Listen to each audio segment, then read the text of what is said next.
Hey Sarah, hi Addie, how's it going?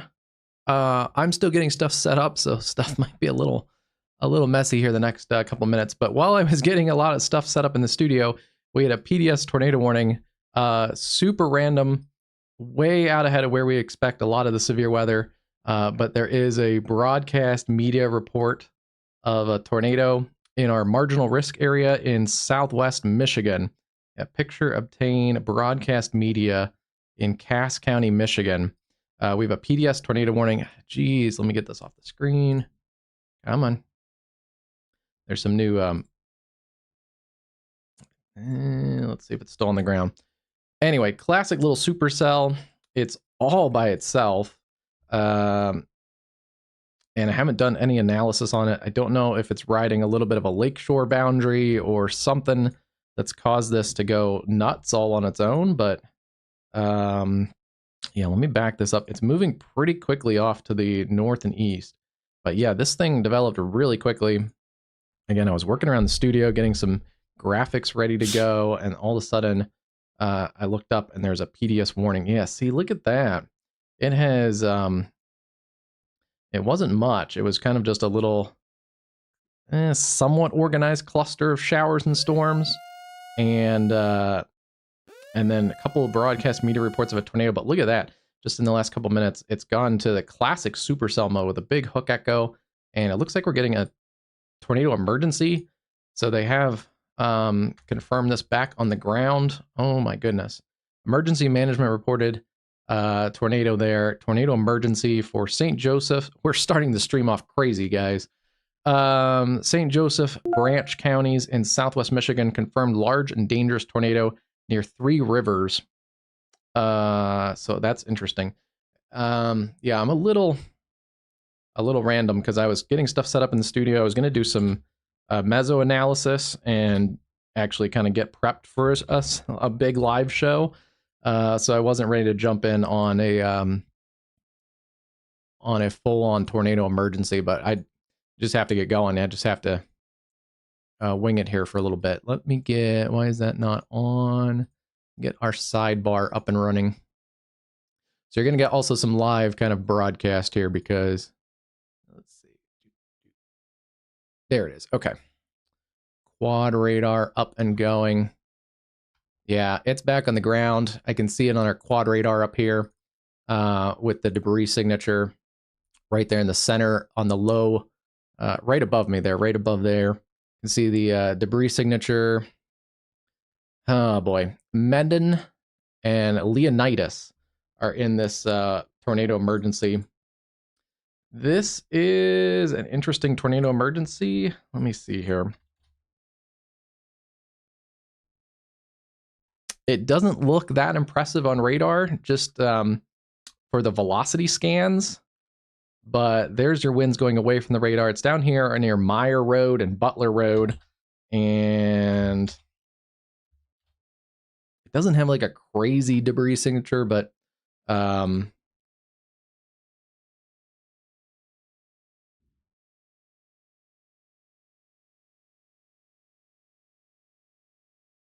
emergency management, but it is emergency management confirmed again.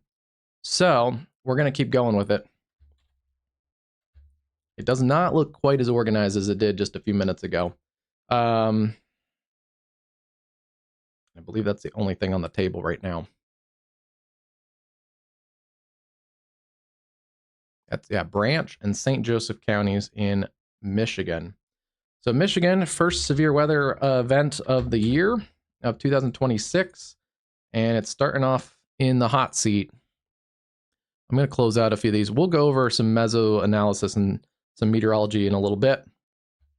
But right now we do have the tornado emergency. It's coming up towards Menden. So Menden, State Highway 60, Michigan 60. You need to be in your tornado safe space. Tornado emergency for Branch and St. Joseph counties. And yeah, Sarah, we'll get to you guys in a little bit because there is going to be some storms very quickly. Nothing immediate in the Poplar Bluff area and southeast Missouri, but later on we're going to get to you guys. And then also looks like brand new tornado watch going live there was some analysis that might have been a severe thunderstorm watch, but it looks like they pulled the trigger on a tornado watch instead. So favorable environment, maybe upticking in that area in the Southern Plains and the Ozarks. But Mendon and everybody along State Highway 6, PDS tornado emergency. Obviously, this is the first tornado emergency of 2026 as well. And I'm going to update the title. Oh boy. Let's get this title updated. And then we'll go from there. Share this with as many people as you can, especially if you know anyone in Michigan, in this area, Southwest Michigan. Tornado emergency in Michigan.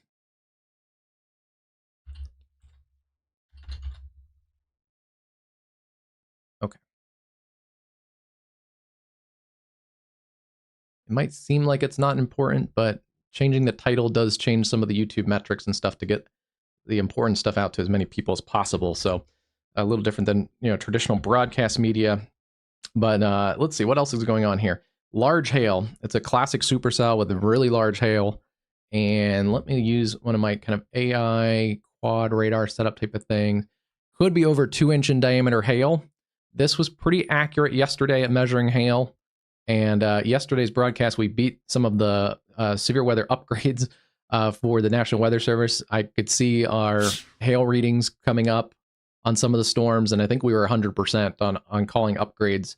So this was accurate yesterday. Some atmospheric situations and conditions, sometimes the AI reading for hail can be a little bit off, but I'm just looking at this. I think it's pretty spot on again. There's likely 1 to 2-inch diameter hail falling along Michigan Avenue, just north of Mendon, and very similar to yesterday with a classic supercell. Mendon and these areas here along State Highway 60, you're getting pounded with hail, heavy rain, lightning, and then dangerously it clears out, right?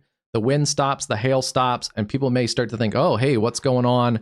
Start to look out windows, that kind of stuff. And that's where you get, bam, slapped by the tornado. So you don't want to do that if you're in Mendon or anywhere there towards Leonidas. It's going to calm down for a couple minutes, but there could be, and likely here by emergency management reports, a large and dangerous tornado on the ground. That I'm not seeing it on radar. We're not seeing the deep debris signature like we saw last night. And I don't see like an extremely tight couplet. It's a little bit messy down in here, but if it is, it's going to be right in this area in here, just south of Mendon. So this is coming into the south side of town. There may be some debris in here. I'm just not seeing like a super deep debris ball, which is weird because usually a tornado emergency, there's some stuff with the couplet and the rotation calculations that dictate if it's a tornado emergency or not. So good on warning people, but maybe pulled the trigger on a tornado emergency, but it's still at least a PDS warning. And let's see, let me make sure I got all the towns because there's some pretty small towns out here. Northeast at 40. And this is, let me click on, oh, OP Chipmunk, you called me the other broadcast. We had that clock issue. Check this out. Now I upgraded the clock and I can switch no clock, Eastern time, Central time, all that good stuff. So we'll go Eastern time right now because this is in the Eastern time zone. For those watching in Michigan, again, Leonidas and Mendon are in this warning polygon. And let's get a track on this. I'm going to take it out from the mesocyclone, not from the hail. This area that had the tornado emergency like a year or two ago, Union City, Michigan. This looks familiar. This may be an area that had a tornado emergency before, if I'm thinking about it right, like within the last year or two. So that's pretty crazy. Mendon, it's on you guys right now. Mendon, and basically if you live along State Highway 60, this is going to continue riding State Highway 60, which is also Mendon Road, towards Athens, Michigan in about 23 minutes. Union City, a more of a bigger community out here in this part of Michigan. Union City, about 30 minutes.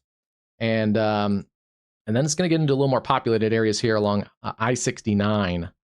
Yeah, that's I-69 going out up to Lansing and down to Fort Wayne. Very busy travel corridor. So dangerous storm moving into a more populated area. Interesting. Very, very interesting. What a way to start the stream.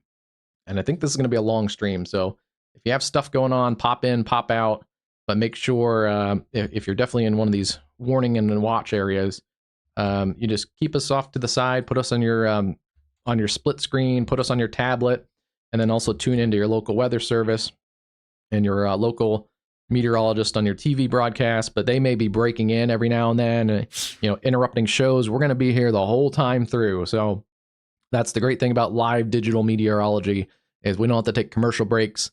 I may have to get a snack break. I may have to refill my water bottle every now and then, but I'm not certain to, need a 30-second break every 20 minutes or something like that. So we can go, and especially right now with the tornado emergency, there's no breaks in here. We're going to keep you guys covered. Mendon, Leonidas, Athens, Union City, I would be in my safe space. Lowest level interior room, away from those doors and windows. Put as many walls between you and the outside as possible.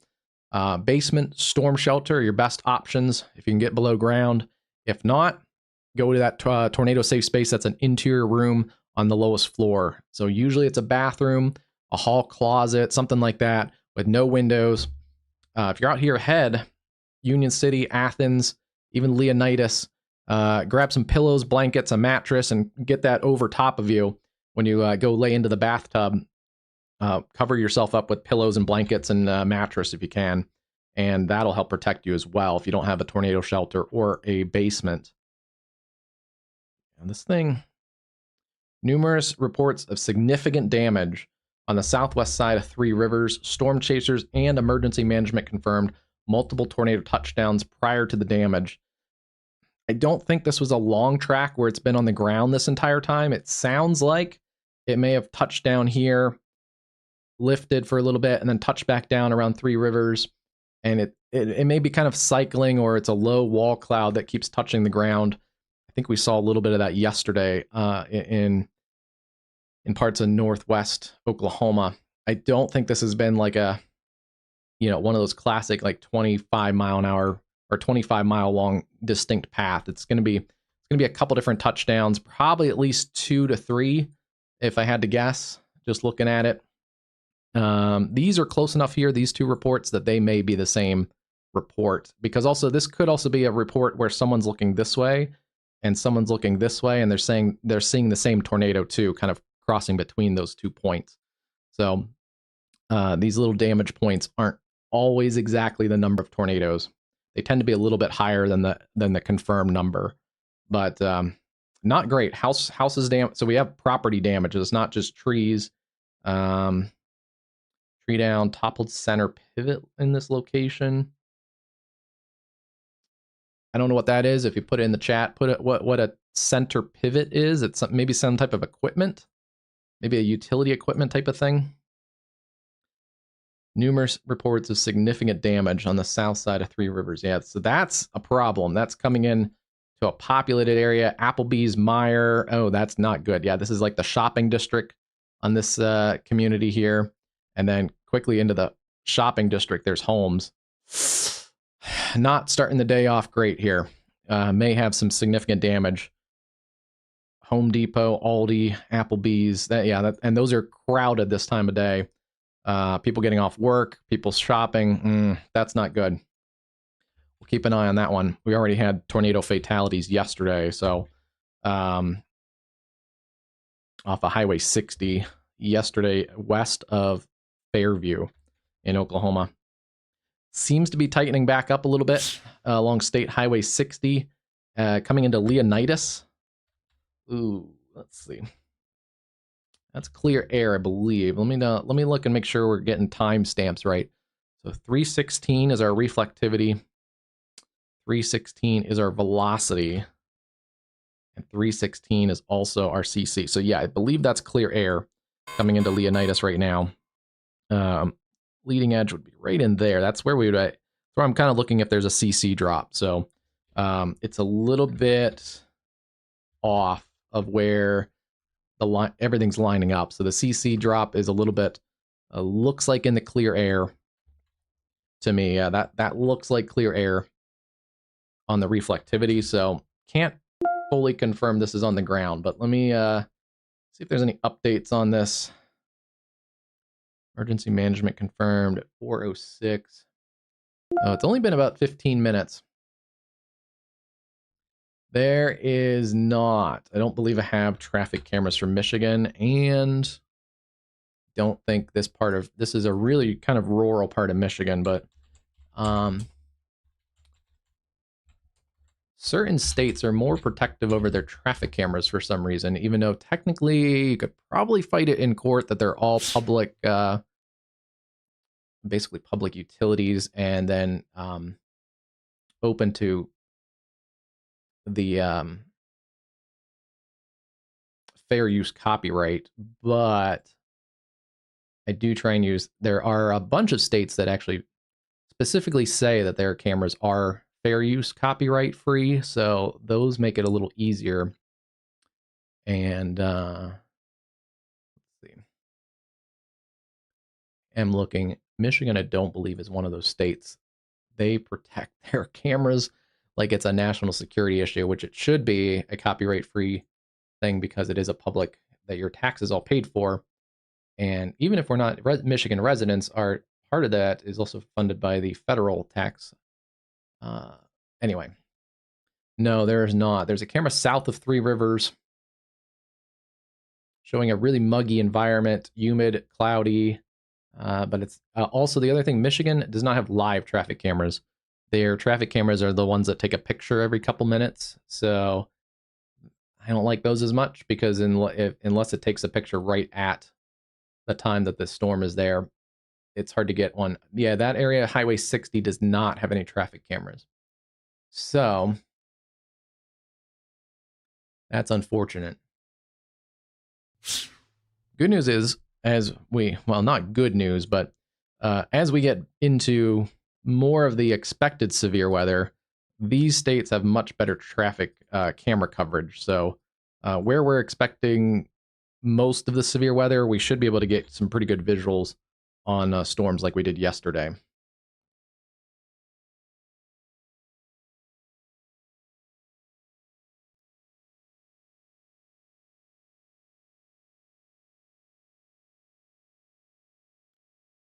Tornado emergency continues for areas here in, where was this? This was in St. Joseph and Branch counties in southwest Michigan. Still a pretty classic looking supercell. But I'm just not seeing a lot of visual that it's on the ground. This could be something right in here. It's still really close to being clear air. There could be some CC drop in here, and I don't think so. I'm leaning towards still being clear air.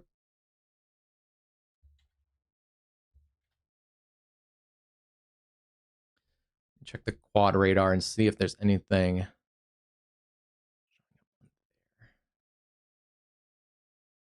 Maybe.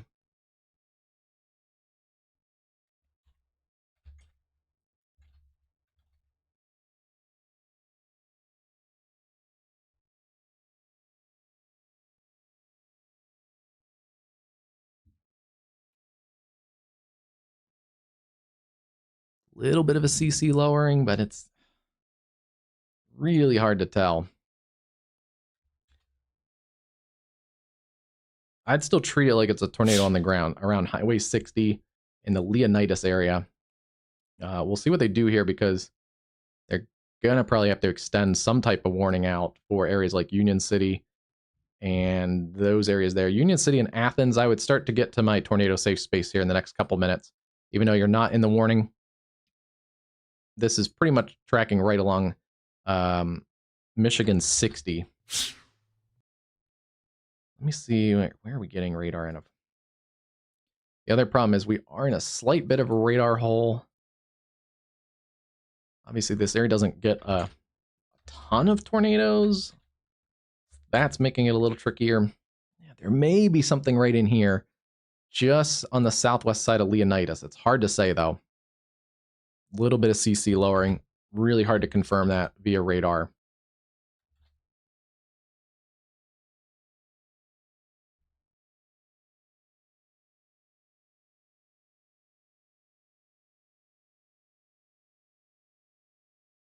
I am looking at some of my other products here. You can kind of see some of that quad setup on the top screen there, and the hail size has come down, and we can also look at that here. Yes, the hail size has come down a little bit. Still likely inch to an inch and a half diameter hail in that core there, but that has come down from probably about 2-inch in diameter hail earlier, and I'm not getting the warning here on my quad setup for tornado vortex signature anymore. So I don't have a debris indicator. That's kind of confirming what I'm thinking here. It may have lifted, but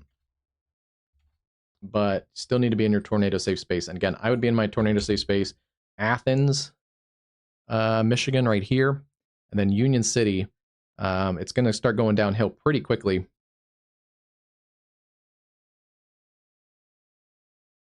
And then be aware of this if you're out here towards Burlington and Tekonsha. I think that's how you say that.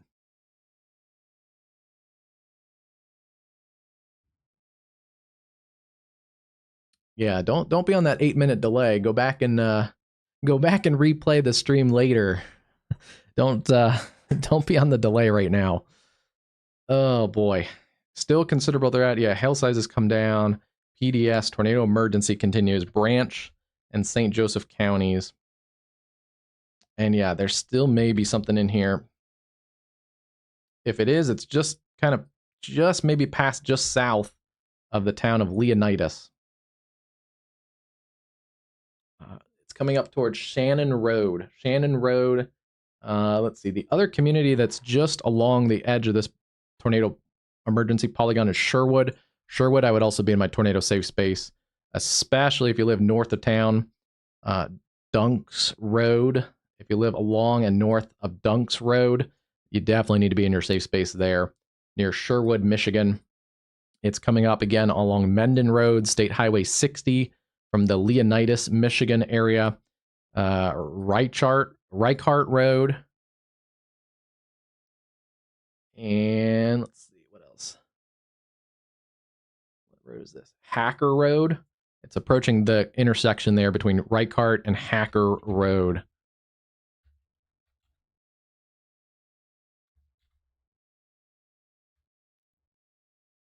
And all the way down towards Blossom Road as well.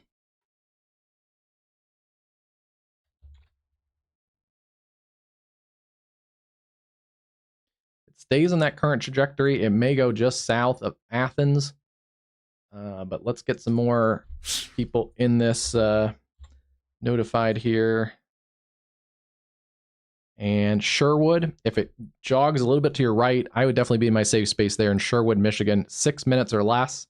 Union City, 15 minutes. Burlington and Tekonsha, about 20 to 25 minutes. Then that's along Highway 69, I-69, major interstate there, crossing Michigan 60. So everybody up there needs to really pay attention to the storm. Tornado emergency. It's had at least probably 2 to 3 tornadoes on it already, and it looks to be a pretty well-organized supercell. As this lifts up a little bit, we're seeing it at the upper levels, pretty far from the radar site, but it may be back on the ground. That's going to be a close one there. We are seeing a CC drop again, and the couplet has tightened up a little bit again. So let's see what we have here. And the hail size has also come up a little bit as well. So that's not great. That is potentially another tornado on the ground. This is going to be about 4 miles south of Athens, about 5.5 miles south of Athens, Michigan, or about 3 miles northwest of Sherwood, Michigan. Again, if you're between Sherwood and Athens, Michigan, I would definitely be in my tornado safe space. That's everybody in there. And that's along Athens Road between Sherwood and Athens. Wow. It's probably getting to be the time where they need to extend this warning. And I'm guessing we'll see probably, if I was doing it, I would take it out towards I-69 to give it people in this area, a really populated area, a time to get into their warning location. So because of this major interstate right here, I'd probably extend it out that far. So we'll see if the National Weather Service does. But something like this, it's probably going to get warned in the next couple minutes. That would include Union City, Burlington, Teconcha, and probably Athens. And also Sherwood again. I would be in my safe space there in Sherwood. Just load everything back up real quick and make sure we're getting the freshest data.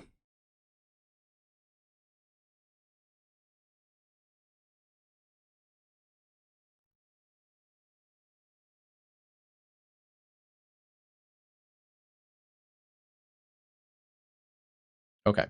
Branch and St. Joseph counties, they've dropped the tornado emergency. And it's back down to radar indicated. So they're apparently seeing what I'm seeing, that this may have lifted. Yeah. Not seeing a super deep debris signature right there. So may have lifted again. Again, we're a little far from the radar, so it's a little tricky to see exactly what's going on at the ground level. But broader rotation kind of in this area here.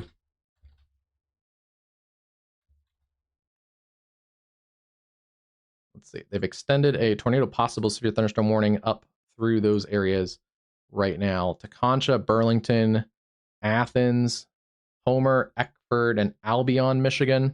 And then the tornado warning goes through Union City. And I'm guessing, let me see here. I'm guessing this is a transition point. Grand Rapids and Northern. Okay, yeah. So that's why it hasn't been extended up. This line right here is basically the transition point between National Weather Service offices. So again, between Sherwood and Athens, I would be in my tornado safe space.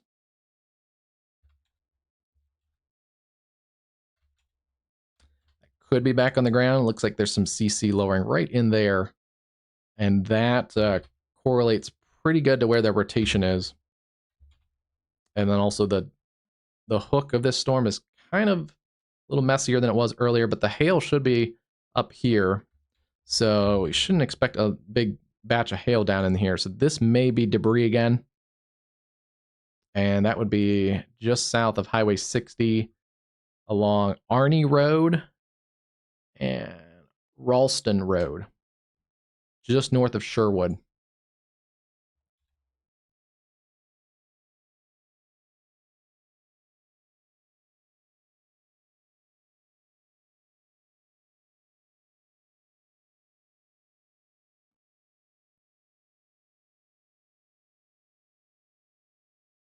And that is really the only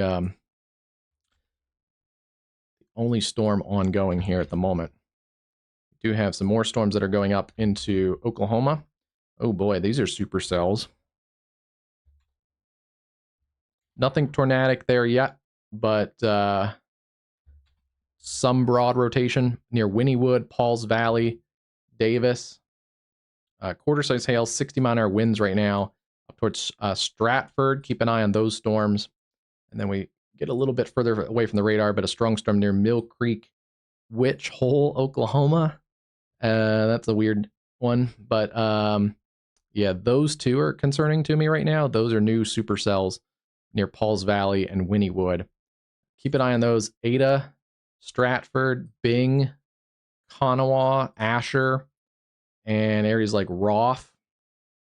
Boy, those are some familiar names that have had tornadoes before through this area in south central Oklahoma.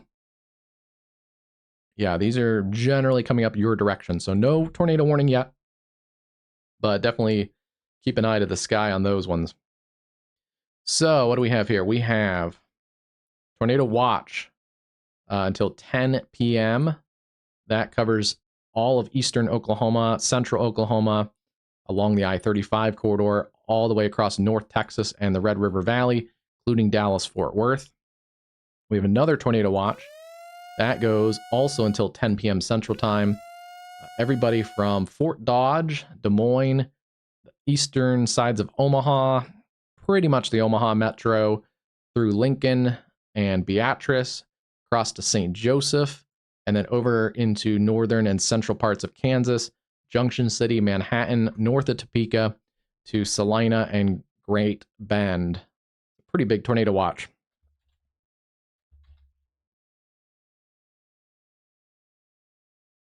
There's not much going on in these, but we're expecting storm development pretty quickly here now that we're in the 3:30 hour in the central time zone. And there may be, according to the models, kind of two modes of severe weather, even though, let's pull that back up real quick. Now we can get into kind of our normal prep for a severe weather live stream. That current tornado warning is radar indicated. Enhanced risk area, a level 3 out of 5, covers much of the Ozarks, western Missouri, up to the I-80 corridor between Omaha and Des Moines. And we may get two modes. Some of the models were kind of hinting at a cluster of supercells kind of developing in this area, and then also closer to the low tracking kind of like this, with a cold front and then a warm front. May get some supercells kind of mixed in here with hailers up in this corridor too. I think especially from about I-80 down to like Emporia, maybe into that Kansas City area, I-35. I think that might have the better chance. We'll see if we get tornadoes up here. It may be a little bit cool.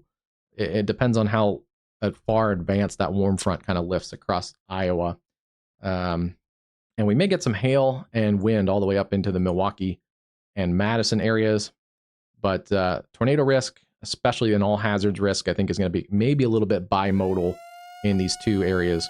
There's a potential that some areas here in eastern Kansas, potentially western Missouri, south of Kansas City, may not get storms until the cold front fires. There's going to be storms later tonight that fire along the cold front, and those will push to the south and east, eventually kind of sweeping this whole area with a damaging wind, hail, and potentially some embedded QLCS tornado threat. But that's likely not to break out until evening and then go well after dark, basically across the slight risk area. So where you see the slight risk, that's why that slight risk is so large, because we're probably going to have a big line of thunderstorms cutting across that later tonight. There's also potential of some more isolated hailers down here. That's why that slight risk kind of tails into areas like Abilene and San Angelo. Oh, it's going to be a busy one. And I will preface everything with saying, as you can see here, there are still a number of flash flood warnings, particularly on streams and creeks and rivers in the Ohio Valley. Please, if you, especially later tonight and it gets dark, turn around, don't drown. There are going to be more storms that are affecting these areas. So it doesn't get quite the coverage that it probably deserves. It's really hard to cover on digital media or on digital meteorology, even some of the big streamers. It's very hard to cover the flash flooding. So, yeah, just make sure you're aware of your surroundings. If you need to seek higher ground, do that. And then also definitely turn around, don't drown. Some of these areas are pretty hilly, have little low-lying valleys and hollers and things, and it can be pretty dangerous, especially at night. Let's see. I want to check and see if anything changed this afternoon. Yeah, this was a change earlier today, and they did add a 10% tornado risk. So we have a 10% hatch tornado risk. Kansas City, Topeka, St. Joseph, and then basically Springfield, Joplin, Northwest Arkansas, Fort Smith, down through Durant, McKinney, and areas that are just, those supercells are just starting to get into the higher risk area. And that kind of shows that there's a bimodal setup too. I agree with those 10% hatched. I agree with the hatched 5%. And we'll see about this hatched 2%. This is the new system of the Storm Prediction Center, basically divorcing the hatching from the 10% plus risk area. So this area basically says there's a low chance, 2% within 25 miles of potentially a strong EF2 plus tornado. That's what the hatching kind of means now. I'm not sold on that, maybe getting out into this area, especially if it's more of a QLCS setup. And then I'm also not sold on the hatched area coming up towards this area. Last night, I was pretty good. I thought it was a pretty solid forecast last night that they had a 5% hatched across this area, and that 5% verified real easy last night with the pretty significant tornadoes there. It looked like across the northwest Oklahoma. So publicly they're 1 for 1. I think they're going to be 50% tonight. I don't think we're probably going to see too many tornadoes, at least in this part of the hatched, and also in at least significant tornadoes. I don't think are going to get into much of the 2% hatched, but just know you do have a tornado chance anywhere. And this also shows you we've had already PDS and tornado emergencies in a non-hatched marginal risk. So anything can happen. Don't pay attention to the hatching as much. It's just kind of an interesting thing. We'll kind of keep an eye on and see how the trends go with the reliableness of this. Hatched wind is a bigger threat across this area. Now that is something I might have pushed if I was doing this forecast. I might have pushed hatched wind up into that area there, and potentially even lower towards the Wichita area. I might have expanded hatching a little bit on the wind risk. So we'll see if they do that. They could do that in a day one update later today. Hail could be a big hail day all the way from Madison, and this is where I also disagreed. Yesterday I think they had hatched hail going across the Lake Michigan. They have trimmed that back to the Madison area, which I tend to agree with. The hatched hail back through Kansas City, a lot of big cities in here: Omaha, Des Moines, Quad Cities, Kansas City, Topeka. All those cities have a potential big hail risk, and those can be, if they go through the metro areas, easily multi-million-dollar hailstorms very quickly if they hit the right population centers. With the largest hail being from that I-80 corridor: Des Moines, Omaha, Lincoln, down through Kansas City, Springfield, Bartlesville, Tulsa, northwest Arkansas, and then north of Dallas. And then, yeah, isolated large hail potentially all the way down towards San Angelo and West Texas. Not done there either. This moves east, Ohio Valley and Southern Plains tomorrow. Low-end tornado threat, a higher wind threat, and a hatched hail threat in Texas tomorrow. So it's going to be a busy one. Okay.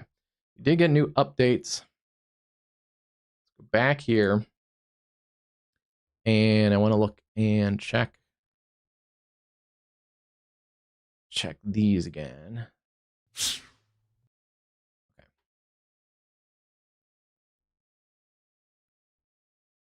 So we are getting a new tornado vortex signature.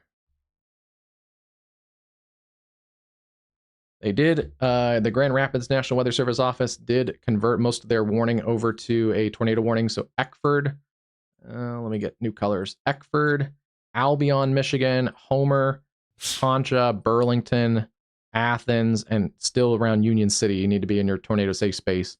Everybody in there. Clearly a dangerous storm that's produced a couple damaging tornadoes. And basically the rotation looks like it's around Union City, Michigan right now. Oh, that's not good at all. That is probably back on the ground. Tornado vortex signature on my other radar product shows that. Oh, that's not good. Yeah, that's not good. That is on the ground again.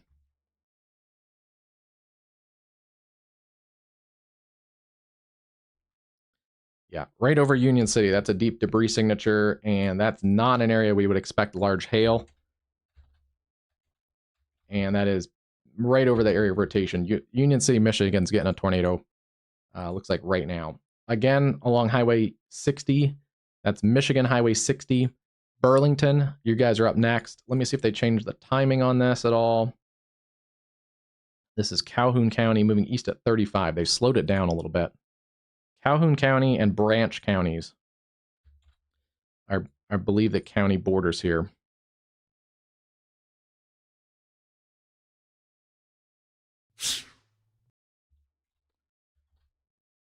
Yeah. 41, 40, and 41. Tornado in progress along Highway 60 in the Union City area. That is a tornado in progress.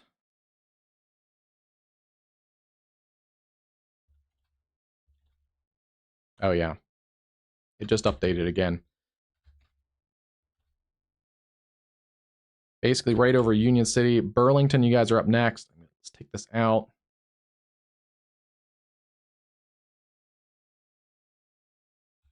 out at 35. Burlington, about 5 to 6 minutes. Taconcha, about 13 minutes. And then it's going to continue basically along Highway 60. Clarendon, Homer, 30 minutes to Homer, 24 to Clarendon, 33 to Condon.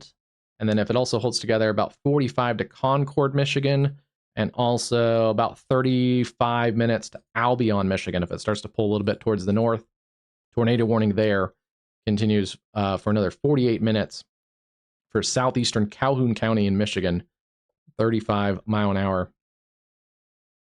Let's see here. Yeah, that is likely on the ground near State Highway 60 and going to be West Drive Street, County Line Drive, and 9 Mile Road. Latest scan shows a little bit of weakening on the rotation.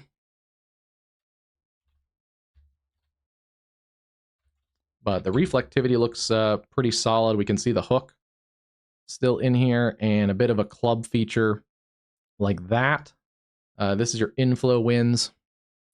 Little RFD surge on the backside. We're farther from the radar site, so it looks a little bit kind of washed out a little bit compared to being really close to the radar like we were yesterday. But you can still see those features pretty solidly in here. And then a very deep signature. The other thing that's telling me this is not hail is that the CC lowering is way deeper than the deeper hail core. So you can see the hail. This is kind of speckled CC lowering up in this area where not everything is all low CC values. And it's not super large hail. We're not looking at like baseball or tennis ball size hail. So the fact that that's not pooling up in that basically debris ball on the reflectivity is telling me this is a tornado in progress pretty clearly, even though we're farther from the radar site. And basically that the reflectivity values are coming up a little bit in this area on the reflectivity is basically confirming that we have a debris ball on the reflectivity and then also on the correlation coefficient. So that's not good. Let me see if I can get a visual on this because this is a dangerous storm. Oh, geez. Debris ball is spreading out too.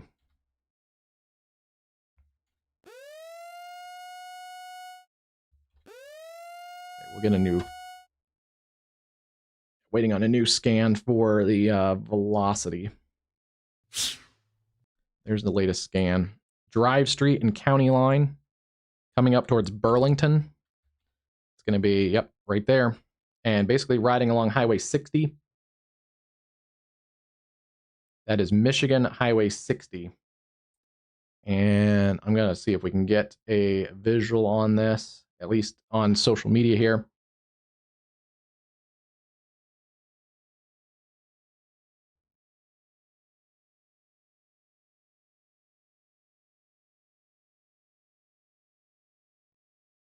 Okay.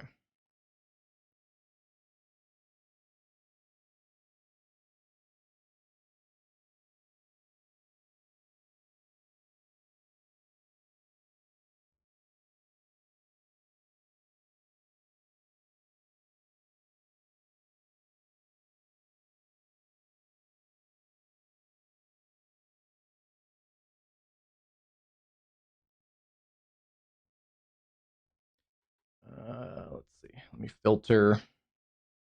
And we'll wait on another update here, but that looks like it's still on the ground. Drive Street and V Drive Street.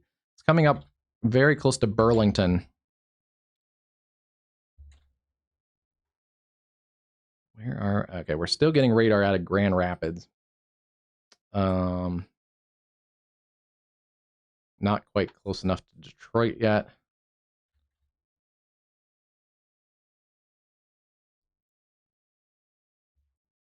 Yeah, there's a little bit of a radar hole there. But both of our closest radars do show that debris signature overlaid with the hook feature and also decoupled from the hail. Yeah, that's not good. Observed tornado. So it is observed again. Damaging tornado, weather spotter confirmed. That's going to be around Homer and Albion, 5:10 and 5 o'clock. Taconcha, Athens, And then, as we called earlier, Burlington and areas like Clarendon, Homer, Bentley Corners. Everybody in this area needs to be in their tornado safe space.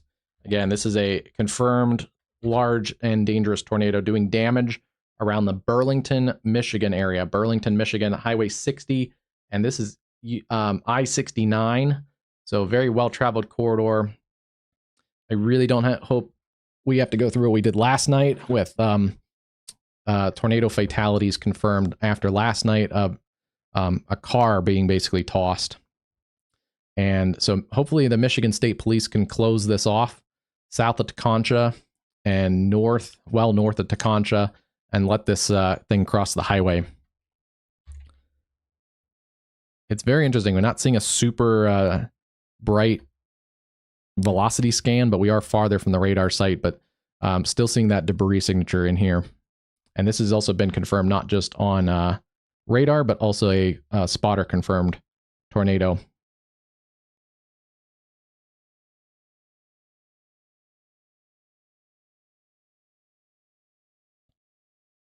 Oh, geez, yeah.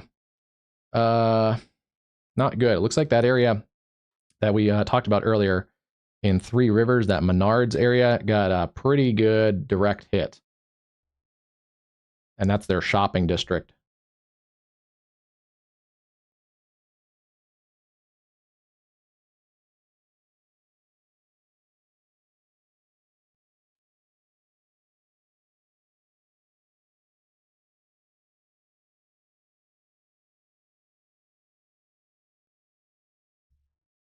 Yeah, that's a legit tornado. It's not just a little wispy thing. We're posting some pictures on socials. WX, there it is, WxCast Live. Have done a little bit of a rebranding, if you guys haven't noticed, but we'll get into that later. But everything's staying the same. We're just adding more. So that's why there's a little bit of a rebrand with some refreshed graphics and logos and things. But same things. And if you already followed us on social media, it should just automatically switch over. You shouldn't have to refollow. But if you do get some time, just you may want to just make sure you're still following us. Oop. I don't want to play the sound. Hold on, let me mute this here real quick.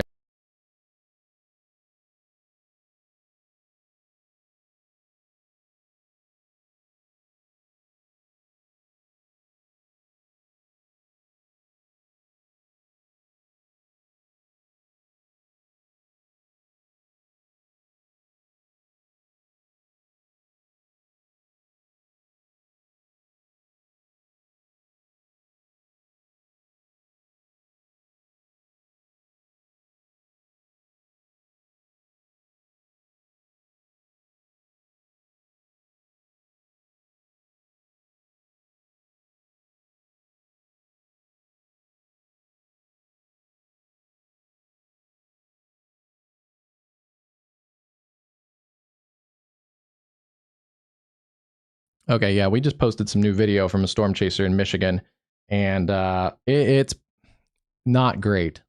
It looks to be not quite a wedge, but a pretty thick stovepipe shaped tornado.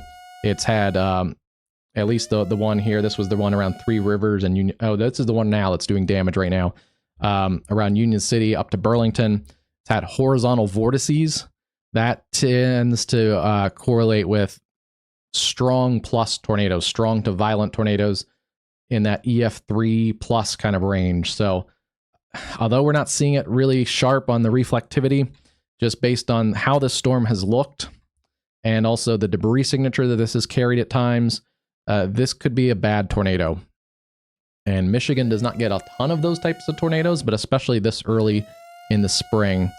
Michigan, the tornado season up in this part of the country tends to be a little bit later in June, as kind of the June high pressure, basically Bermuda high, kind of builds in and kind of really blocks a lot of severe weather from the south. You get ridge riding systems and also systems that kind of dive down from the upper Midwest with QLCS tornadoes, derechos, those kind of things tend to happen later in the summer June and even into July across this area. So a little bit early for a bad tornado, but this is likely a bad tornado.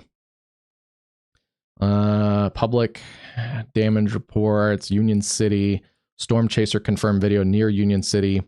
And that's probably the one that I just posted to WxCast live. So pull that up on your phones while you got us on.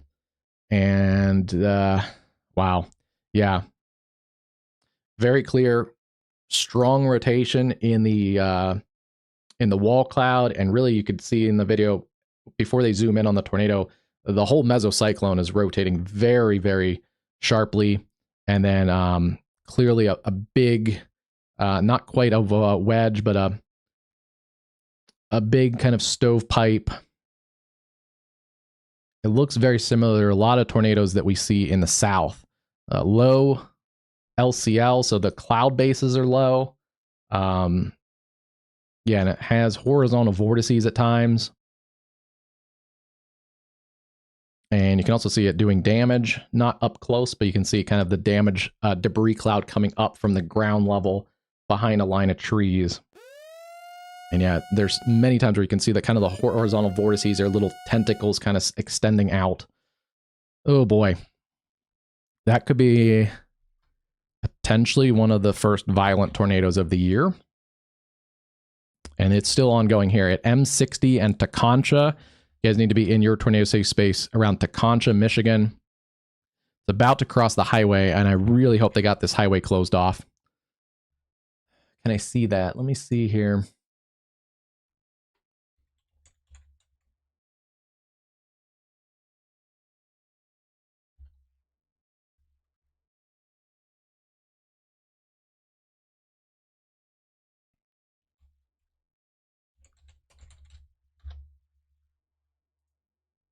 This one may be more of a long track one. Earlier, it was probably intermittently on the ground. This one seems to be a bit of a long track one. And let me get traffic pulled up. Don't see.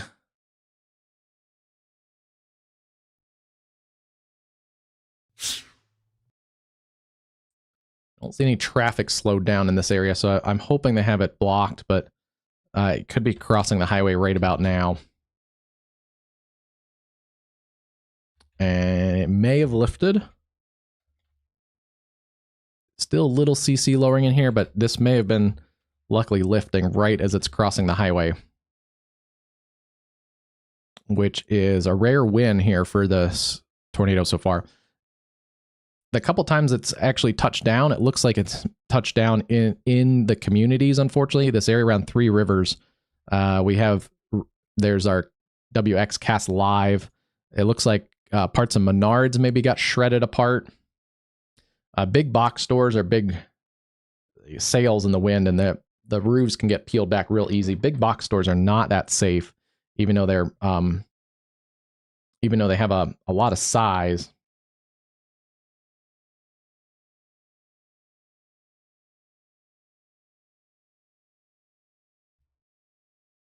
Oh, geez. More damage here. Three Rivers. I'm making sure I'm also trying to make sure I repost actual people and not the spam bots. But Menards looks like got hit pretty hard.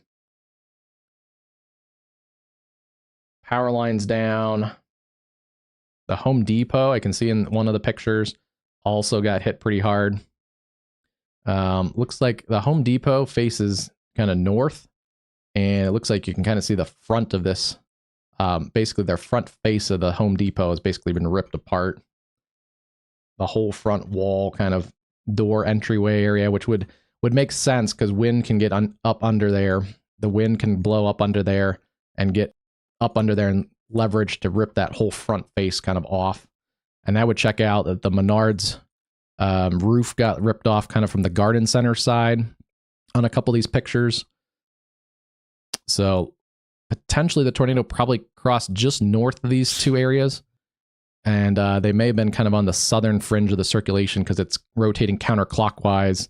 So most of that gets peeled away kind of this way. And as it's come across here, that gets peeled off this way. Potentially. So it may have actually crossed like the parking lot and basically shredding all these areas here. Just a real quick initial damage survey. We'll get real damage surveys from the National Weather Service later, but yeah,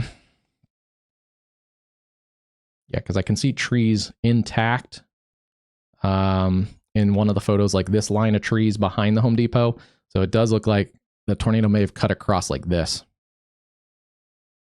Somewhat like that.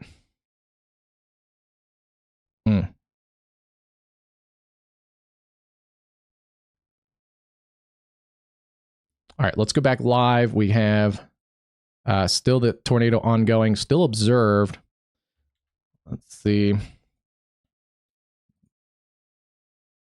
4:44. It's about 10 minutes ago, 14 minutes ago. Damage tornado weather spotter confirmed. There are weather spotters on this, luckily, so not everybody has left for Oklahoma today.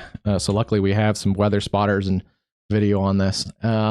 It may have lifted. It's still right along Highway 60. Clarendon is up next. Clarendon and Homer.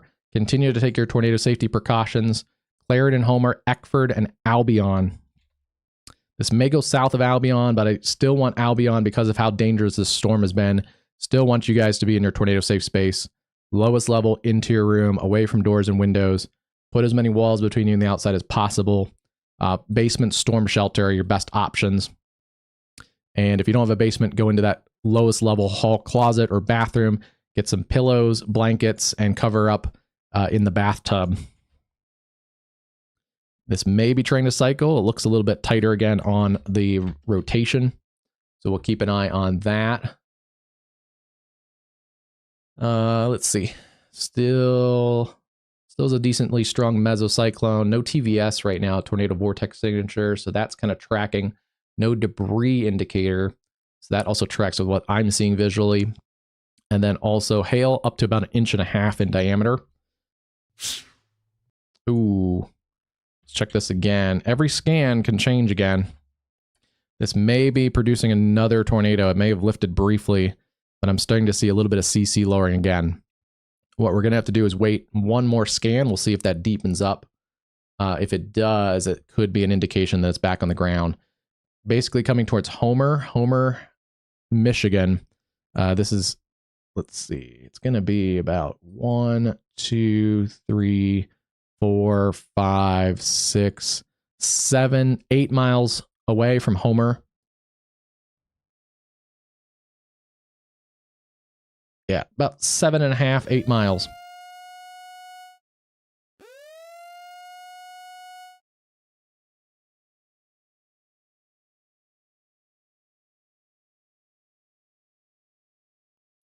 I'm surprised. It's interesting to see how different National Weather Service offices do stuff.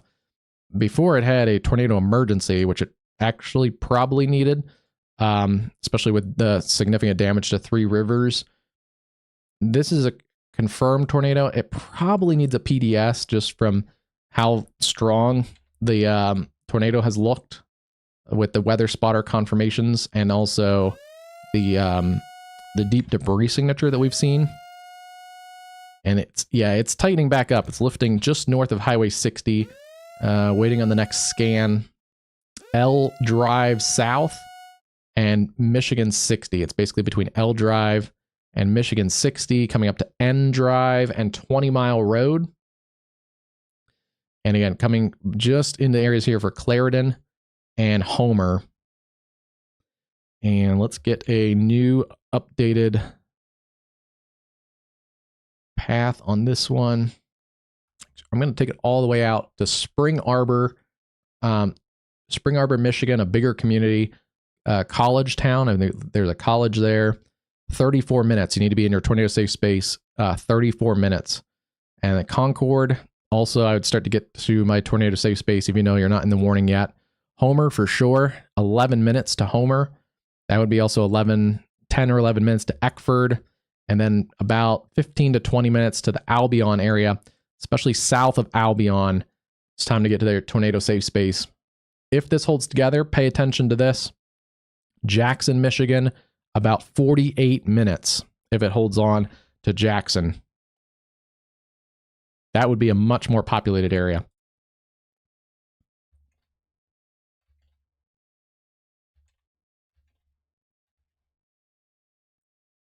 So it may still be in here, seeing a little bit of a CC lowering. The hail core is coming back up. The hail core over Eckford is definitely coming back up. It's at least probably about 1.5 inches in diameter for the hail. So Eckford, probably Albion, Bath, Mills. You guys are going to get a significant hailstorm potentially out of this.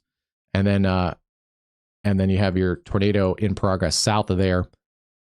This is again Calhoun County in Michigan. Confirmed large and dangerous tornado weather spotter confirmed. We also saw the deep debris signature.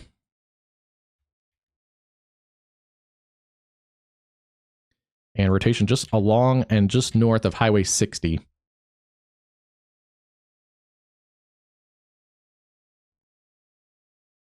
Okay, that's the only tornado warning. I do want to check a couple other areas here. We have Logan and Tazewell counties.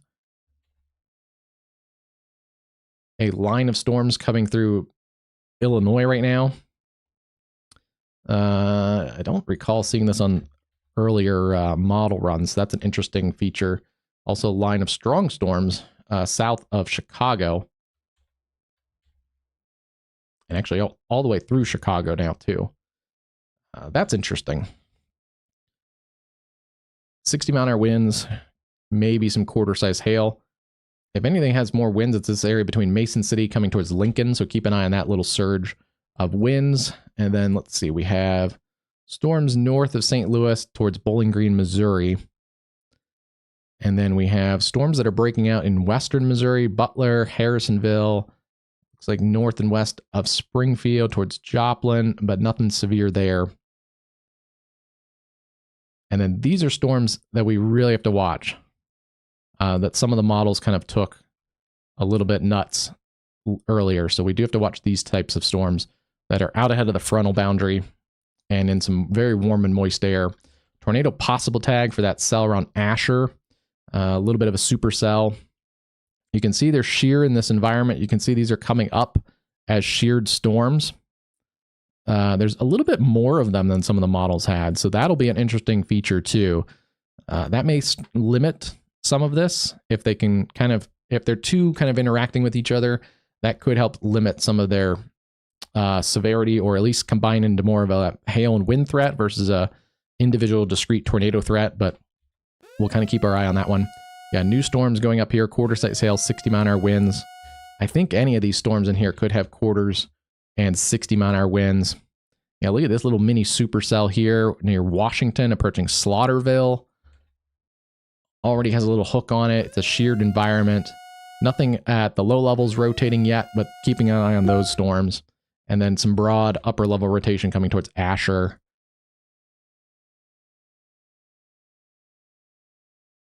And then checking down further, it's going to be one of those days where we're bouncing around a little bit. Yesterday, we were all pretty much in the same area. I could put the whole tornado watch on the screen at one time and was still pretty zoomed in. But today is going to be a little bit different.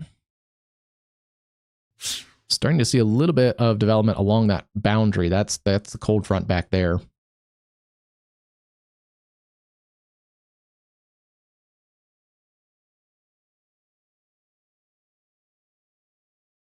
Yeah, look at that cold front. It is 57 at Russell, 54 at Hayes, 72 at Great Bend, and 77 at Ellsworth.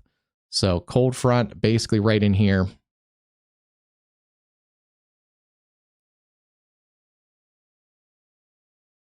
Oh, and you can see the front kind of right in here. This looks like it might be the dry line. So front and dry line showing up on the Dodge City radar. Let's check the dry line. Look at dew points. Yeah, it's 52 there, 57 here. The dry line actually bulges out a little bit. But that would be the dry line, and then that's the cold front. Out ahead of that dry line, we have, oh yeah, that's why these storms are going up. There's a bit of a dry line bulge here. It comes in like that. So the dry line is surging out forward. That adds additional lift right out ahead of the dry line. And that's typically where we see the most severe weather So unfortunately, areas like eastern Oklahoma, that may be the area that sees the most severe weather, at least in this little corridor with this dry line bulge in here. Especially, it looks like along and east of I-35 towards Tulsa, potentially towards Fort Smith. That area I would kind of highlight a little bit more for some potential stronger tornadoes. And then, yeah, the dry line comes through here, through Abilene, Seymour, Haskell, and Vernon, Texas, Wichita Falls, Breckenridge. Basically, everybody in that tornado watch in Texas is ahead of the dry line.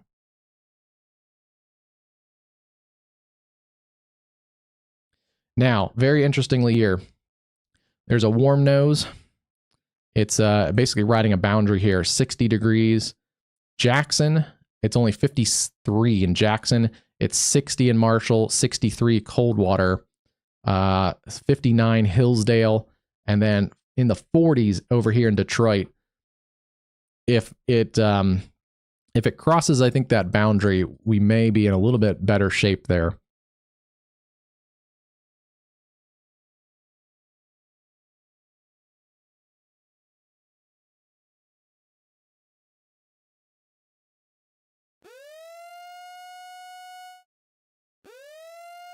Yeah, we have southeast winds over here in the 60s. Wow, 72 at Wolcyon, Ohio. And yeah, 75 down here in northwest Indiana. And then Detroit, we have east winds, and it's in the 40s in Ann Arbor. Looks like 40s in Windsor and Detroit. So boundary, basically no wind right here. 40s at Adrian, and then 53 with a little bit of a east-southeast wind at Jackson. So yeah, it's very quickly going to cross this boundary, and we're probably going to be done with this. And it already looks weaker than it did earlier, so that's a good sign. Still rotating. This is still a rotating dangerous storm right over the Homer area. Let's see, this would be... Make sure it's not on the ground. No. Radar indicated, and it's coming through the areas around Condon, but look at the difference here between this cell and a little bit ago. In the warmer air, it was a beastly supercell with an exposed hook at times, and very, very, at least strong tornado, potentially violent tornado, at least a couple times. But in the last little bit, as it was crossing the highway, it produced, it looks like, again, east of I-69. But since it's crossed, it had a little burst of hail. But since it's had that around Eckford, the hook isn't quite as exposed. What's left of the hook is kind of this little area in here. A little bit of an inflow notch still showing. But it's definitely not what it was. So it's running out of juice here. It's going to be into a very cool environment.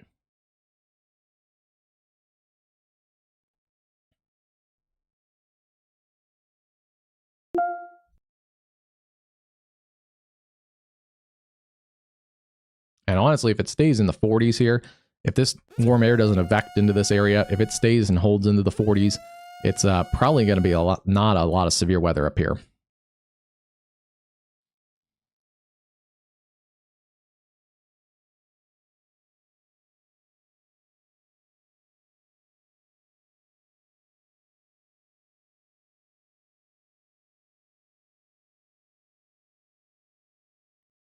And rightly so. I think this is the right call. This is going to be, I think, a different National Weather Service office. Nope, it's still Grand Rapids. I believe this separates the border here between the Grand Rapids office. I think this is all Detroit's office up here. But Jackson, tornado possible tag, quarter-size hail, significantly weaker though. Keep an eye on this storm. It still has rotation, still is a mesocyclone. But I don't know if we're going to get a significant tornado out of this anymore with it. It's at 53 degrees in the Jackson area, 61 at Marshall. So there's a 10-degree difference essentially between those two locations. And that's only about a 30-mile difference.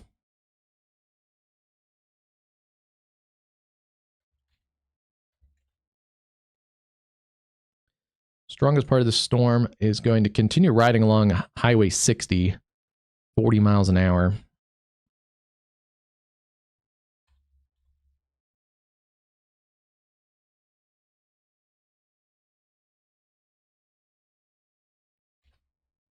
You can see the cell is also shrunk in size too.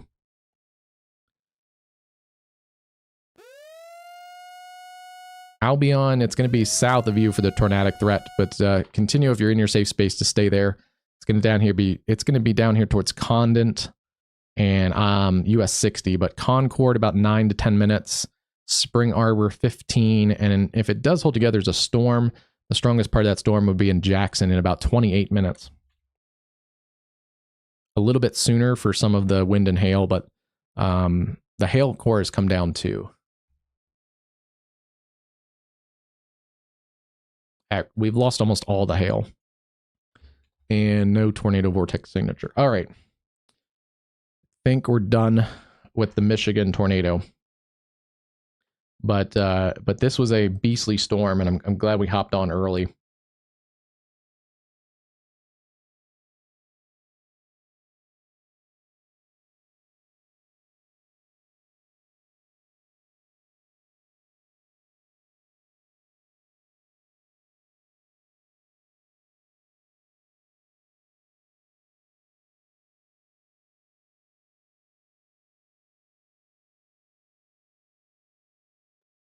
Let's see if we have any updates. I want to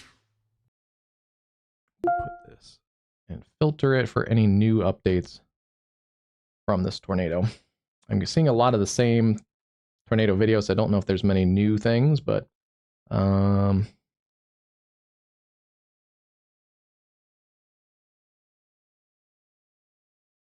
I don't see any new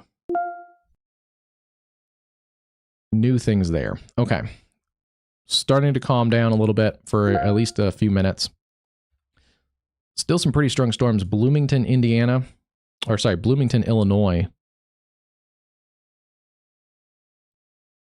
New watch for 60-mile-an-hour winds. That's Logan, Woodford, DeWitt, Tazewell, McLean, and Mason counties. Pretty standard severe thunderstorm warning.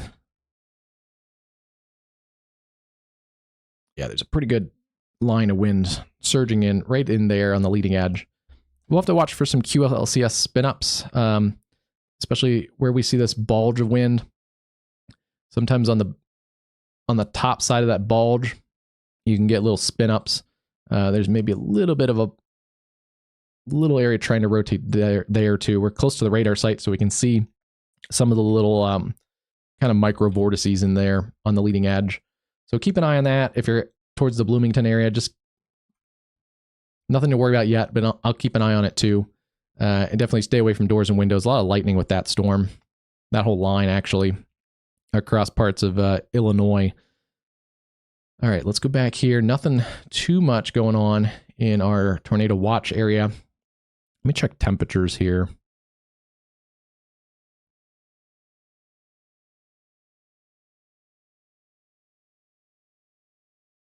So yeah, the warm front has lifted basically. Where do we have a warm front? Almost exactly where this kind of tornado watch actually is. So warm front's lifted. It looks like up in this area we see south winds in the 60s, close to 70 in some spots. And then in like northern parts of Iowa, it's in the 40s with a northwest wind. And yeah, we can see that frontal boundary here too. Haze 54 over 41 and a northwest wind. And at Lyons, it's 76 with a south wind. That cold front is basically right along Great Bend, so kind of right in here.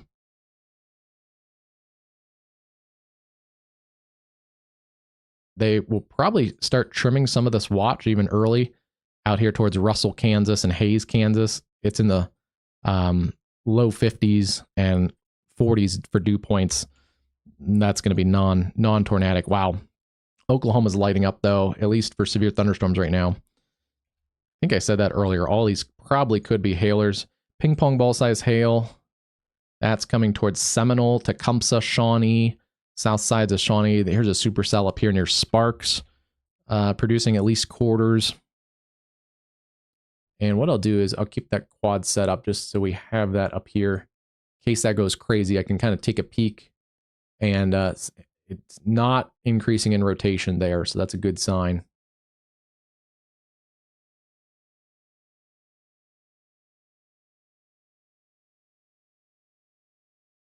And the hail cores come down on that cell. Another cell back towards Chickasha. Got to watch that storm. Not seeing a lot of low-level rotation with those storms yet, so that's a good sign, at least for now, across Oklahoma. A lot of hailstorms. If you can, put your car in the carport and garage. That's a good thing. Oklahoma City, quiet at Oklahoma City, but a lot of storms to your south and east. Quarter-size hail, new warning there. And let's check Dallas. Nothing much in Dallas. Nothing much over. Ooh, that's a new little cell going up. Again, in a sheared environment, you can see that sickle shape already for the kind of little mini supercell there north of Ozark, Arkansas.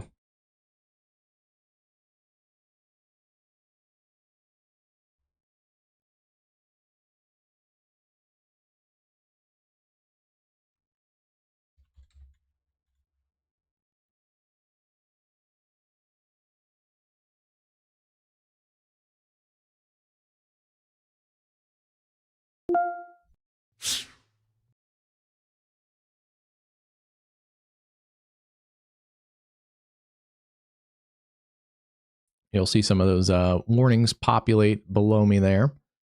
And what I want to do is I do want to look at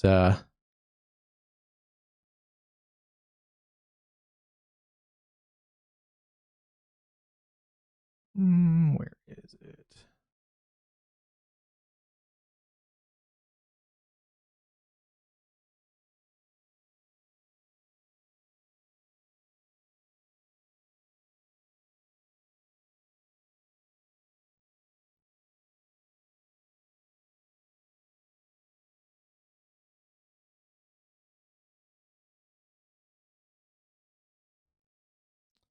Trying to pull up the latest model run and see how it's kind of assessing some of these storms.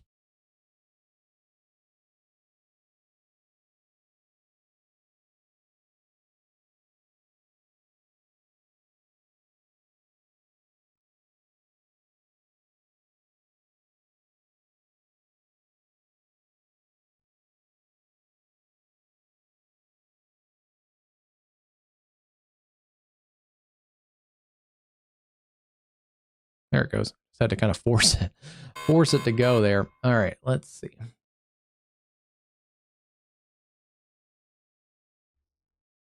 Okay, so we have severe warned storms. We finally don't have any tornado warnings, but we do want to see how this is kind of. Let's go to our latest model. Check the HRRR and see how it is populating these storms.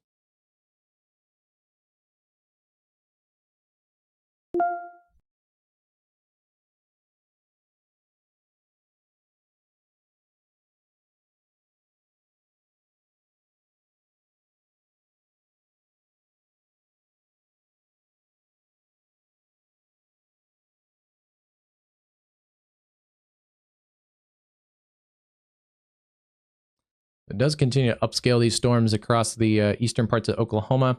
These are where earlier in the evening, these could be all hazard threat. This one up here, if that goes nuts, could be an interesting cell into Kansas. And then it does kind of break out some of these cells that we just saw are going up near Ozark, Arkansas. But then kind of creates a bit of a mess. Potentially some embedded supercells, some embedded hail cores from Springfield and Bolivar down through Joplin, Carthage, Bentonville, Fayetteville, and into the areas east of Tulsa, as well as east of Oklahoma. And then kind of congeals those eventually into more of a cluster of storms across northwest Arkansas, southern Missouri. This could be interesting. There could be some kind of still some prefrontal convection, West Plains, Salem, Houston, Rolla, Steelville. So that could be potentially all hazards, some hail embedded in those for sure. and then a wind QLCS kind of threat back into western Missouri. And then to the north, that's where we have to watch embedded hailstorms, embedded QLCS tornadoes, and a wind risk that would be cutting across northern Missouri, Kansas City, and then up into areas like Iowa and especially western Missouri or western Illinois, maybe southwest parts of Wisconsin. And then from there, it kind of decreases in the intensity a little bit.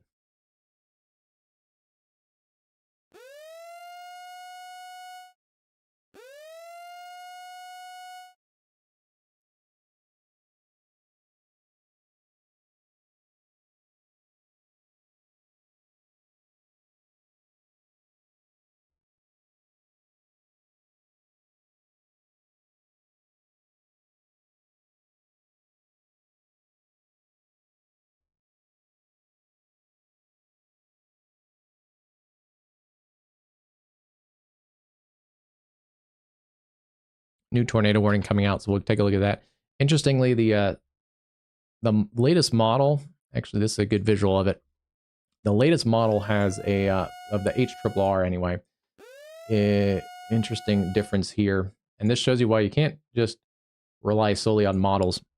If you look where the warnings are right now, areas just south and east of Oklahoma City, this model breaks out the storms a decent amount south and east of there.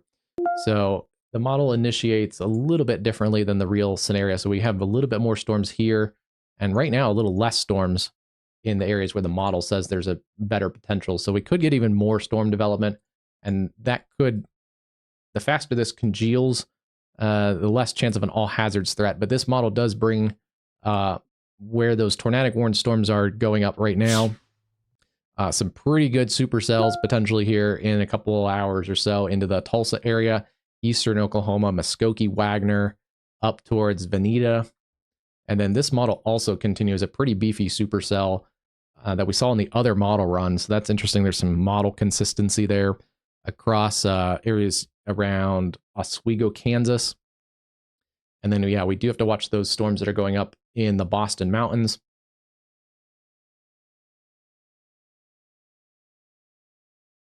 And then this is at 5 hours. This is around 9 o'clock. Could have some more storms south of Oklahoma City. Again, some kind of embedded all hazards threat, especially in northeast parts of Oklahoma. And then, yeah, this is going to be interesting up in here. Potentially some prefrontal supercells around the Kansas City, St. Joseph area up towards Des Moines. Potentially then some more hail and wind threat, embedded supercells back along the line. And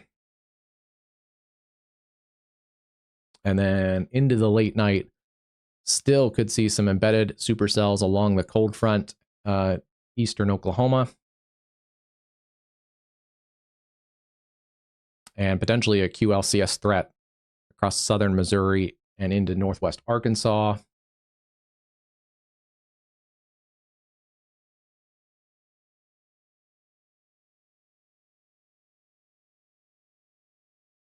This is about 11 o'clock at night coming through the northwest Arkansas metro. And then about 1 o'clock coming through Springfield. And then I know, Sarah, you were on earlier. I don't know if you're still on, but areas in southeast Missouri, probably not going to get into a lot of action until after midnight, when we could start to see some strong storms up towards Potosi, Farmington, Waterloo, in that kind of 1 even to 2 o'clock hour. But it's storms to the west that would likely have more of a all hazards threat, or at least wind and hail back towards Kabul and Rolla with a wind and hail threat, and then potentially some all hazards still ongoing in northwest Arkansas at 1 or 2 in the morning. So, and potentially some more wind along that cold front and pushing through Milwaukee at about 1 or 2 a.m. But southeast Missouri doesn't really get into it until it looks like it's going to weaken by the time it really gets into SEMO. But I am noticing that some of this kind of stalls out over southern Missouri. Like West Plains is going to get maybe potentially 2 to 3 rounds of storms. West Plains is like right in here on the northern, north of Arkansas, but on the Arkansas-Missouri border. And potentially an area like that could get some localized flash flooding and at least a couple rounds of heavy wind, embedded, potentially some embedded spins, and also embedded hail before that moves into, it finally starts to move into early parts of Saturday. But yeah, so this area here, southern Missouri, the Ozarks, into the southern lower Missouri or lower Ohio Valley. A little worried here about some flash flooding, areas that have already gotten a lot of rain the last week or so. Okay. Close that out. Okmulgee, radar indicated tornado warning. This is out of the Tulsa office for central Okmulgee County and southeastern Ofuskie County. Capable of producing a tornado near Faro, moving northeast at 40. And I just want to check that is our only tornado warning. And I'm looking at up here on the quad radar setup. I'm looking at our former tornadic storm near Jackson, Michigan. It's no longer tornadic. It's barely severe. So this is all out on its own. It's a little mini supercell. It does have rotation here near Faro. And this is I-40, I believe, right here. So there's your tornadic circulation on the backside of this. A little bit of a lower CC value, but hard to say if that's on the ground or not. But that could easily produce. It's going to be just west of Henrietta. 1, 2, 3, 4, about 5.5, 6 miles west of Henrietta. Yep, about 6.5.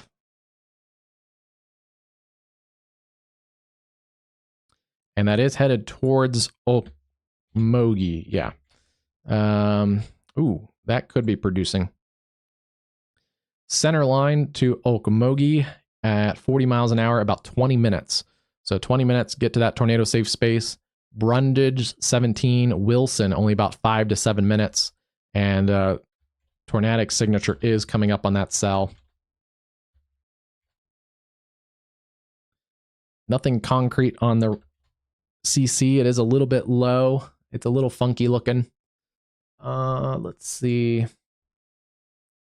Severe thunderstorm warning around Chicago.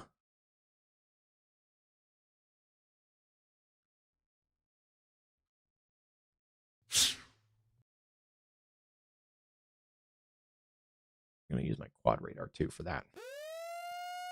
Oh boy.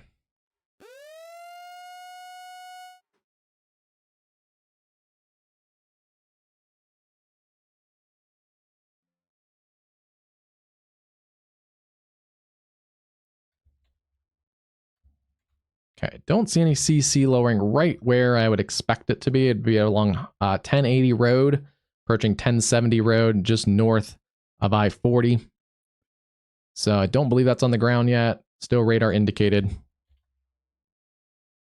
I do want to look at a couple of the other cells. That one's rotating near Sparks. So keep an eye on this supercell south of Davenport.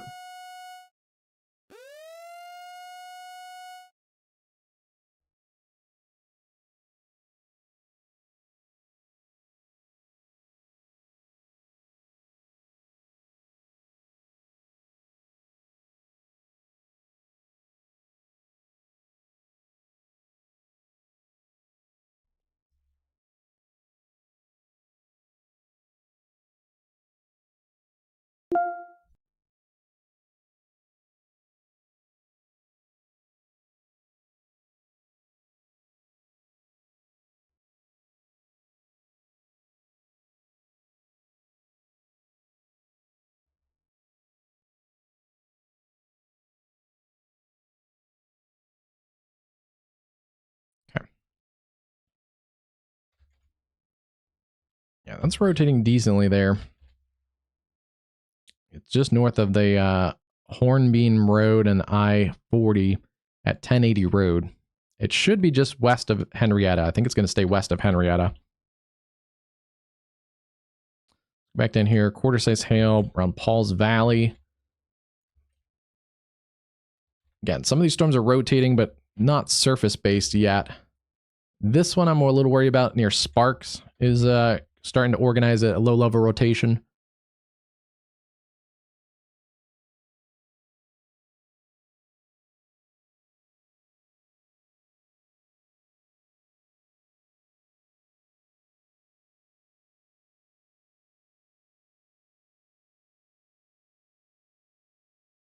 Yeah, keeping an eye on that storm for sure.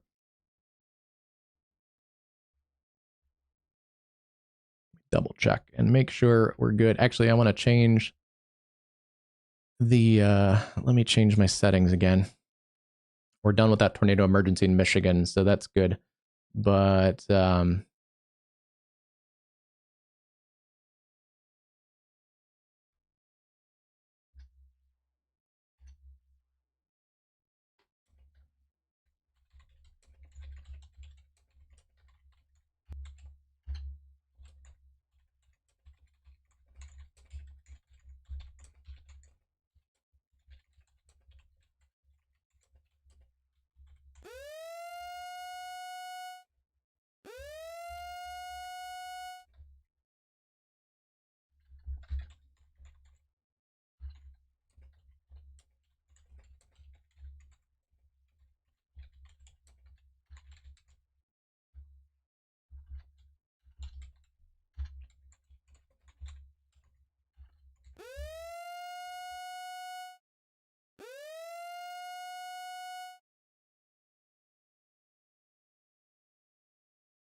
okay. I think we got that updated. I do want to look.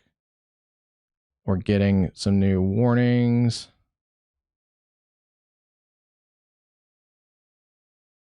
Well, I hear my warning going off, but I don't think we have any new warnings. That's weird.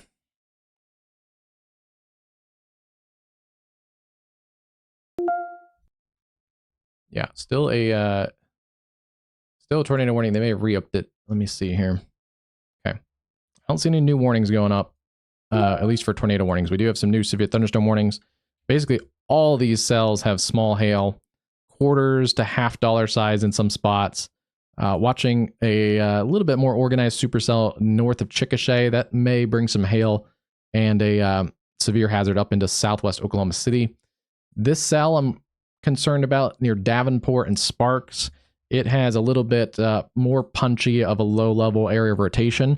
It's not to the level of a tornado warning yet, but you can see it's a supercell. It's got the fanning out forward flank, and then it kind of wraps a hook down in here. I think it's one issue right now is there's a ton of storms to its south. It's kind of impeding, I think, some of the inflow and also kind of pushing against its outflow on the rear flank. So that may affect it in the short term. If it can kind of clear those situations, or if it can kind of pull ahead of some of this just clutter storms, it has a better chance to organize, and it may be trying to do that. Let's see if it can kind of pull some of this into it and kind of leave the rest of this behind. If it does that, it has a better chance of producing a low-level circulation. So keep an eye on this one. Stroud, Depew, Deep Fork Wildlife Refuge, and areas up towards Bristow, Slick. Let me zoom in. Midway, McCaber, and Welty. Keep an eye on that area out here into kind of central Oklahoma. Our other tornado warning radar indicated still for Okmulgee County, and that includes Morris, Schulter, Okmulgee, and Okmulgee State Park. Let's go back over to this warning. It's north and west of Henrietta, and it kind of looks the same as it did earlier, and I don't see a debris signature on this one. This also likely has an exposed hook, so there's probably some spotters that can see this. I have a feeling if this goes observed, we'll get a quick notification from a spotter if that touches down. But areas around Schulter, Brundage, and Okmulgee need to be in your tornado safe space. And I do want to see, we may be able to get a camera on that one. Now we're in a little better spot.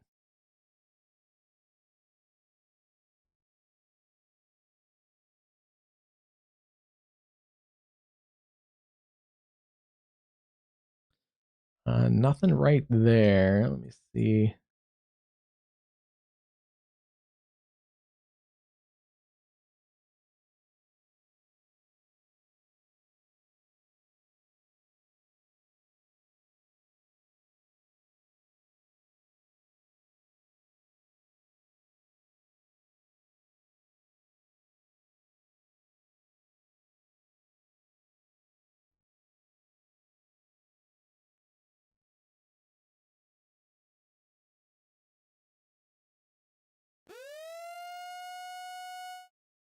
Okay, that looks like a good spot. Let's get that up.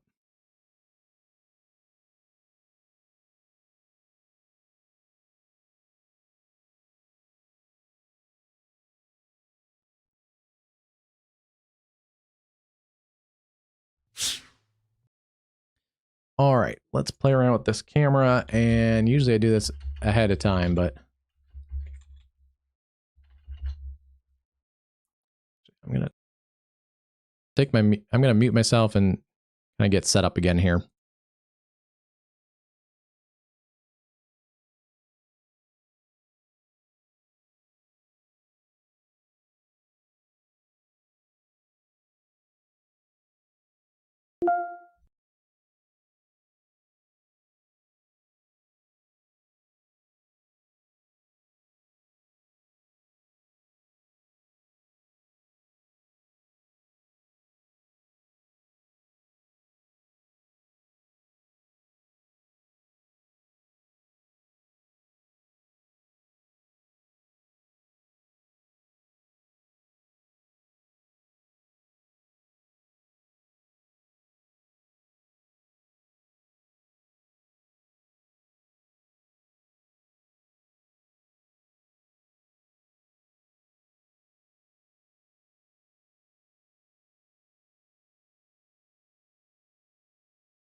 Okay, that was being a little finicky, so I try to get that pulled up. There was actually a little bit of a rainbow on that camera, but this is looking at that severe warned storm, and that is looking at that storm near Stroud. the one that has a trying to develop a low-level center south of Stroud, also south of Davenport. So keeping an eye on this cell. It is a supercell. It's producing some hail near Stroud and along I-44. And maybe some hail coming down now. It's either hail or chunky rain, but that's looking at that storm near Stroud. Let's continue to look here. Radar indicated tornado warning continues to lift towards Okmulgee. This does not look as punchy as it did earlier, and not seeing any tight debris signature on that one, but that is going to continue to lift towards the southern area of the Tulsa metro. So continuing to monitor that one. I heard our tornado warning go off, but that looks to be the only tornado warning right now.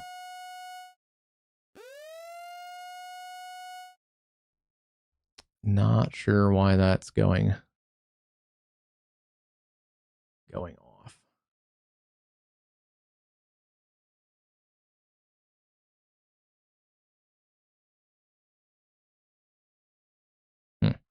Interesting. I checked my settings and they were good. Let's take a tour from the top and just kind of organize again, since we do have a lot going on and we're bouncing around a little bit to quite a bit of different areas. But that storm near Jackson is basically gone. It's interesting that mesocyclones will spin for a while. There still is broad rotation even in that cloud structure, but it's not tornadic. It's elevated, and it's in a environment that's not conducive of tornadoes anymore. But this essentially shower near Tompkins and north of Jackson in Michigan is what's left of that tornadic powerful supercell that created at least 2 or 3 tornadoes. Some of those were significant to, I think, even a violent tornado near Union City, and potentially a strong to violent tornado near Three Rivers. We do have a new tornado warning south of Jackson while we're in this area. This is near Jonesville and Hillsdale with some broad rotation on it. I do want to look then and see what we're getting into with these temperatures again. Okay, Hillsdale, it's still at 60, Coldwater 68. So we're still in that warm environment. 55 in Jackson, 50 at Adrian. So that boundary is right in here. It's 47 in Ann Arbor, 45 in Monroe, looks like 46 in Whiteford Township. So once we cross this boundary, it's not a conducive environment of severe weather, but this is in the warmer air still. So potentially a tornadic storm. Let's see. There is broad rotation. It's in the radar hole that we've seen before. We are closer to the tower radar. Let me see if we can get a velocity. It's just at the edge of the tower radar, but it's in here near North Adams, approaching Adams Road, and then Wheatland, Jerome, and Somerset Corner. You guys need to be in your tornado safe space. This is areas around Moscow, Somerset Corner, and northeastern Hillsdale County, Michigan. It is moving at 35. It does not look particularly strong yet, but it does show some broad rotation in here. So I'm going to kind of cut this storm in half. And from the rotation and the leading edge of the bigger hail, I'm going to take it out at 40. North Adams, it's basically now. And then Moscow and Jerome, about 7 minutes. Somerset and Somerset Corners, 12 to 15 minutes. And then if it holds together, Cement City, about 19 minutes. We'll kind of keep an eye on that one because it's going to get into a little more populated environment there too in southeast Michigan. Otherwise, I would expect they're just going to let this warning expire soon because that cell near Tompkins is not severe anymore. Down the line, strong storms coming through parts of northern Indiana. And let me take off the this. Pretty good surge of winds coming through Crown Point, Merrillville, Gary, and also could get some embedded spins in here. And then I would expect we're going to get more severe warnings as these come ashore. You can see there's little backward C shapes. Those are all Boeing segments that are going to be onshore of western Michigan, St. Joseph down to Michigan City, potentially towards Niles and South Bend in a little while. Further south, just kind of general severe thunderstorms coming through Bloomington. And not seeing much in the way of rotation there. Pretty much just general line of severe thunderstorms. Some of those may not even be that severe, so just hunker down for a few minutes. Let those pass. Non-severe thunderstorms working through Kansas City right now.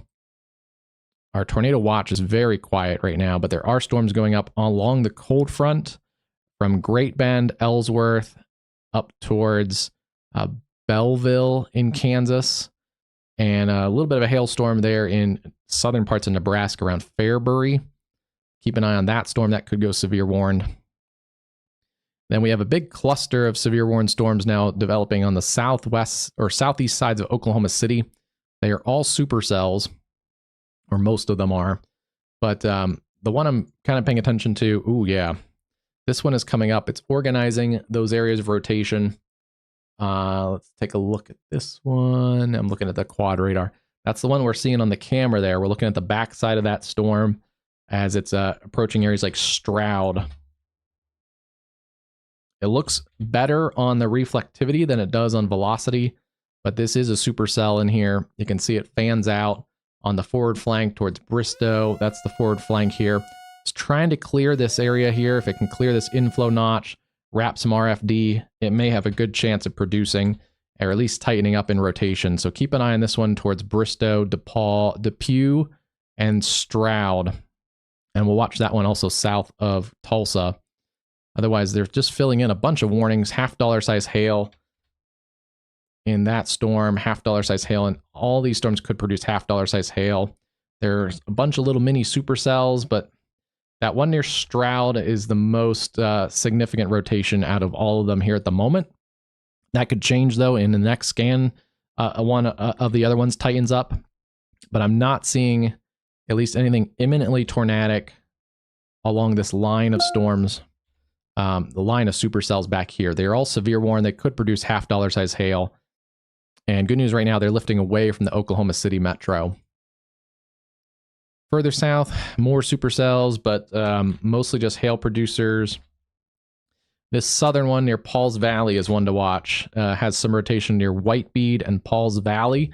That one has a little bit better access to uncontaminated inflow. There's nothing south of it right now. So we can see if that organizes, that could be a potential problem. And then further south, not much, just showers, moist showers going up around Dallas. Continuing to watch more development in eastern Oklahoma and the Ozarks, but nothing there is severe right now. And they've allowed the tornado warning to expire around Okmulgee. And I agree with that one. That storm, still a supercell, still got to watch it, but that is not tornadic. Still watching this storm near Stroud.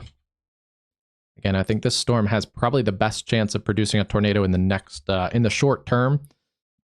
Still not super tight, not quite to the level of a tornado warning yet, but that is a very organized supercell.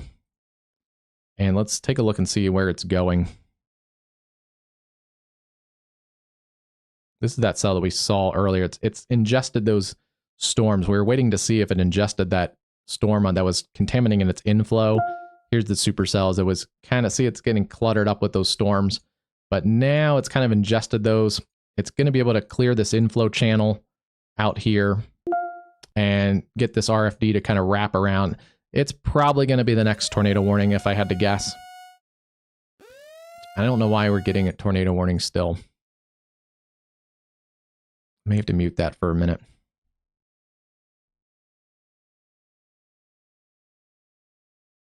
Still have the tornado warning in Hillsdale. Okay, now we are actually getting a tornado warning. That's probably the right call, even though it's not super tight. As I was just kind of explaining, this storm has also ping pong ball sized hail, but the storm is definitely coming up near Stroud.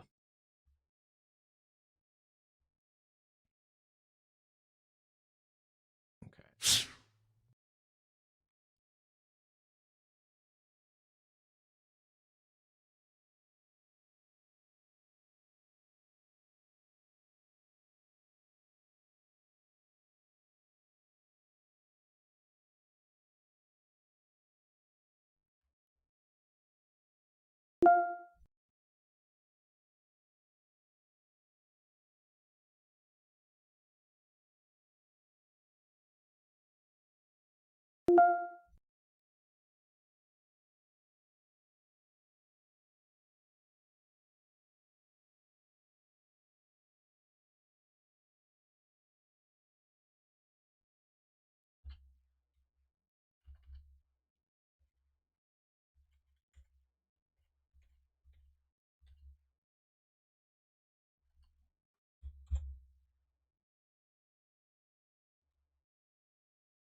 Okay, getting some cameras set up in Arkansas. That gives us another camera position there. As still kind of getting set up from that tornado emergency earlier in Michigan that we just had to get going before I got everything set up. Okay, there's that storm near Stroud. Again, tornado warning continues here. This is going to be for Western Creek County. All right, Western Creek County. All right, let's see here.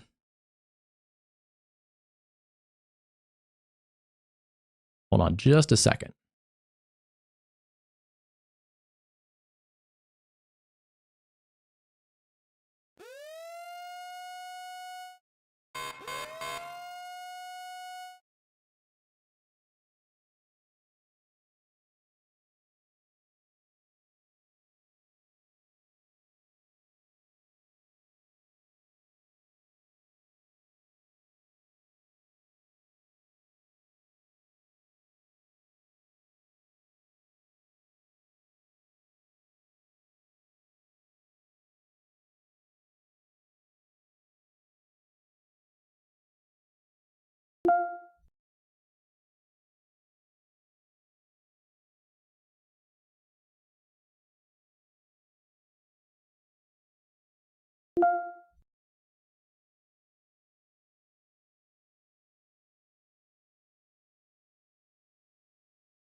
All right, there we go. Got that taken care of, and see the dark clouds on that storm. That is a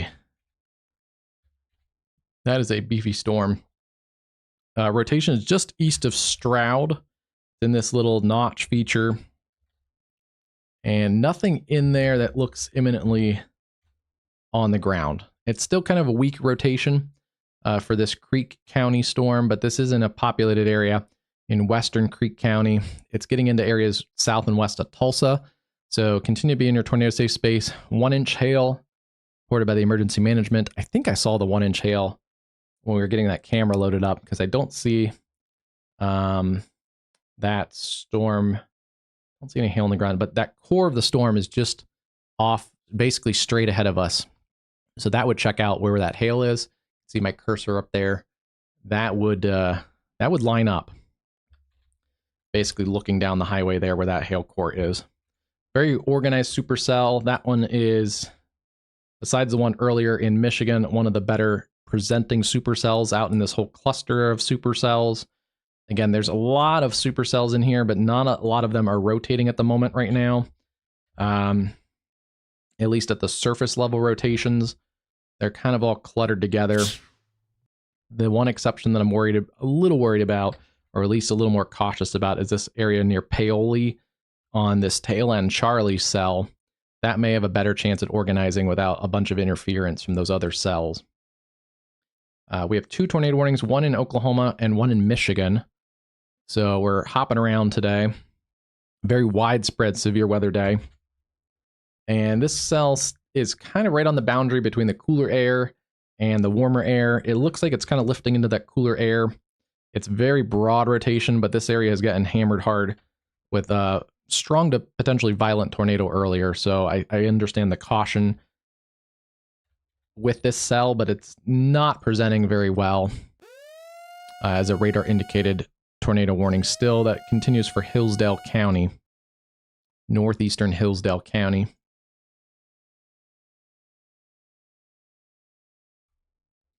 And yeah, trying to check all of the screens here and make sure we got everything covered. But it could be one of those days where we're not actually covering your specific area, just in case just because we have so many tornado warning, or not tornado warnings, but so much area of severe weather that's potentially ongoing here. Ooh. This. Okay, hold on. Tornado potentially on the ground near Stroud. Let's go look at that Stroud storm again. Tornado approximately 3 minutes ago, due east of Stroud. Light debris, intermittent condensation funnel. We'll see if that gets relayed to National Weather Service. Be right in here, just south of the interstate. It sounds like it's a weaker end tornado if there was something, so we may not see that on the correlation coefficient. This is a spotter report.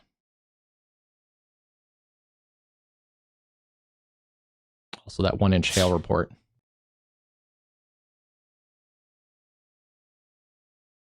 So this is trying to attempt to produce a tornado. This would be between Stroud and Depew along I-44, coming up towards Bristow, and then Hayburn, Bellevue, those areas. Let's get the track on this one and track that out.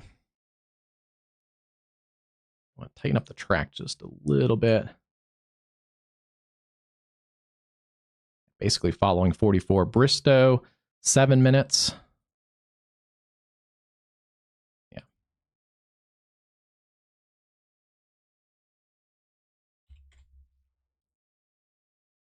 Seven to 9 minutes, Bristow about 20.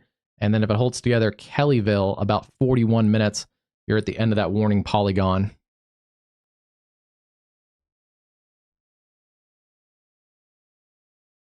There's a look out of Arkansas. I want to keep an eye on those areas.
Getting a different camera angle to get in front of that storm.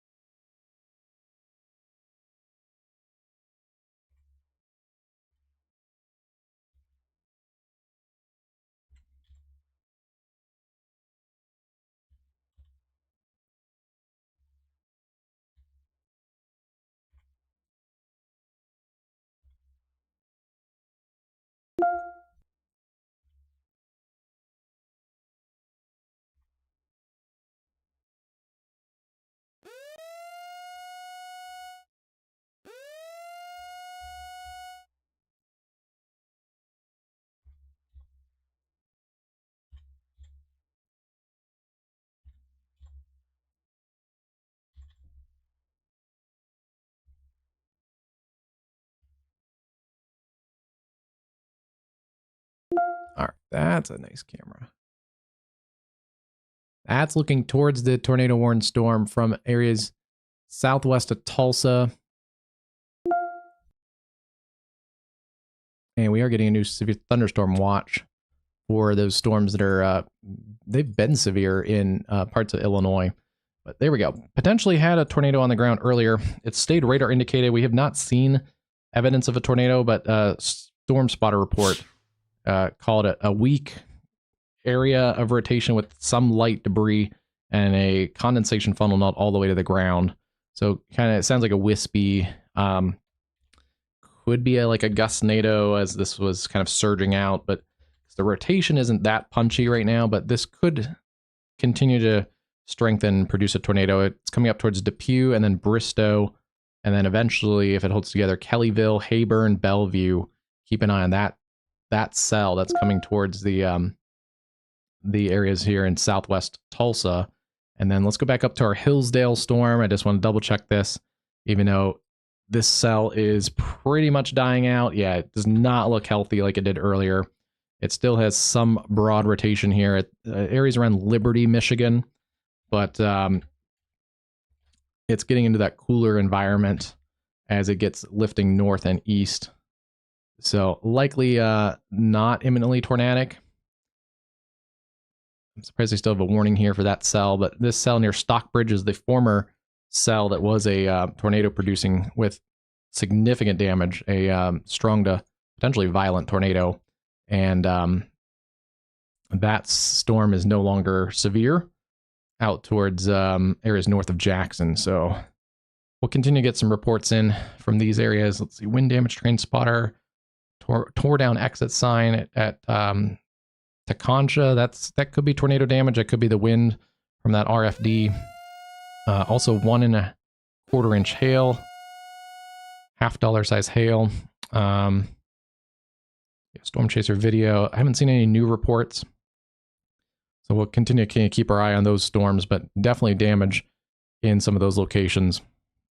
As I kind of expected, as those storms are coming ashore in western Michigan, we have new severe thunderstorm warnings. A couple of those are tornado possible. There could be some kind of QLCS spin-ups in this. Nothing imminently tornadic, but just keeping an eye on these as they come out into the warmer and moisture environment into southwest Michigan still.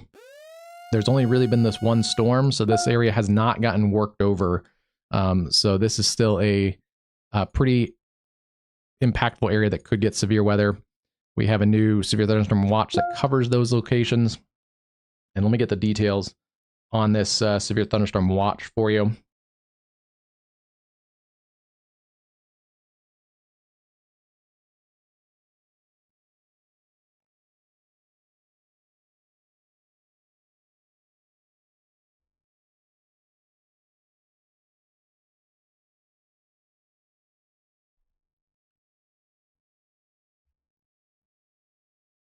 Okay, this watch, couple of tornadoes are possible, isolated hail up to ping pongs, and scattered gusts up to 70 miles an hour. That includes Kankakee, Illinois, Logansport, Kokomo, just west of Fort Wayne in Indiana, South Bend in Indiana, Gary, and Valparaiso, Warsaw, Goshen, all those areas in northern Indiana. And then it covers southwest Michigan, Kalamazoo, Jackson, Coldwater, South St. Joseph, and areas south of Grand Rapids. It doesn't quite go to Grand Rapids. So southwest Michigan, north and northwest Indiana, and then northeast Illinois, south of Chicago. So not quite into the Chicago metro. Some of these storms, like the ones over by Bloomington along I-55, are just getting into that severe thunderstorm watch. So we'll keep an eye on that one. Again, there's potential for some QLCS spin-ups, but the tornado chances are a little lower up in this area. Mostly going to be isolated hail and some damaging wind. And yeah, this area has not gotten worked over. You can see the path of this one supercell left almost 2-inch diameter hail near LaPorte, and then it started to produce tornadoes as it got into Michigan. A couple of those looked to be strong to violent, and then it's now gone in the Jackson area. So how long is this? Kind of lasted at least about 250 miles or so, and in its kind of most peak severe time period there. So very long track supercell, a little rare for this time of year in Michigan. Let's go back to our tornado watch. We have a couple storms going up. These are going to be elevated in northern parts of Iowa, not severe warned. Could get some hail out there, but we're looking for the more warm sector storms. Not seeing a ton in this watch area yet, except we do have some storms that are going up along the cold front. We'll keep an eye on those. Here is the cold front coming through the areas like Great Bend. You can see it on the radar, this little wispy kind of line in here. So we'll keep an eye on that one as that pushes into a little bit better environment into eastern Kansas.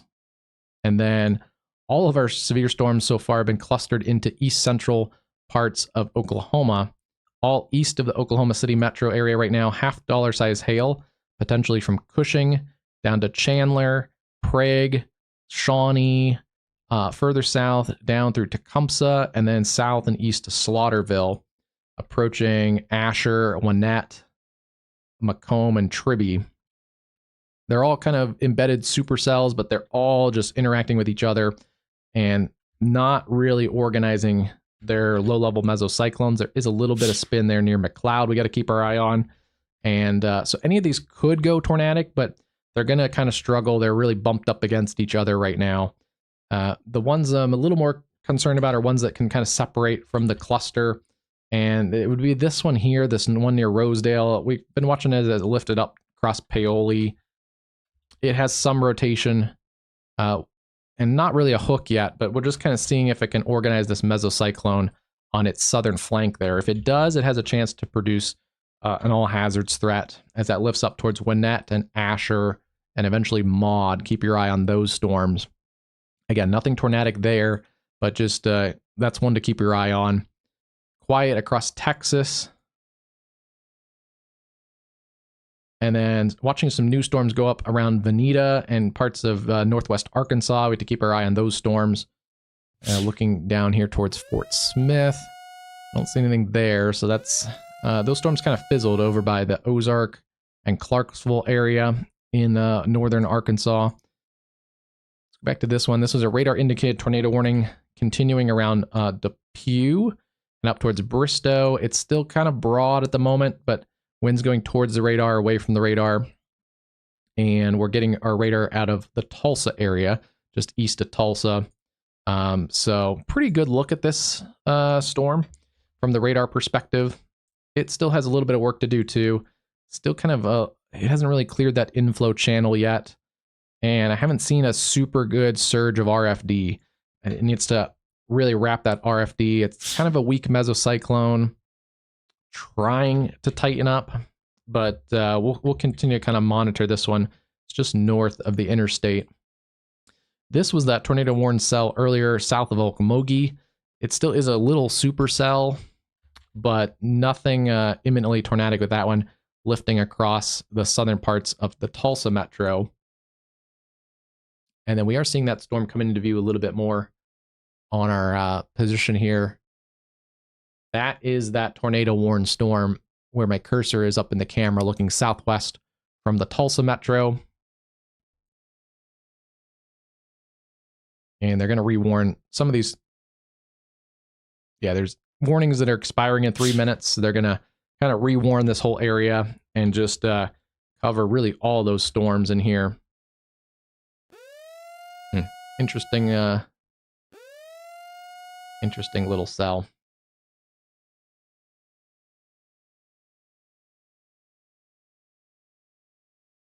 We do have a new severe thunderstorm warning going up. This is going to be for that cell that we've been following for a while with some hail in southern parts of Nebraska, near Tobias, western Dakin, Dorchester, and Crete in Nebraska. Keep an eye on that cell. Quarter-size hail, 60-mile-an-hour winds, and that's right along the cold front as well. That's our first severe warned storm on the cold front. That's interesting. Why do we have a tornado alert that continues to go off?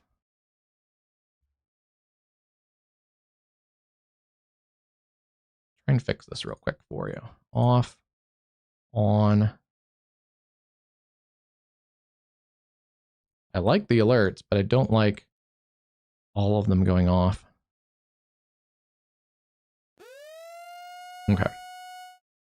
I'm still getting it, huh?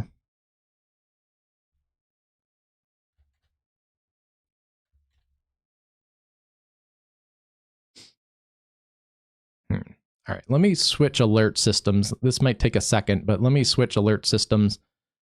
Again, we went on early because of as I was getting set up, we had a tornado emergency. So I was probably about 10 to 15 minutes away from getting everything pre-checked for the stream. But we had to go live when we did. So I'm really glad we did, but it's been a little bit throwing it off. And this is going to be a long duration severe event potentially as the cold front kind of unzips in Kansas. So I want to take a couple minutes now. I'll still be live here. I'm still going to be off. Just looking at some programming stuff and get my alert system fixed. So if anything really pops off, I'll pop back on, but let me just kind of get a few things organized real quick. Hail's coming up in this supercell, so keeping an eye on this. Just north of Depew, just north of Bristow. Nothing there yet, but keeping an eye on that one. That is organizing a little better now. And hail also coming up in this cell near Cleveland, Oklahoma, up towards Barnsdall, Pawhuska, Winona, and Hominy. Boy, we've called those names before. With a devastating tornado. Was that last year or the year before? I think that was 24. Maybe? I don't know. The Barnsdall EF4 tornado at night. Some of those same locations getting some hail, looks like today. So, all right, let me get this alert system switched over so we don't have to listen to false warnings continuing to go off.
Okay. I don't know. I'm still trying to get my stuff up with my alert system kind of being broken a little bit. But we do have an observed tornado still in that area west of town. And this is coming into that area in northeastern Creek County, but also extending into west central Tulsa County. Damaging tornado weather spotter confirmed. So I do want to take a look at this just a few minutes ago. And let's take a look at this. This is that storm we kind of had been waiting on to get a little better organized. And within the last little bit, it likely did here, just as I stepped away, of course. But last we kind of really checked on it, it did continue to intensify north of the highway here. It looks like producing a tornado near Bellevue. And we do have a report there. Public reported a tornado northwest side of Bristow. So yeah, it's north of the highway. And that is continuing up. Looks like it's recycled now and producing a tornado here just west of, oh boy, that has come up in just the last couple minutes. Let's take a look at this. Kind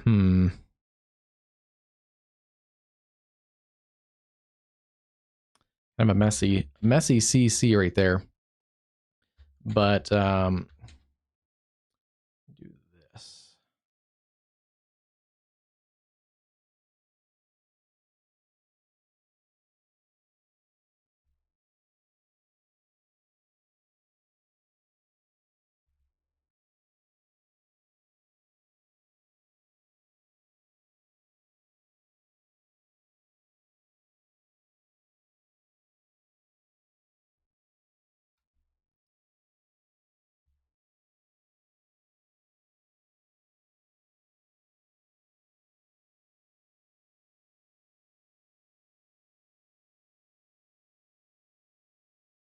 Looks like it's been kind of intermittently on the ground, just based on looking at the...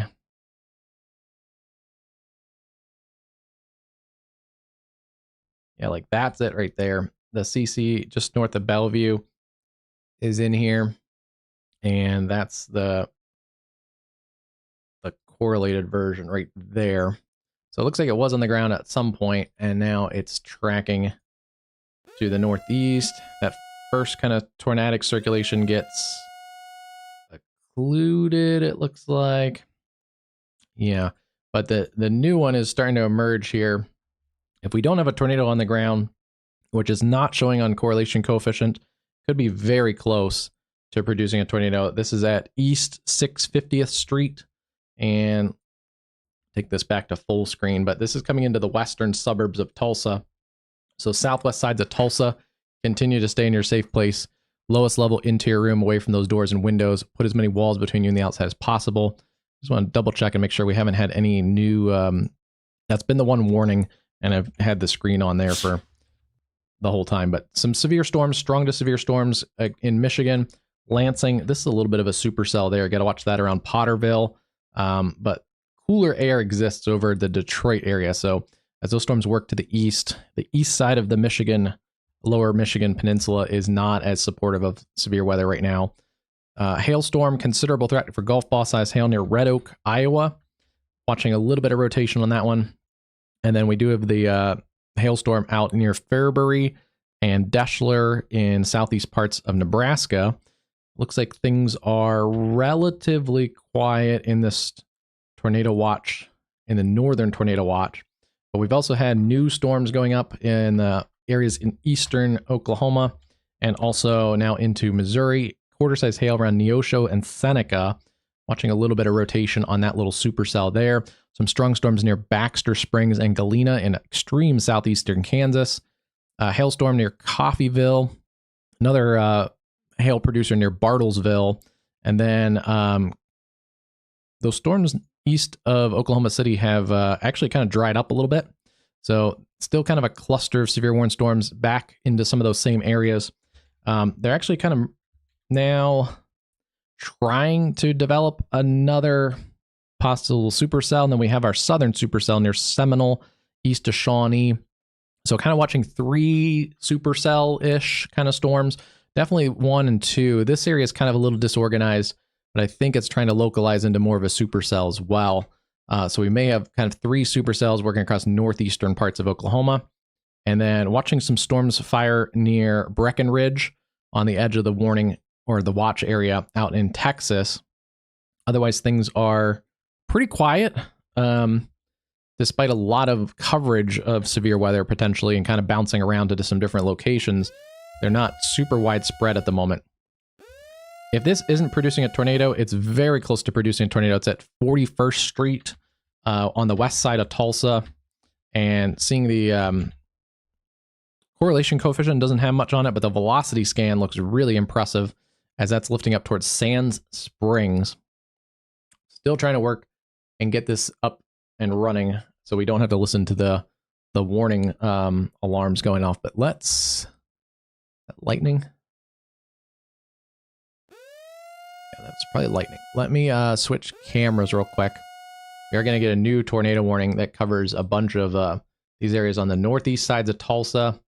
It has gone back to radar indicated, so we've lost the observe tag. So they're seeing what we're seeing, that it's very close to producing again, but it's not at least showing on radar that it's producing. But this is going to include Sand Springs, Tulsa downtown, up towards the resort there, the retreat and lodge on the north sides of town. This includes areas north and east of Tulsa, Turley, Sperry, Owasso. So quite a populated area. It is 6 o'clock in the central time zone. So there are a bunch of people. Actually, we'll switch into the central time zone since there's not as much severe weather out east right now, but there, switch the clock, 6:04 in the central time zone. And I do want to check and make sure they still have this Osage County and Tulsa County at 20 miles an hour. Might be a little faster than that, but let's take this out. I'm going to kind of take just the mesocyclone and out to the north and east. Sand Springs, about, let's take it at, I think it's probably like 30-ish. So I do want to kind of give everybody a little bit of advance warning. About 10 to 11 minutes. And then the lodge here, Post Oak Lodge and Resort, that is going to be about 22 minutes. And then up towards Turley, 31, and Owasso, about 45 minutes. Tulsa downtown, it'd be in that 15 to 20 minutes kind of time frame. But it would be right in here. Not seeing anything right there. I'm surprised we're not. Because that is a nasty circulation coming into areas right along the Arkansas River near Sand Springs.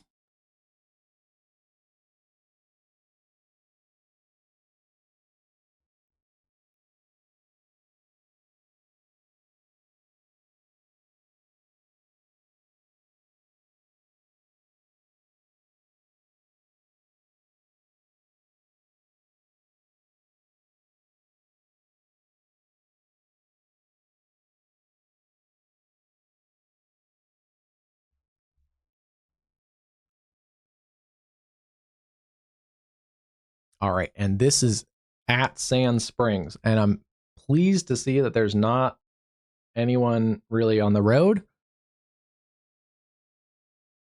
So it does appear like the Tulsa area, there's someone there. A couple people. You can see how dark this is getting. This is a camera basically at Sand Springs downtown, which is right in this area right here. So this camera is, I believe, looking towards this storm complex. Ooh, this is really close to producing if it's not on the ground again. Just coming into the southwest side of Sand Springs. It's across the Arkansas River along 21st Street, the Manford Expressway. And yeah, we are really close to the circulation in this camera position. I'm kind of waiting. There's a little bit of a CC lowering. I want to see if that drops on the next radar scan. If it does, that could indicate that tornado is back on the ground. It's around 21st Street and Manford Expressway. And that is a really dangerous supercell with a potential tornado on the ground at least a few minutes ago. I do want to take a look at this supercell. It's being warned for severe thunderstorm warning, tornado possible tag coming up towards Boley, Payton, and Okemah, just north of Seminole. Does have some broad rotation. It's not fully localized yet. It's a very impressive hook echo. You can see that. Very impressive supercell.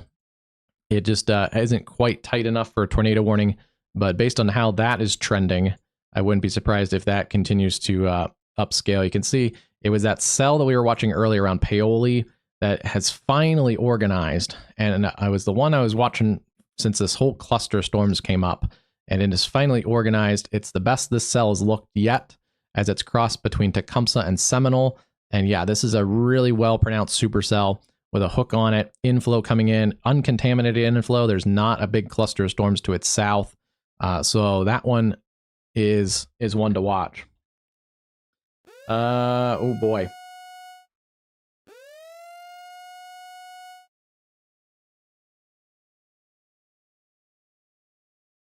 Kind of waiting to see some definition to the cloud there at that Seminole camera, because this is coming into Seminole, basically on the southwest side of Seminole, or sorry, Sand Springs. Southwest side of Sand Springs. That is pretty nasty rotation, but it has kind of broadened out just on that last scan. So that is one good thing. This might ride just to the north of Tulsa, but I also have to watch that this could occlude a little further, and then a new area tighten up a little further south, and that would head generally towards the Tulsa area. So watching this one very closely. Anywhere from Tulsa downtown to the north, you need to be in your tornado safe space, lowest level interior room, away from those doors and windows, and put as many walls between you and the outside as possible. Once again, tornado warning continues for Osage County, and just kind of, I want to be a little bit broader, and let's take this out just a little bit further. Sand Springs, about 4 minutes or less. I'm looking at that camera because trying to see if we get definition to the cloud structure to see what's going on that camera, but this camera's getting pretty close to the circulation. Sand Springs, 4 minutes or less. The Post Oak Lodge, about 15 minutes. Tulsa, 15 to 17 minutes. And then 25 to Turley, 38 to Owasso. I got kind of, yeah, about 15 minutes there. Actually, let me zoom in just a little further. Lefko Hill, 10 minutes. Kegel, about 10 minutes.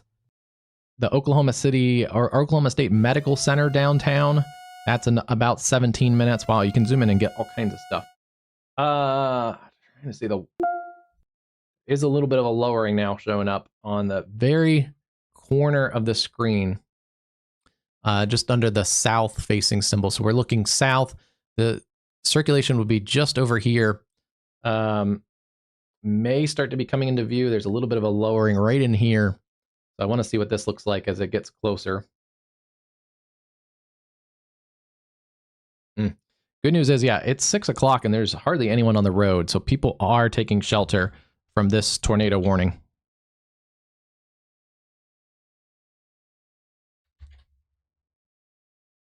But at the moment, it doesn't look quite as punchy as it did earlier, but it's in this area just near Sand Springs.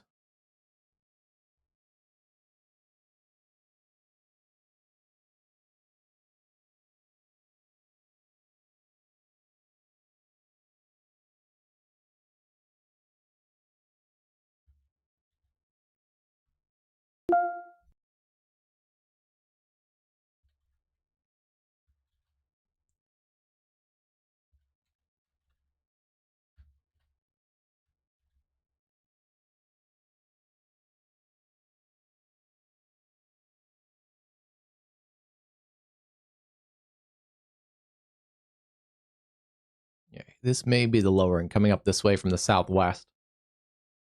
Still can't really see it, but maybe coming into view here.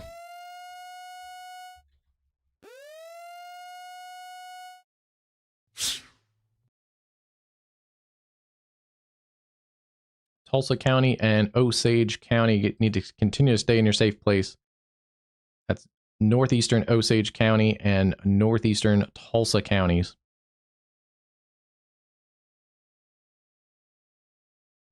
Checking this supercell, I definitely want to keep, yeah, this is tightening up a little bit near Little. So continue to watch this cell as this tightens up near Little. And that would be continuing towards Sylvania, or Sylvian, Schoolton, and then Okemah up next in that cell. And let me double check its forward progress. I believe it was moving at a similar speed. Yeah, 35 miles an hour as well. So that's a good sign there. Let's take a look. We'll go like this. And Okima, about 40 minutes. Yeah, 37 to 40 minutes there for Okima in south central parts of Oklahoma. Again, tornado warning continues for the Tulsa metro. That's a rotation right around Sand Springs, maybe just to the north of Sand Springs. And we're kind of watching it roll over this camera position. Maybe trying to localize just to the north. There's some broad rotation showing up south of Sand Springs that's kind of facing this direction. I'll look to the north to see if we can see it. On this side, it'd be coming from the Oklahoma transportation sign. From over on this side. Where it does look a little darker just under the Oklahoma transportation logo.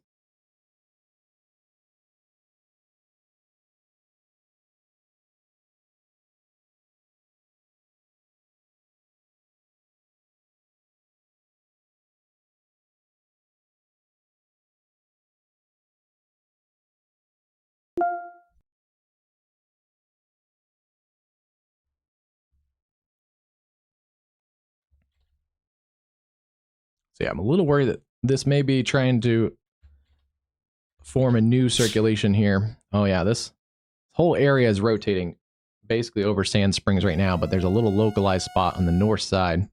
But worried about a new kind of circulation localizing on this southern flank of this mesocyclone, so we do have to keep our eye on it.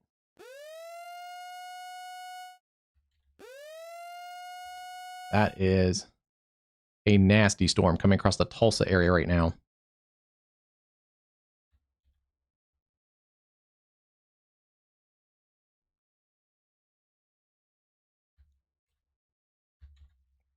A little bit of a supercell there, not rotating at the base level.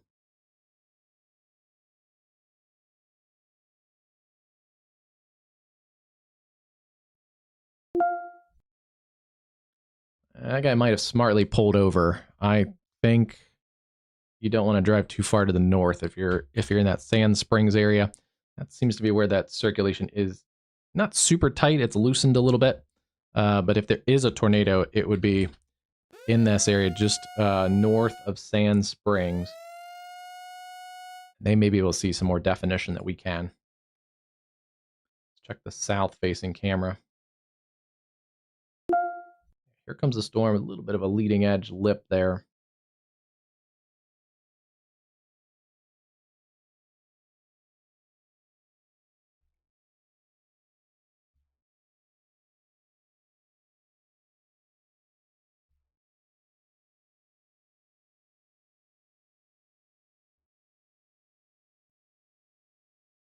See if we have a different perspective of this storm. We may have a different perspective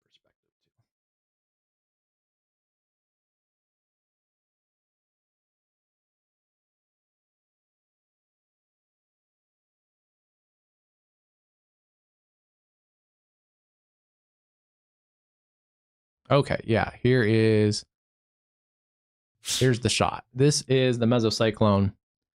And what I'll probably do is take this a little bit full.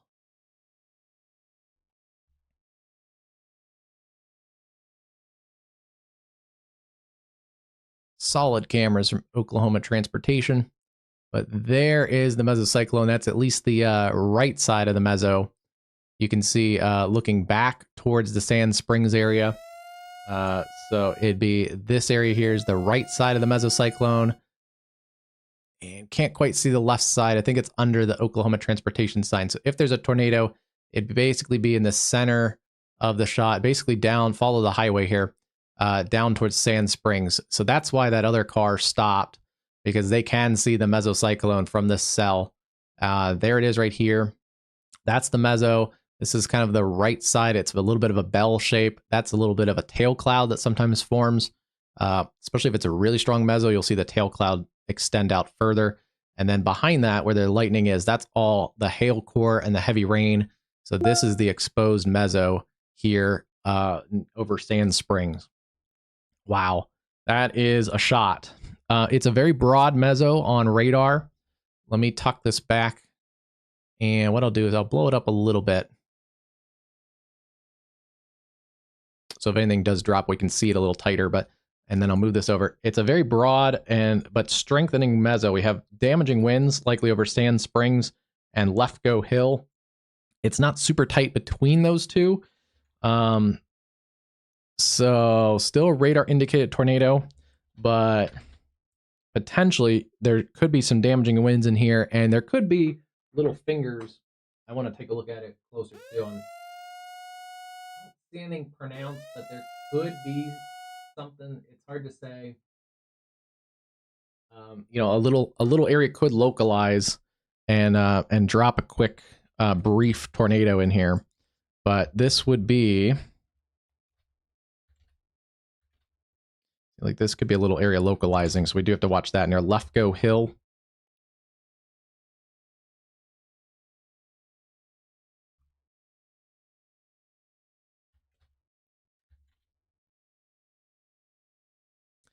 So it's this area right here. Let's look down the line. I just want to double check. A little bit of rotation in that second supercell. That's actually not even being severe warned anymore.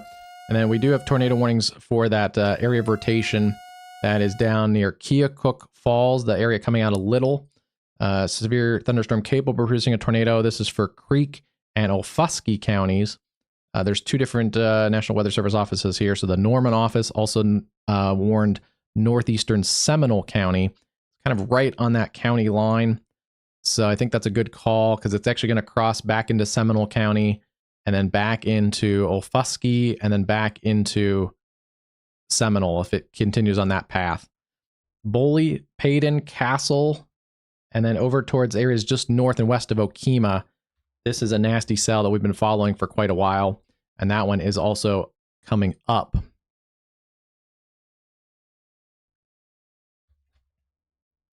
Again, this is trying to localize.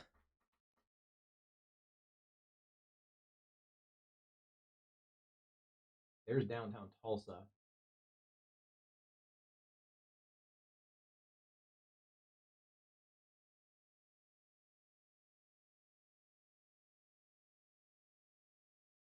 A lot of lightning with the cell, and it's gotten a lot darker because that meso is actually almost over this camera. But it'd be this area just straight away is what we're looking for. So if we see any power flashes in this area, I think that was lightning. Power flashes look usually a little bluer, but it'd be in this area right kind of just off the curve of the highway.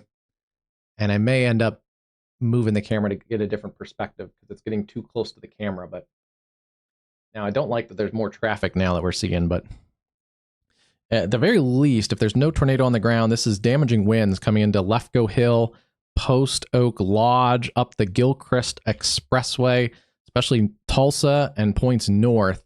Really need to take this seriously.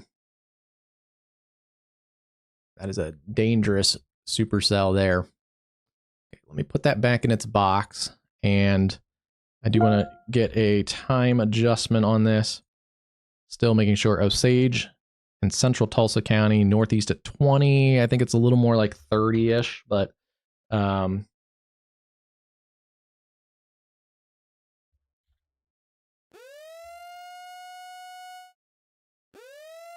I see the water on the roadway. You can see when the cars are blowing by is moving away from our camera perspective. That is the inflow winds. Our radar is over here. So inflow winds into the storm are in the red. They're going away from the radar. And then outflow winds surging out on the RFD on the backside are in the green coming towards the radar. So again, if there is a tornado, it's probably coming towards that Post Oak Lodge area. It would be up in this little area here. There's another little area trying to localize right here, but it's still kind of a weird broad meso. Yeah, it's kind of weird right now, but it's a little bit disrupted with this kind of feeder band coming in here like this. It's a really nasty cell, but little bit disrupted right now. It's maybe trying to localize just north of Lefko Hill. So I do want to keep our eye on this. Yeah, it's coming kind of across the camera right now.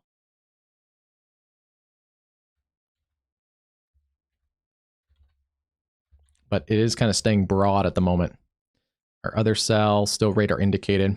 So 2 tornado warnings right now. Those are the only couple that we have. They're all in Oklahoma. 2 cells that are tornado warned. They both have 2 warnings for the county line differences. But let me zoom out. I do want to double check. Things are behaving decently in this watch area. Mostly just general thunderstorms with some gusty winds. There is a cell that's producing ping pong ball size hail around the Lansing area. That is a supercell. These should continue to diminish as they get into eastern Michigan, where it's much cooler. And then back through northern Indiana, still some pretty nasty cells, non-severe at the moment. I do want to also look at our Iowa areas. Quarter-size hail, bunch of hailstorms, but none of those are rotating really rapidly at least at the low levels. So not looking at any imminent tornado threat there. And then ping pong ball size hail potentially there coming up towards Friend, Geneva, and Milford, southwest of Lincoln. Watching a cell there at Clay Center, that's north and west of Manhattan. And then also severe warned storm coming up into the Joplin area. A little bit of rotation on it, but it's a small mini supercell, but it's not as punchy as it was earlier. And then here comes the wind. See if we get a wind shift on that camera. And then, yeah, watching some cells further south. But right now, this is kind of the main show. Oh, and it is going to try and localize again here, I'm pretty sure. We're getting an inflow band kind of wrapping around. It's going to try and tighten up again right in this area, I think, by the Gilchrist Expressway. A big, broad mezzo. We saw it on the camera.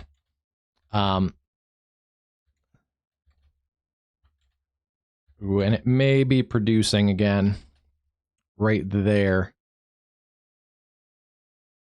That's at Apache Street and 33rd Street. Apache and 33rd. If it's not a tornado, it's damaging debris signature almost from damaging wind. And yeah, that guy's leaving again. So I think he saw the mezzo. And if he wasn't storm chasing, he was there for the last couple minutes. All right, let me get a different camera perspective and let's get back to the Tulsa area. This is our camera that we were just watching. Gilchrist. And I want to take a look here.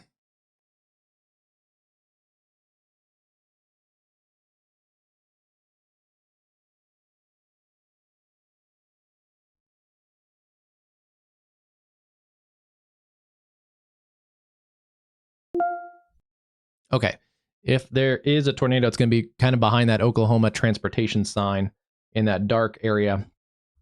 That's looking basically towards that dark area. So we also have to watch for power flashes in that area. That's coming up the Gilchrist Expressway. It's going to be Apache Street and 33rd, North 33rd. Tornado on the ground. That is likely a tornado on the ground right there. Gilchrist Expressway. And yeah, it's definitely deepened. So we're looking towards this tornado. It may be tucked into the rain, so it's going to be hard to see. I'm watching it too. It'd basically be just under that Oklahoma transportation sign in the top left corner of the screen. If we see it, it'll be when it pops out behind that logo. That is a dangerous storm. It's coming up Apache Street and the Gilchrist Expressway. And yeah, that's going to be a dangerous storm there.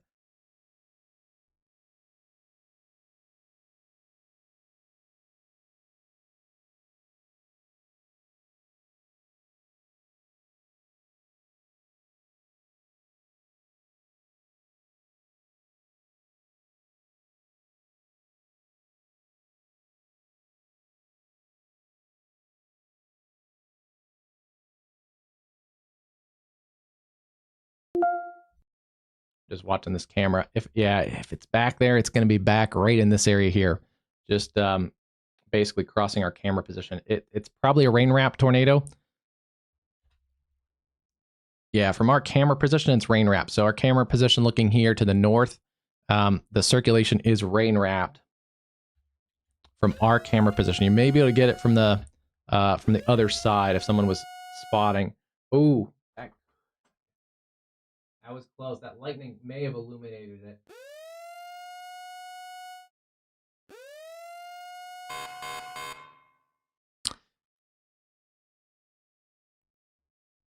I saw a side. It may be right in there.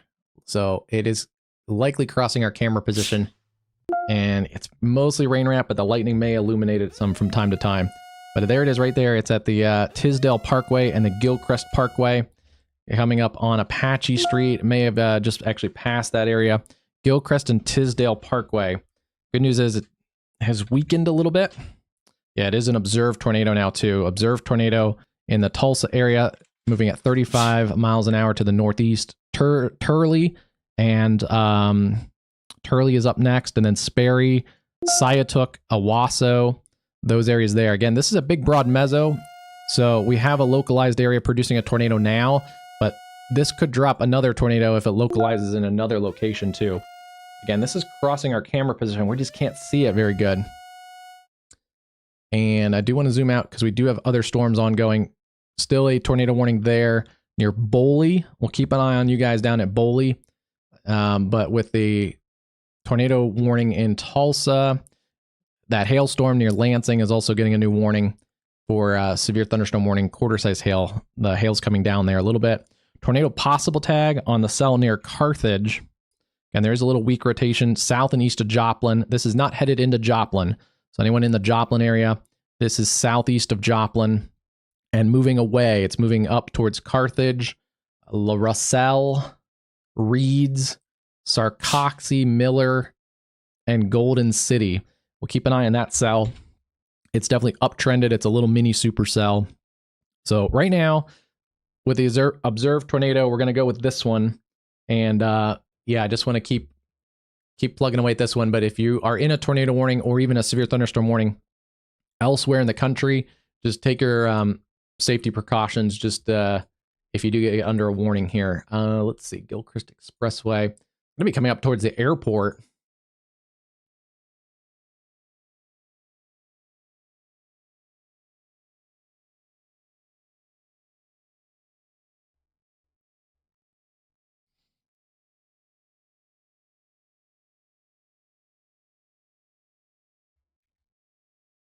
Yeah, still a nasty cell, and it's still on the ground, it looks like, near Turley and 46th Street North, and Peoria Avenue. So if you're just basically north of the Gilchrist Expressway, this is a damaging tornado. It's coming towards the Mohawk Soccer Park, Lake Yahola, and then over eventually towards Mohawk Park, maybe just north of the Tulsa Zoo, and then eventually kind of out Port Road towards Mingo. So this is a damaging tornado continuing. We may be able to see it. Let's see if we can see it here. It'd be basically center of our camera perspective. And these dark wrapping rain curtains are likely kind of the outer edge of the circulation. We just can't see that funnel, but it's in this view. We're just not seeing it. As that's lifting up to the north. The reflectivity has come down a little bit, but still a damaging tornado. Again, North 46th Street coming up towards North 56th. And 36th Street, just south of this by the zoo. This is the airport basically right here. This is the Tulsa like terminal right in here. So everybody at the airport in Tulsa needs to be in your tornado safety precautions. At the airport, at the soccer park, a damaging wind, broader area of damaging winds, potentially over 70 miles an hour with this storm. So this is on the RFD on the backside of the storm near Turley. And let's look at inflow. Inflow 60 to 70, 75 plus kind of on the backside. So this is a really dangerous storm producing a wide area of damaging winds, but a intense tornado now showing up with a lot of debris likely because we're close to the radar, but also this is a populated area. It's riding up towards the Cherokee Expressway. Again, that's your tornado right in here. Tornado on the ground near Turley at the Warehouse Market, 61st Street. And this is a tornado going through the north sides of Tulsa. North sides of Tulsa. It's going to be approaching the zoo, the soccer park, the Air and Space Museum.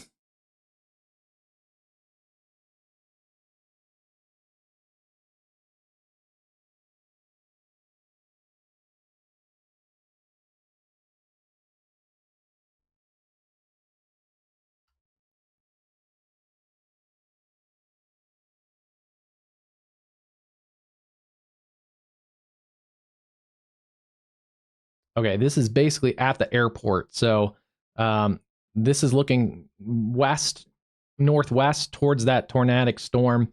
If it comes into view, it'd be on the very top of our screen. We also do have a north view. And in this case, it'd be coming from the west, again, under that Oklahoma transportation sign.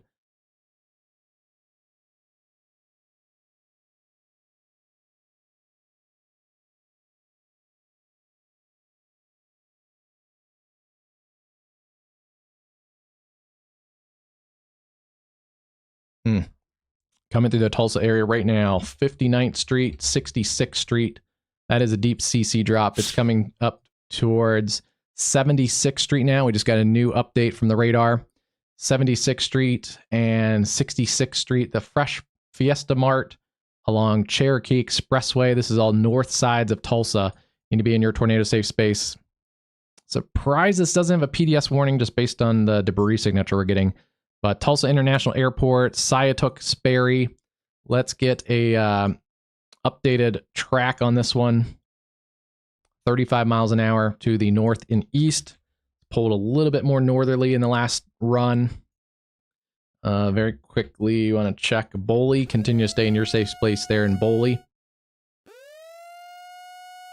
Look how dark it is. It's not dark yet in this area, but a radar confirmed tornado. Rogers, Osage, Washington, and Tulsa County damaging tornado. Radar confirmed. Continue to stay in your safe places there. I also want to just double check that it's still moving at 30. They have it at 30 still. So again, Owasso, Collinsville, you guys are up next. Damaging tornado there. And what I'm gonna do is I'm gonna kind of trace it out just ahead of that mesocyclone and just ahead of the tornado. Actually, just thinking a little bit, it is a broad meso. It could localize a different location too. So I'm going to take it out kind of this full area. So this will cover the tornado and the whole meso. Owasso, about 9 minutes or less. Collinsville, 17. Yeah, Collinsville, 17. Limestone, 20. Elba and Ogalla, or Ulaga, about 32 minutes. Elba, 32 minutes in that kind of time frame there. And then closer in, the Bailey Medical Center, about 10 minutes. Bailey Medical Center, that's close to being center line for the medical center. That's not great.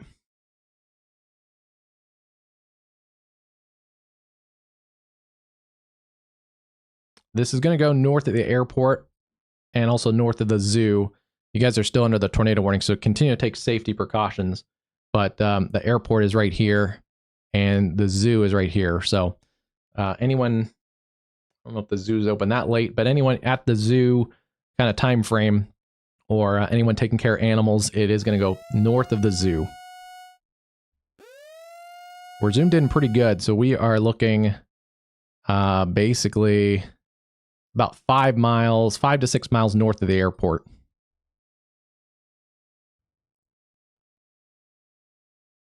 The debris signature has reduced just a little bit, and the circulation has broadened just a little bit, so maybe kind of undergoing a little bit of a cycle here. But look at the inflow bands into this storm.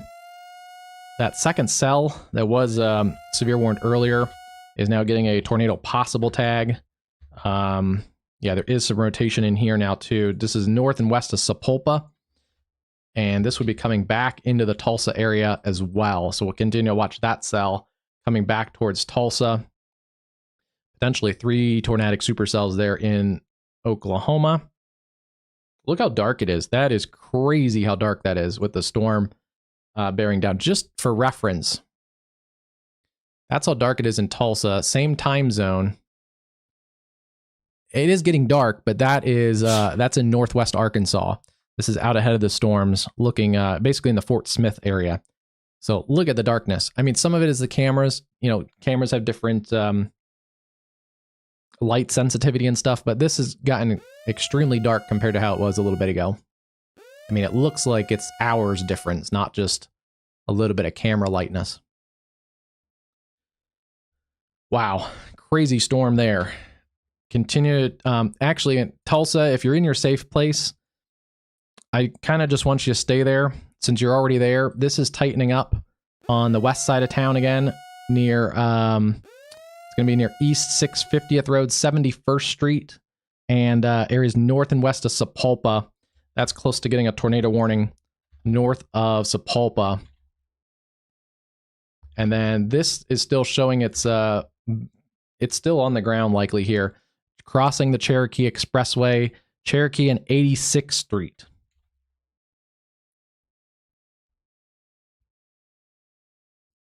Once again, observed tornado continues there out of the Tulsa area, Rogers, Osage, Washington, and Tulsa counties. And then our newest tornado possible tag is for Creek and Tulsa counties, west central Tulsa County. This is a little bit south of where the other tornado tracked. Let's get a read on this real quick. I think it's at similar speed. Yeah, 30, 35 kind of speed. And I want to take that out like this.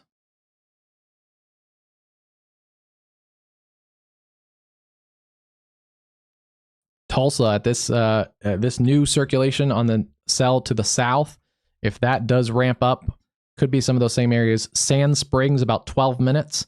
Tulsa, downtown Tulsa, 22 minutes. So downtown Tulsa, 22 minutes into downtown.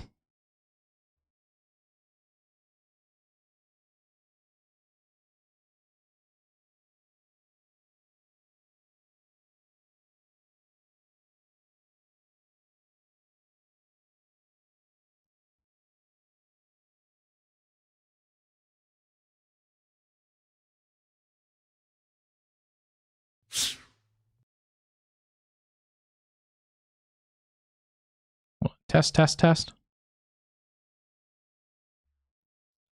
Okay. Just wanted to check my audio real quick because I had looks like a glitch real quick, but I just wanted to double check that. Yeah, still keeping our eye here on all of this.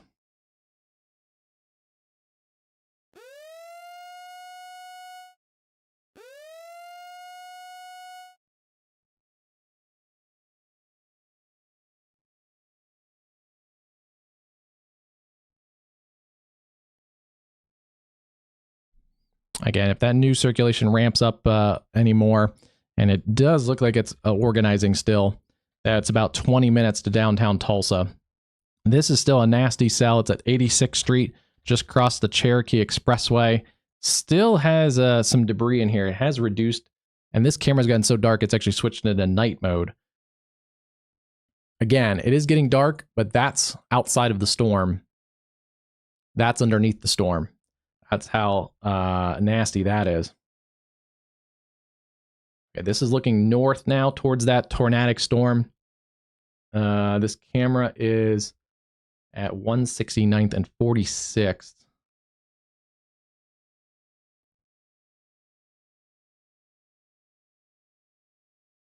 Okay, right here.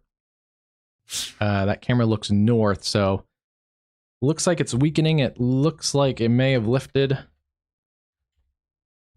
But we'll see if it tries to ramp back down here. That may try and cycle again.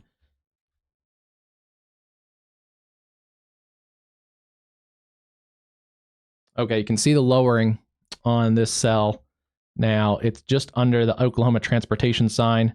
There's the right edge of the wall cloud. You can see almost a sharp square. If you look under that, you can basically see almost a right edge of the wall cloud.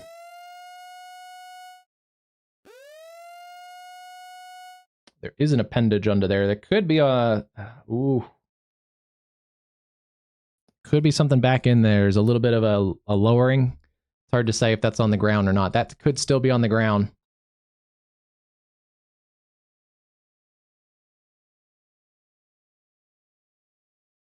Still kind of hard to see. It's kind of tucked up in the rain. So I can see the one edge of the wall cloud, but you can't see the full wall cloud. It's hard to say. Still a bit of CC lowering, but it could just be picked up debris kind of in the rain curtains.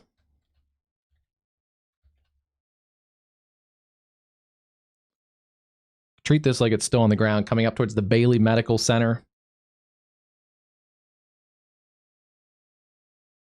Blow that up, and we'll take that camera fuller.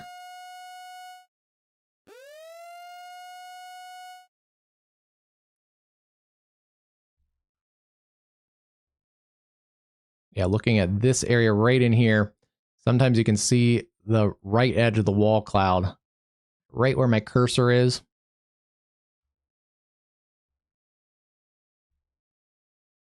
Again, our camera's down here looking north, so we're looking at that circulation.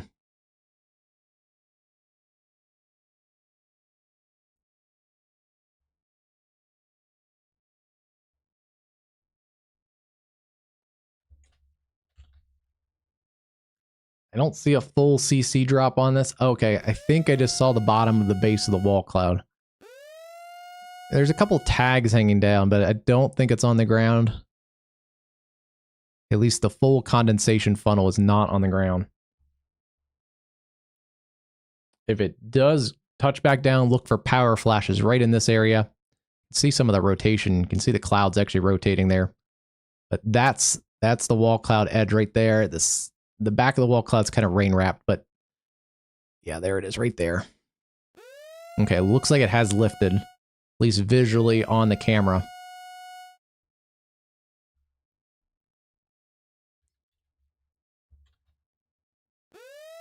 Continue to stay in your safe place. Collinsville up to Elba. Need to stay in your safe place here, north and east of the Tulsa area. Again, that could easily touch back down. It's touched down at least once or twice in the Tulsa area. And then keeping a very close eye, tornado possible tag out here at 51st Street on the west side of Tulsa. So you're going to go south of the previous track as that's lifting to the north and east. That also has a pretty good wind still in it, 50, 60 mile an hour damaging winds around that mezzo, which is basically straight ahead of this camera. It's kind of getting rain wrapped a little bit, but that's the mezzo straight ahead. Wow. We've seen some pretty crazy things on cameras the last couple streams. And this looks like it's trying to tighten back up just on the latest velocity scan. Almost see a little bit of banding in here. Nothing on correlation coefficient, but if I'm at 126th Street, I'm in my safe place. Collinsville. That mezzo is straight ahead of the camera. It's actually kind of illuminated by the light right now. Okay, yeah, there's the front side of the mezzo, and then the wall cloud and features are just straight ahead, and then I think I saw the back side in the lightning a little bit, but it's right in front of our camera here. Yeah, there it is. Don't think it's on the ground. The base, you can kind of see under it, right in there.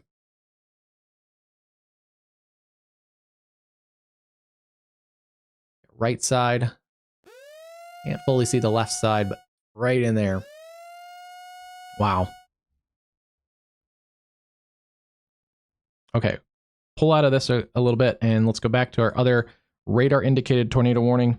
This is south of the Tulsa Metro. This is west of Okmulgee, in the Welty area. Welty and Mason, continue to stay in your safe place. This is north central Olfuskee and Central Creek counties It is just 4 miles northeast of Welty, moving northeast at 40, tornado and quarter-size hail. That's that storm that came out of the Boley area. And some good news here, they have trimmed some of the watch area. Oklahoma City, you guys kind of missed a lot today. A lot of this developed on the south side of Oklahoma City and has worked to the east. But Oklahoma City, Stillwater, Chandler, areas that got some severe weather on the east sides of the metro. You guys are clear of the tornado watch. We do have to watch. There are some models that bring some more severe storms into Oklahoma City along the cold front later. So we do have to watch that. I want to check. We'll kind of go top to bottom. We've covered those storms really good. Look at that. That is just a crazy look still. Let me pop that back into its little box. But still seeing a little mini supercell near Carthage, Missouri. Not imminently tornadic. And then a big mess of storms now in southeast Kansas. This is new. They've extended that tornado watch through the Missouri area. Let me just look at see what kind of data we have on this.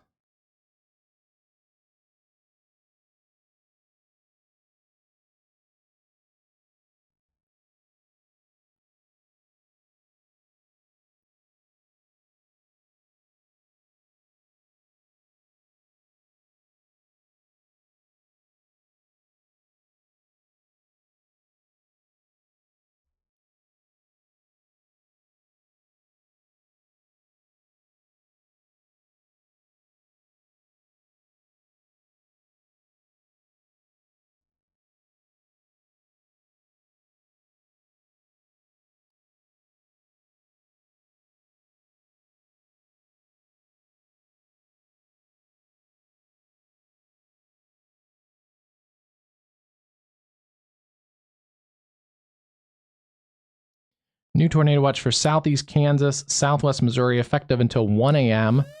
That's going to be a long one. 1 a.m. Central Time on Saturday. A few tornadoes are likely, with a couple of intense tornadoes possible. Large hail, scattered large hail, and isolated very large hail up to 2 inches in diameter. Scattered damaging winds up to 70 likely there. That also includes parts of... it does not go into the northwest Arkansas. Oh, wow. You can really see the meso still in that cell. But let's see. We also have our tornado watch up here. It's actually been a little more quiet than some of the models showed earlier, but we've had some really big hail up here. 2-inch diameter hail reported in Fillmore by emergency management. That's coming up through Friends. That's a considerable threat for lime-sized hail coming west of Lincoln towards Seward, Milford, and B, Nebraska. Also have another big hailstorm south there towards Furbury. And then no severe warned storms in Iowa anymore. Yeah, some potential for some hail, especially south of I-80. I do want to check and see what kind of temperature situation we have up in here. There still is a warm nose. Kind of extends up in this area here. So there still is a decent support for some severe weather, especially as that that line crashes in from the cold front crashes in from the west. Still some big hail up there, $half size hail. That's coming in the cell back behind the one that is severe warned for lime-sized hail. So a couple rounds of pretty good lime-sized hail potentially in that area in southeast Nebraska. Otherwise, the storms in Kansas are okay right now. Potentials for severe storms are north and west of Manhattan at the moment. And then storms are slowly fizzling here as they get into the cooler air into southeast Michigan. They're through Lansing. Still a hailstorm near Owasso, Michigan, coming towards Durand and eventually over towards Flint. Keep an eye on that cell. But some isolated hail and damaging winds potentially in here. But the severe threat, I think, is diminishing across the eastern parts of Michigan. Nothing like we had with a supercell individual all on its own earlier. Check out WxCast Live on X. And earlier post, we posted some of the video and pictures from the pretty strong to potentially violent tornado or two that crossed southwest Michigan earlier this afternoon. But things are not over. storms are going to continue to organize here into the evening. So we do have to continue to watch all of this, all of these storms. And this has gone observed again, it looks like, near Collinsville. Let's take a look. Don't see anything big on the CC, but a confirmed tornado near Collinsville, moving northeast at 35. Damaging tornado radar confirmed. May have briefly kind of touched down. Let's go look at this again. This might be it right in here. A little bit of a CC lowering.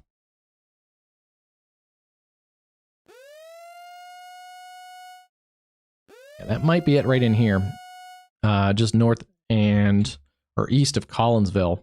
It'd be in that area, just coming out towards Caney River Road, East 430 Road, East 420 Road, basically up towards Elba. Elba needs to be in your tornado safe space. Don't think we're going to see much on this camera. It's in this area here on the camera, but it's wrapped in rain from our perspective. Yeah, there's a decent amount of rain. That's kind of the back side of the mezzo that we maybe can see lit up a little bit. There's a little bit of a kind of flying saucer shape. Yeah, you can kind of see the back side of the mezzo, but the front side where we would really kind of want to look at it is going away from our camera perspective. And yeah, if it's in here, it's at 4050 Road, 4050 Road. And then our other cell, I do want to check on this cell, south of Tulsa, on the south sides of Tulsa at 41st Street. That is another cell potentially with tornado possible tag. Actually, they've dropped that warning, the severe warning, as that cell is kind of lifting off towards the north. Let's see here. TDS on the radar. Yeah, we saw that earlier crossing. That was at the Gilchrist and Tisdale Parkways. Luckily, that storm went just north of the Tulsa area. It did not go into downtown Tulsa. The next cell down, though, is ramping up again. Coming up towards Beggs, Winchester, and Mounds. And that is a supercell down here near Tuskegee, showing pretty good rotation there. North of Hydenville and north of Okfuskee. Taking a look also further south. Okemah, severe thunderstorm warning to the north of Okemah. Wow. Okay, I gotta fix this. This is really bugging me. Okay, let me get... The alert system is really starting to bug me.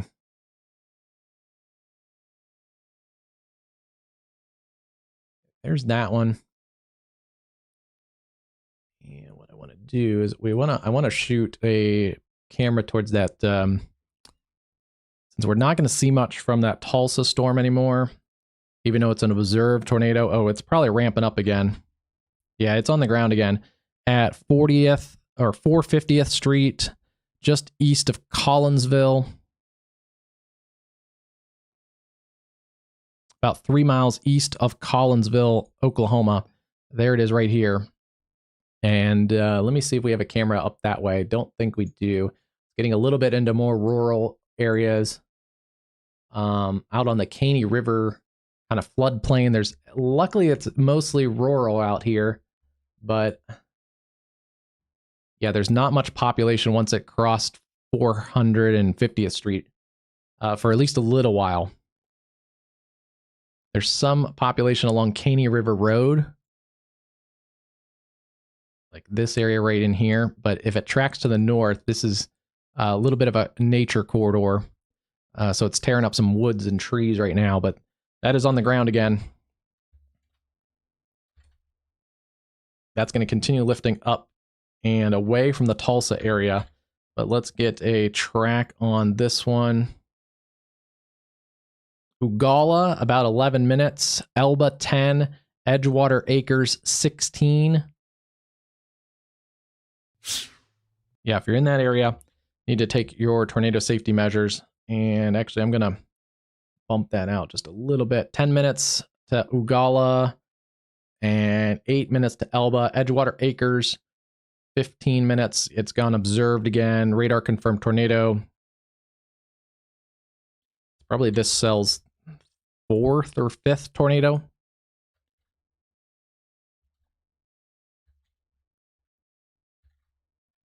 And then broad rotation with this cell near 21st Street coming into the Tulsa Metro.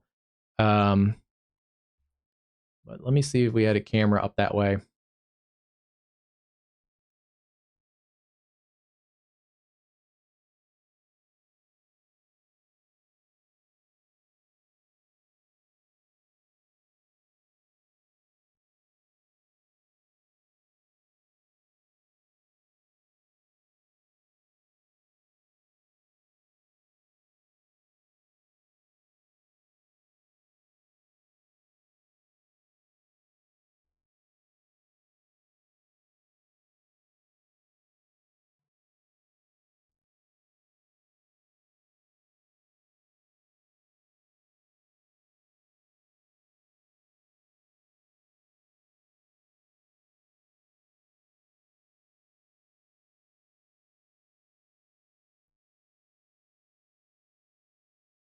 Okay, I want to go with this as basically at downtown Tulsa.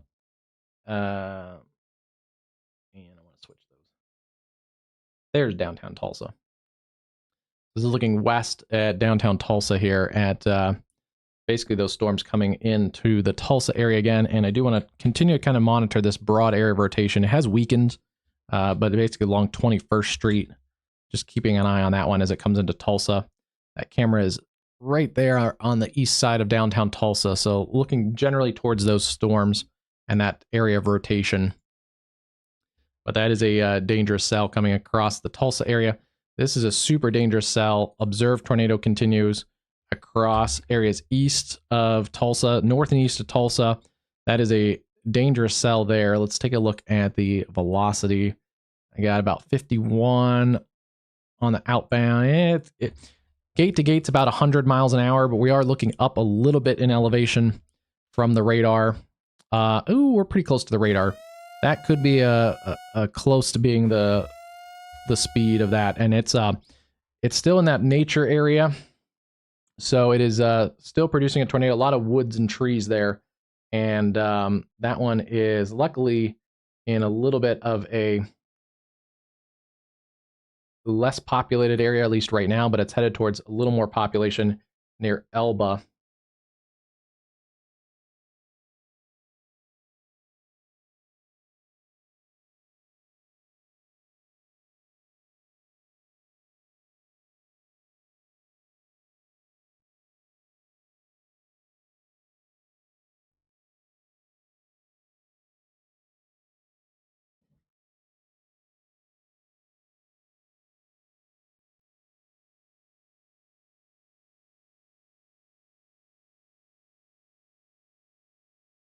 Okay. We covered that, the tornado watch that's extended into Missouri.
All right, yeah, still going here. It's going to be getting into a little bit more populated areas.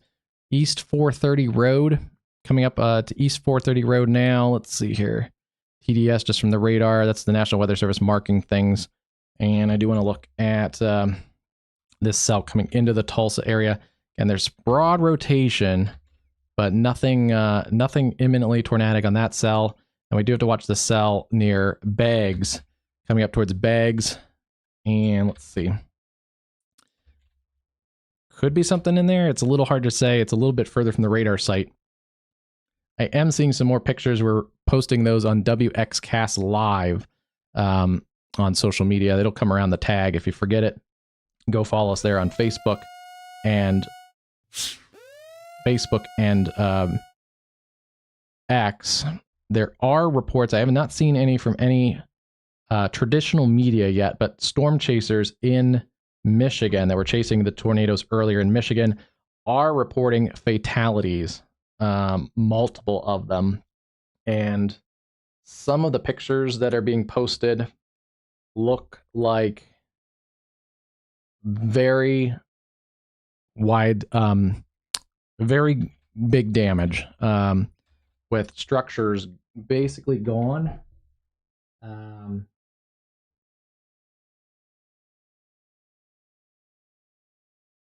Out of the Union City area. That was the area in the tornado emergency. We had called Union City in advance before they even got into the warning. We called Union City out. Boy, that's a shame. Edna, this is ramping up near Edna. So yeah, if you're not even in these warnings, but you know people that are, send them the link to these live streams, because that can save lives. Dentonville and Beggs are up next. This is definitely ramping up near Beggs, so we got to keep our eye on this one. Creek, Okmulgee, and Ofuskee counties. That's at 35 miles an hour. And yeah, this if it does get the storm chasers that I reposted are reputable people, so if they're saying there's fatalities, there probably are, unfortunately. And yeah, the damage is extensive. Let me just say extensive damage. And it does look, boy, the pictures that I'm seeing, there's not a lot of structure left in those houses. It's probably EF3 plus damage, conservatively. And the other thing that I worry about is sometimes we see the damage from the outside of the tornado path first. So that's not great either. We sometimes see the lower amount of damage first. Still continuing an observed tornado, we have the ongoing tornado warnings in Oklahoma, Rogers County, and then Okmulgee, Creek, and Ofuskee counties. And yeah, that's near Elba that we called out, near the Verdigris River. Crossing there, and then it's going to be up along Lipe Mound and areas like Canyon Road. And that's along the river, so hopefully there's maybe not as much population right there. But then it gets into a little bit more population, Edgewater Acres, Bushy Head, Howard, and those areas here along the Admiral Joe Clark Trail towards Chelsea. Needs to keep an eye on this storm. This is a nasty storm. It's kind of tucked up in the rain. There's general thunderstorms kind of out in front of this. So it's a little bit of a weird spot for a supercell, but it's got enough kind of exposed clear air where it's been able to really tap the environment there. And then still watching this area, kind of broad rotation in the Tulsa area, but nothing imminent there. Wouldn't be surprised if we get a confirmed tornado out of this in a few minutes near Edna. Edna over to Dentonville and then Beggs. Keep your eye on that one. Let's go to our other supercell. That's backed off a little bit. Oh, that's good. That's basically done. So Missouri is quiet right now. Tornado watch there for southwest Missouri around Joplin. And then some hailstorms around considerable threat, lime-sized hail, potentially south and west of Lincoln, Nebraska. Des Moines is quiet right now, some storms around. They are going to extend the severe warning through Greenfield, Golden City, and Dadeville. And just want to check everybody else. Did have some stronger storms up here into Michigan earlier. And there's, unfortunately, this is not great. Tornado possible tags, but most importantly, this is coming over the Union City area now that got hit really hard earlier. And yeah, we're hearing fatalities, unfortunately, out of the Union City area. from the tornado emergency earlier today. If there is a tornado on this storm, it would be south of Union City towards Girard, and that's going to continue pushing towards Coldwater, Quincy. That area still has a little bit of a warm nose. Once it gets to the basically east of Hillsdale and Jackson, it's a lot cooler over eastern Michigan. Let me just check that again, just see if we have any warm air advection. We have a little bit of warm air advection, but it looks like most of the warm air is kind of, again, back this way. Back this way. This is in the 40s around the Detroit area still. So that's a good sign that those storms probably don't have a ton left. But this will be an interesting little boundary right here. There's a little bit of a warm front just draped across this area. That's what helped create the extra spin for that supercell earlier. And if a storm can tap along this warm front, that is an area that is a potential corridor for severe weather. All right, I got to fix this warning thing. So I'm going to go, I'll be right here, and we're continuing to watch that warning in Oklahoma. But let me just, I'll be off the screen, but I'll be right here.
Wow, check this banding out here. You can really see it on the reflectivity, but look how this banding is pulling in these little cells out in front. That's disrupted this cell a little bit, but Bushy Head, Chelsea, Big Cabin, all under tornado warning. That's Craig, Rogers, and Mays counties. Continue to take your tornado safety precautions there. Tulsa finally clearing out in the Tulsa area. But this is really close to producing down here near Dentonville and just north of Beggs. Ooh, wouldn't be surprised if that is the start of a CC drop. Yeah, that probably is not hail. That's probably a tornado just north of Beggs, about 2.5 miles north and west of Beggs. That's a likely tornado. Beggs, Winchester, continue to stay in your safe place. Let's take a look at that. We'll watch CC and see if that intensifies.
New information, this tornado warning has been updated.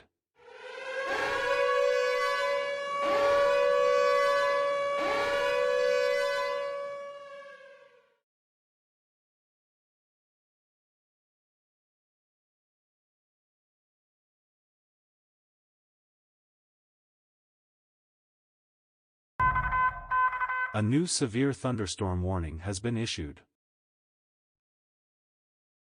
Hey. Okay. I have a couple different alert systems that we use. I had one that's much more of a manual programming, and it hadn't worked. It glitched out. I think I programmed it weird. It was definitely a user error type of situation. New information. This severe thunderstorm warning has been updated.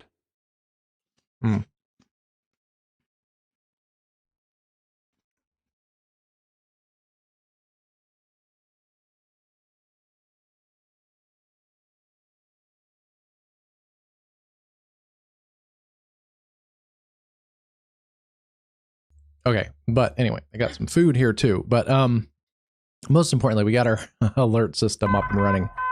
New information. So this severe that's thunderstorm great. warning Let me turn that down just a little bit.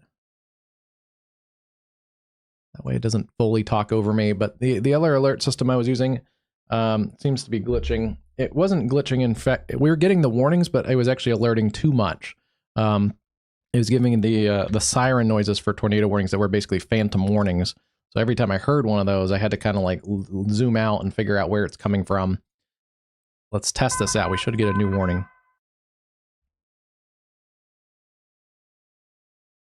in just a second.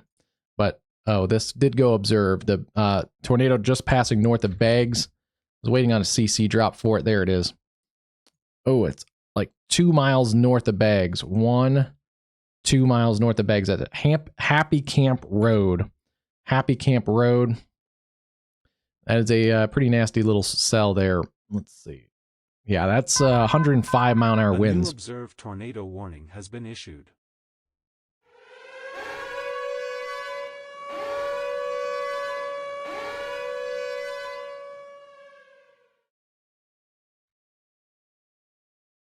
Okay. So that's working. I still probably have some programming things I got to work on later, but for now, it seems like we have a stable alert system. And yeah, continue to take your tornado safety precautions here north of Beggs. A new severe thunderstorm warning has been issued.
New information. This severe thunderstorm warning has been updated.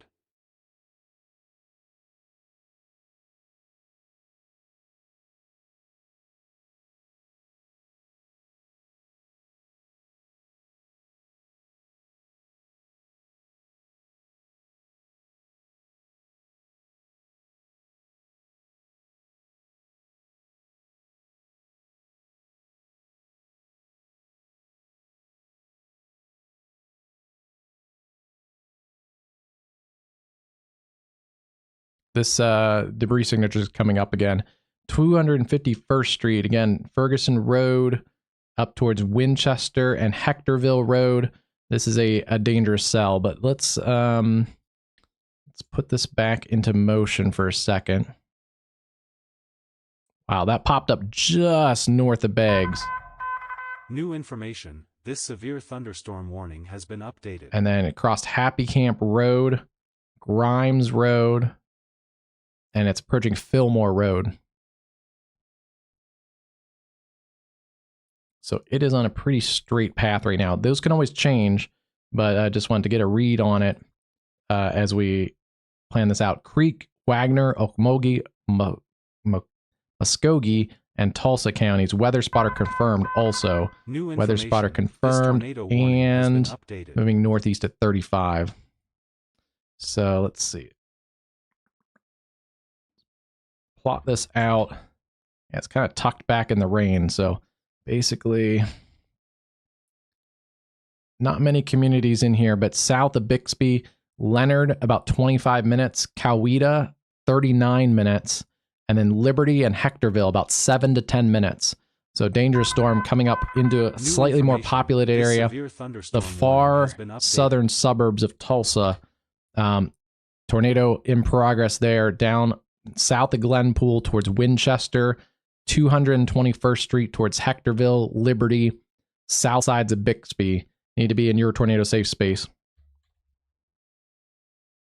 We've already had a deadly tornado earlier in National Weather Service marking that tornado debris signature in Michigan earlier today. So we'll continue to get more information about that. Again, I'm pretty confident that the people reporting those fatalities are reputable storm chasers.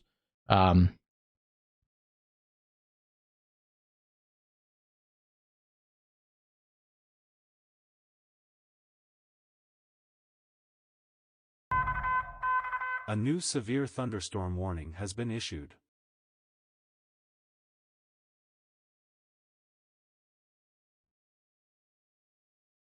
Yeah, that Union City, Michigan area looks bad. With also major damage. The first time it kind of cycled at around Three Rivers, Michigan also looks not great.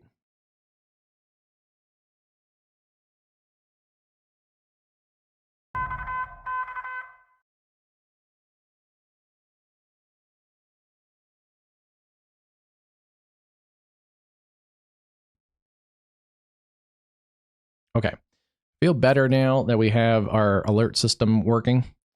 So that's a really good sign. Think we're in good shape here on the alert system. And we have cameras pointed towards that tornadic storm. Couple good news things. They've canceled the tornado watch down towards Dallas and Fort Worth. So storms have not really fired. It was more, the further south we go, the more conditional it is because the system is going to continue tracking to the north and east. Let me put these on. Yeah, there's a couple low pressures in here, but the main low pressure is going to continue tracking to the north and east. There it is right here. There's a couple trailing low pressures, and this is the main one. That is going to be the triple point for any bigger severe weather. The closer into here, the more helicity there is in the atmosphere and more chances there is of rotation. The problem is some of the instability doesn't get quite up this far. It's kind of really close to instability. A lot of these are hail producers along and behind the cold front. So they're producing some big hail in southeast parts of Nebraska, but as that cold front crashes through, that'll diminish any tornado threat. And I can already tell they've cut some of this tornado watch as that cold front has moved through Great Bend, Russell, approaching Salina. This isn't a live look. This is plotted, I think, every hour or so. So the cold front is likely east of there towards Salina and approaching Junction City. We do have to watch for some severe storms along the cold front later tonight, but it'd be this area here that's the more interesting area into southwest parts of Iowa, north parts of Missouri. Haven't had a lot of storms in this area yet. A new special marine warning has been issued. And then we do have a tornado watch that covers areas south and east sides of Kansas City. It looks like have extended this up into the Belton area, Lexington, areas like that, Sedalia, Warrensburg. There are some stronger storms coming up into this area. None of this area has been tornadic yet, but just kind of keeping our eye on these. That cell had some rotation earlier. It was south of Carthage. Get dropped 1-inch New hail information. This severe considerable in destructive Jasper thunderstorm County, warning has been updated. but nothing tornadic in Missouri yet. We're kind of waiting to see what this does. If these can kind of stay as supercells, they may pose a threat, basically kind of along and south of I-44 later tonight. And then, nothing going on too much there. That warm front kind of drapes across this area. It's a little more wiggly than this, but that warm front is, I think, what caused a lot of the destructive tornadoes in Michigan today. Remove the surface features. The warm front's kind of sinking back a little bit, but it was kind of up in this area.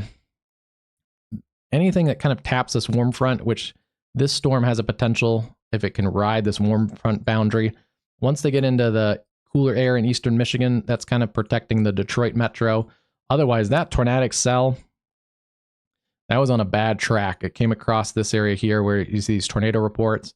And then once it got up towards the Jackson County, Michigan, it really fizzled and died north of Jackson.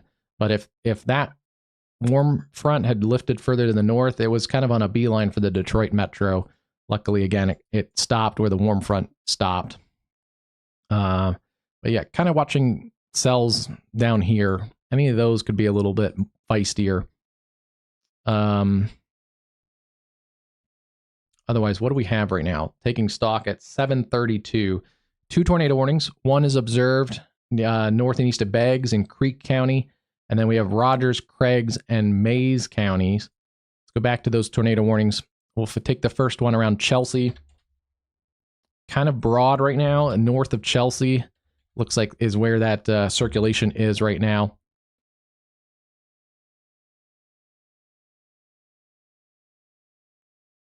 Yeah, kind of a weird look to it, but just over and north of Chelsea, that's where the broad circulation is. This one is now radar indicated again. Looks like we've lost the debris signature on it, but going back a few minutes, let's see here. Yeah, there it is right here. Coming out of 251st Street. Tornado warning has been updated. And yeah, that has kind of fizzled out.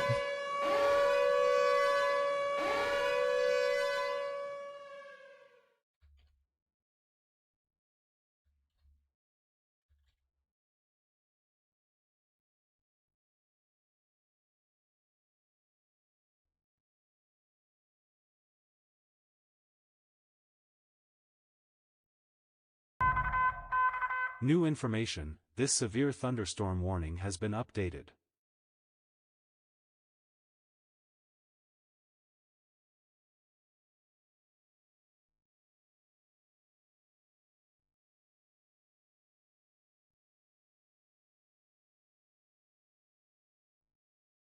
Wow, that storm still is producing a decent amount of lightning there as we're watching it on this camera, thanks to Oklahoma Transportation there, as it's coming across the areas very far southern, New information. kind of suburbs This of Tulsa. severe thunderstorm warning has been updated.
Double checking everything.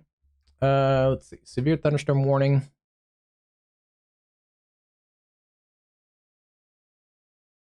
Saunders County in Nebraska.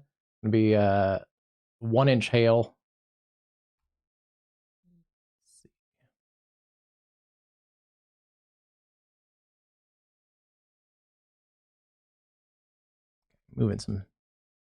Moving some things around here on the screen. There we go. Okay, that sounds better. Radar indicated tornado warning continues there for the radar indicated tornado in the Tulsa area. That is for Muskogee, Okmulgee, Tulsa, and Wagner counties. That's the one that was confirmed earlier, but then went to radar indicated.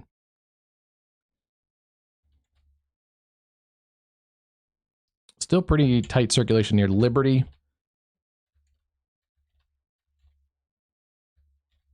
Could be something in there. It's hard to say. There's also some hail and some wind and stuff in there too, blowing stuff around. But that one's a tricky one to see. This is going to continue across. I want to actually look at getting a different camera perspective. We do have a camera right there. The Arkansas cameras, we haven't had to use those that much tonight, but I've had them ready to roll. Let's see.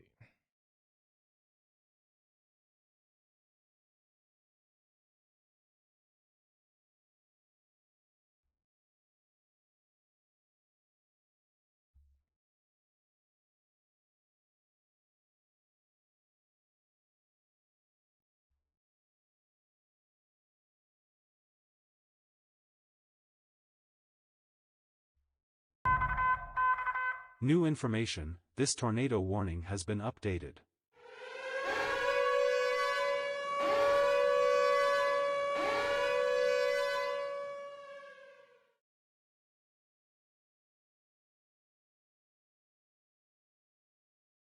Craig and Rogers County, they trimmed it down a little bit.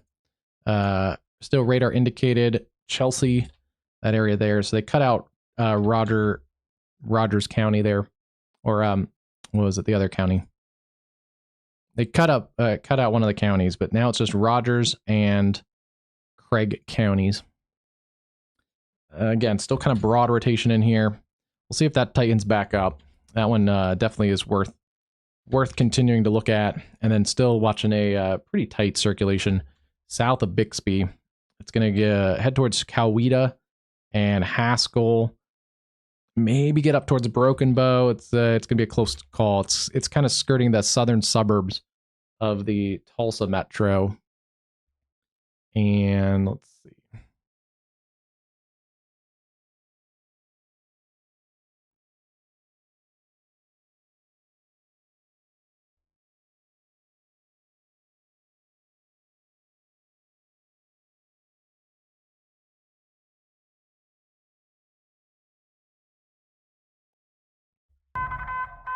New information, this severe thunderstorm warning has been updated.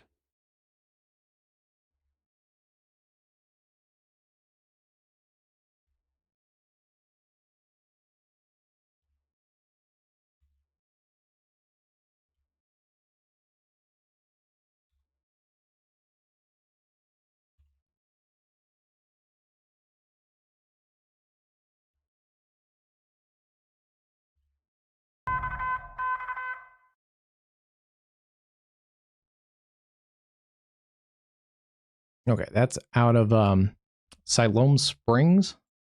That is right over here. So keep an eye on that one. That's like at the state line between Oklahoma and Arkansas, kind of looking back west. More of a street level view, but our closest Arkansas camera to the severe storm. So keeping an eye on that one. And then this is still lifting up. There's actually two circulations in here. This is an interesting little cell. But there are definitely two circulations in here. Kind of messy. That one is not attached to the storm. That's weird. This one still is, though. Yeah, that one is still a kind of a weird storm, but it's coming up through the southern areas of Bixby, and again, continue to stay in your tornado safe space up towards Broken Bow or Broken Arrow, and then Coweta. on the southern side of the Tulsa metro. Good news is for areas that got hit a little harder on the north side of Tulsa, you're starting to clear out a little bit. And then we have a bunch of showers and embedded supercells to watch into northeastern Oklahoma. Let's see, supercell there. This is the former tornadic supercell that crossed that northern Tulsa area. Looks like there's another trying to localize near Afton. So a couple different supercells. This looks a little soupish too. Got to keep our eye on all those. Especially that middle one that is tornado warned right now. But as we get over here towards Seneca, Neosho, Goodman, Anderson, areas along I-49, keep an eye on those. And then that's getting into a little more populated areas, Joplin and Springfield and Branson. And then north of there, we have some severe storms up by Harrisonville. A little bit of rotation also showing up there on those storms near Butler. Quarter-size hail, and keeping an eye on that area of rotation as well. And then back along the cold front, we have storms that are starting to kind of unzip along there. We'll keep an eye on those very closely. And then back here, losing a little bit of the punch, those storms around Lincoln. Could have some small hail in those. Small to medium-sized hail. Looks like we have maybe some colder air. Yeah, it's still probably thunderstorms. A new severe thunderstorm warning has been issued. Maybe getting into some thunder sleet, thunder snow kind of situation up here in the colder air. Yeah, some thunder sleet is likely ongoing from south of Sioux City down towards West Point. It's in the around 30, 32 degrees down towards Columbus, Nebraska. And even potentially in some of these cells north of Lincoln, it's getting pretty cold around York and Winchester. It's 37 at Wahoo. So potentially some thunder sleet and thunder freezing rain across this area. That could make some travel conditions pretty rough. Big difference there. Not a big distance. Within an hour or two, you can go 30 plus degree temperature difference. That shows you kind of the cold front and how powerful that is. Severe thunderstorm, $half size hail north of Des Moines. A little bit of a supercell there. Not a lot of rotation with that one. And then maybe some small hail coming up into West Des Moines from the south side of town. Bouncing around a little bit. There's a lot of potential severe weather. It's not super widespread coverage right now. Like we don't have 100 severe thunderstorm warnings or 20 tornado warnings, but the storms that are severe are pretty punchy. It's very interesting. They've extended a little bit of the tornado watch down towards the Topeka, Lawrence area, while they've extended the other watch up a little bit. So there's like a county width, basically along I-35 where there's no tornado watch. So like, I don't know, basically there could be a situation where you could get a tornado around Kansas City, even though you're not in a watch. You're surrounded by tornado watches. It's just weird they just didn't fill this in, but that's fine. I think we're getting into the time period where this is probably going to be more of a wind threat, and we haven't had any tornadoes in this watch yet. So new information. This was a freak thunderstorm warning has been updated. that rode along the warm front earlier. So we haven't had really any widespread tornadoes there either. In Michigan, the threat in Michigan is diminishing as this line pushes through, and this line is pushing into some colder air into the Detroit metro. Still kind of watching this area in northern Indiana for some severe weather. And there's a potential of a quick spin up, but the line is not looking as healthy as it did earlier.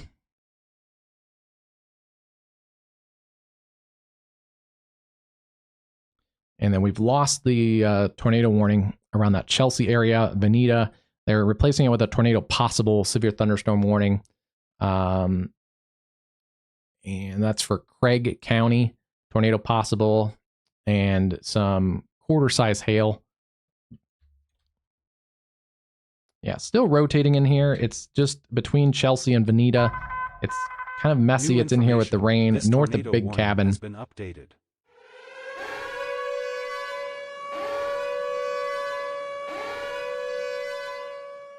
They're going to, let's see, they're going to extend this out. Tulsa and Wagner.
And we'll see if this can localize again.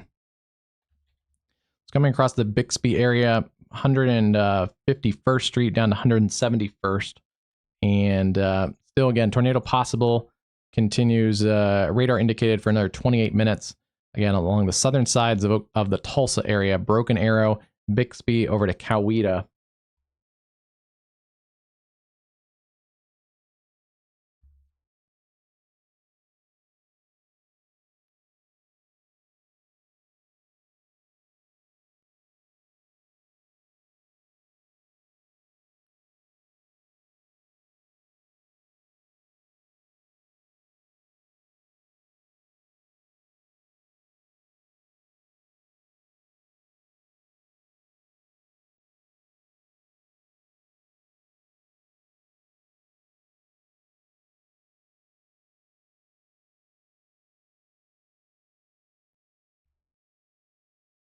Here's the look out of Broken Arrow.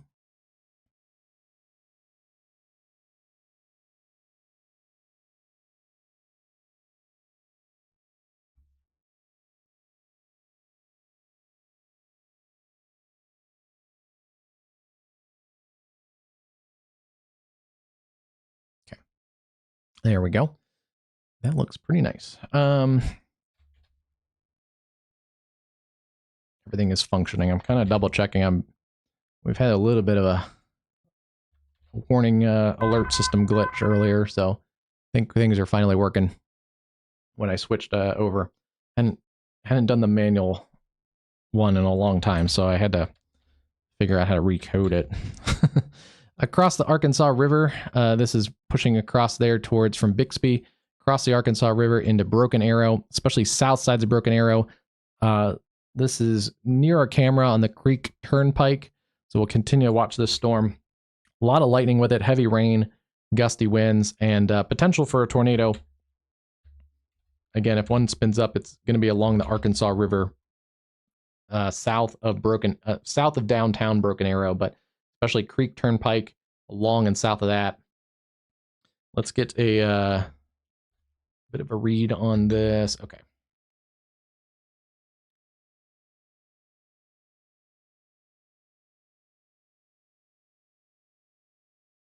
Annetta, about 14 minutes. New Tulsa, 21.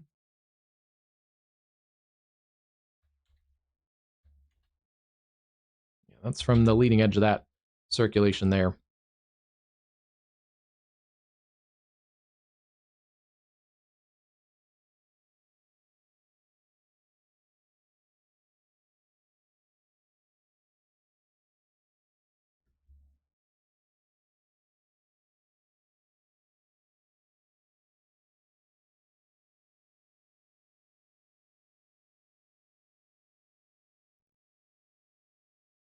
Let me check any new reports.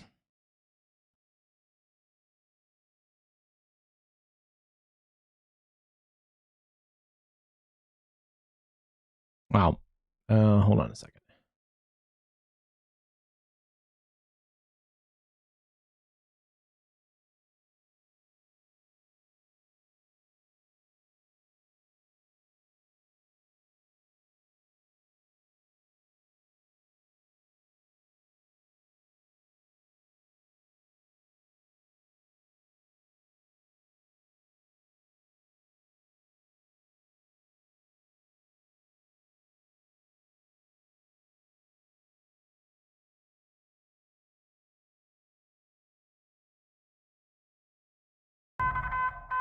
A new severe thunderstorm warning has been issued.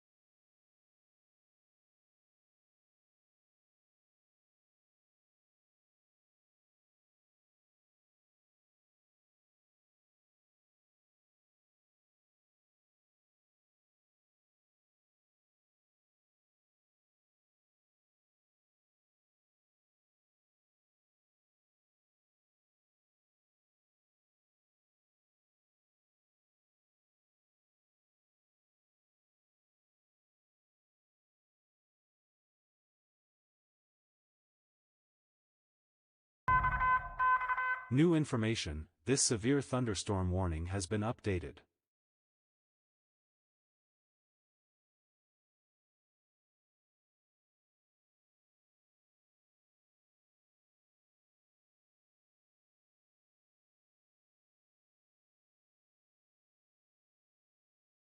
Yeah. Getting more footage from that tornado earlier around Union City, Michigan, and definitely go to WxCast Live. New information. Newest this tornado warning update. Let's see, they're continuing that for Tulsa and Wagner counties. Still radar indicated there, another 22 minutes.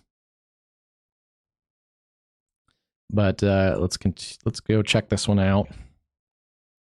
Still in here, a little bit tighter than it was earlier. It's near the club at Indian Springs, a little country club down there.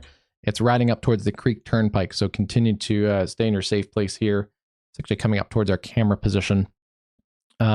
So Jasper Street, 121st Street, Creek Turnpike, Camp Russell, Onetta, and areas on the south sides of Broken Arrow need to stay in your safe place here. This is a dangerous storm. But that Union City tornado, caution on the thing that we just reposted, a little bit of language there. So if you got the kiddos around, you might want to not play that on blast with them. But I'd probably use that language too if I was seeing this and wasn't expecting it. It's an amazing video of very likely a violent tornado. Again, we've talked about this in other live streams. I tend to not pre-rate stuff unless it's really close to the radar site and we can get a really good read on like the tornado yesterday. We got a really good 100-foot above the surface level kind of reading of wind speeds. But this one, just by the looks of it, by the damage that we've seen, by the fatality reports, and also by the videos, it looks like a violent tornado. So EF4 plus, probably not an EF5. It's probably an EF4.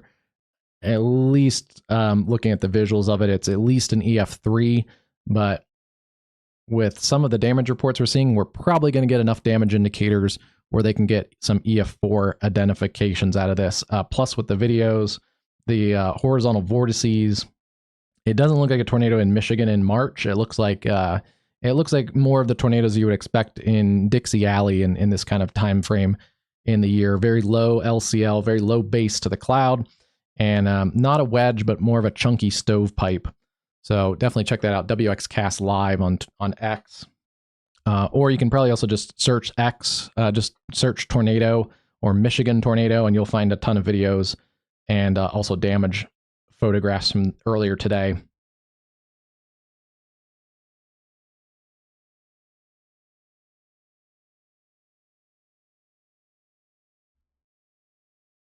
And we are going to get an extension of that one.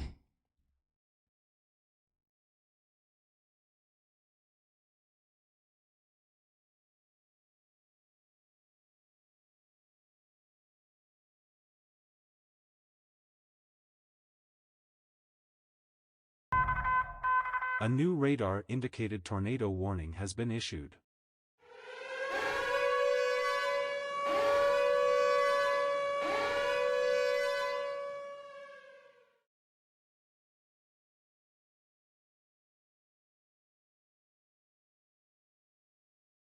Okay, and we do have confirmation from the Cass County Sheriff's Office of fatalities there in Michigan. So I figured the reports that we heard were from reputable people, but now we do have official confirmation. Newest tornado warning, Broken Arrow and points north and east, 45 miles an hour. That's Rogers, Mays, and Wagner counties. You may have heard those before because some of those were in the warning of the original cell that's now up near Veneta with a tornado possible warning still on that one. It's a little bit less organized than it was earlier, but this is still coming up towards Welch. And again, tornado possible tag, but that one does seem to be diminishing a little bit. Still watching that rotation in there. And then that's coming up towards Commerce and eventually towards Baxter Springs. Keep an eye on that cell. This extends out across our Tulsa radar, but areas like Chateau and Nola, towards Pryor Creek and just south of Claremore, This is a pretty dangerous storm. It's produced a couple tornadoes that we've been able to radar confirm. None recently, but this is lifting again north and east across the southeast sides of Tulsa, and it is maintaining a decent circulation. We should get a really close look at this as it comes across the radar site, but let's get a new track on this, and I'll kind of take it out from the leading edge of that mesocyclone. And it's picked up a little bit of speed at 45. It's moving a little bit quicker now too. 9 minutes to New Tulsa. Enola, about 22 minutes. And then Chateau, about 35. Lusta, 38 minutes. And then that's a pretty well-traveled highway. This is 412 from Tulsa over to Siloam Springs in the Northwest Arkansas Metro. It's basically interstate level highway across Locust Grove, but a really well-traveled, heavy traffic highway. And so that's going to cross that. Here's a look at 412 at the state line, and this just gives you the idea of the traffic that goes back and forth between Northwest Arkansas and Tulsa. So a little worried about that traffic crossing at night, and tornadoes is never a great mix, and we found that out last night, unfortunately, with fatalities in northwest Oklahoma. So today, unfortunately, looks like we had a streak where it was one of the longest streaks of no tornado fatalities since going back to June. I believe it was June 22nd, 2025, and yesterday broke that. Now we've had 2 days in a row where there's been tornado fatalities, and direct ones, not just indirect fatalities too. So that's why we're on live streaming, and that's why we're up late last night live streaming for a fairly localized tornado event. If you're not in these areas, you can help out by liking and subscribing, but also sending this to your friends and family that are in the impacted areas. So if you're watching from New York State or from Seattle, Washington, or up here in the cold pocket in Minnesota, no tornadoes for you guys. But if you know people that do live here in the central states, send them the link. You can click that share button and send them the link, and then like and subscribe, because you may be needing our live stream on another time too. So you can kind of do both. This is tightening up a little bit right around Camp Russell and 101st Street. That's right near Northeastern State University. Oh boy, it's right at like our camera.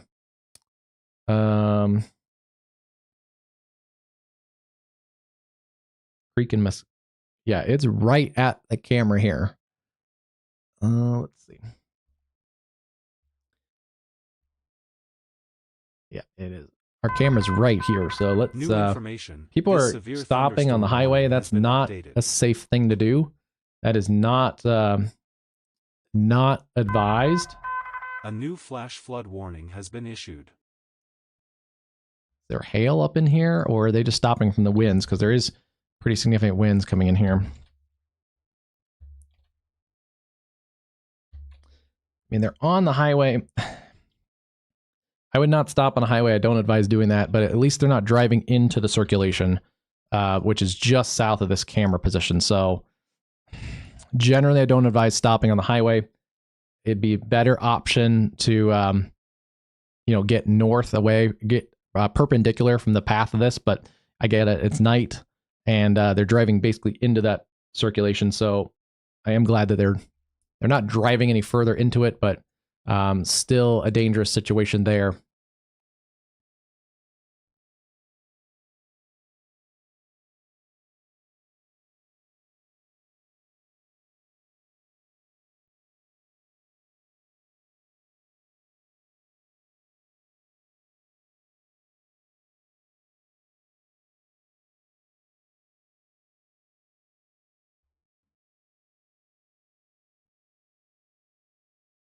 Yeah, really close to the circulation. They're getting wind and rain. We may start to get some wraparound precip on this. Let's get to the gate a little bit. 30, 70. There's probably some 70 mile an hour winds in here. Northeastern State and Camp Russell area, 101st Street, and coming up to 91st Street. This is some damaging winds at the very least, but potentially a tornado developing over this area here. This is Dr. Williams bypass and 91st Street. here comes the heavy rain slamming this camera, which is, yeah, right about there. They're getting in on that camera position. That heavy rain. Wow. Strong winds.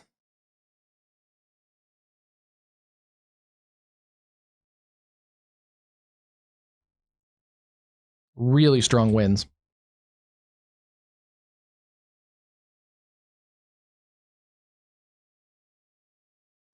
Yeah, potentially 75-mile-an-hour winds. That looks like it. There's actually trash or debris blowing down the highway there towards those cars.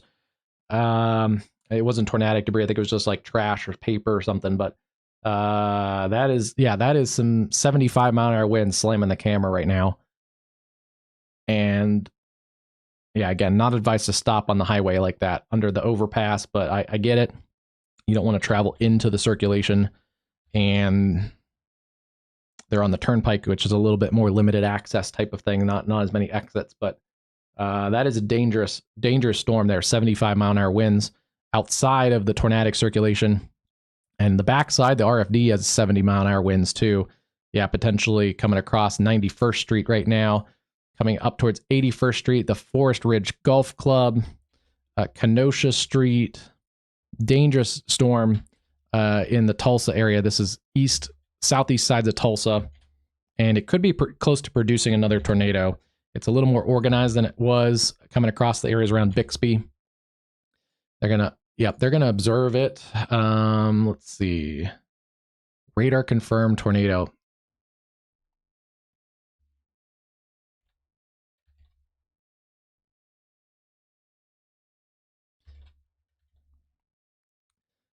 They're confirming it.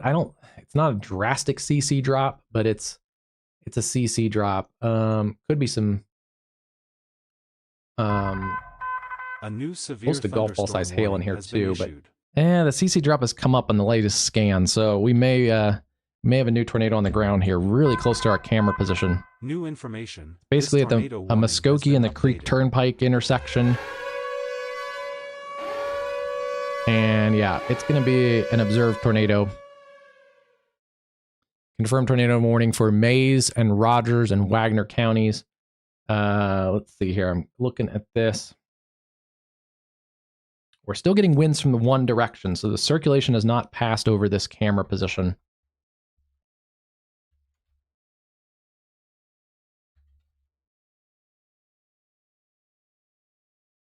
Yeah, here's the CC drop. It's just off our camera position.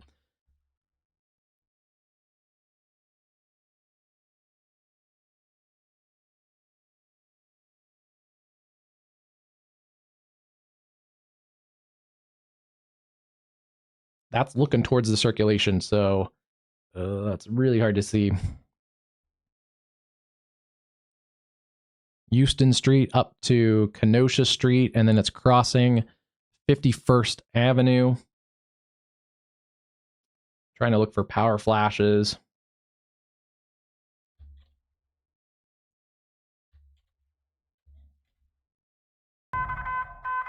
New information. This tornado warning has been updated. Still kind of messy, but likely in there. Again, confirmed tornado for Wagner County. It's weird. They updated both of the little warning and then the extended warning, but interesting way to do that. But that works. Tulsa's been hit, not hit, but the metro area has been under the gun for the last couple hours. This is weakening, luckily, up north of Veneta, near Welsh and Blue Jacket.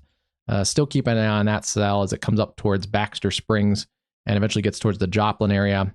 Some new storms, severe warning, Joplin, Carthage, Lamar, into the Missouri side of things. Severe warning storms south of Kansas City towards Harrisonville. This one had some rotation on it earlier. It still is a little bit in here south of Creighton. Keeping an eye on those storms. New information. New storms going up along the cold front. Now some storms east of Wichita with some quarter-size hail. And then there's the cold front. You can see that on the radar. Is not filled in past Wichita, but we'll keep an eye on those cells as they come through the central and eastern portions of Kansas. And then some strong storms. We've had isolated hailstorms in the southeast parts of Nebraska. We have some ongoing thunder, sleet, and thunder, freezing rain up near Sioux City and back towards Columbus, Nebraska. And then the Des Moines area, some strong storms for you guys. Not a lot of wind in those, maybe some small hail. We'll also bounce to the east and take a look at this line of storms. It's weakened as it comes into the colder areas over by Detroit. If it was a warmer period, we would probably be in some problems up here with more of a QLCS tornado threat.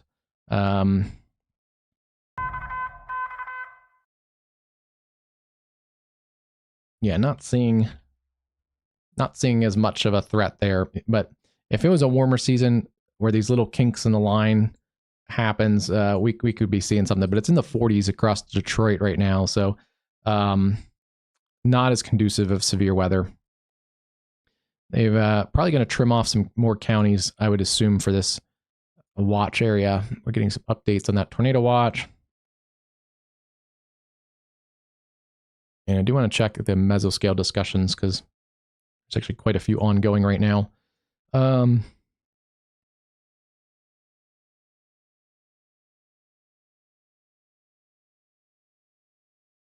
Elevated storms north of the cold front, continued a large hail threat, basically what we just said. Still watching, though, out ahead of the cold front, that area. So we haven't had much in this watch yet, but it still could occur. Severe thunderstorm watch. Squall line continues to advance east across southern lower Michigan. That'll gradually weaken. So basically everything we just said. And then this area, tornado watch. Northeast Oklahoma, west central Missouri. Supercell threat, isolated tornadoes continue through the evening. Complex mode of convection has evolved. But we are getting into the 8 o'clock hour. There's going to be a little bit of a kick with the low-level jet.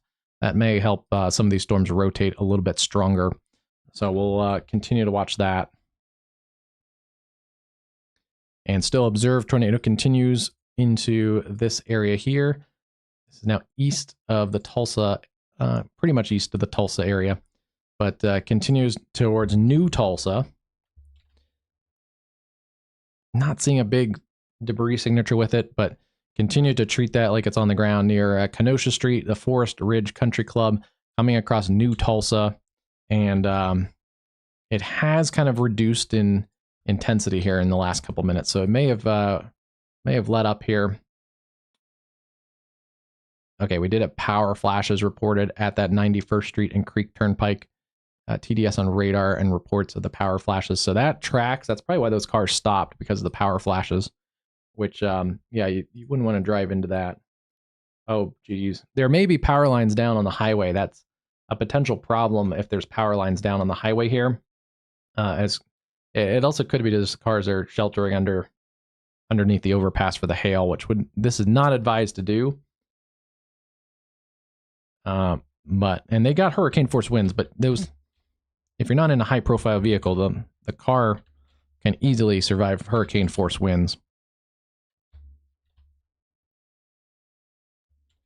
There's not large hail, so I think I don't know why they're sheltering anymore, but this isn't like a softball size hail kind of storm. They may be starting to venture out now, but there could always, I can't tell, but there could be some power lines. Let's see. Nope, they're all just sheltering. The road ahead is clear and there's cars coming through.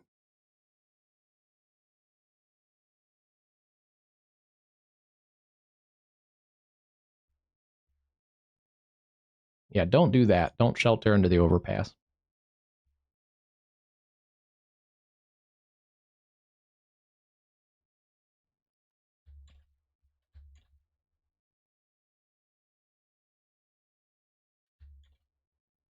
Checking some other storms. Strong storms south of Sapulpa, back towards Bixby still.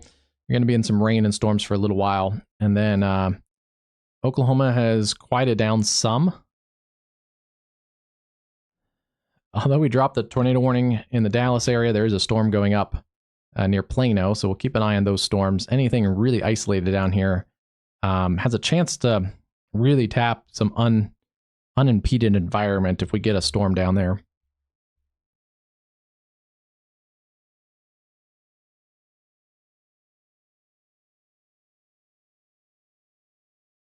And I want to do that. I want to look at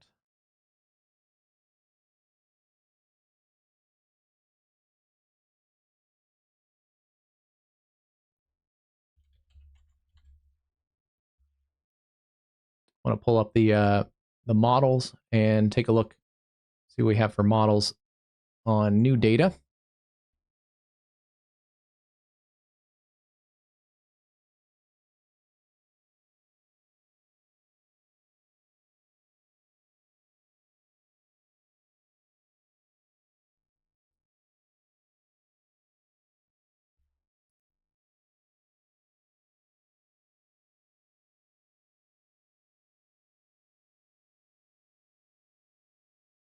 Okay, pull this back up.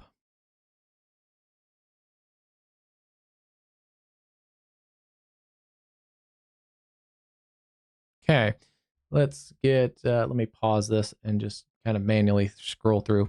So new data on the latest HRRR shows our current setup with severe weather, and wow, keeps those storms pretty intense into southeast Kansas and northeast Oklahoma, and into western Missouri around Carthage and Lamar, and also even up towards the Clinton area. There could be some embedded supercells, some embedded QLCS tornadoes in here with some hail cores as well.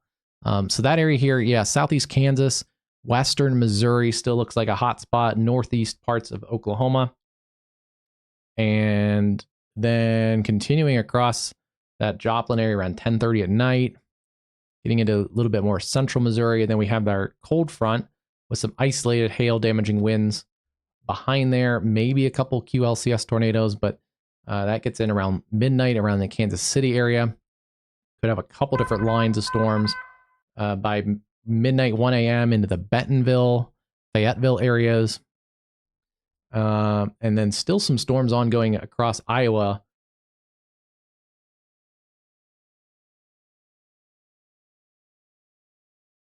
Couple stronger hailstorms potentially again from Des Moines up towards Waterloo through the next couple hours.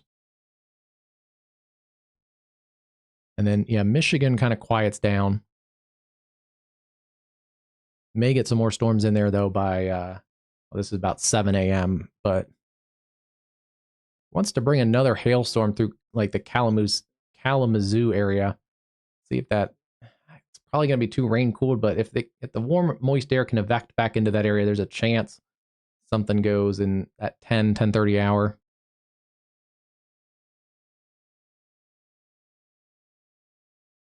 (2:45, 2 a.m.)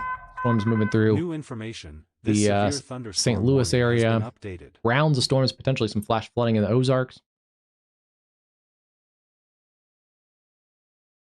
And then also have to watch, this model really wants to get some prefrontals kind of up, bubbling up in that western Arkansas area. This is like 2, 3 a.m.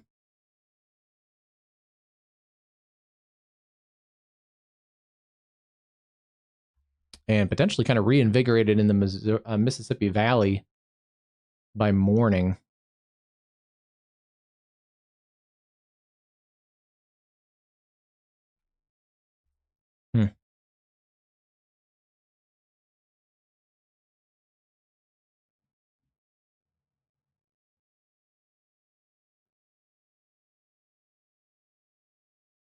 This model still wants to fire something down along the Red River. Then we have to also watch those even towards Durant and Atoka, New Oklahoma. information. This severe considerable destructive thunderstorm warning has been updated.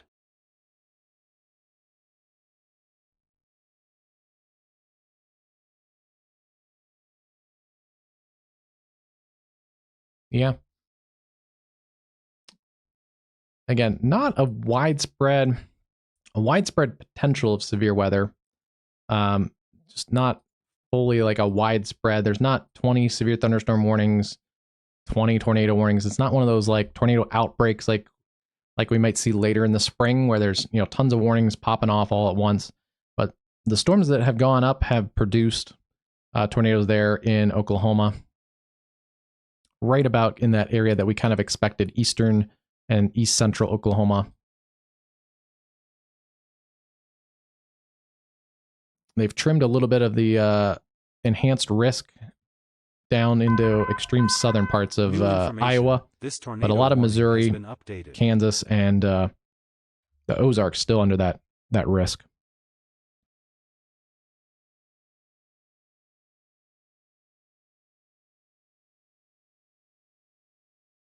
I want to see if there's any changes here to day 2.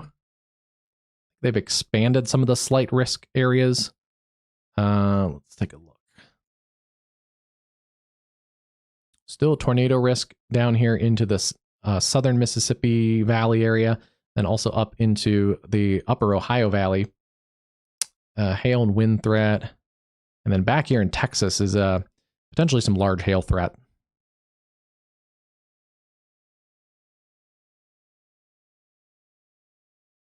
And day 3, Sunday, has a little bit of a marginal risk now into the Carolinas. And then day 4, I think, is going to be an off day. Day 5, though, this has been a day 7 risk a couple days ago. It's still holding in here from St. Louis and Kansas City down across Oklahoma and Texas again. And then day 6, Wednesday, into the southern Mississippi Valley again.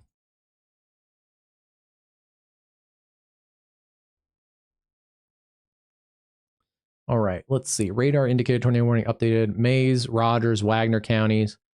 Still continuing with... Okay, they dropped it down from observed to radar indicated. And yeah, it's right here near the radar site.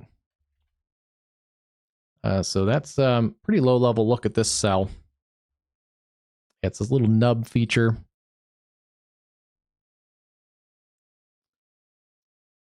Still a supercell, not quite as a classic supercell like we saw last night, really close to the radar site, but we can see kind of the RFD surge and the inflow. A little bit of an inflow notch kind of thumb situation. Not like a full hook like we saw yesterday or with the storm in Michigan earlier. There are some embedded supercells up in the eastern part of Oklahoma, but those have relaxed a little bit as they're coming across Commerce, Baxter Springs, and then considerable threat for 70-mile-an-hour winds surging out. Wow, that's a nasty storm. Considerable threat, 70-mile-an-hour winds coming through Lamar, Carthage, and you have to watch on the northern side of these surges of wind. That's where you can get some circulation. We're seeing that here. That would come up towards Jericho Springs and Newport with where it tries to get some inflow, kind of balancing out this outflow. That is a nasty cell now. And getting some rotation in here near Lamar Heights.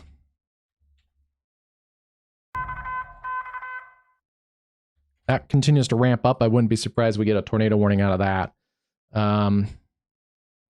Considerable threat. They did flag it tornado possible. And this is going to be out of the Springfield National Weather Service office, moving east at 45.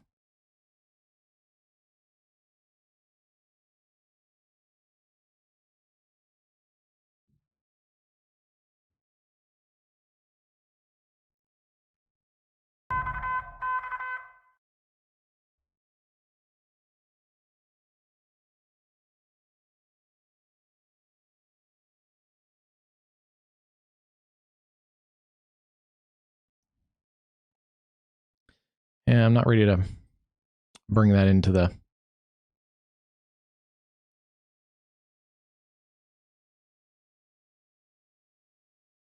Stockton about 45 minutes, especially that tornadic potential would lift up towards Stockton or Bolivar. About 45 minutes to 70 minutes.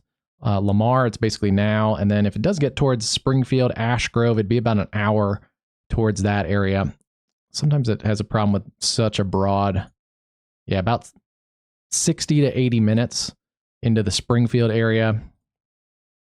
And then this is the little area I'm a little more worried about for tornadic development. That's lifting towards areas like Stockton, 40 minutes, Bolivar, 65, Buffalo, 88. Nasty cell there. All along there, 70-mile-an-hour winds, potentially a little higher. And penny-size hail. You know what? That's probably going to be a little bit faster than that. I think I have it out at... Still have it out at 45s. Add a take away a couple minutes. 30 minutes to Stockton, an hour to Bolivar, 74 to Buffalo.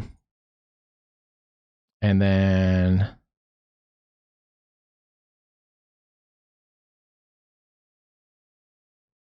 about an hour to the Springfield Metro. Ash Grove, Marshfield, 85 minutes. Ash Grove, 44. Lockwood, 22. That's one to watch. We're going to watch that one for tornadic development there. This one is probably going to try and organize another tightening. It looks like it's getting a little bit tighter over the radar site here. That'd be coming towards Enola. And then Highway 412, we were talking about that earlier. Highway 412 towards Locust Grove. Really need to keep our eye on this corridor here. It's a really crowded corridor. Quite a bit of traffic between Northwest Arkansas and the Tulsa area. And here's our camera at Siloam Springs, looking west at the state line. And yeah, this storm is kind of headed towards that area. So I know Arkansas, you guys don't have a tornado watch. I wouldn't be surprised if in the next little bit that they add this Northwest Arkansas into the tornado watch, because you have tornado watch to the north, tornado watch to the south. I think they'll probably fill in this corner here.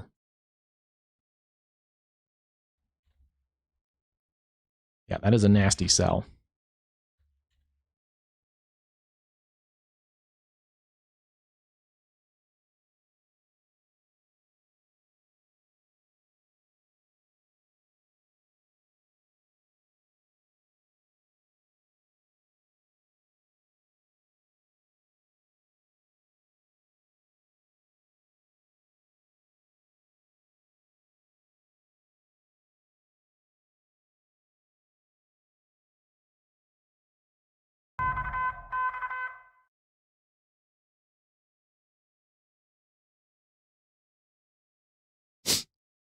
Those spring allergies are back.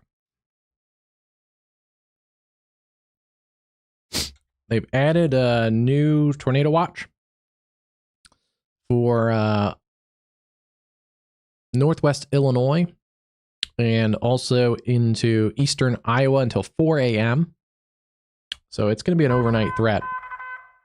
You can see those counties scrolling below.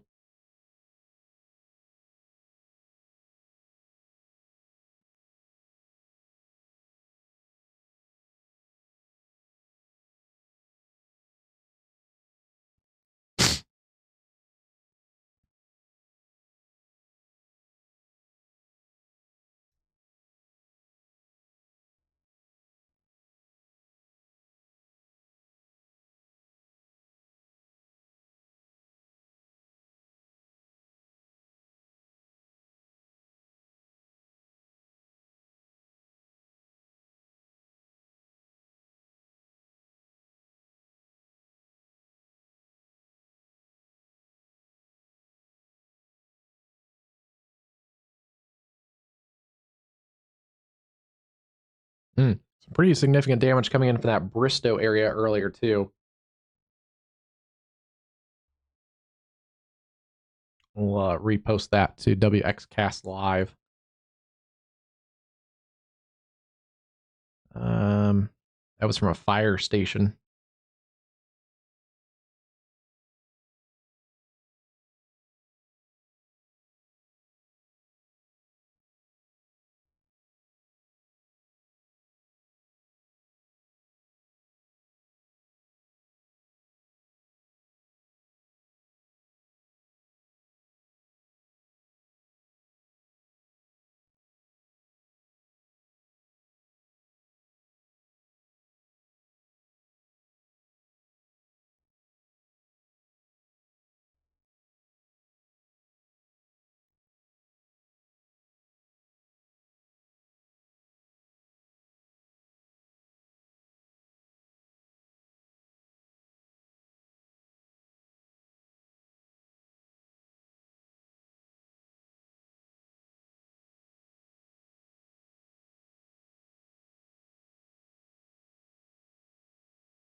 Hmm. Yeah, we just keep getting more damage reports out of that Michigan area. Not good. Considerable threat. Again, tornado possible. If it tightens up, it'd be in this area north of Lamar towards Sheldon, Jericho Springs, and then Stockton. Keep an eye on that area. But this is 70 plus mile an hour winds coming through Lamar, Newport, Golden City. Wouldn't be surprised if they extend a warning out a little further here, as that's starting to push towards the end of that warning polygon. But towards Stockton Lake, Greenfield, Lockwood, Golden City, most of that heaviest wind is going to stay north of Carthage and north of Joplin. But then we have more storms, embedded supercells coming towards the Joplin area. Nothing tornado warned right now, but still some remnant circulations in here near Commerce. The main tornado warned storm right now is the one near Enola. That is observed again. New information. And it looks like it's right in here near the radar site.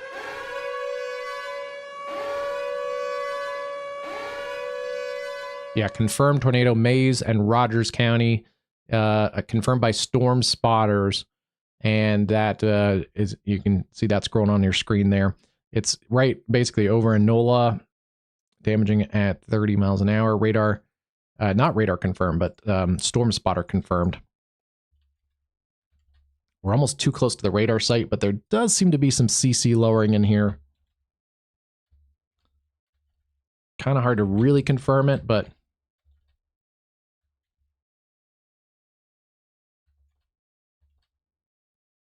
yeah, there is a little bit of CC lowering. It's about to come into Enola within the next couple minutes here. Being so close to the radar site, it's kind of hard to get a great read on it, but it doesn't look particularly strong, but we'll get a better sense of this as it gets a little bit further away from the radar site. And it's also what I've been worried about. It's right along 412, so just along 412. You need to be taking your tornado safety precautions. McFarland, Chouteau, Enola, and towards Lusta. Definitely stay in your safe place. Keep an eye on this if you're out here towards Locust Grove.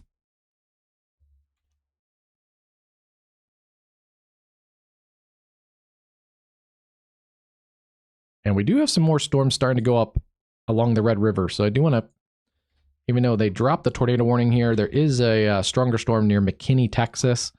And as this lifts to the northeast, this is a storm that the latest HRRR model that we looked at a few minutes ago did kind of have going up towards the Durant area, the Red River, and upscaling. So we do need to kind of watch this storm as it heads kind of north and east up towards the Red River Valley.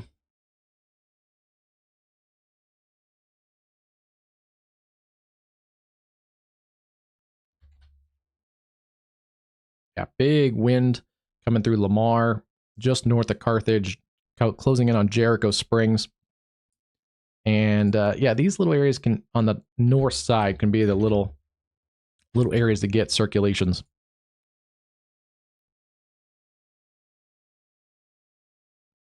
Let's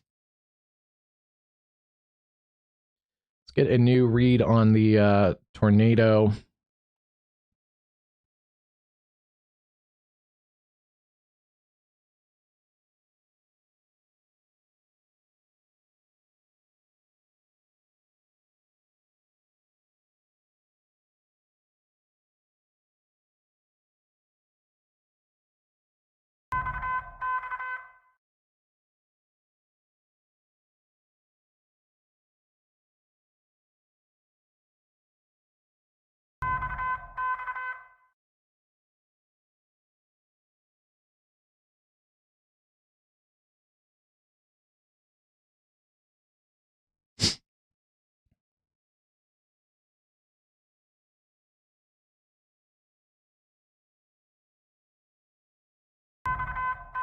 A new considerable destructive thunderstorm warning has been issued. Yeah, they're going to extend this destructive thunderstorm warning up across areas like El Dorado Springs, Stockton, that we mentioned earlier, Stockton Lake, Jericho Springs, Montevallo, Humansville, towards Collins, and southwest of Osceola. tornado possible tag also on that one.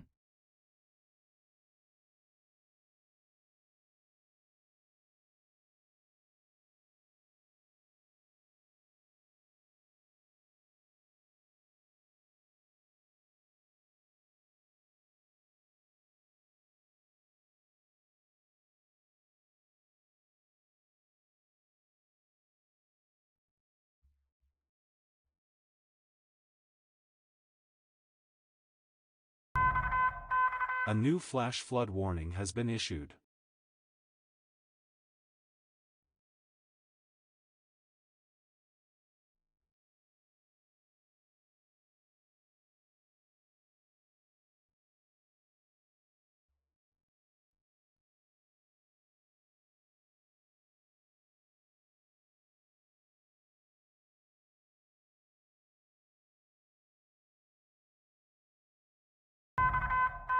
A new severe thunderstorm warning has been issued.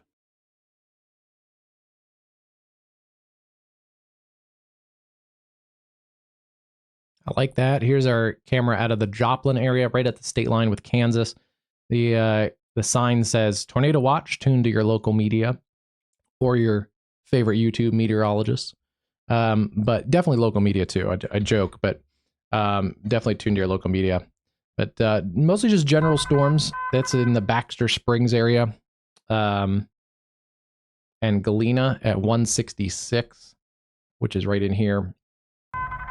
So mostly right now, Joplin, you're just getting general strong thunderstorms. I am watching that cell south of Commerce. That's what's left of that supercell that produced some damaging tornadoes north of the Tulsa area. It still has some broad rotation on it, but it's behaving itself. It's kind of in a messy cluster of storms. Otherwise, considerable threat continues there. Barton and Jasper counties. And then this was for a bunch of counties. This is for Cedar, Polk, St. Clair, Vernon, and Dade counties in southwest Missouri. That latest considerable threat, severe thunderstorm. They have also finally filled in, like we were talking about earlier, that area in northern Missouri and in the Kansas City area. So tornado watch for Kansas City. You're part of that watch that goes until 4 a.m. They extended the watch across northern Missouri and into the areas around the Quad Cities. Yeah, that area's been pretty quiet all morning and afternoon. We do have those storms that are starting to unzip along the cold front. None of those have gone severe much, but we're watching for some larger hail and damaging winds and embedded circulations. This isn't quite a one and done. So even areas here in eastern Missouri or in eastern Kansas, western Missouri could get a couple rounds of storms. And even the Tulsa area could get more storms with the cold front later. Here's that circulation. It's in here. It's right on 412. That's not good at all. It's riding right along 412. Seeing a better look at it now that we're away from the radar site, there still is some correlation coefficient drop in here. So I'm afraid it's still on the ground. Just basically east of Enola along 412 coming towards Chouteau. And then if it holds together towards the Grand River Energy Center and then towards Locust Grove. So keep an eye on this cell.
here's 412, and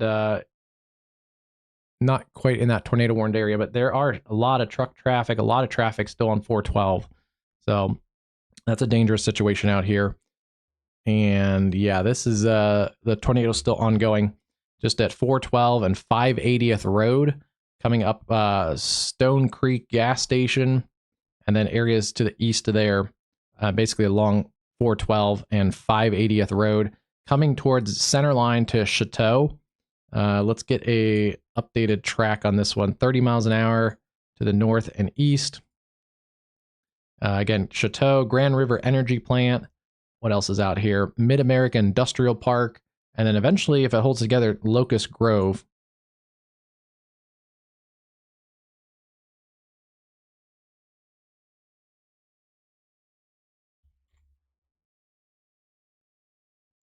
I'll track it out at 35. That gives you maybe a minute or two extra. But Chateau, about 9 minutes.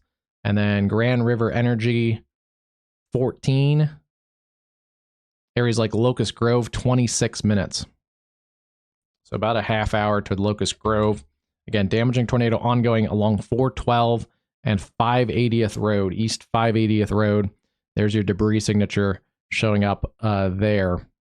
East now of Inola, east of McFarland, and this is well east of the Tulsa Metro, finally. But you can see there's heavy rain and wind still at 412 in the Tulsa area. And they've just added a flash flood warning for small creeks and streams, urban highways, underpasses. That's for southeastern Tulsa County and also Wagner County. 1 inch to 2.5 inches, plus another 1.5 inches more potentially. So those areas there, turn around, don't drown. Make sure you stay on some of the labeled roadways. Yeah, there's a lot of traffic and people potentially in that area in that flood warning.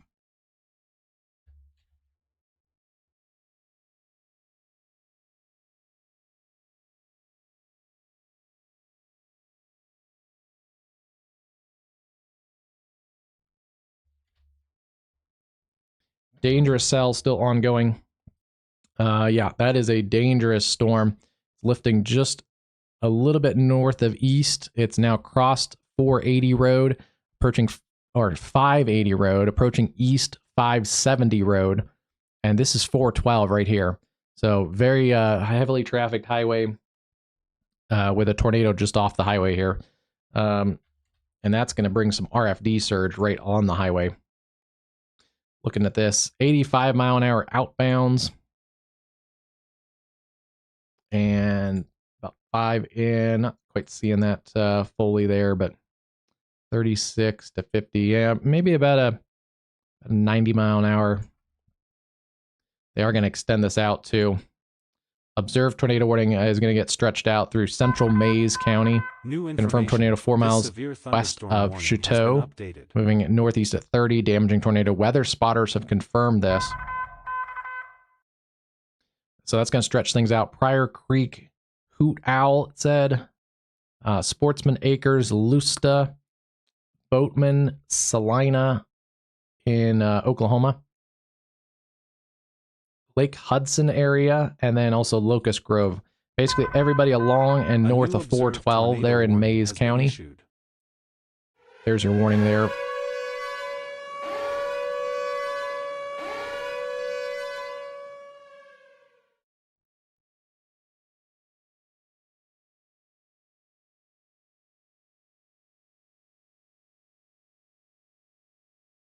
Has weakened a little bit there on the last scan.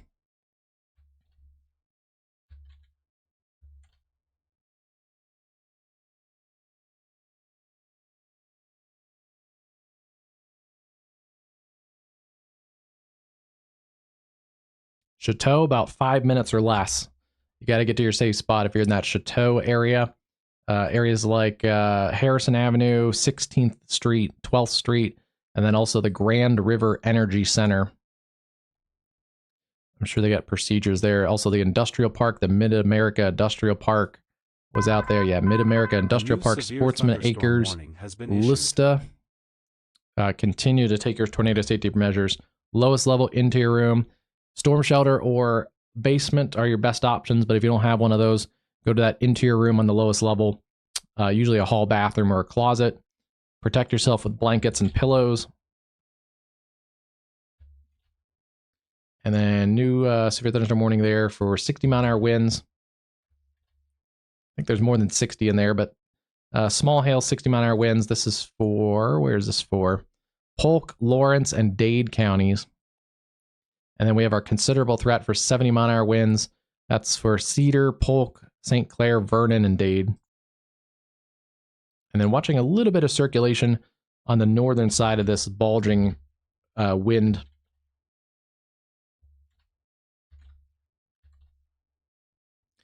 Maybe some hail. There may be some light debris getting kicked up from that wind, too. There's a little bit of CC drop in there. Again, that could be some small hail. It's not a tornado, but it could be just some stuff that got picked up from those 70-mile-an-hour winds. And yeah, we have to watch the reflectivity. It doesn't show a lot on velocity, but the reflectivity, a little bit of an inflow channel in here. As it surges out, kind of creates a broad area of circulation that can tighten back up. So we do have to watch that. Coming towards the Stockton, Missouri area. And then up towards Humansville. Quarter-size hail, 60-mile-an-hour winds along the Nebraska-Iowa border. That's potentially some sleet and freezing rain are mixing into that area. Some storms over Omaha, but maybe have some gusty winds and small hail. And then things are settling down across Michigan finally for now, but another round of storms is going to come in by morning. And yeah, if it was warmer, this would be a QLCS problem in here. There's these little kinks in the line. Luckily, though, in this Detroit area, it's in the 40s.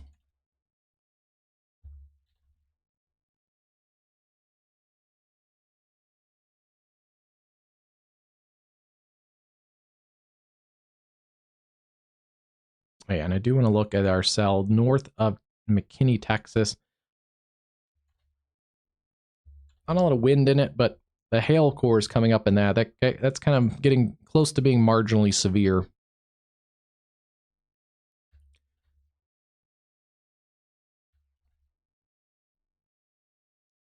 Still don't see a debris signature in this one. It's lifting, might just go just on the north sides of Chouteau. And I'm very curious here as it gets across like a populated area if it picks up debris or not. So we'll keep an eye on this area. The correlation coefficient, again, doesn't show anything right now. Yeah, it does appear to be weakening on the velocity scan. And we're still really close to the radar site, so even a weaker tornado picking up not as much debris to a high elevation or altitude would still likely show on the radar. So pretty confident that is lifted, but we'll continue to watch that one as it's lifting across this area here, just along and north of 412. Again, Locust Grove, Lake Hudson area, Pryor Creek, Sportsman Acres. You need to get to your tornado safe spot and just wait a few minutes, ride it out there, and then you'll be good to go for a little while. Wind report out of Lamar Heights, 63-mile-an-hour winds. Haven't seen a ton of wind reports. We've had some larger hail reports, especially up here in southeast Nebraska, and some hail reports out of the Lansing area earlier. But we haven't had any large wind reports.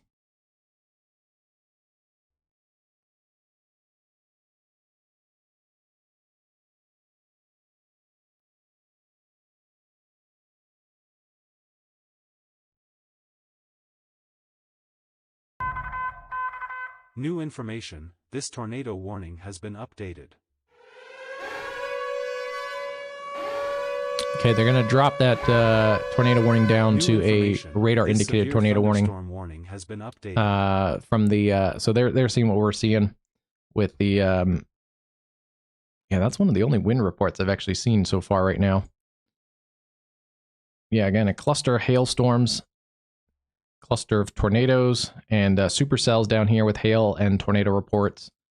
A little bit of hail and tornado reports from one supercell, and then the other supercell produced some hail up by Lansing.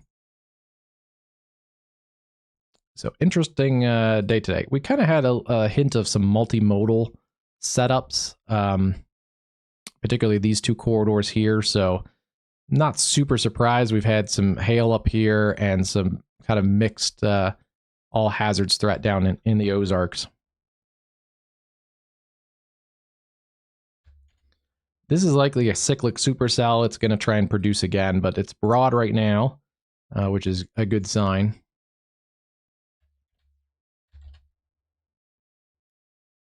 Yeah, nothing showing up on the correlation coefficient as this crosses the areas there around Lusta and Chouteau. Wow. A lot of lightning still in those storms in Oklahoma, too. That's at 412 and US Highway 69. So that's 69 that goes up through Chouteau, up to Pryor. Yeah, up to Pryor Creek. That's 69. Also looks like it's called Mill Street. So that circulation is crossing those areas just now. And then they are adding a special weather statement where I just said we a lot of lightning. That area around Catoosa, Verdigris, Claremore, Fair Oaks.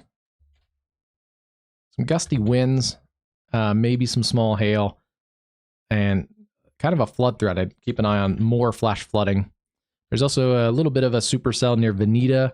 Keep an eye on a couple of these in this cluster of supercells. There's our picture out of Baxter Springs and Galena in the Joplin area out of Kansas. And then continuing up, considerable threat continues here near approaching Stockton. All right, radar indicator for now. I'm going to go grab my food real quick. I was munching on the apples earlier, but I'm getting really hungry. So let me go grab some dinner, and I'll be right here. I'm just going to eat off camera.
A new severe thunderstorm warning has been issued.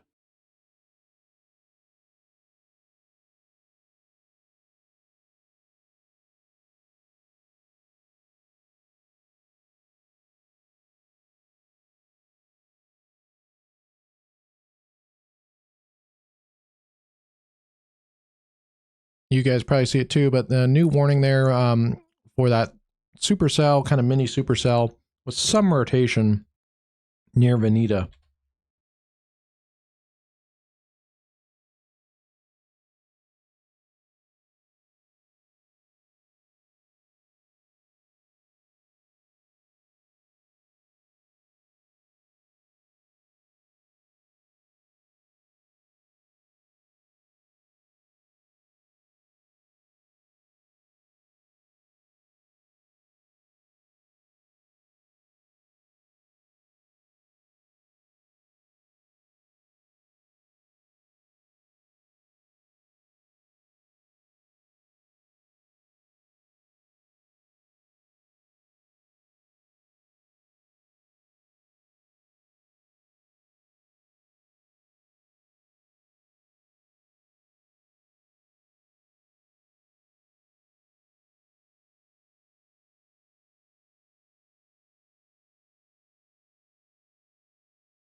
A new severe thunderstorm warning has been issued.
New information, this severe thunderstorm warning has been updated.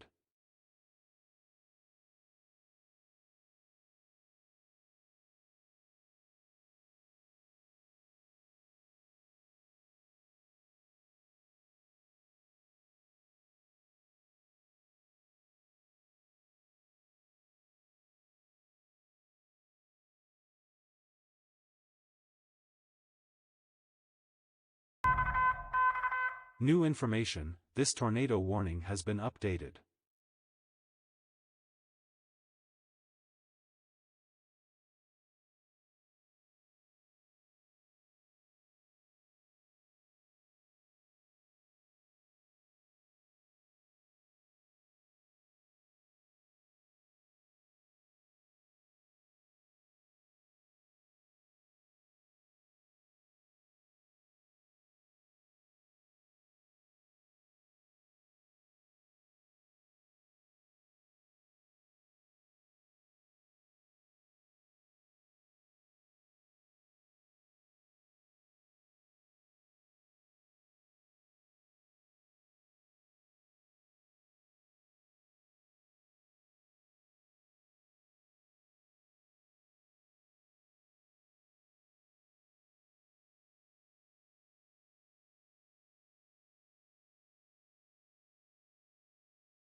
A new severe thunderstorm warning has been issued.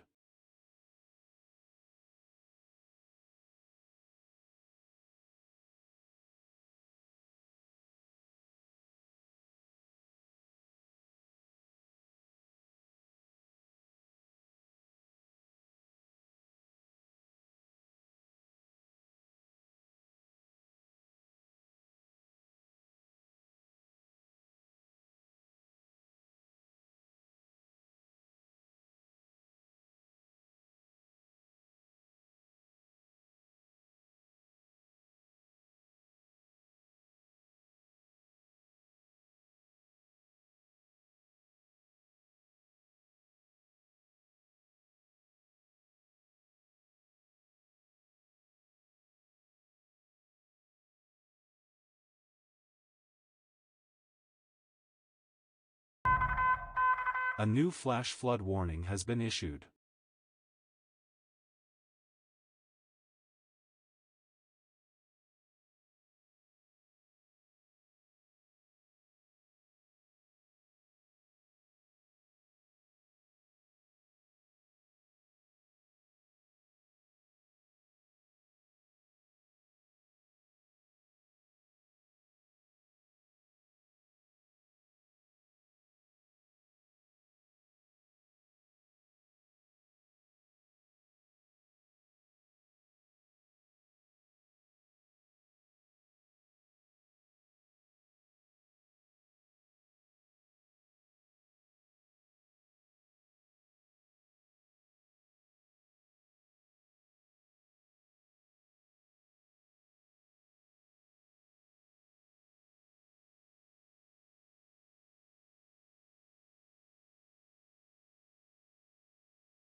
New information, this severe thunderstorm warning has been updated.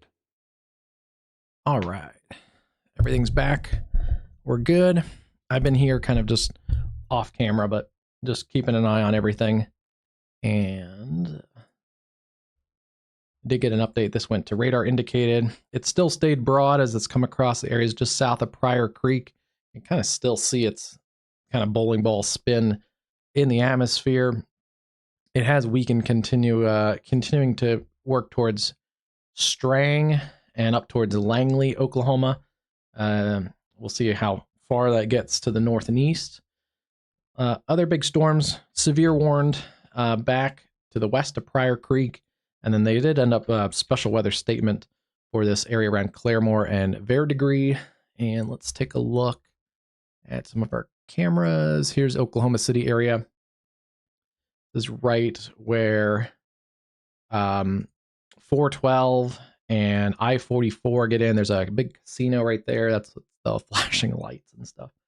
But yeah, you can see the heavy rain coming down in the lights and wet roads. It was gustier winds just a little bit ago, but I don't see as gusty winds.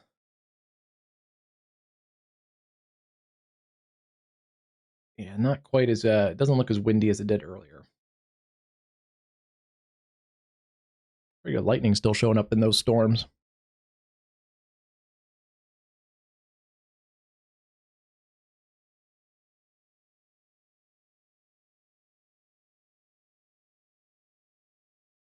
Yeah, there was more wind. You could see it kind of cutting across the lights.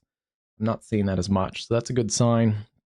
Things starting to clear out in the Tulsa area.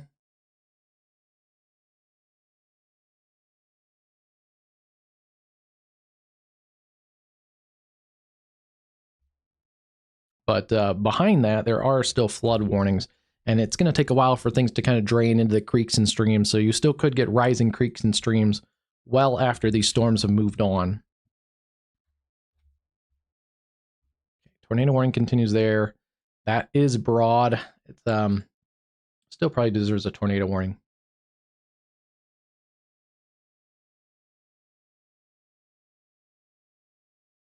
And then I do want to look at this storm. A little bit of rotation coming towards Blue Jacket. But that storm has weakened some as it's coming towards Commerce and eventually up towards the Baxter Springs area. And then Joplin, some decent storms coming through Joplin right now. But just kind of general thunderstorms. We do have, let's see. A new severe thunderstorm warning has been issued. Report of a side of a house blown in, 1 injury. Probably not tornado. If it's blown in on one side, it's probably that damaging wind, that big bulge of damaging wind that came through. We might get some more damaging wind reports out of this area north of the Joplin area. Barton County Utility Company, tree down, 300 without power. That's a lot. That's in that path of that considerable threat, severe thunderstorm warning. No longer considerable. This has actually weakened some as it's come across areas around Stockton, coming towards Humansville, and then Bolivar in Missouri. And still a pretty big bag of wind in here towards Buffalo. They did extend new warnings out for Hickory, Dallas, Cedar, Benton, Polk, Greene, St. Clair, and Dade counties, portions of all those counties. That includes northern Greene County, that's north of the Springfield area, Ash Grove, Willard, Fairfield, and the strongest storms have kind of avoided the Joplin area so far. Pretty strong storms over you guys right now, but sub-severe for now. And then we did have warnings up here towards Marshall, Missouri. This is west of Columbia, from Sedalia up to Glasgow, Missouri. And then still watching these storms back here along the cold front. Right now, they appear to be actually elevated kind of behind the cold front. I can see the cold front on the radar right in here. As long as they stay behind this cold front, they're going to have a chance of hail, maybe some damaging winds, but a new severe minimal tornado threat has been issued. If they can get ahead of the cold front. There are some supercells that are in here. So got to keep our eye on that. Sometimes they can catch the cold front. Sometimes the cold front slows down, and those could be a threat towards the Kansas City area later today or tonight. Still seeing some strong storms, but not severe warned right now across much of central Iowa up through the Waterloo area. Looks like it's pretty loud up there. And then some freezing rain and sleet on the very northern side of this. Some thunder sleet, thunder, freezing rain across areas like Columbus, Nebraska, up to the Sioux City area. And now it looks like into extreme southern Minnesota and also northern Iowa, around an area around Esterville up to Blue Earth. Interesting weather today. There's actually even a special weather statement out for that storm. Penny-size hail. Michigan finally clearing out here. We have some stronger storms. Macomb Township, Mount Clemens, Warren into downtown Detroit. Those are making their way across into southern Ontario. And then still some decent storms, but non-severe. Southeast Michigan, extreme northern Ohio. Nothing like earlier, and continue to follow on social media. We're continuing to follow the deadly tornadoes in Michigan earlier today.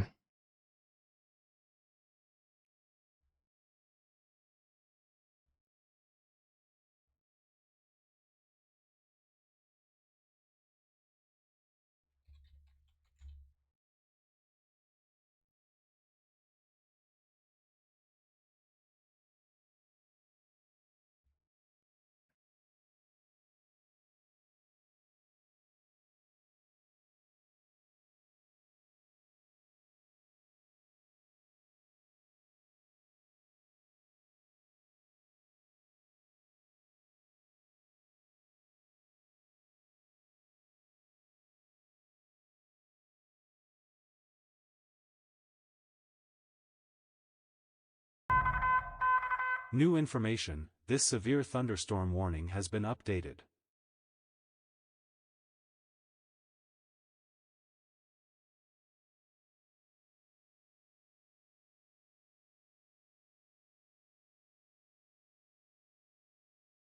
Already getting some from yesterday's storms. The National Weather Service out of Wichita. Let me get this a little bit down. There we go. National Weather Service out of Wichita looks like rated a couple EF1 tornadoes in Sumner County. 109 mile an hour winds, only a mile long path.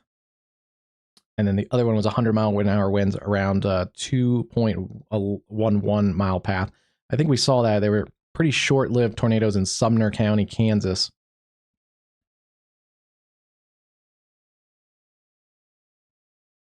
And then Norman, Oklahoma rated a EF2 tornado from last night. The tornado west of Fairview was rated EF2, 7 mile long path. And this was, I think, the first touchdown, maybe the second touchdown of that supercell. A longer and probably stronger tornado doesn't look like it's been rated yet. But this was the one that did cause fatalities on Highway 60, US Highway 60, with a car. 2 passengers were struck by the tornado. Localized ES2 damage near Highway 60. And they also rated a EF1 tornado west of Orienta. EF2 up to 115 mile an hour winds.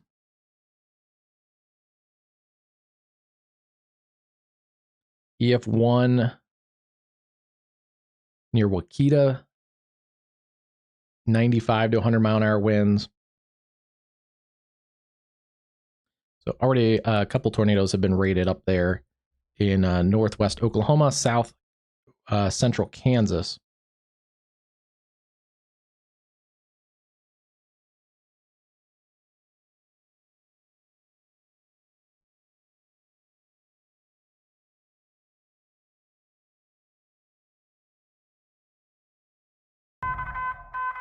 New information, this tornado warning has been updated. All right, let's go back. We got our new tornado warning updated to the Missouri state line, basically. Southwest City, Jay, Grove, the Lake of Cherokees, all up here in northeast Oklahoma. Beautiful part of Oklahoma. But under the gun here tonight for tornadoes, Delaware and Mays counties. That goes until 10:15 Central Time and includes Sapevanaugh State Park, Disney, Jay, Xena, Grove, as I said earlier, Honey Creek State Park, Langley. I think I got most of those all in there. Continuing to move across basically Mays County. Radar indicator rotation, and I just want to check the time. Yep, 35 miles an hour. So still working in here. It does look a little more organized than it did earlier. It's got a clear inflow, kind of wrapping some RFD around this side. It's not super tight right now, but continuing to kind of watch this and see if it tightens up in this area right here, and nothing on the correlation coefficient that shows anything on the ground. My nose itches. Grove is up here. J. I would also take my safety if I was in Southwest City. And then Langley and Disney are right here. Sapivanaw is literally right against the eastern side of that circulation, so you need to take cover immediately. But let's get a new track on this for you.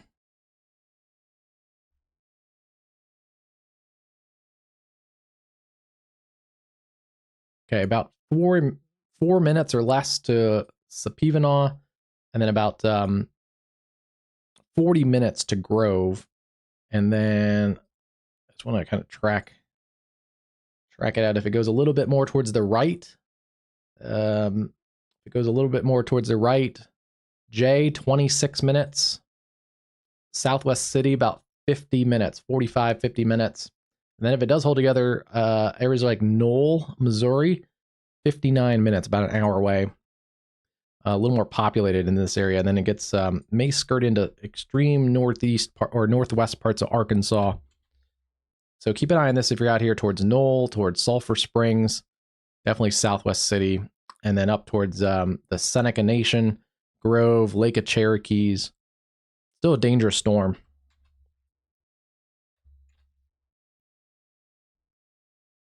Pretty good wind right near the radar site too. There's a severe thunderstorm warning in progress for those areas east sides of Tulsa.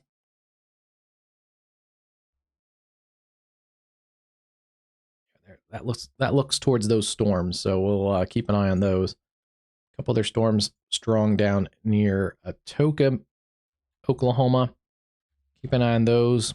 Models did kind of show some upscaling of those storms earlier, so we'll keep an eye on these. Could still get a isolated supercell down here near Durant and Tishomingo, Caddo, and those areas along the Red River.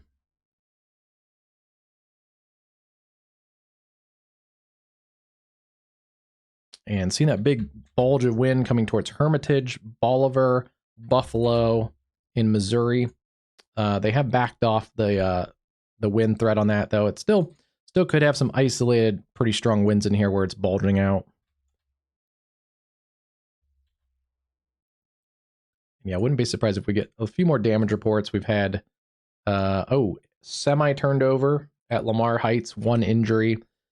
Yeah, that's not great. It's Highway I-49, runs between Kansas City and Joplin in this area, and it's basically north-south. And that big bag of wind hit perpendicular, so that just rocks a semi over real easy. And we also had a house injury. So that is a dangerous storm. Okay, back to the west, still some hailstorms. Some of these are coming up a little bit. We kind of keep our eye on these. Right now, they're all behind the cold front, though, so mostly a hail threat. But if they do catch that cold front, that's where we have some bigger issues. And then no warnings in Iowa right now. They're all kind of just messy thunderstorms.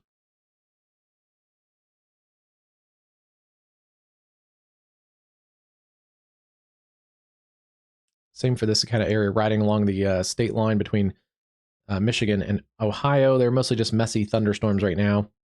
And it's a little too cold in the Detroit metro.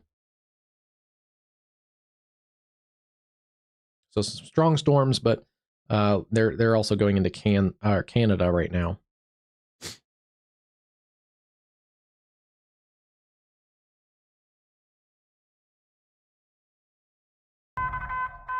A new severe thunderstorm warning has been issued. So new severe thunderstorm warning for those areas around Atoka and Cole. This is Cole and Atoka counties. 50-mile-an-hour movement to the northeast, 60-mile-an-hour winds, half-dollar size hail. So those are a couple nasty cells down here. A little bit of rotation. We don't have a lot of great radar coverage down here, but we'll keep an eye on those.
I was looking, we had a camera down there near McAllister, but it must be offline to get an eye on those storms down here near Atoka.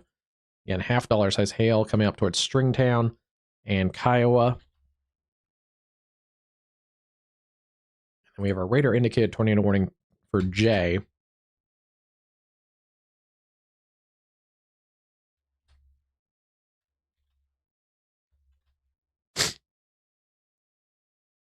Wind's going towards the radar and away from the radar. A couple areas could try and localize. It's still kind of a broad, messy mesocyclone right now.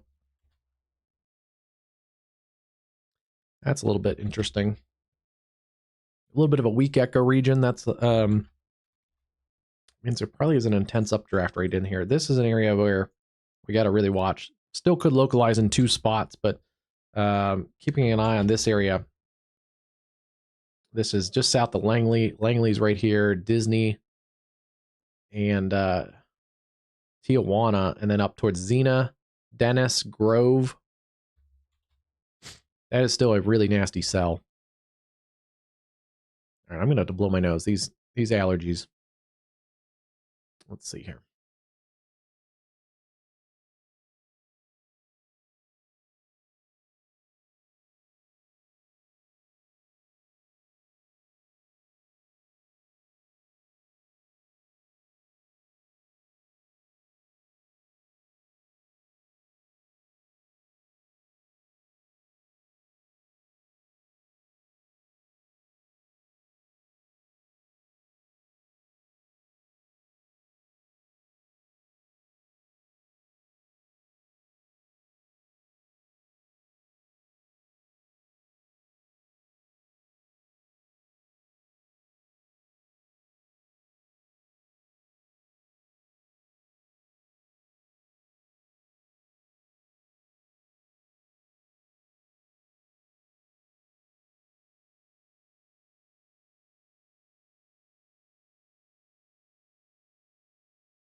That's better.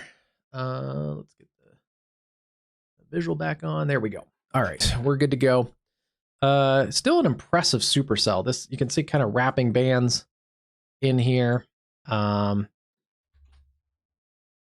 particularly tight, but it's still a pretty impressive supercell. So I am concerned it could try and wrap up something in here. And now that it's getting out of the cluster of storms a little bit, there's a lot of warm, moist air up in this part of the Ozarks, so it does have access to some uncontaminated inflow. And then watching some of these storms back here with some damaging wind threat. The hail, I think, has come up in this cell. So we'll watch that. That was along Harmony Star Road, coming up towards Harmony Star, and then up eventually back towards Pryor Creek. So keep an eye on those storms. Let's see. Debris signature. I think we covered most of these. And then here comes some more cells that are popping up. Quarter-size hail, 60-mile-an-hour winds south of Muskogee. And then we also had those other storms with $half-size hail near Atoka. So more storms to come, and they have trimmed a little bit more of this tornado watch. So Bartlesville, areas west of Tulsa, Sapulpa, Chandler, Shawnee, down towards Purcell. All this has been trimmed. Has been updated. So that's a good sign there. And then still severe potential there. This goes until 4 a.m. Across northern Missouri, the Kansas City area up into Iowa. But they have continued to trim off the backside of this. So Salina, up towards Maysville, Beatrice, as the cold front kind of swings through, you're pretty much done. And again, we continue to watch some sub-severe, marginally severe storms. The cold front is about at Wichita, Emporia, down or up towards Topeka. As long as these storms stay behind the cold front, they're not going to be much of a severe threat, except for maybe some hail and gusty winds.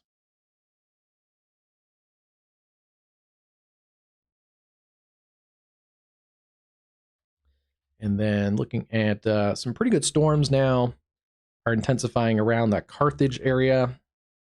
Interested in some of those storms. The wind seems to be picking up in those. And then continue to watch this with a tornado possible tag, severe thunderstorm warning. There's a couple little areas to watch on here, but especially this northern edge. Generally, that's where we get some inflow kind of wrapping in here, and then the outflow surge. So that'd be coming up towards Hermitage. But anywhere you get a little, there's a little one right there, maybe one right there. Could be a little bit of a QLCS A threat. new severe thunderstorm warning has been issued. But it's behaving itself right now. That one has caused some damaging damage and injuries with a semi turned over on I-49, and it looks like a house with a wall that blew in. Just a general severe thunderstorm up in Independence area. I think we might overwarn these. I was actually discussing about this earlier today, not on a stream or anything, but some other meteorologists. I don't know. I think we overwarn sometimes a little bit of these normal severe thunderstorms that aren't really super high end.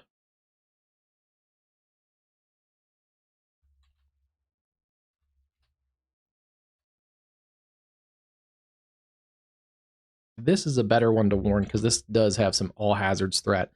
Less hail, but it does have a little bit of a tornadic threat, and it's produced damage with damaging winds.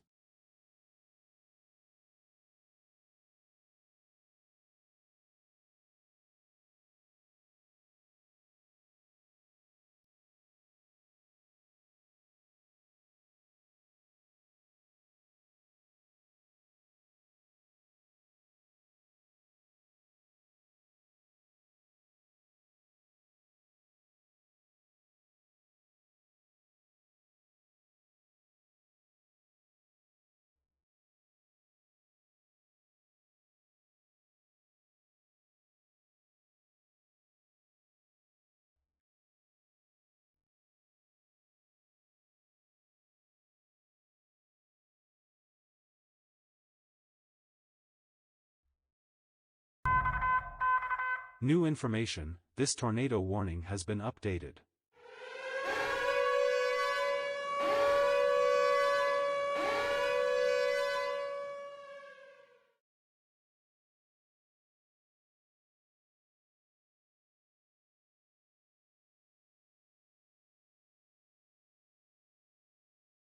It just trimmed off the Mays County part, so it's just Delaware County. That's Grove and Jay, but a little less organized than it was earlier. Grove, Jay, Southwest City continue to stay in your tornado safe spaces there. Areas around the Grand Lake Cherokee.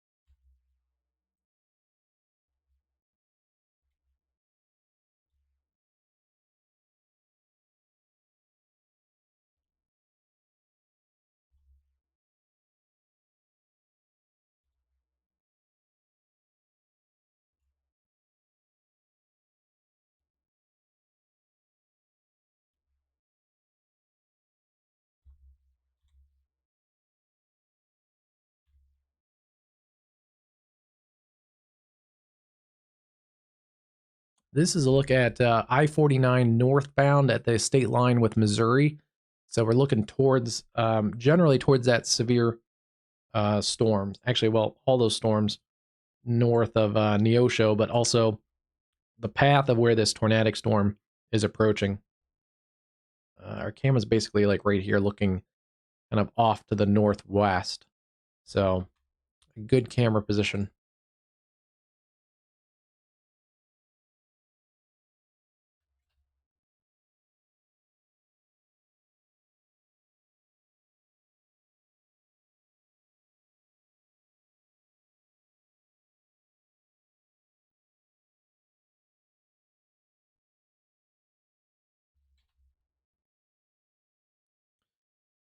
Quarter size hail south of Independence and Jessup. This is east of Waterloo in northeast parts of Iowa.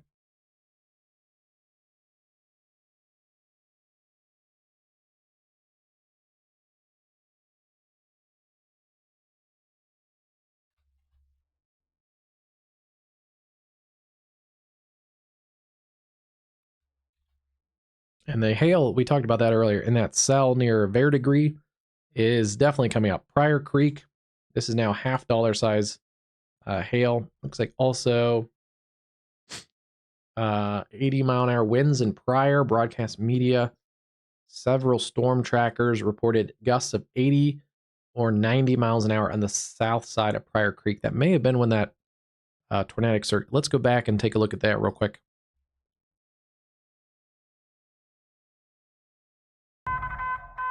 New information, this severe thunderstorm warning has been updated. That's right about there. That's near Lusta.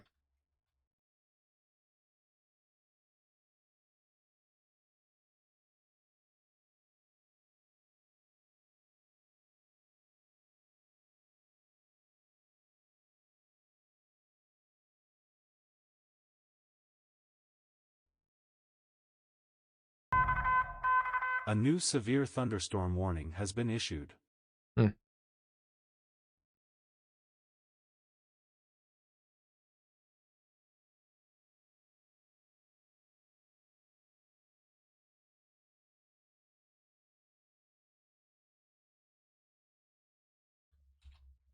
Yeah, so that probably wasn't a tornadic. It might have been, but we didn't see anything on CC, or even the circulation isn't particularly A new tight. severe It thunderstorm may have been warning associated with the has been issued. mesocyclone. A little bit of lightning showing up on that camera now too.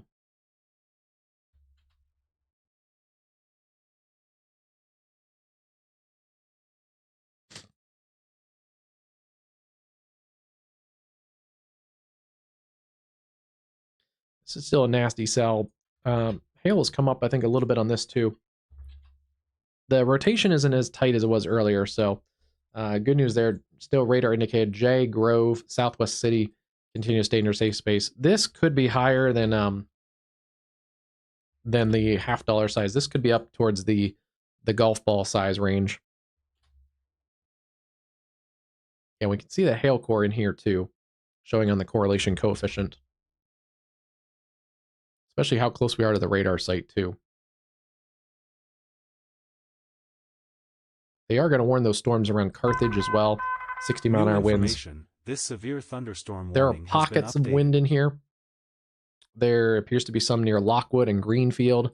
Another just in this area around A new Carthage. severe thunderstorm And warning then right has been near issued.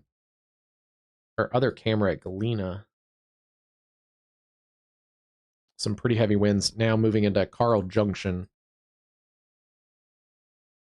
So this one, different than the other storm at the Bow Echo, where it's just a big bow of pretty concentrated gusty winds. Yeah, this one has little pockets and kind of these individual little cells. That Bow Echo still continuing with a tornado possible tag. 60-mile-an-hour winds. It has weakened some. Cross Timbers, Lewisburg, Buffalo.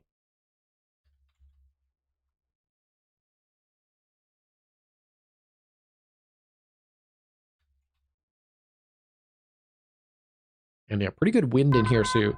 There's some wind-driven hail likely across Pryor Creek.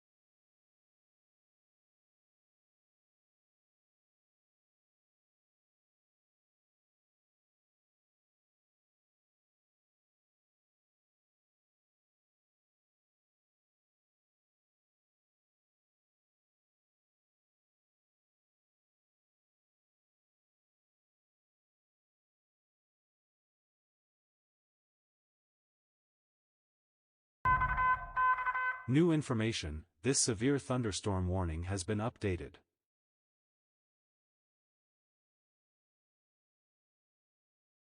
Okay, that's better. Yeah, they brought the hail core up um, to $half size also on the cell near Atoka. And it looks like there is a confirmed report of that. $half size hail by the emergency manager there.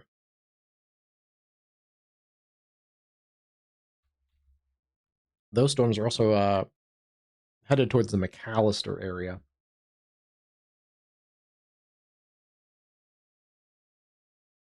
That's a pretty well-traveled highway. That's US Highway 69. So McAllister, Krebs, Savannah, Kiowa. You have some $half size hail that's been confirmed near Atoka earlier, basically riding straight up the highway.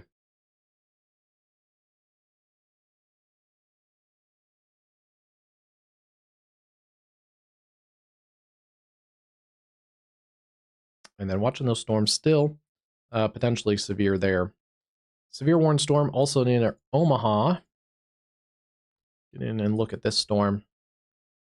One of these storms, there's a lot in here that they're not being warned, which actually, as I mentioned earlier, I think we overwarned some general severe thunderstorms. So it's actually nice to see that some of these aren't getting warned. Likely there's some small hail in some of these cores, but not to the level of severe hail. This one looks a little bit stronger as it's coming into the Omaha area around Papillion, La Vista, Ralston, and then kind of lifting up towards the Omaha metro, like downtown Omaha. That's going to do some damage with some gusty winds and large hail. It's kind of riding straight for the Omaha metro. It says quarters, but there could be some $half size hail in here too. This severe thunderstorm warning has been updated. It's a little elevated supercell, nothing tornadic, but the hail core is definitely pretty punchy on that one. This severe thunderstorm warning has been updated.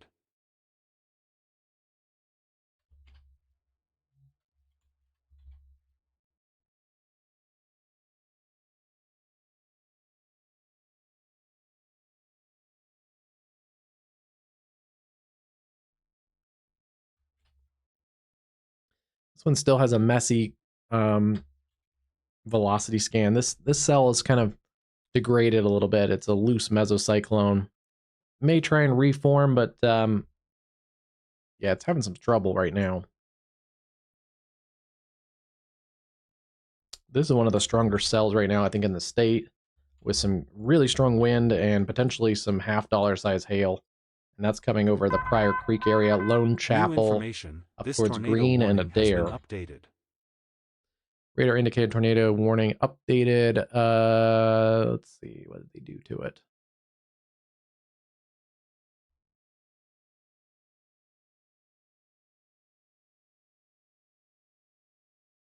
I believe they just trimmed it up a little bit to this area just in Delaware County.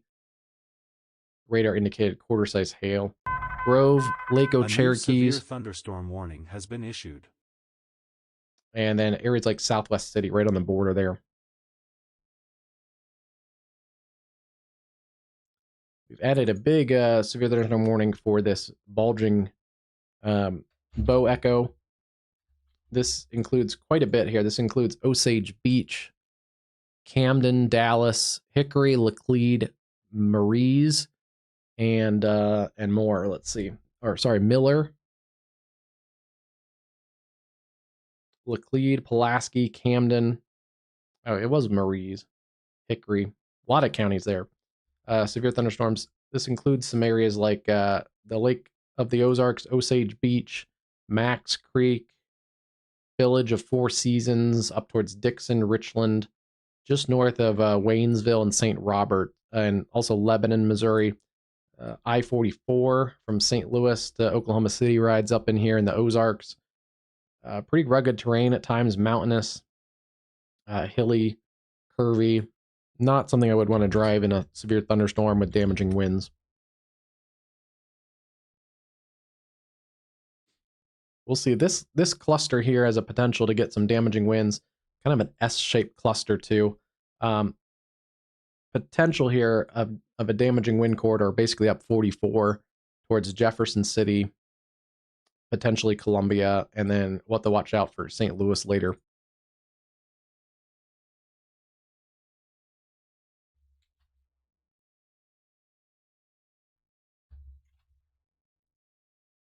And yeah, back here around Carthage, some pockets of higher winds. Carl Junction, Webb City. Things have relaxed a little bit in northeast Oklahoma.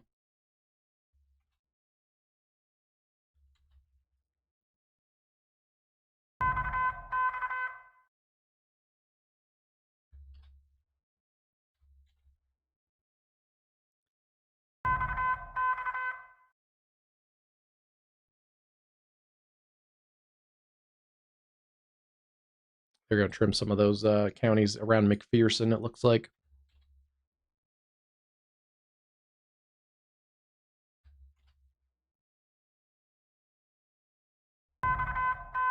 New information, this severe thunderstorm warning has been updated.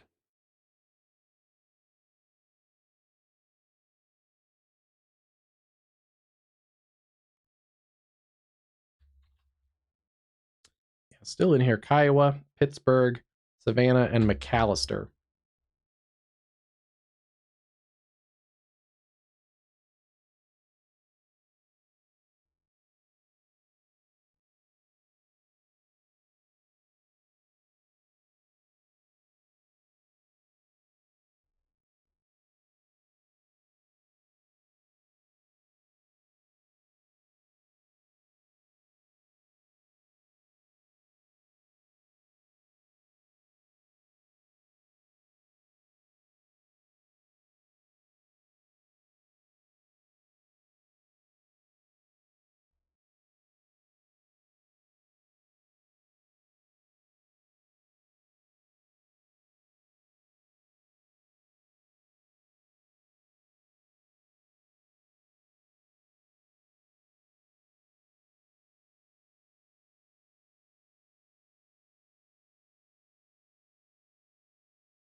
New information, this severe thunderstorm warning has been updated.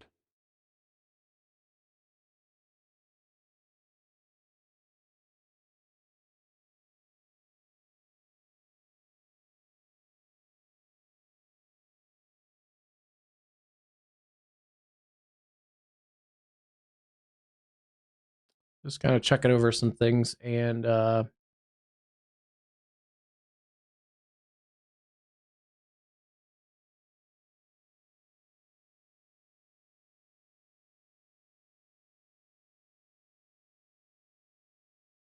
I know what I want to look at.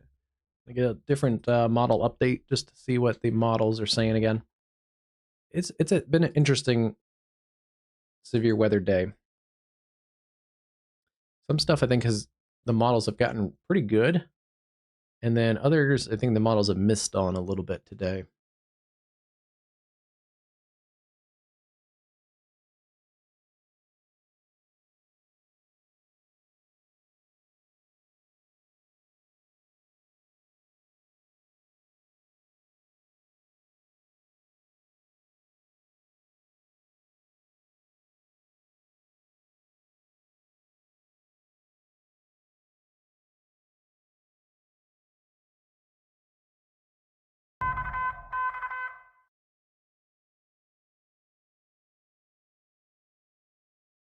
And the model still wants to unzip. Oh, there you can see it.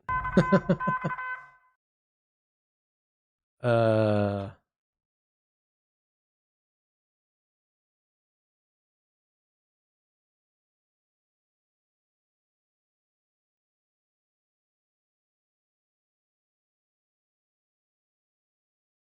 So the model brings these storms like we're seeing, but the model still wants to bring in some pretty good storms into the Kansas City area by about 11 to midnight. And then it still wants to upscale some more storms down in that area, McAllister to Muskogee, areas around Fort Smith, maybe by the next couple hours. And then it also still wants to bring in that secondary line of storms and kind of unzip it along the cold front. New information. So This maybe severe another round of thunderstorm storms warning for has been Tulsa updated. and parts of northeast Oklahoma that have been hammered pretty hard, and potentially some stronger storms by 3 a.m. Still in here, east of Tulsa, south of Oklahoma City, towards Ada, approaching McAllister again, north of Ardmore, with some rounds of storms also still in the Ozarks. Could be a busy one.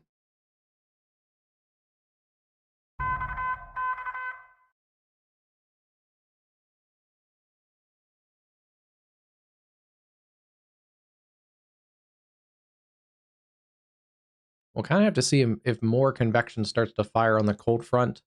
It's about 10 o'clock at night, so A new flash flood warning has been issued.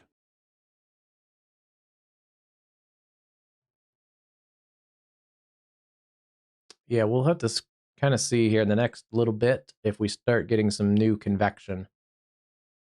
Also, again, there's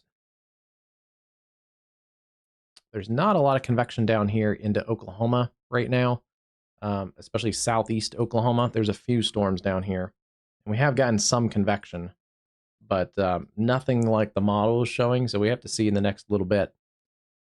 This is bringing some more storms up through Ada, Holdenville, Okemah.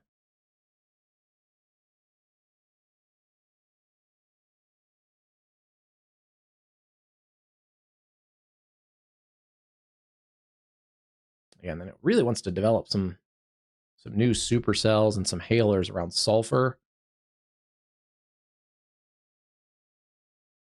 Maybe around Wichita Falls and Duncan. Kind of right along the Red River, Ardmore, Sulphur, Pauls Valley. That's at like 2:30 or 3 a.m.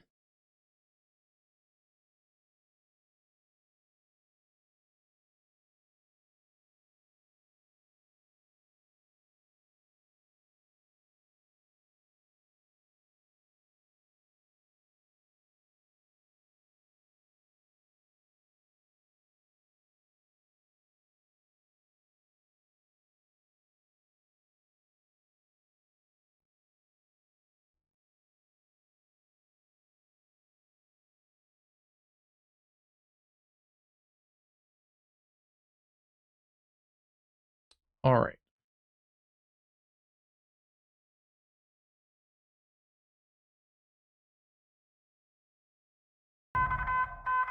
New information. This tornado warning has been updated.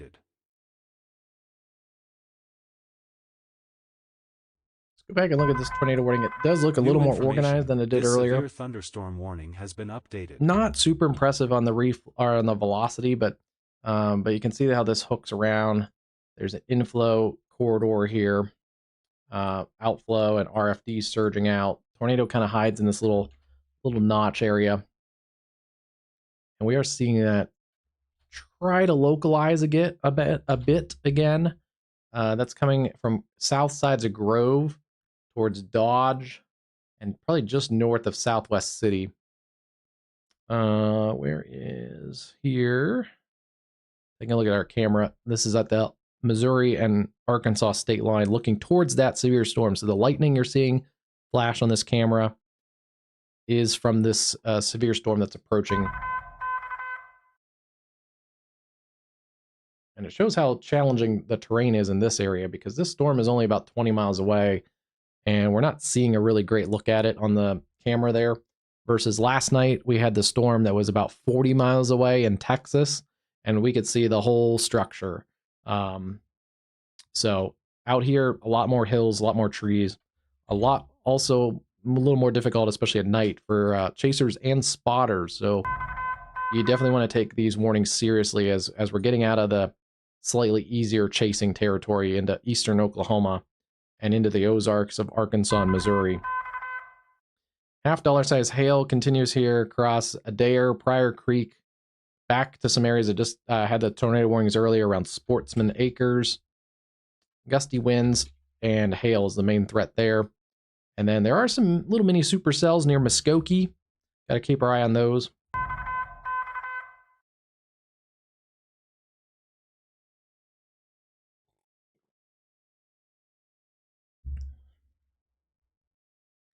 And they're going to do what I thought they would do. I think I called it almost exactly.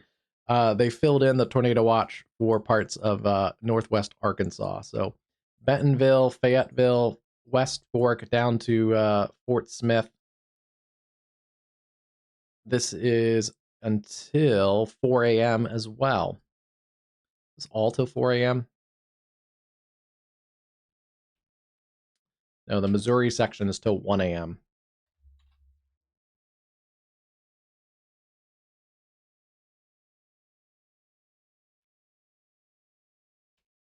This does. They actually secretly replaced this with a 4 a.m. watch.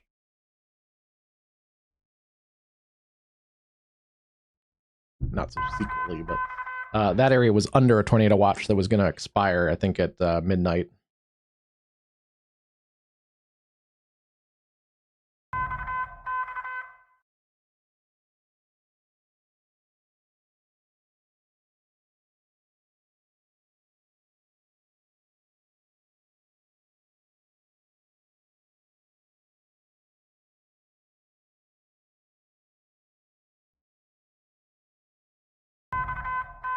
New information, this severe considerable destructive thunderstorm warning has been updated.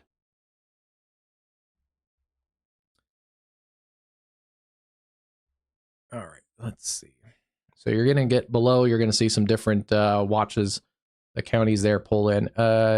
New considerable threat, 70-mile-an-hour winds. That's going to be for this cell that we were just talking about, the cell near Tulsa, or now east of Tulsa. 70-mile-an-hour winds potentially in here. Langley, this severe thunderstorm warning has been Spavinaw, Salina, Strange, Sportsman Acres, just north of Locust Grove. And then still watching this tornado warning storm. Still trying to localize in there near Grove.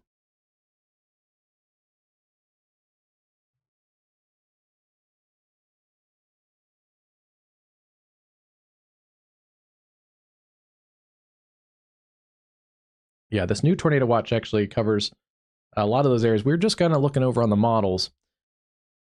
And I was noting that the models wanted to break out some new supercells kind of down in this area. Near Sulphur, Ardmore, potentially. So just in case, it looks like this tornado watch covers areas like Durant, McAllister, Hugo, Fort Smith, Northwest Arkansas, Fayetteville, Bentonville, areas southeast of Tulsa, Muskogee, Grove, Miami, and up towards Veneta until 4 a.m. Few tornadoes are likely, scattered hail up to 2 inches likely, and 70-mile-an-hour gusts are likely. So this is an overnight threat. You need to have multiple ways to get your warnings overnight. Make sure you have a NOAA weather radio, your phone alerts turned on so you can get those warnings overnight across eastern Oklahoma, down into southern and southeast Oklahoma, and then western Arkansas. Really dangerous nighttime tornadoes are generally higher causes of tornado fatalities than daytime tornadoes. It just kind of makes sense. You can't really see them coming. It's harder to spot them. And also people are sleeping. So, yeah, dangerous weather can still occur here during the nighttime. And we do have a new tornado warning. First one of the day for Missouri. And it's some of those areas that we were talking about earlier. Southwest City, Knoll, Pineville, Anderson, and Goodman. It's going to be an extension of the tornado warning coming out of the Grove area. It is for western McDonald County.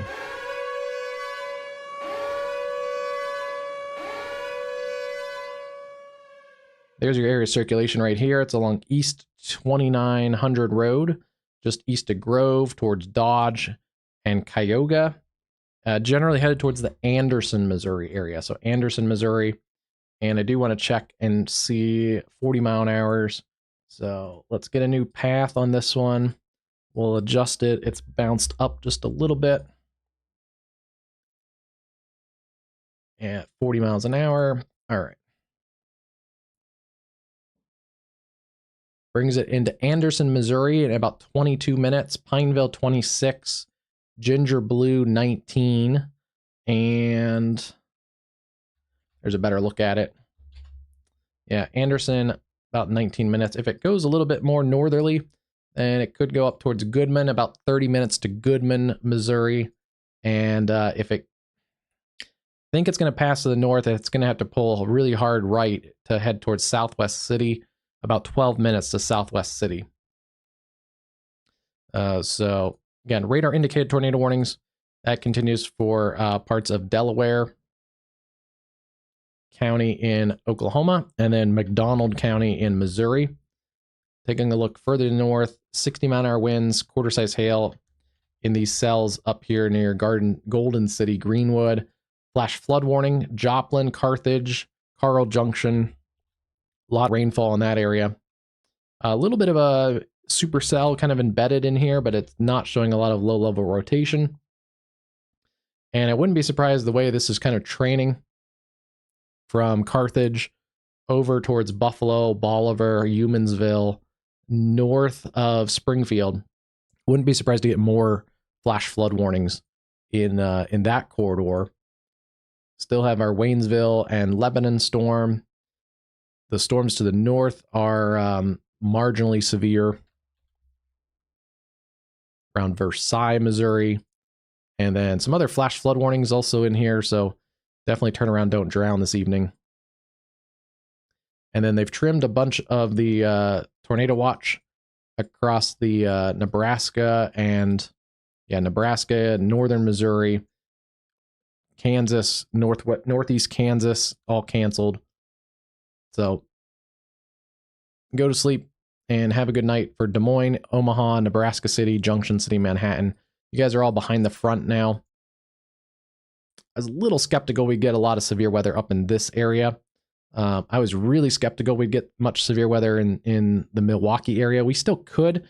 This cluster of storms has to work through, but yeah, that looks like it has not panned out according to the National Weather Service.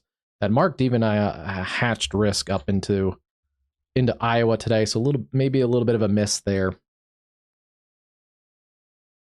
This was just a random warm front rider. This was in a marginal unhatched risk, and that created probably, it looks like, the first 2 violent tornadoes of the year.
Well, unfortunately, that tornado that crossed this area around Collinsville, and that's not the exact track, but somewhere kind of in this area here. Getting some damage reports out of the Collinsville area. Tornado damage. Looks like decent tornado damage, but some not very well-built structures. However, I don't know what kind of structure or the reason, but there is, it looks like, a Okmulgee County Sheriff confirming 2 deaths in the Collinsville area in Oklahoma there. So this is that tornado that we tracked earlier across the northern parts of the Oklahoma City, or not Oklahoma, the Tulsa metro. And yeah, it looks like more tornado fatalities today. This has not been a super crazy widespread outbreak, but we've had a number of tornado fatalities today. So that's unfortunate. And yeah, this area here, we saw the tornado debris signature in this area near Collinsville as that storm was cycling. Let's take a look here and continue to monitor considerable threat 70-mile-an-hour wind out here towards Langley, Salina, and Locust Grove. Watching a tornado warning crossing the state line just north of Southwest City. This severe thunderstorm warning has been updated. And we're getting some updates to these warnings now that it's basically the 10 o'clock hour. But tornado, if it's in here, is east of Grove, coming towards Anderson, Missouri.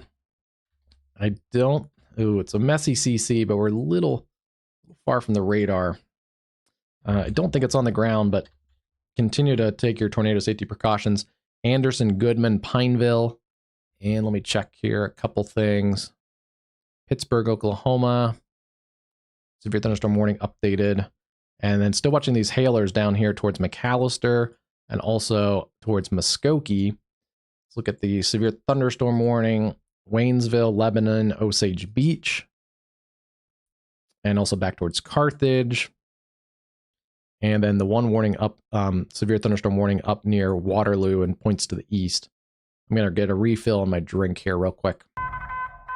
A new severe thunderstorm warning has been issued.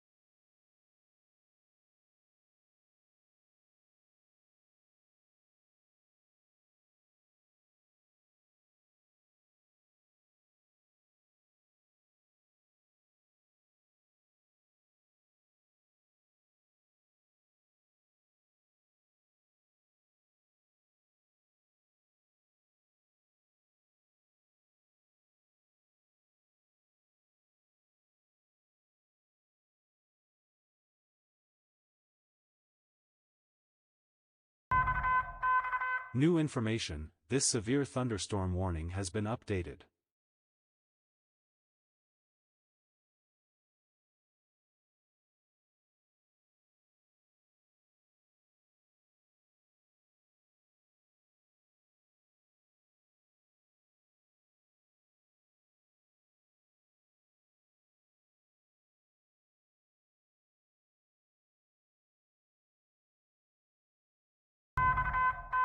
New information, this severe thunderstorm warning has been updated.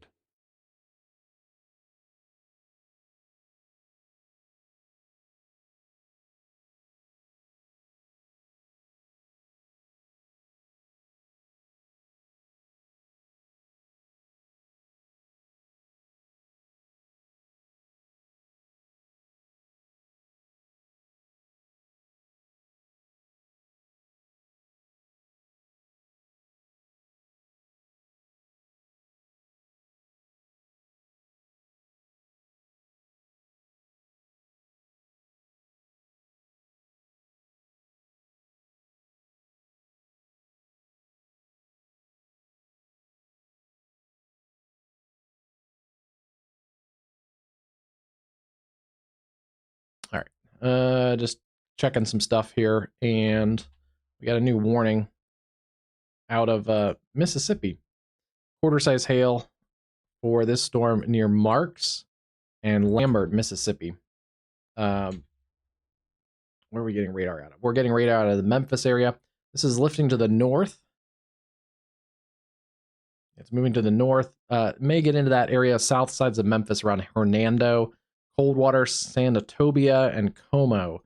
Also areas just west of Batesville. Keep an eye on that storm. Quarter-size hail, maybe a little higher in there. And then the other thing I was checking, we got our camera in McAllister back. Oh, maybe not. Nope, it's still having issues, sorry. It was temporarily back online, but now it's not.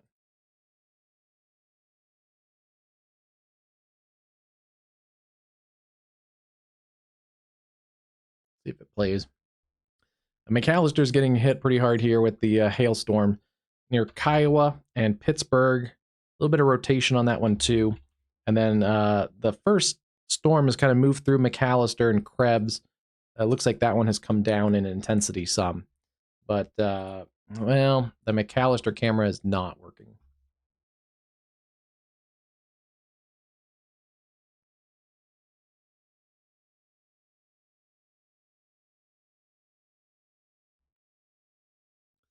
Let's go back. Most of the concentration of severe weather right now is in northeast Oklahoma. It's all east of the Tulsa metro.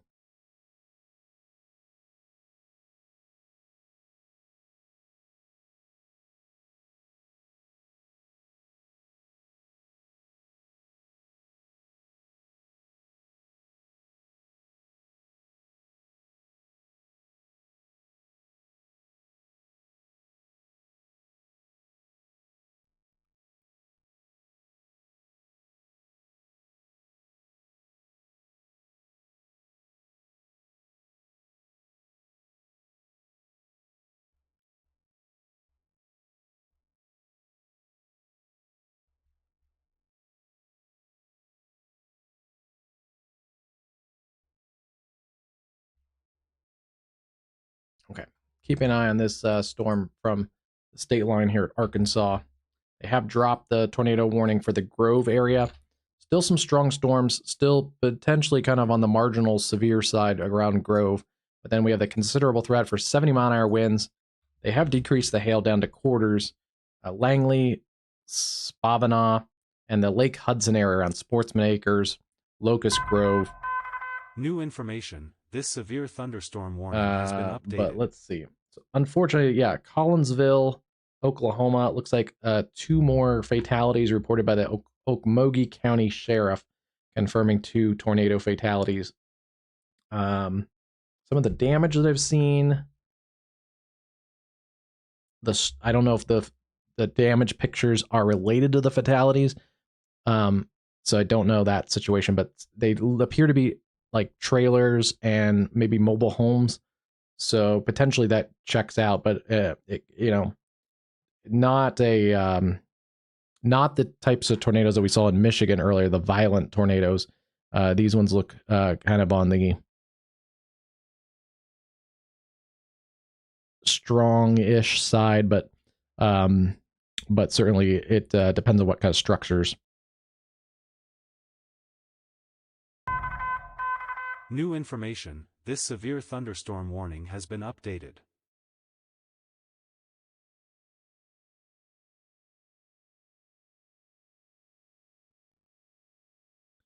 Some minor sporadic tornado damage around Enola.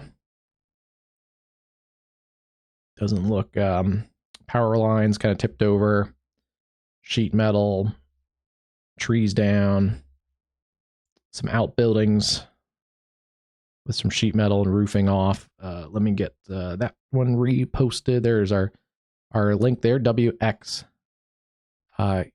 Live on X. It's where I'm reposting a bunch of storm spotters that are out taking some pictures. Can't share those on the stream just because they're copyrighted technically, unless they share it with us. If you have storm pictures and you can go out safely and tweet us at WxCast Live, you can do that. Send your storm pictures over.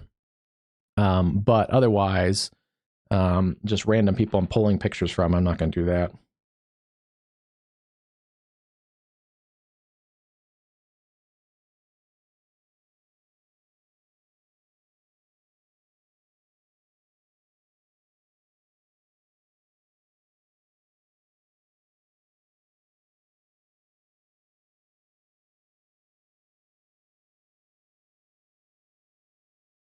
The Norman, Oklahoma National Weather Service office did also rate a EF2 tornado from last night, Helena, Oklahoma, that we were assuming was a long track tornado, and it looks like it was 19 miles, path width of 440 yards,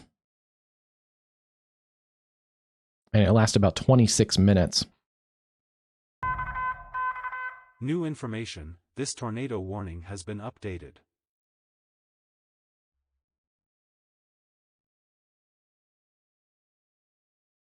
So a couple significant tornadoes. Last night's forecast by the National Weather Service did verify pretty good, with a risk for lower end probabilities of potentially some significant tornadoes. So that was a good verification. We are starting to see the cold front unzip. Storms here are firing now near Enid and east of Enid, and we'll see if those upscale. Thunderstorm warning has been issued. So it may not be done with severe weather or even storms across northern parts of Oklahoma. And yeah, that's kind of what the models were showing. It's 10, 15, 10, 11. They were kind of showing those storms get going along the cold front there.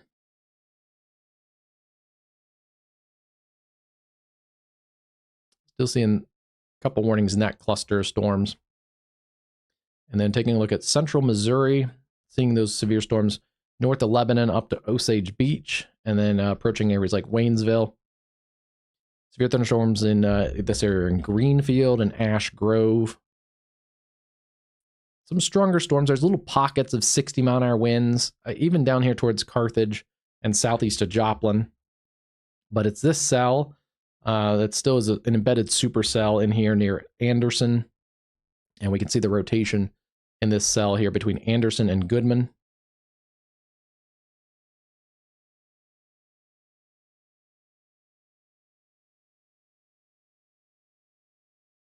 Boy, that's a little bit of a radar hole there. Not great coverage right down here in Southwest City, but there's a look at that storm. Still rotating in here. It's going to be really hard to see what's at the ground level for this cell until it gets up a little closer to the Springfield radar. And they're going to rewarn this. They've dropped the considerable threat tag, and they've also dropped the hail down to an inch or less hail. 66-mile-an-hour gusts at Pyramid Corners, 840. So we've had some pretty good gusts down in here too. 80, 90-mile-an-hour gusts earlier. That's mesocyclonic winds with the storm chasers there.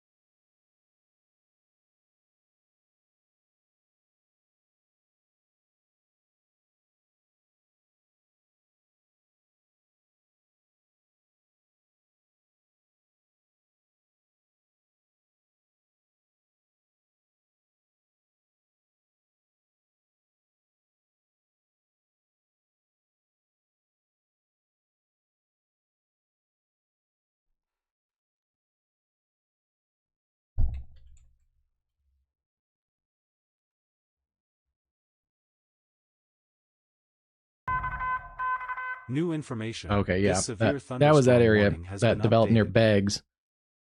So I just reposted some damage to the middle school in Beggs.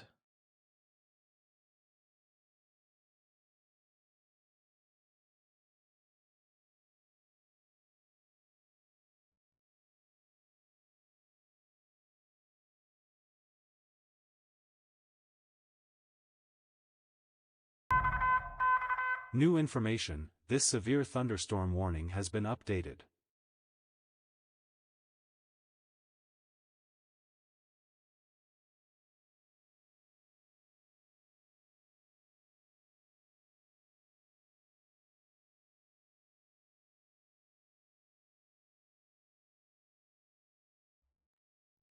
Yeah, a little localized kind of tornado outbreak across northeast Oklahoma tonight. And then we had our long track cyclic supercell producing not super long track tornadoes, but the ones that dropped were pretty strong to violent across Michigan.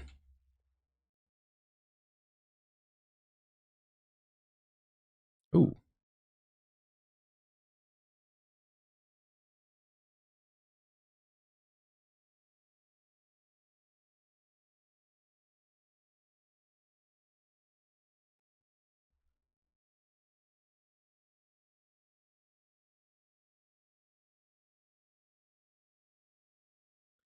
Camera's showing a pretty good shelf cloud, kind of right on the leading edge of this severe warn, tornado warn storm.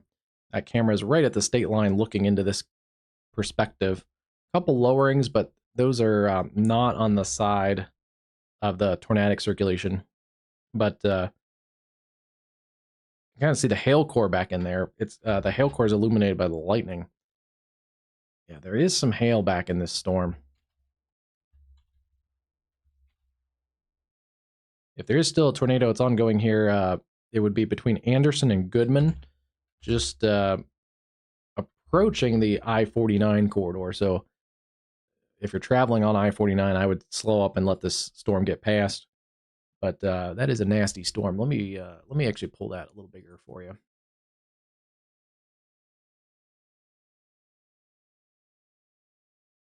You'll see the hail core and some of those lowerings of the shelf cloud. There it is. When it gets illuminated by the lightning.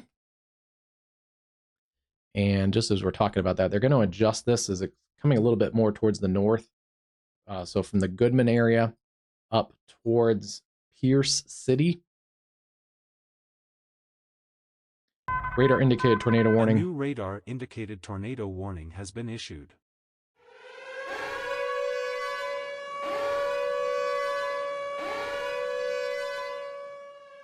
Once again, I don't see anything in that shot that shows tornado. That's more the core of the storm, and the kind of leading edge of that RFD gust would be the those lowerings you see on the edge. That's just just convection on the cool boundary, essentially a localized cold front from the RFD gusts. But you can see the lightning sometimes illuminates a bluish color where that hail core is.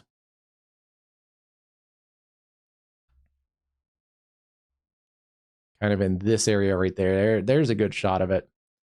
The core of the storm is right in here. Then there's the little bit of the shelf kind of leading edge of the RFD gust. If there is a tornado, it'd be way back around the wrapping rain curtains and around that other side. Thunderstorm warning has been updated. We wouldn't see it from this perspective. There's a little RFD surge.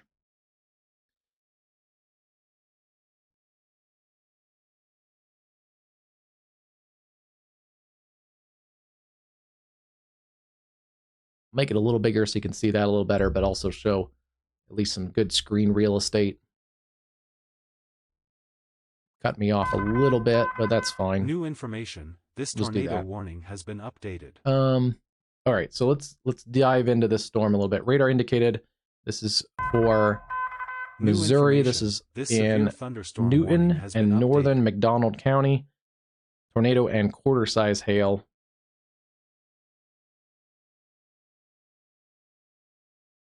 And moving northeast at 45, which I believe we've had it at. Actually, they've upticked it a little bit to 45. Speed it up a little bit.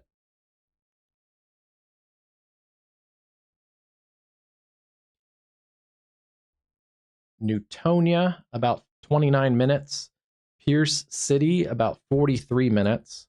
And if it heads a little more northerly, that would not be ideal because that would get into some more populations. But if it heads more of the northerly track, that gets it to Neosho at about 16 minutes. There's Neosho.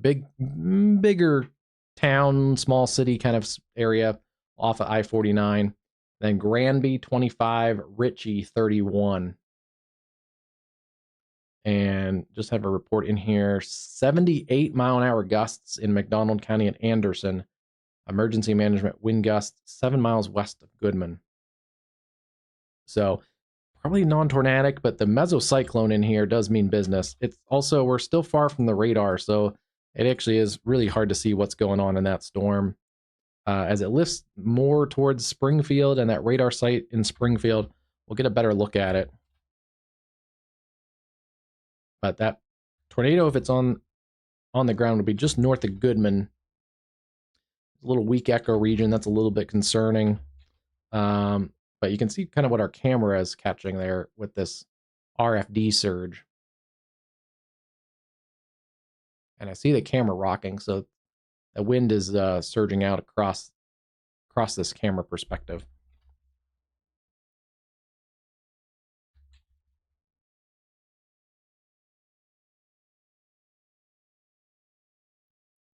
Check our other random ping pong ball size hail now, coming up towards Coldwater and Senatobia. little bit of rotation on this cell. It's obviously has a pretty good updraft. New information, this severe thunderstorm warning has been updated.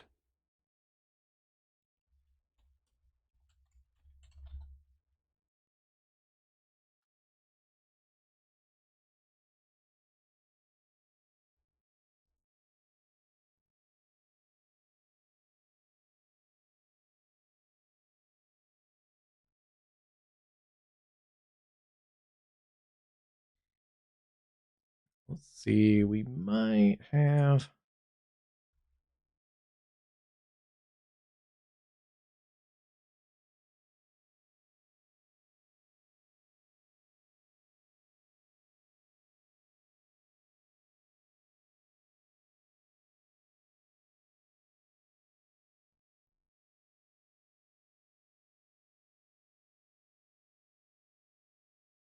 All right, let me put this back. This camera has a nasty cell.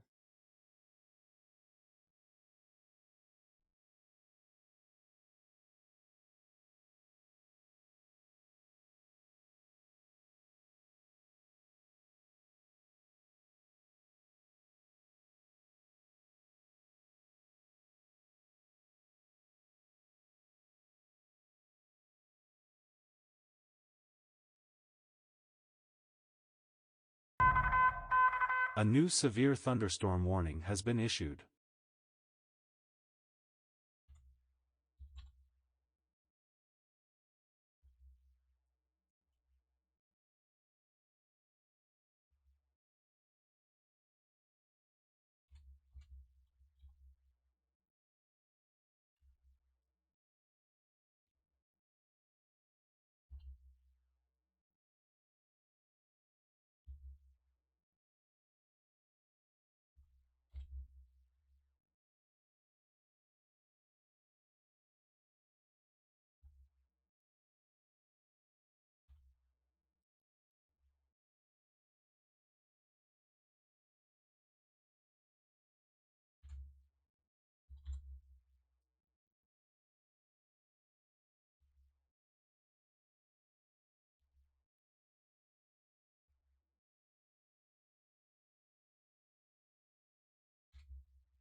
All right.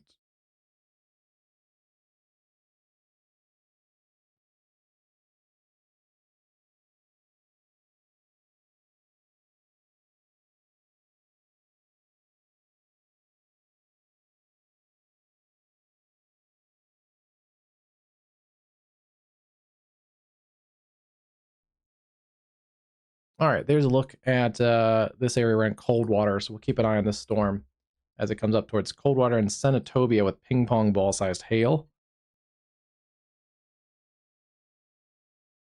Otherwise, we'll keep our eye on this tornado warned storm back into Missouri.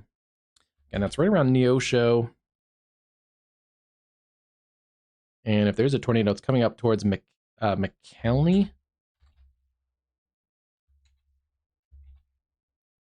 Interesting that that RFD surge is actually surged out ahead of this. So if there is a tornado, it's going to be rain wrapped in there between Goodman and Neosho. So don't try and go out and find this storm. It's a dangerous storm, a lot of lightning, potentially 70 to 80 mile an hour winds, and a tornado hiding back in the bear's cage. And that's not a good situation to go try to find a tornado in that area. ping pong ball size hail around McAllister. That's that second cell coming up into the McAllister and Krebs area. Not a lot of rotation on that. It's mostly just a hail producing supercell with some other cells also going up in this area. So we do have to watch that. That's why this area has a tornado watch until 4 a.m. in the central time zone. Right now it's about just about to turn 10:30 in the central time. And then we are starting to see what the models kind of indicated, unzipping along the cold front. And we'll see. Some of these storms in Kansas have been marginally severe. They are starting to catch the cold front. The cold front was well out ahead of them earlier tonight. And you can see the cold front is just ahead of them now. Those are coming into generally coming into the Kansas City metro and areas like Topeka in the next little bit. Otherwise, we do have some other severe storms across the Columbia area down towards California and Jefferson City. Bit of a radar hole here, kind of between the Kansas City and St. Louis radars. We also have a new severe thunderstorm watch. Covers eastern Missouri. Let's move the radar ring. There it is. Eastern Missouri and southwest Illinois into kind of central Missouri. Basically the I-70 corridor from Columbia over to St. Louis. A new severe thunderstorm warning has been issued.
Okay, some information on this. Yeah, west central Illinois, east central New Missouri information. till This 6 a.m. thunderstorm Primarily, warning has been updated. a threat for scattered damaging winds up to 70 miles an hour likely, scattered large hail up to 1.5 inches in diameter, a tornado or two also possible. Squall lines slowly maturing across central Missouri will bring those damaging winds and those other hazards towards the St. Louis area generally by morning. So again, once again, like we talked about earlier, overnight threat.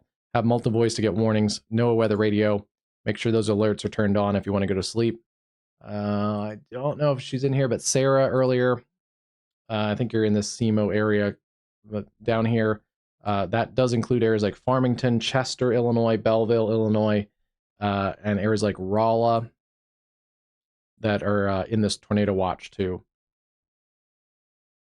So not as big of a tornado threat east of the Rolla area, but once we get into here, may get a more mature damaging wind threat.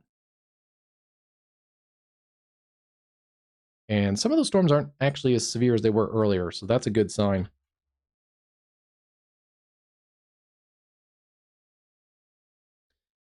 Surprised this one doesn't have a warning. There's some punchy winds in here near Carthage on the northern side of that tornado warned storm. And then let's look at this tornado warned storm. Rotation is continuing to weaken right now, so it was kind of behind the leading edge, not looking as good, at least structurally, as a mature supercell.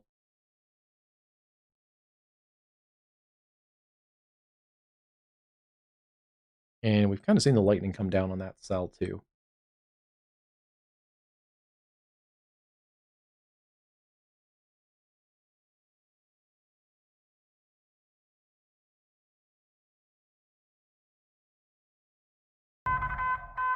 New information, this severe thunderstorm warning has been updated.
There's a good camera. This is out of the Topeka area, looking to the northeast. This is I-70 at Gage Boulevard. Not a lot of lightning, but some gusty winds and heavy rain. You can see the wash on the cars. That's looking at non-severe thunderstorms, but some strong storms coming through the Topeka area, headed towards Lawrence, Kansas, with the gustiest winds on the leading edge of that. We'll keep an eye on these. They're starting to catch that cold front, as I mentioned earlier, so may get a couple severe warnings out of those. And nothing severe in northern Oklahoma right now, just some standard thunderstorms. They're all along the cold front. And then some cells are still going up here between Ada and McAllister. Some of the models wanted to break those out into some all hazards threats, so we'll keep an eye on these ones. Ping pong ball size hail through McAllister and Hartshorn, and approaching areas like Eufaula, Carlton Landing, and areas here in east central Oklahoma. Keep an eye on those. That's a pretty big lake community out there, Eufaula and Carlton Landing. So a decent population out there. Some people live out there in Carlton Landing. Gusty winds, a lot of lightning, some small hail, pockets of small hail coming through Jay, and then Anderson. Non-severe storm right now. Still pretty good storm though. And then let's look up here. And we're losing that supercellular characteristics on this storm, which is a good sign.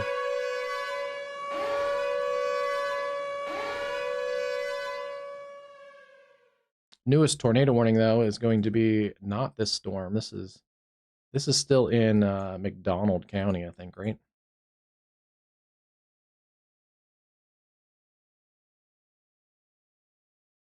I know, this is Newton County.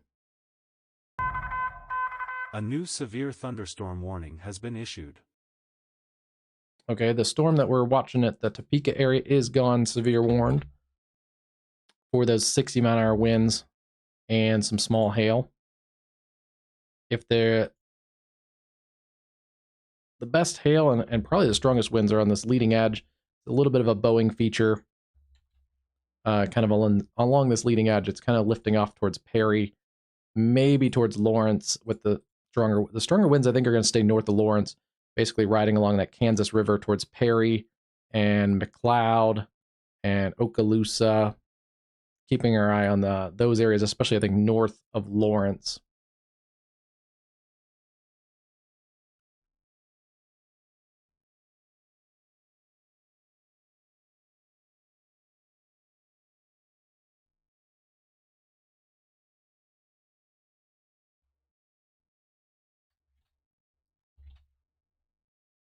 Some weak broad rotation, but again, that storm has, I think, significantly decreased in the intensity.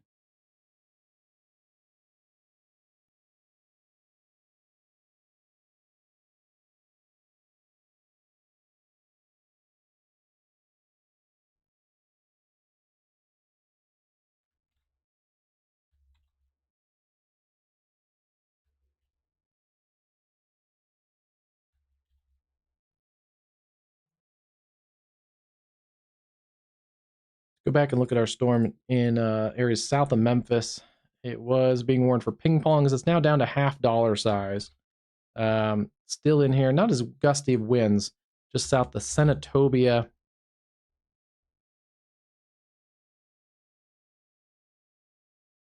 And it may not quite get up to that area that our camera was at. Let me see if I can get a different perspective on it.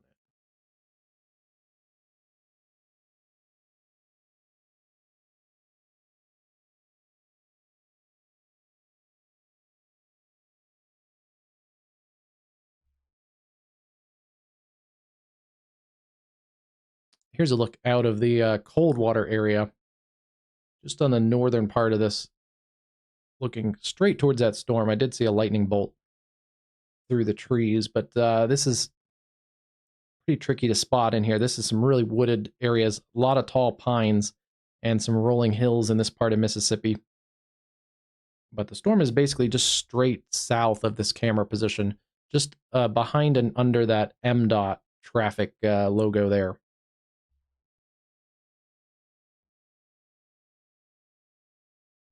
It is shrinking some, so I think we're starting to lose the punch on that storm.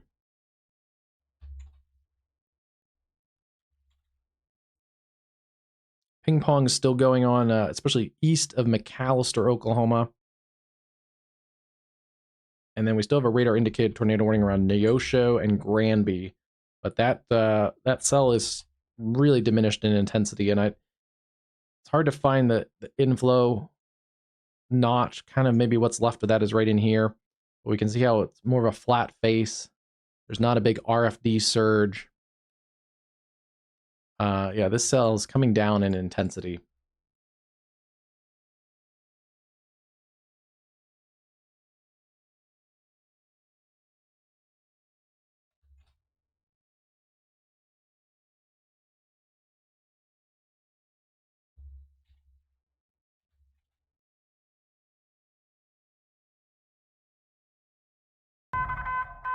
New information, this severe thunderstorm warning has been updated.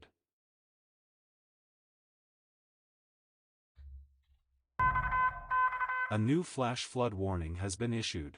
Okay, yeah, as I kind of suspected earlier, we're going to see some more flash flood warnings, I think, fill in, as the leading edge of this storm complex is moving through Jefferson City in the middle of Missouri, Columbia, Jefferson City. But this is a big corridor of heavy rain, some embedded gusty thunderstorms, and heavy rain that's just training over the same area.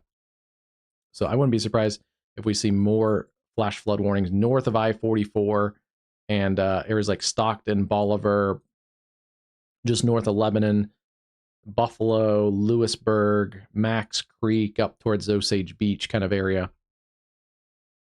That is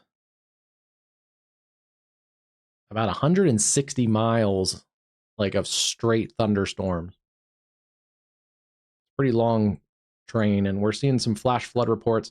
Fire department and low water crossing covered there in Webb City. Carl Junction, another low water crossing covered. Law enforcement, Riverton, Kansas reported street flooding.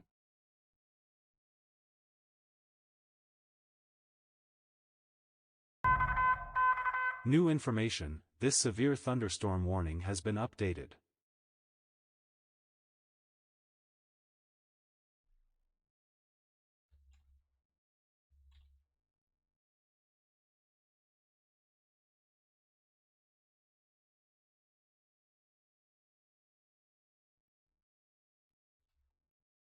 Still one tornado warning ongoing for another 16 minutes.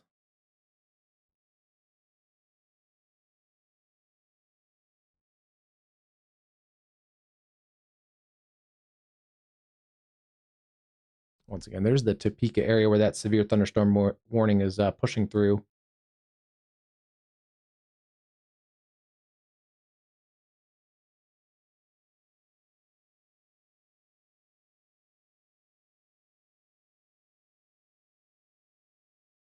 That's a look at I-70 looking back towards Topeka. Looks like there's some type of police activity right there. I don't think it's weather related. It looks like there's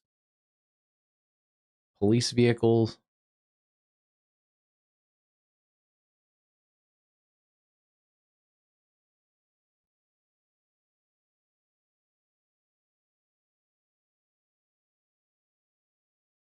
"60-mile-an-hour winds, a new severe thunderstorm warning covering some of those same areas. A new severe Bolivar, thunderstorm warning has been issued. power poles down in Humansville. That's from earlier when that complex of storms worked through. But new severe thunderstorms: Bolivar, Fairplay, Pleasant Hope, Morrisville, Dadeville, Greenfield, Willard, and 60-mile-an-hour winds, some small hail. Nothing too bad. There is, I think, some stronger wind actually in this corridor right here. You can see it's kind of bulging out again. We'll keep an eye on that one. There's a couple pockets of some small pockets of heavier wind in here near Sarcoxy, and that'd be coming towards Mount Vernon. A new severe thunderstorm warning has been issued. That's going to be Cedar County, Polk, Lawrence, Greene, and Dade counties.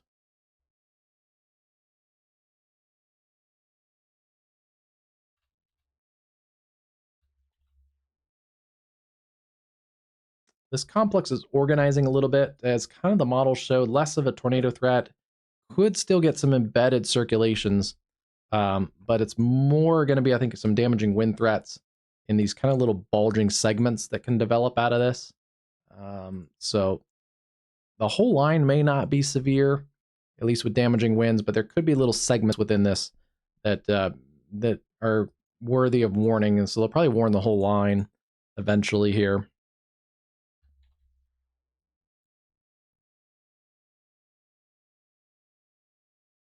And then they have extended that severe thunderstorm warning through Kickapoo, Platte City, Leavenworth, Kansas, Lansing, Fairmount, Tonganoxie, DeSoto, and through Eudora and Lawrence. It's going to be the west sides of the Kansas City metro. The heaviest wind, again, is north of Lawrence towards Perry. There is a little bit of an inflow notch feature in here, too, that we do have to watch out for. So keep an eye. It's not rotating really yet. It's more of an outflow bulge like we were just talking about on the other storms, but just keep an eye for little rotations like that.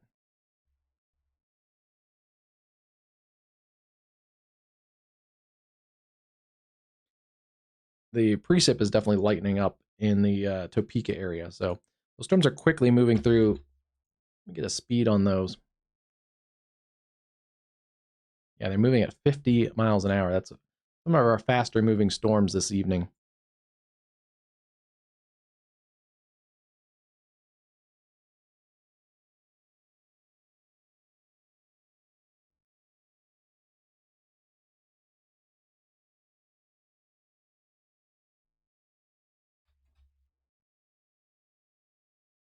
Severe storms through Columbia, heaviest wind coming towards Fulton and Jeff City and Mexico, Missouri.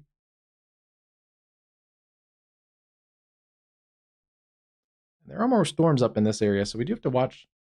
Still could get some severe storms this evening, especially in east central and then eastern Iowa tonight.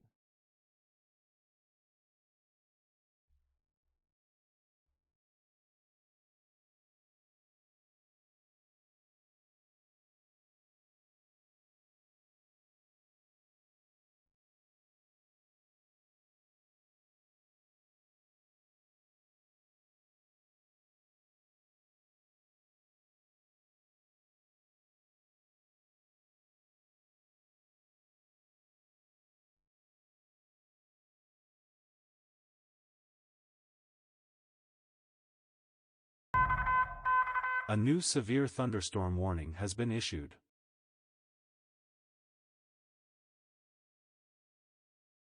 Yeah, kind of like I suspected, they're going to fill in where that tornado warning is going to expire, and not much rotation in there anymore, but potential for some damaging winds, 60-mile-an-hour, and not really a hail threat. We're not seeing the big hail anymore, but a couple of these areas kind of bulging out a little bit towards Pineville, and that would be towards Cassville, Monette, Aurora, Marionville, and Republic. There's another little area in here to keep our eye on, bulging out. That would be headed towards Springfield, Republic kind of area, Ash Grove.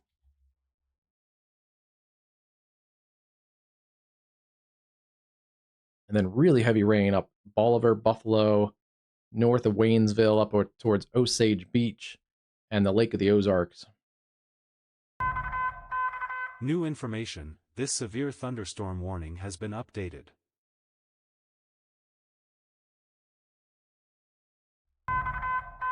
A new severe thunderstorm Trimmed a little warning bit has off been issued. on the Okaloosa, Lawrence side of things. Basically trimming out Topeka.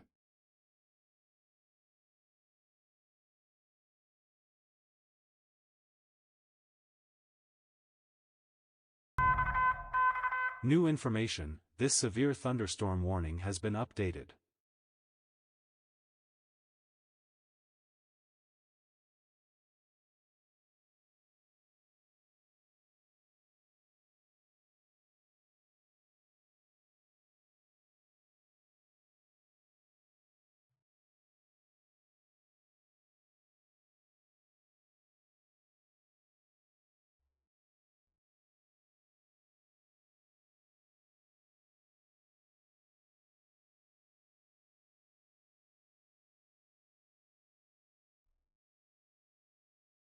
Couple smaller cells, but some punchy ones near Tahlequah, and then coming up towards Kansas and Concord in Oklahoma, also just west of Siloam Springs. And some pretty nasty cells in here towards J. Pockets of damaging winds, pockets of hail, kind of like we showed in this area for southwest Missouri.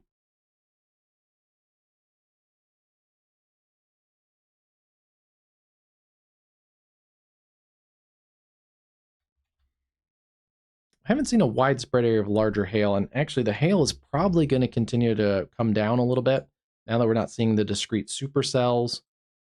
Could again see some pockets of hail, but also, less supercells. Could be some hail in this area, but I think most of this is going to be damaging winds as that comes across. So yeah, we're kind of reducing a little bit in some of the hail. Maybe a little bit up here towards the Iowa and Missouri state line. Eagleville, that area has a potential for a little more hail, it looks like, in that reflectivity.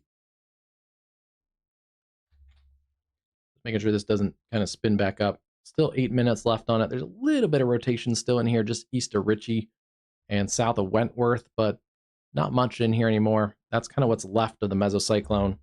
And those mesocyclones can spin for quite a while, the remnants of them. But that mesocyclone is being less surface-based as that advances to the east.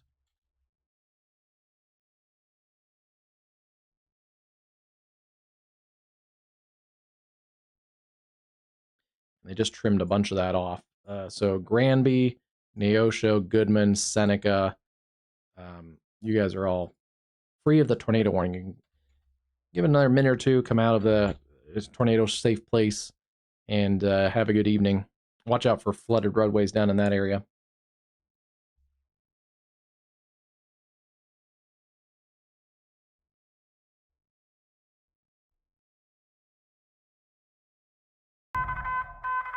New information, this tornado warning has been updated. And that was just the trimming of that warning polygon.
New information, this severe thunderstorm warning has been updated.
New information, this severe thunderstorm warning has been updated.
A new severe thunderstorm warning has been issued.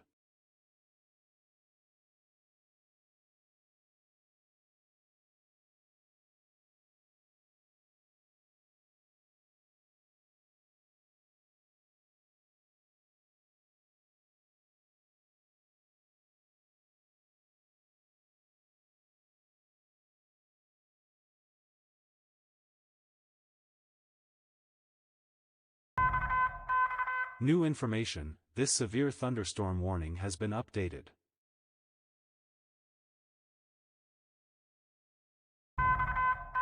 New information, this severe thunderstorm warning has been updated.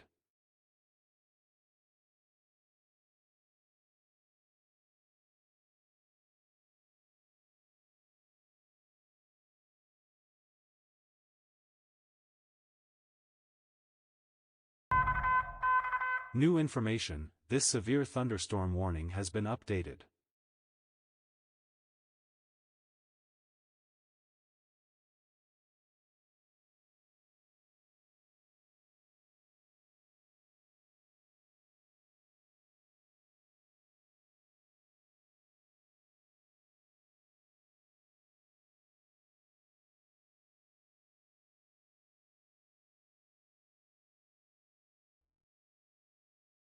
Okay. Just wanted to get a snack and settle back in. Nothing, didn't miss too much here. Still have the ongoing tornado warning that's going to expire in about a minute. Let's go back in and just double check, make sure it's worthy of expiring. And yes, it is. Little residual rotation near Pierce City, but that's not tornadic worthy. It is a gusty wind producer. See, it's kind of bulging out a little bit. Not a lot of hail, just a wind threat. This area here, maybe a little bit more hail in there, but north of Mount Vernon, yeah, that one has some gustier winds in here too. We're also getting close to the radar site, so we can see that. And 50, 60, maybe 65-mile-an-hour wind gusts in there. That is between Greenfield and Ash Grove. Looks like a severe thunderstorm warning covers the Springfield area. New information. This severe considerable destructive thunderstorm warning has been updated.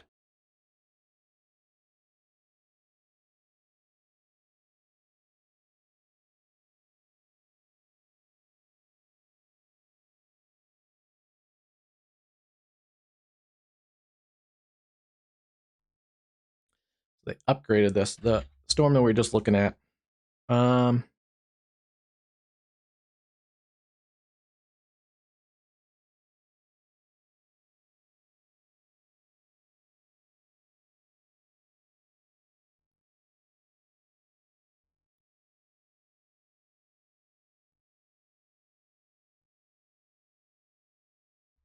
Yeah, it's kind of like we said earlier. There's little pockets of it. It's not a very concentrated area of 70-mile-an-hour winds, but there's pockets of it in here between Ash Grove and Greenfield, and then back in here west of Pierce City.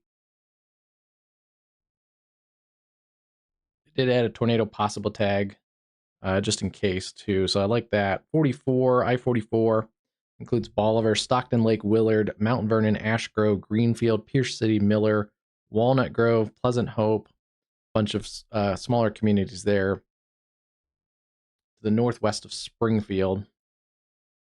A few different warnings been here, but it's this warning that they upgraded. Not a great drawing version of it, but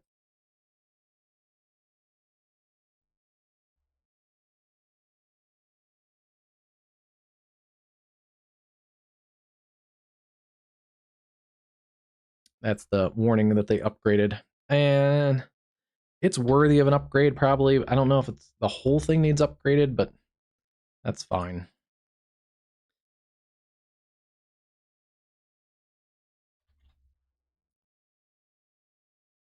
They did replace that tornado warning with a tornado possible tag, although again, the rotation in here is not what it was.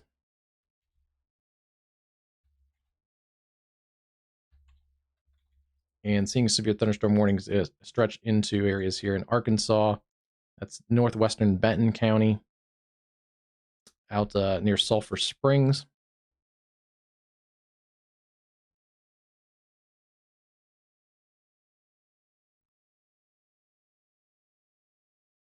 It's the area where that camera is located on the Missouri state line there that we saw the structure of that other storm that passed, but I don't see as much lightning in this camera currently. We'll see if we get a little more action as those storms work in from the west. New information. This severe thunderstorm warning has been updated.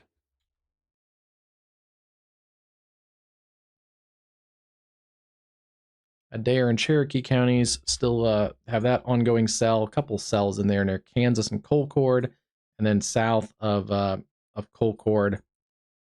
Those cells have diminished some in the Muskogee area, and then watching also that that hail core has come down near Eufaula Lake, so that's a good sign there. There are some storms that are strengthening west of Eufaula Lake, Indianola, Hannah, up towards Eufaula. Keep an eye on those storms. Could have some small hail in them. And I do want to go back and check the cold front.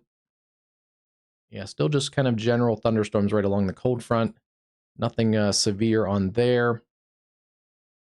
And then back up into the Kansas City area, we have storms coming into the northwest parts of Kansas City, Tonganoxie, Leavenworth, Platte City, and then down towards Lawrence. Some stronger storms also west of Ottawa. Those will head towards the southwest suburbs of Kansas City, towards Spring Hill, Gardner, and eventually Overland Park. Go back east. We're kind of bouncing around a little bit still. Good news is the storms down here near Vienna and Lynn, south of Jefferson City, have diminished. These storms are also not severe, but a little bit higher chance of a wind gust, damaging wind gust in this area for Fulton and Mexico. And it looks like some damage. Emergency management tree down in Boone County about a half hour ago. And yeah, I'm concerned about the flood threat in southwest Missouri, essentially along 44, even kind of back into Arkansas or Oklahoma. This whole area, I think, is a corridor for some localized flash flooding. And especially at night, it's important to turn around and don't drown.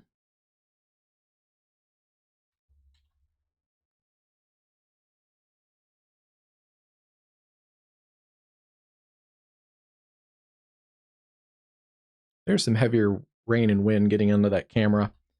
Not quite, I don't think, severe winds that we're seeing yet, but definitely some heavier wind and rain coming into that camera position. A little bit of a hail core south of J. And a little bit of rotation in that cell too, near Colcord. So keep an eye on that little embedded supercell. And I think that's what's going to be probably the threat in this corridor. Northwest Arkansas, southwest Missouri is kind of these little embedded cores of hail and supercellular activity, and then the bowing segments, those gusts of higher winds. The rain has really picked up on that camera.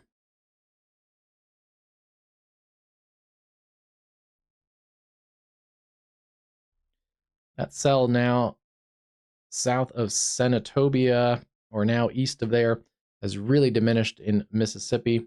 It did drop some 1.5 inch ping pong diameter hail, Newtown, Mississippi, and earlier almost 1.75 inches by NOLA. This severe thunderstorm warning has been updated.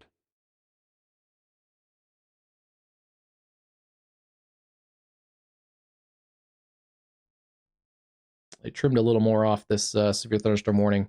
Leavenworth, Platte City, Fairmount, DeSoto.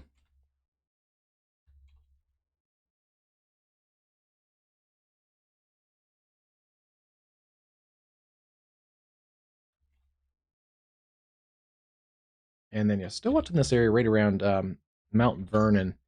Probably one of the nastier cells in here. Pierce City. It's what's left of the supercell. And again, not tornadic, but right in here, there's some pretty gusty winds. Maybe some small hail.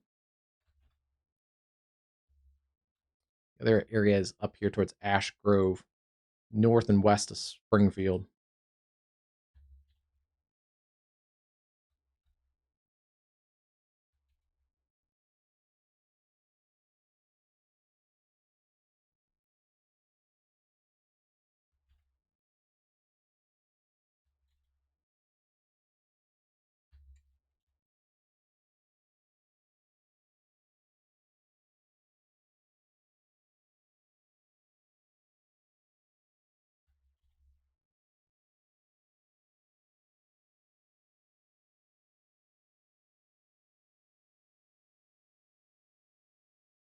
You have trimmed some of those tornado watch, Eureka, El Dorado, Winfield. They'll likely trim more of this off from Emporia up to Topeka later, up to probably St. Joseph.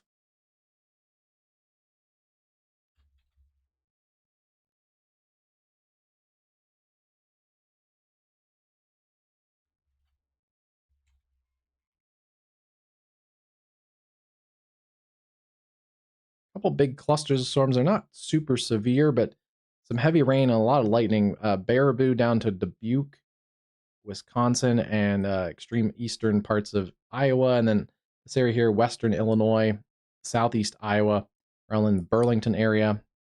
Some pretty strong storms here. This area got announced maybe new information month or two ago. They're putting a new NexRad radar site in this county to east of Kirksville, near Edina. Yeah, Edina, Minnesota, or Missouri.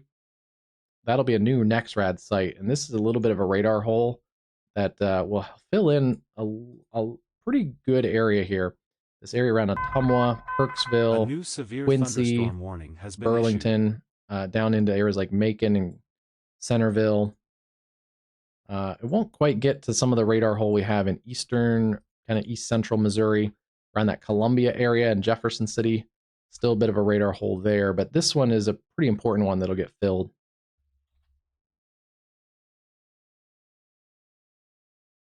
And yeah, pretty solid line now of storms from Kansas down across northern parts of Oklahoma. And they are filling in a warning for that cell that we mentioned earlier on Colcord, Cloud Creek, and that's going to come up towards Maysville, Beatty, Gravette, Sulphur Springs,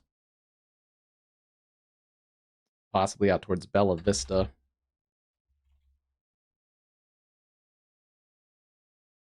It's kind of a mess of storms.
New information, this severe considerable destructive thunderstorm warning has been updated.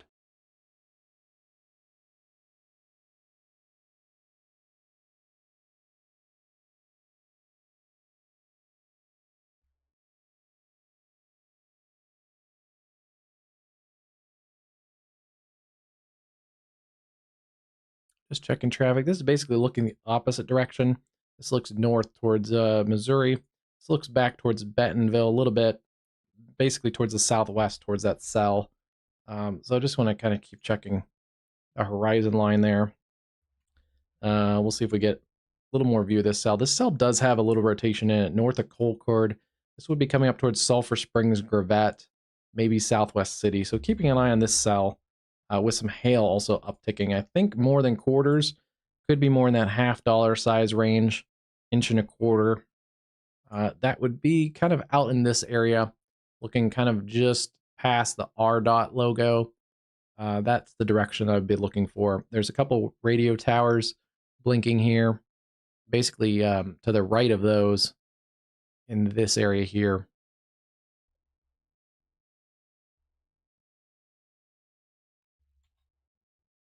And yeah, finally no tornado warnings. Look at our bar switched over to orange and yellow.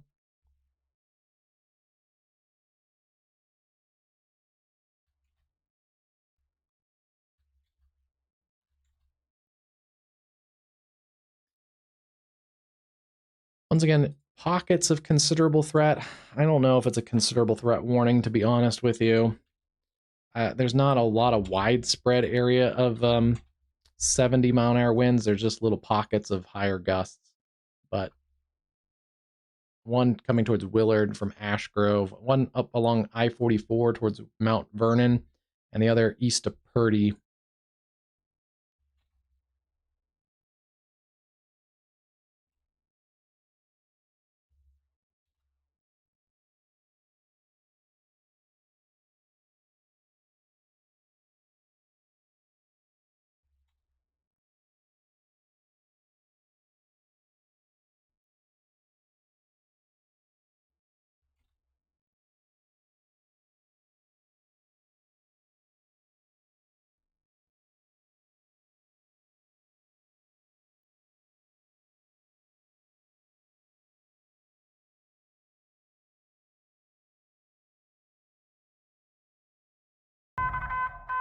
New information, this severe thunderstorm warning has been updated.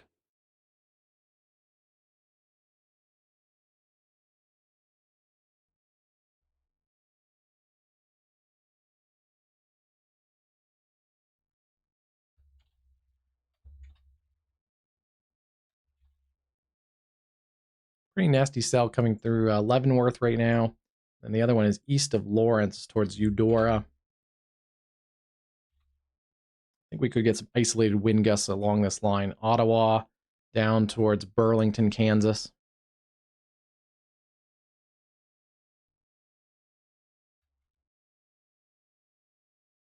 And yeah, there's pockets of wind in here towards Ash Grove.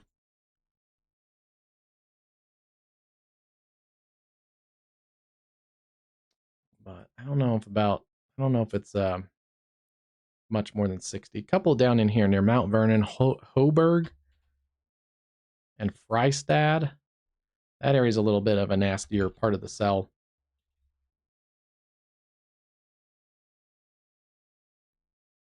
And then, yeah, there's a little embedded supercell in this little area here, just north of Colcord, towards Maysville and Cherokee City, right on the Oklahoma and Arkansas state line, coming towards Gravette and Sulphur Springs. Keeping an eye on those. There's a plane up, it looks like. Plane or helicopter in the corner of the screen there.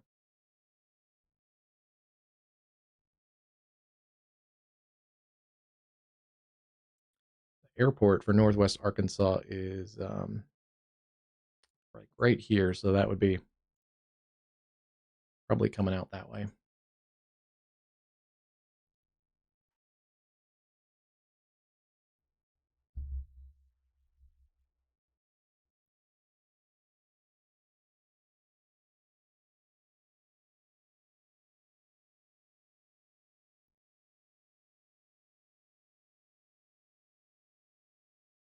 Check for any updates and also any National Weather Service updates.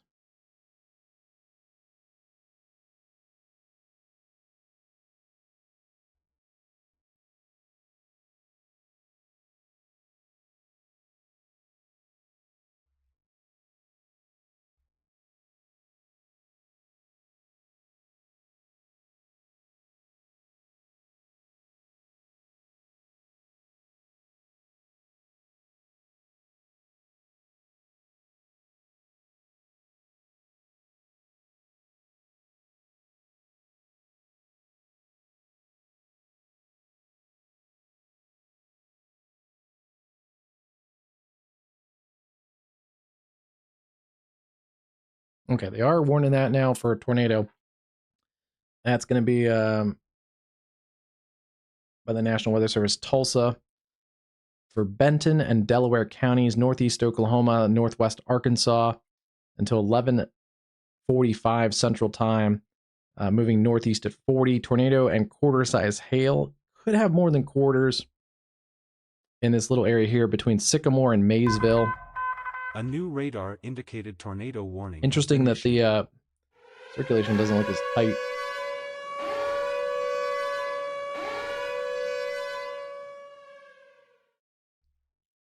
It's still in here. Doesn't look quite as tight as it did earlier when I noted it a few minutes ago, but there it is right here. Again, it's approaching Maysville, north of Cherokee City. Gravette, you guys are in the line of fire for this one. Sulphur Springs, Bella Vista. Again, we've been watching this storm. It's in this area here, just near the RDOT logo. Not as much lightning as I thought we'd see from this perspective, but let's get a track on this one.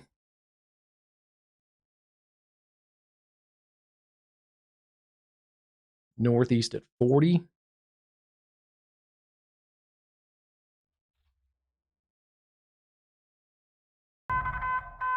New information, this severe thunderstorm warning has been updated. Gravette, about 17 minutes.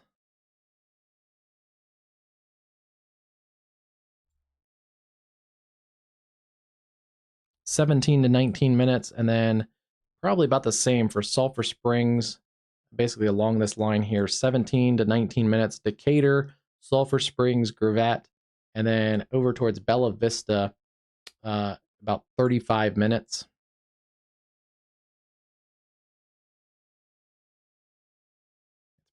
It's tracking pretty steadily up to that northeast track, so that puts its center line for Gravette.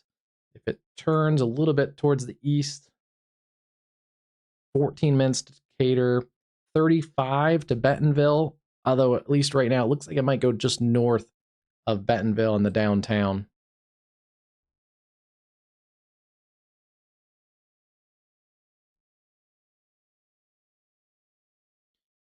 Tracking a little bit further out. Pea Ridge, Arkansas, about 43 minutes. And then if it holds together, Cassville, about 70 minutes. I'll take a look at some of these storms because they're getting close to the radar site. Not seeing a lot of considerable threat in this.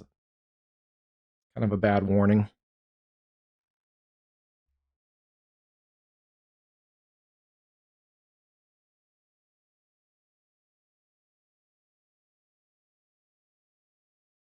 Just getting adjusted a little bit here.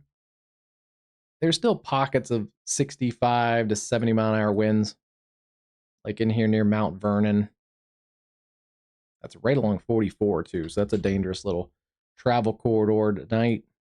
Between Springfield and Joplin, I wouldn't do it right now. It's just especially up towards the Ozarks. I wouldn't, especially up towards Rolla. That's a nasty drive right now. Let's see what else. We got some damage reports. Law enforcement tree down on Highway U in Brumley, Missouri. Northeast Columbia, electric pole on the road. Boone County tree down on the road earlier. So some gusty winds coming towards eastern Missouri. Some of the strongest part of this storm is bowing out towards Montgomery City, Bowling Green, New London, Hannibal, maybe towards Troy, Ellsbury, Warrenton, and Wentzville. It might go north of the St. Louis area. And then much weaker storms south of there towards Owensville.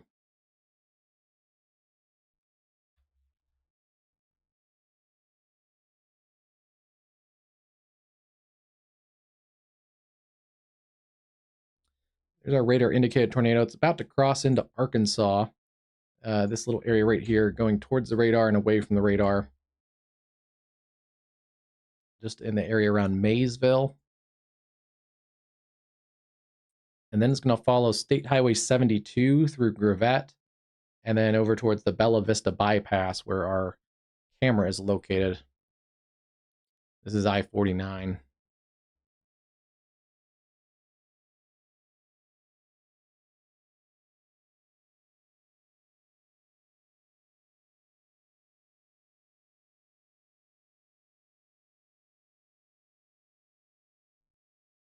Looks like that cell has uptrended a little bit east of Carlton Landing, so keep an eye on this cell.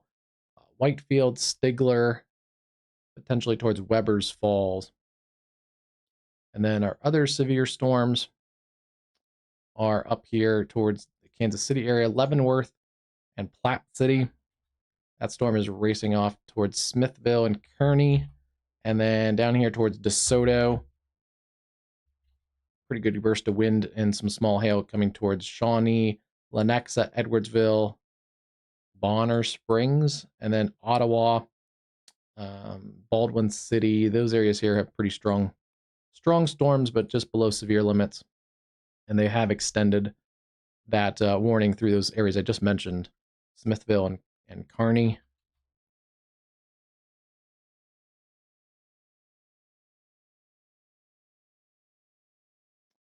Those storms have continued to fill in along the cold front. They're pushing through El Reno, Kingfisher, not severe. Looks like they're going to get through the Oklahoma City area without severe warned storms. A new severe thunderstorm warning has been issued. That's the warning for, what is that? That is Buchanan, Clay, Clinton, and Platte counties in Missouri.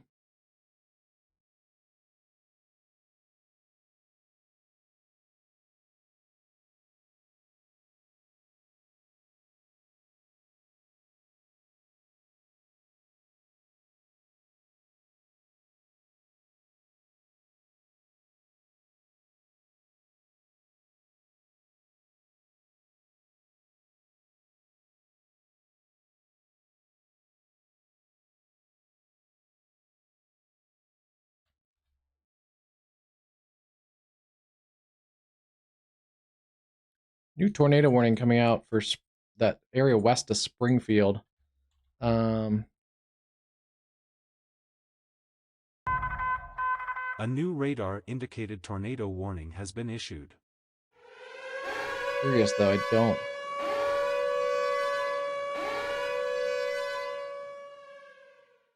Northeastern Lawrence and western Greene counties. Radar indicated rotation. Republic, Willard, Mount Vernon, Ash Grove, Halltown, Chesapeake, Cave Springs, and Bois d'Arc. Areas along and east, or along basically I-44. A new flash flood warning has been issued.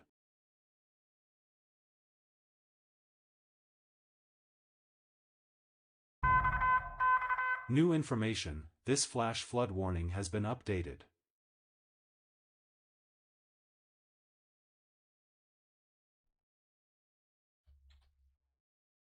Hmm.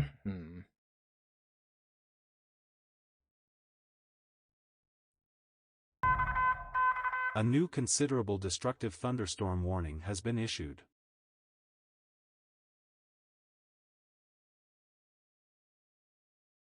Let's pull up our quad radar and see.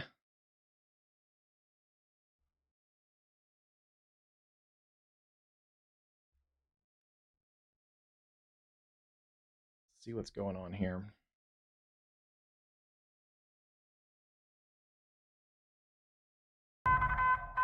A new severe thunderstorm warning has been issued.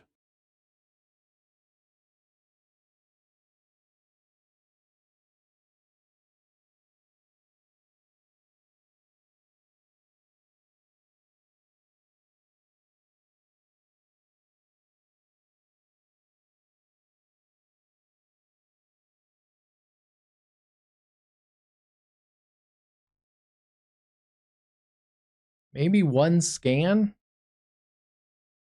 A little bit of a bulge feature. Maybe.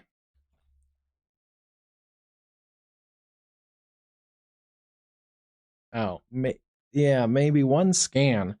Wow.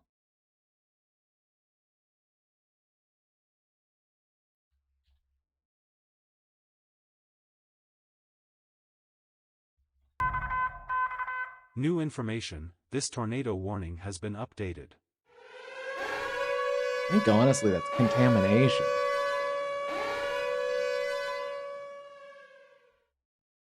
It's on the leading edge, kind of. I don't know. That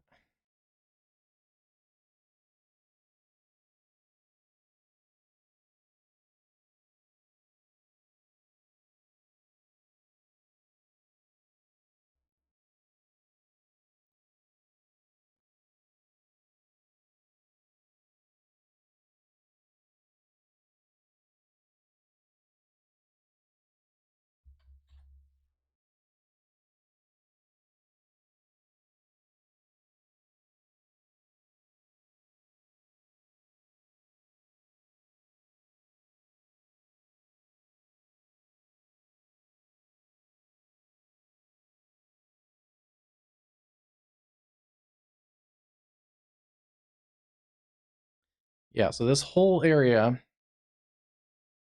with the tornado warning all the way up to Ash Grove, Cave Spring, for this little area that showed a little bit of a surge, a little bit of a not even rotation, but just a little bit right in here between Mount Vernon and Chesapeake is and it's really not there anymore.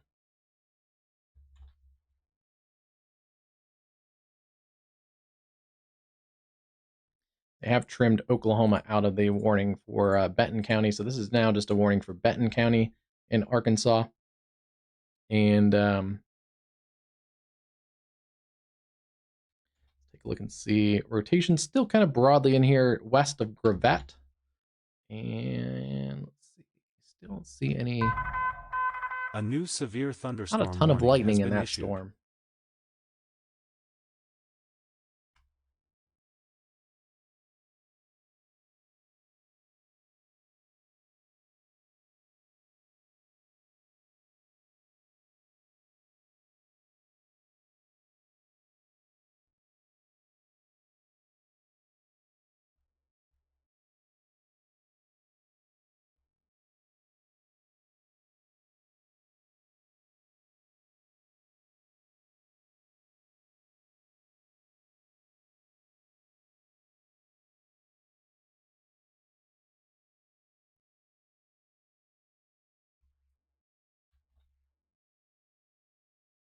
that rotation has diminished some, so that's a good sign there. Still some hail cores in this area west of the state line. Keeping an eye on a couple pretty punchy storms along the Arkansas and Oklahoma border. Continue to watch this area. Let's see, they've extended out. I'm not loving what they're doing right now in the Springfield office. This is a giant warning for considerable threat for most areas that are not going to see a considerable threat. It's a little bit over warning. The warning itself, like the space of it, is fine because I think there's a decent chance of seeing some severe New weather information. in this severe area, thunderstorm but warning has been updated. not every there's not a ton of 70-mile-an-hour winds in here, and the tornado threat is pretty minimal, at least right now. These could spin up in very short amount of time. It could be developing into more of a QLCS. We'll have to kind of keep our eye on it with this line segment kind of in here, and then this another line segment here. I have to watch these little kinks in the line, but right now there's not much doing stuff. You gotta watch like a little area like that, little area like that.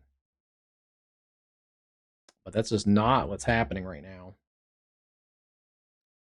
Little bit, maybe a rotation actually out here towards Crane.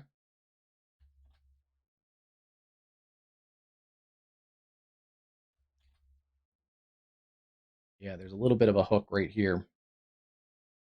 I'd be more worried about this Crane and Hurley area than the original. Okay, so yeah, they dropped the tornado warning, so thank you. if you're watching and listening. It's a good catch. There's like a little circulation, weak and brief, that lasted maybe one scan. I like to see things trend, and there was no trend there. This is a little bit of a trend. It is uptrending a little bit near Crane. So keep an eye on that area.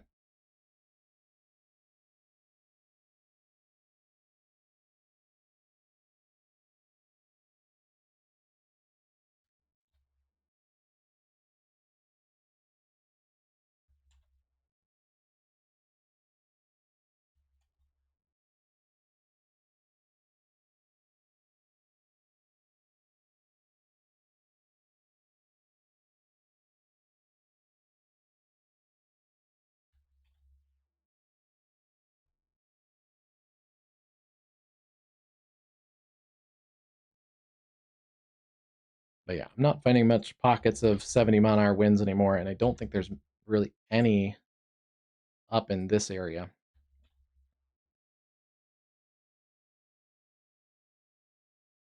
Going back to this tornado warning, this is also reduced. Not much rotation in there anymore. I'm not even seeing a ton of lightning in that storm, at least visually on our camera here. Maybe because some of it's to the west of this camera. And then also watching some hail coming into this area around Gentry.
A new radar-indicated tornado warning has been issued.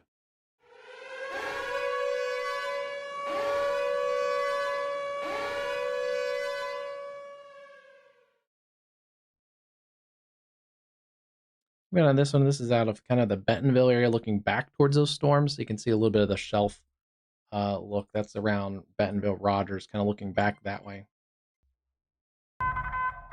A new radar-indicated tornado warning has been issued.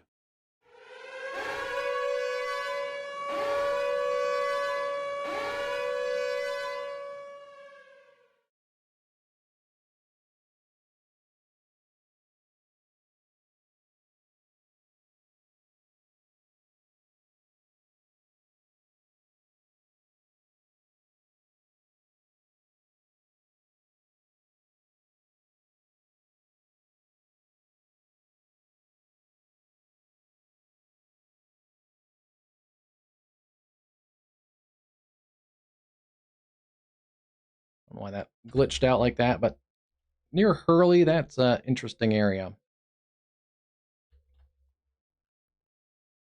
Yeah, that one's an interesting area there near Crane.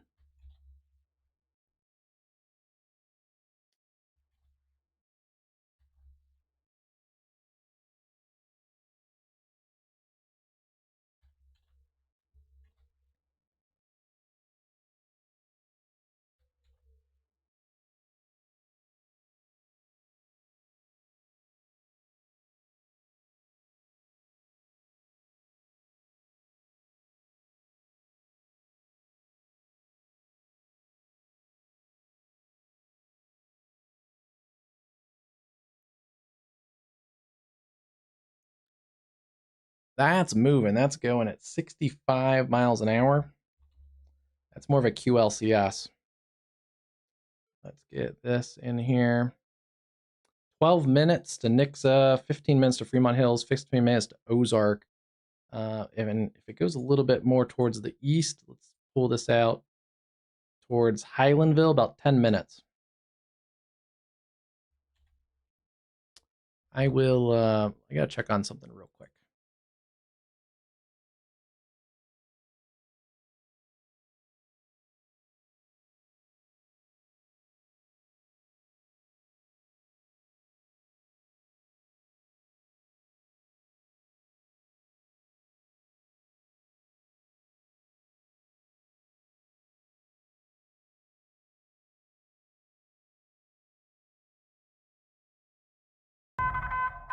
It's going to be south sides of Springfield, Republic, Battlefield, south sides of Springfield, especially south of US 60, out towards Rogersville, down towards Sparta, Highlandville, Nixa, Ozark, and then back towards Clever and Hurley. Yeah, the little area may have had a brief tornado near Hurley, right in there. See that little CC drop? That correlates with that little area of rotation in here. So likely a weak tornado on the ground near Hurley. This area had a weak tornado, I think, a year or two ago. That little town near Crane and Hurley sounds familiar. But let's go back up. I want to check this cell near Bella Vista. Rotation has dropped off some on this cell coming through Gravette. It's about to get that camera, and we may get some hail out of that camera there.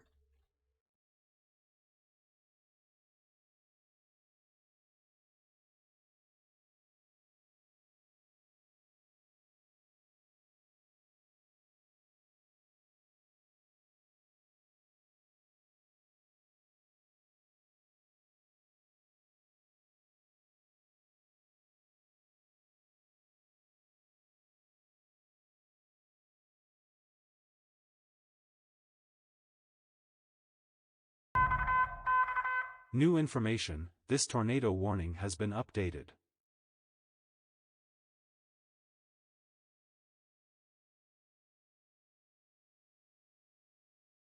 All right, let's see here. We do have a new tornado warning. Looks like I was covering Kansas City. Kansas City now. Oh yeah, right here.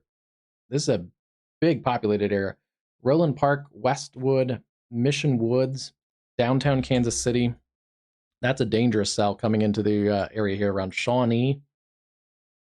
Geez, we're getting some late night action as this is picking up in intensity here. 47th Street, it's at Miriam Drive. We're by the car dealerships. Where is that? We definitely got cameras over there. Shawnee, Miriam Drive, Mission, right? New information, this severe thunderstorm warning has been updated.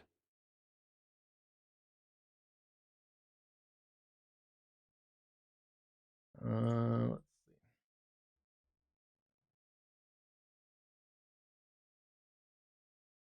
Do we have any video?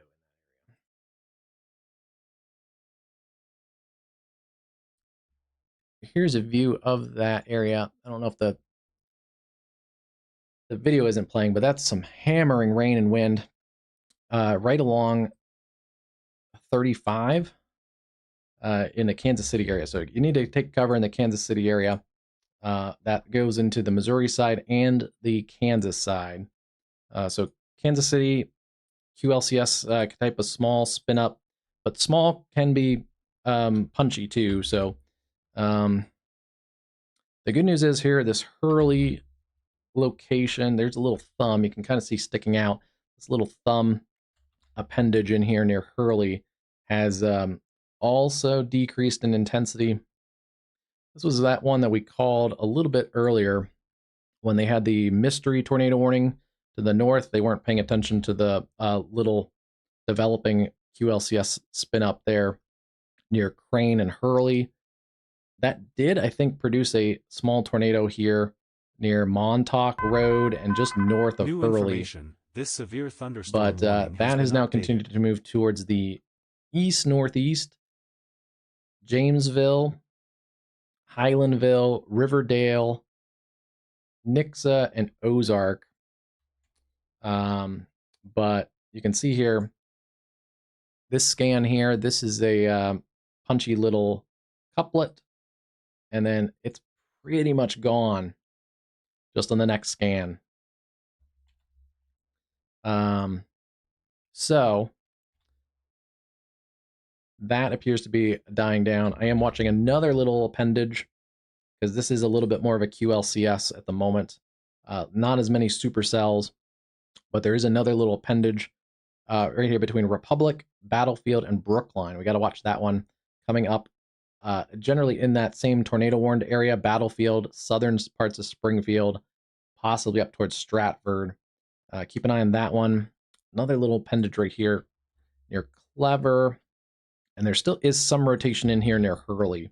So let me back that one up.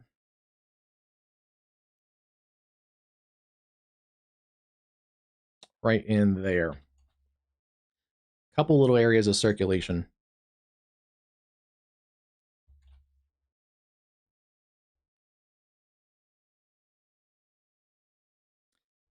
I don't see anything that probably would get a tornado warning on its own if there wasn't one already in place, but I'm just kind of watching to see if anything really pops back out. And again, still some remnant rotation, Brown Springs to Hurley, Silver Lake Road, Possum Trot, Jasmine Road. What's left of that circulation is right in here. New information, this And you tornado can see here, there's warning not has really been that little updated. thumb appendage anymore. It's more of a straight shear line. So that's a good sign that that has diminished.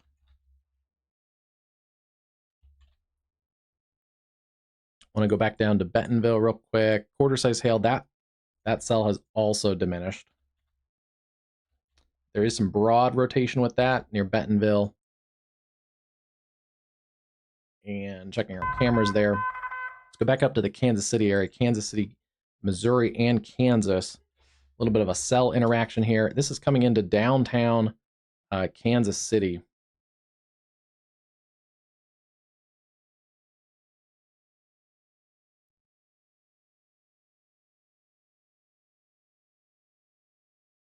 Oh, there's major construction. That's why that wasn't working.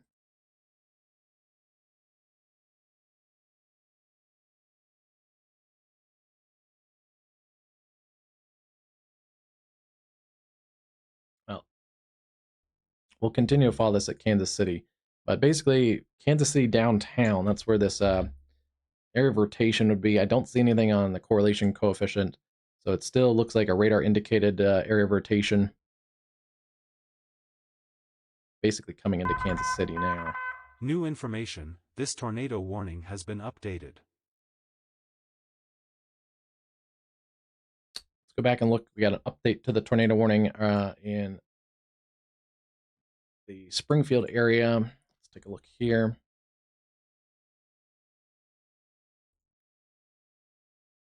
Still radar indicated Springfield, Nixa, Ozark, Battlefield, Rogersville, and Stratford.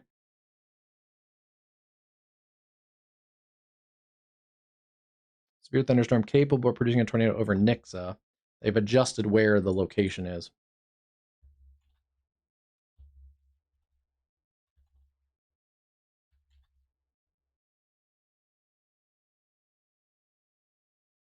The hail cores come down on that, which is good. Not as much hail. We are close to the radar site, so maybe not seeing it full clearly right in this area, just to the south of Springfield. That would be around Republic and Battlefield and Nixa. Also look and see what we have on storm relative.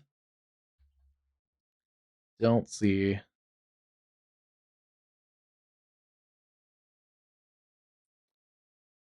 Still a little punchy area near east to Hurley, but definitely not as what it was earlier. Here's that little area when it was rotating, a little stronger near Hurley. I think it likely produced a tornado just northwest of Hurley, Montauk Road, Savannah Road.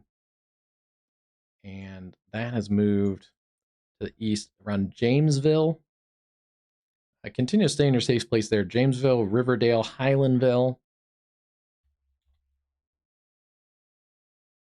And areas approaching the US 65. Let's just put this all out. Nixa, about 5 minutes. Fremont Hills, 5 to 10 minutes. Same for Ozark, about 10 minutes. McCracken, 13. And then Cody, Palmetto, Rogersville, about 16 to 20 minutes. Yeah, that's at 65 miles an hour.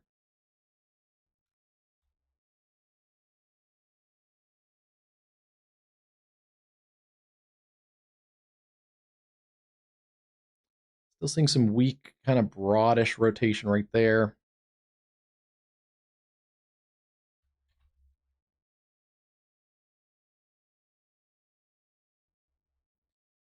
So that area's backed off a little bit. Let's check our other area that's was backing off a little bit too, the Kansas City area.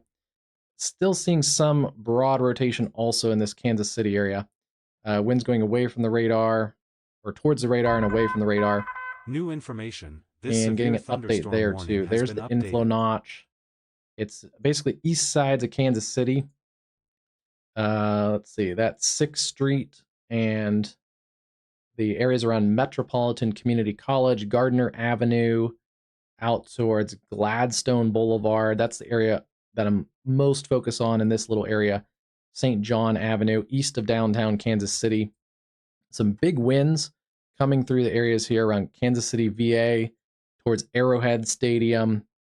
Still need to be in this area taking shelter from the tornado. Lowest level interior room away from those doors and windows. We'll see what they do. This line is about to extend out of the warning polygon. We'll see if it gets extended through Independence. But either way, Independence, prepare for at least a severe thunderstorm that's capable of a quick tornado. Looks like we've kind of gotten through downtown Kansas City without a this tornado warning has been updated. Without a touchdown. I don't see any correlation coefficient on that.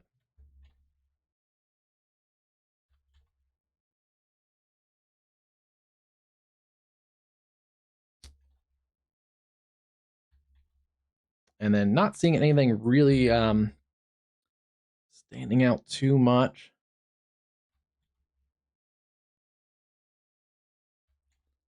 It's actually gusting out ahead of this the precip.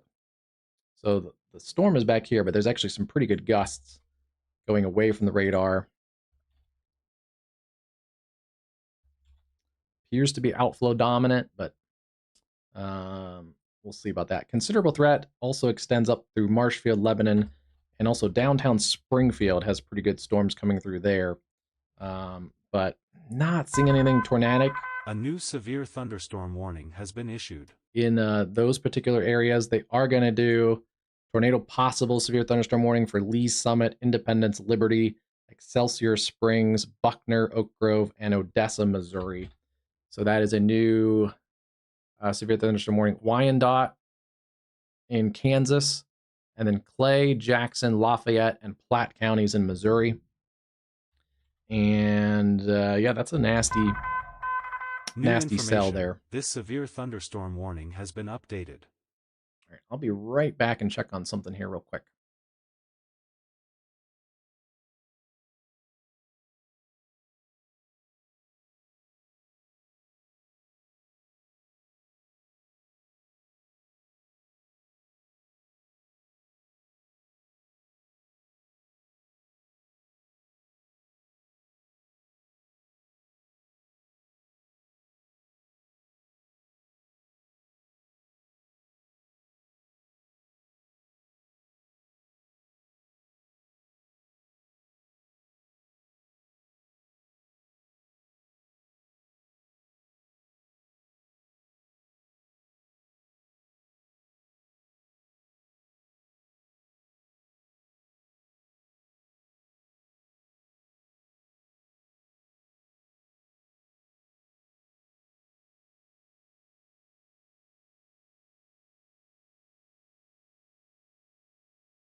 A new flash flood warning has been issued.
Okay, back here. No tornado warnings. We've lost the tornado warnings right now. Strong storm up by Madison, Wisconsin right now. Gusty winds, but sub-severe. And then we do have a big special weather statement for some heavy rain, wind, and some small hail in Iowa. And then Kansas City, tornado warning just a few minutes ago. Estimated wind there in West Plaza, about 60 miles an hour by National Weather Service employee. That storm is still has a couple little areas where we have to watch. This area in particular right here is what's left of that tornadic circulation, or attempted tornadic circulation. It's coming towards Oric, Buckner, and Excelsior Springs. There's another little kind of one right in here near Independence to keep our eye on. So a little bit of a QLCS situation to watch there in Kansas City. Most of that now is east of Kansas City. And then watching storms coming through Springfield. The strongest part of those is now going to be east of Springfield, pretty much towards Fairgrove, Stratford, east side of Springfield. That is US 65 down to Branson. So US 65 down to Branson. And a lot of lightning in that storm near Springfield.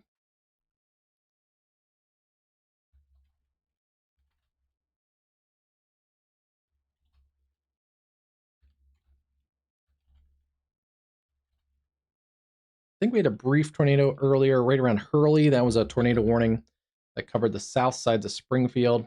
If a new tornado would form, I'm watching this little notch feature here near Palmetto and Cody. That would be racing up. It's moving at about 60, 65 miles an hour.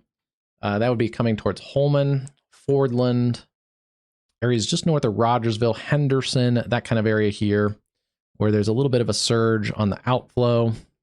Wow, it's moving really fast. Yeah, it's about near Henderson and Palmetto.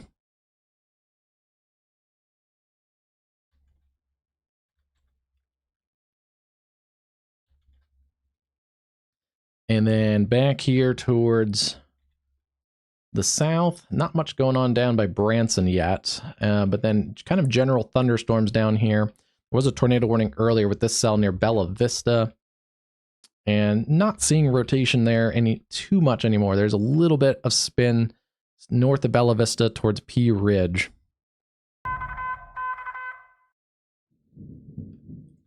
Keeping our eye on both of those. New information, this severe thunderstorm warning has been updated.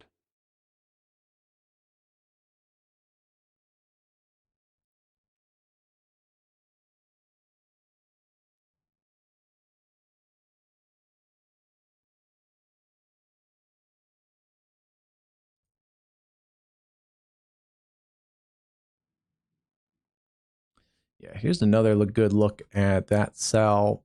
This is out of the Bentonville area, looking towards that area.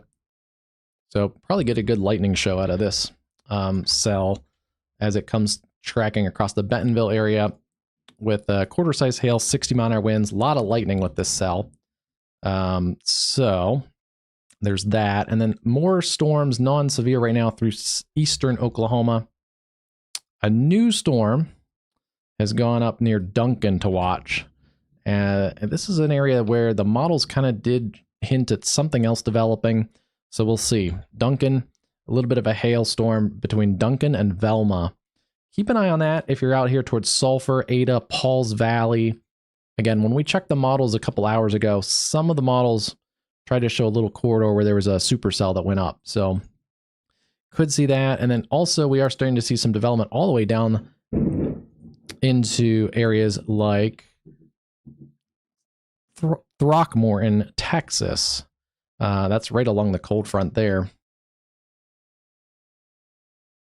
see if we have any new reports here. A lot of lightning again in this cell near Bentonville. Considerable threat tornado possible tag. They've extended that out. Let's see, that's coming through Marshfield, Lebanon. I still don't see a ton of considerable threat in this cell. think they kind of overwarned that cell a little bit. And they probably overwarned that tornado warning for a small little QLCS spin up near Hurley a few minutes ago. But let's take a look and go back. Better to be cautious, especially it's been kind of a rough day for severe weather. But yeah, it briefly spun up between Crane. We noted it kind of right around here, Bonham, and just north of Crane as a little bit of a rotation and appendage.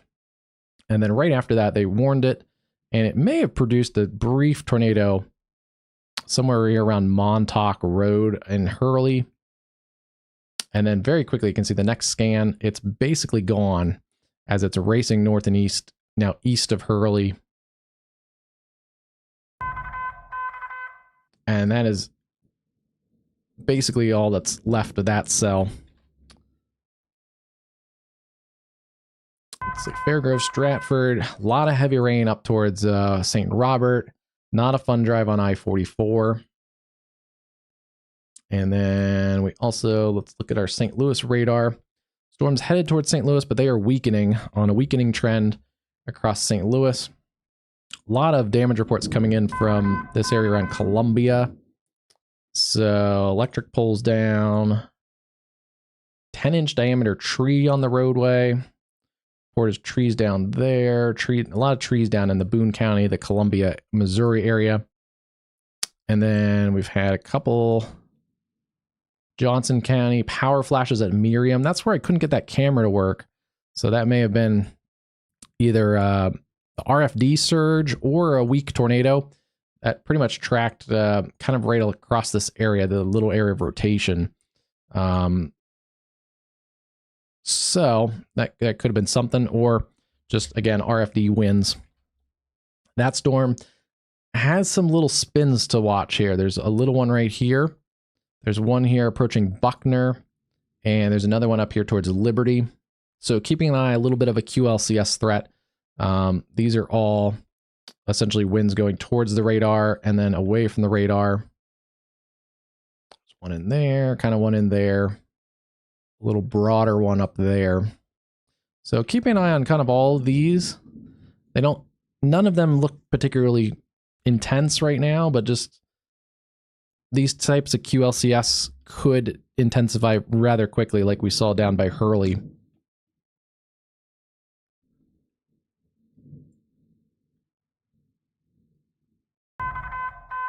New information, this severe thunderstorm warning has been updated.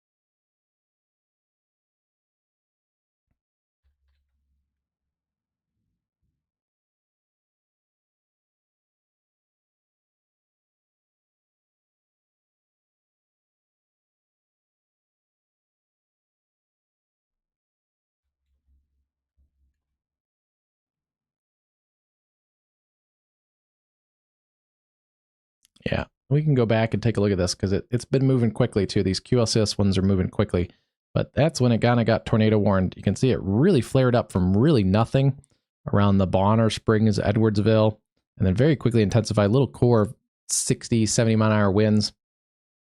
And that is real close to that area of Miriam. That, again, could have been an RFD, could have been a little weak tornado, as it basically came up 35 and then luckily broadened as it crossed the Kansas City area. But that little circulation is actually still intact. That's an interesting thing. This is that one of those little QLCS circulations in this line, still in here near Ripley, approaching Buckner. So that's an interesting one. Back in here, they have finally done what I thought they would do and extend the flash flooding. This is probably going to be an area that gets even extended more. But basically, there's flash flood warnings from Southwest City up to Joplin and then all the way over towards the Lebanon area. And if this kind of line slows down in this same general area, I wouldn't be surprised if they expand that out through Marshfield, Lebanon, Springfield, and let's see, what else do we have here? We have still some stronger storms going up along the cold front back towards Coffeyville. Watching some storms in Osage and Pawnee counties. Oklahoma City going to get maybe a shower, rumble of thunder, but that one is probably going to clear Oklahoma City of the cold front without any major storms. But watching this area around Duncan and Velma, in Bray, south of Bray, let's take a look at the cell. Not really rotating, but some hail is potential in there. And also down towards Throckmorton, Texas. We also have severe storms in the Bentonville area. A little bit of broad rotation in there. New information, this severe thunderstorm warning has been updated.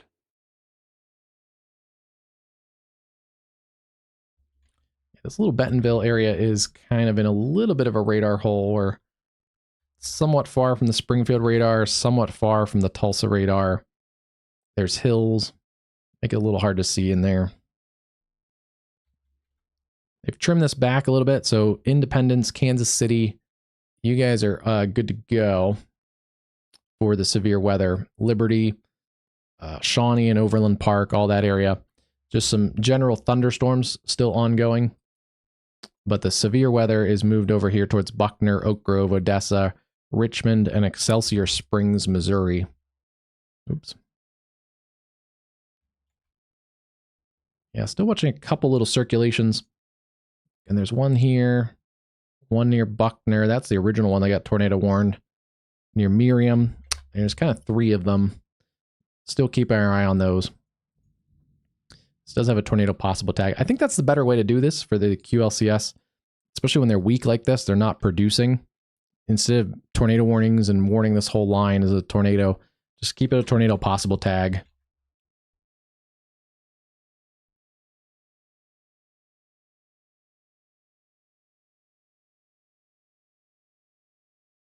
Wow, those are the only 3 severe thunderstorm warnings right now. They have backed this off. The considerable threat tag has been backed off. Maybe some hail, though, in that. Let's take a look. A little bit of hail between Stratford and Marshfield. And then, yeah, that storm is quickly diminishing in intensity. The biggest lightning is here in this area for east of Springfield. Marshfield. And back towards Monette and Marion. Some gusty winds in here, but nothing too special.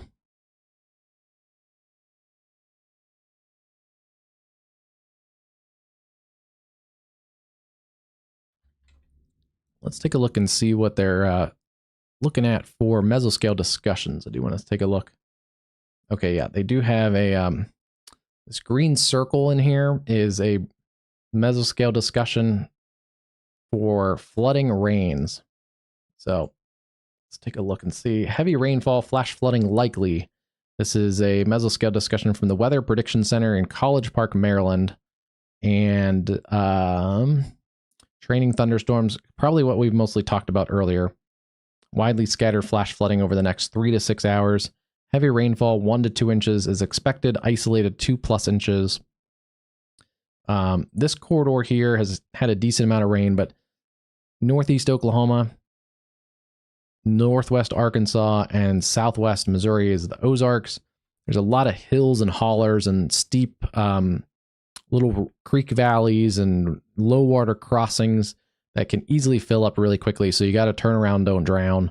And if you're in one of these low water areas and these little steep valleys and things, if you know your house and location floods, you may want to beforehand, before this line of storms kind of moves over you, get to that higher, safer ground beforehand, because there's going to be the storms that are ongoing right now.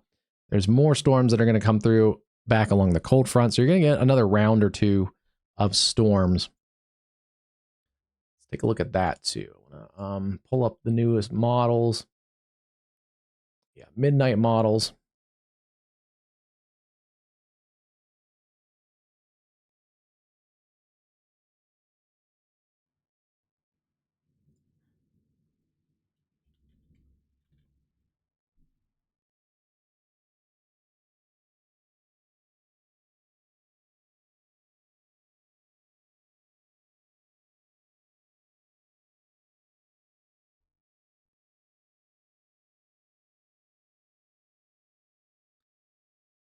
Okay, let's slide our model in. Latest HRRR model, and hit play.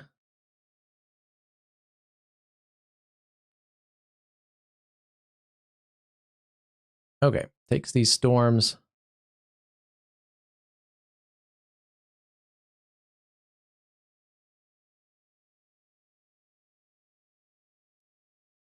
It does upscale some of these storms in eastern Kansas, western Missouri, northeast Oklahoma, potentially some stronger storms, marginally severe to severe, with some hail and damaging winds, maybe an embedded QLCS tornado threat. That's going to continue through Carthage, Joplin, northeast of Tulsa, and potentially back into Springfield and northwest Arkansas by 5 a.m., 4 a.m. Yeah, so that's why this mesoscale discussion for flooding is important, because there are storms that are over you now or may not be done. There's going to be more storms that kind of work in. Has been updated. And then this model still wants to light up more storms into eastern Oklahoma and western Arkansas by about 4:30 in the morning, with even some individual hail down by Longview, Texas.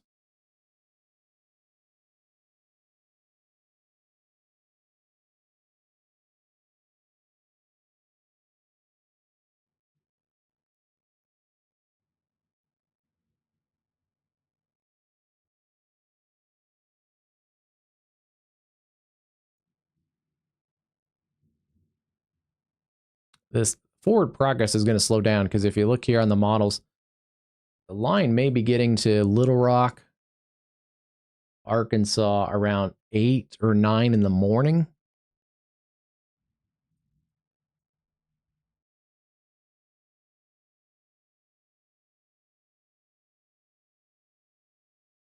And Memphis by about midday.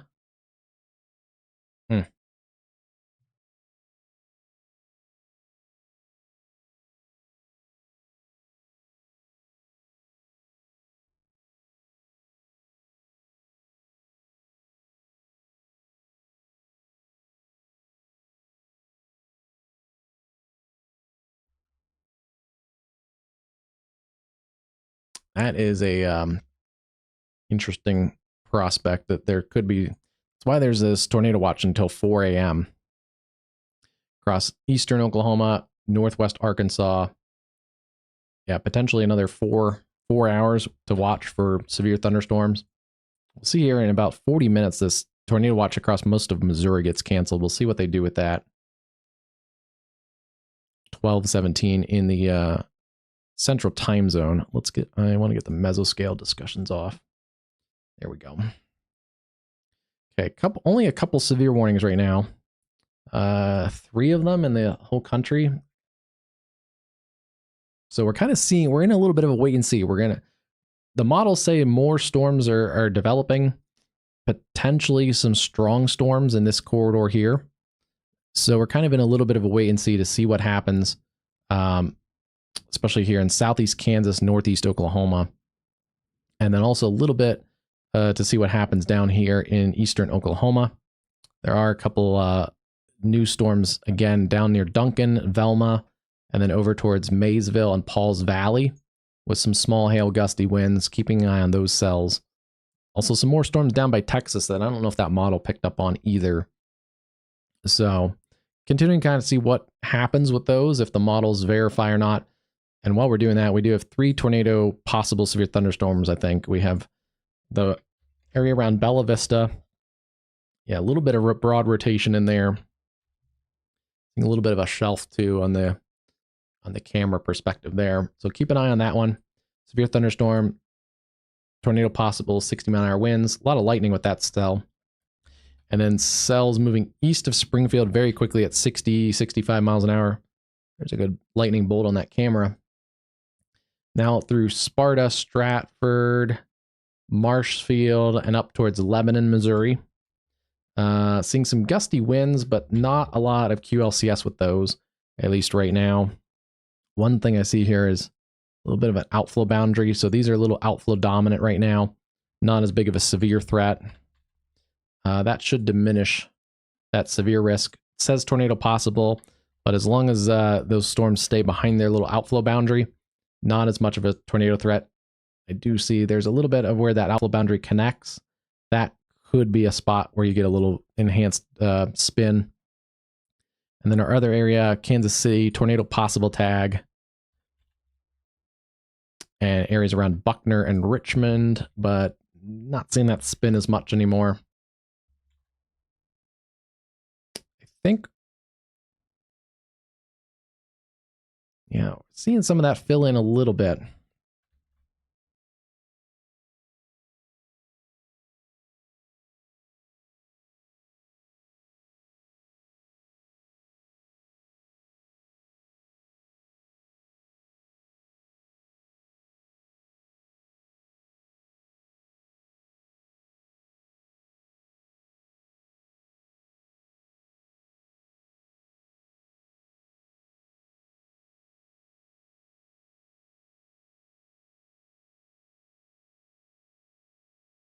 Okay.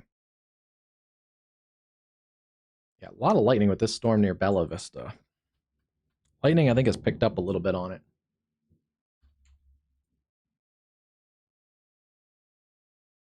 And then, yeah, watching these storms near... let's grab a camera here. West of Tulsa. Yeah, there's lightning on our Bella Vista camera. Or Bentonville camera. Yeah, you can see the shelf right here. Let me blow that up real quick.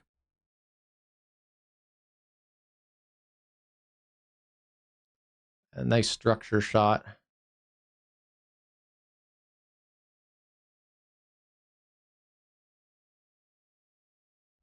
Okay, right in here you can see the kind of the shelf cloud of, yeah, there's a cloud to ground strike there. A little bit of the edge of this storm.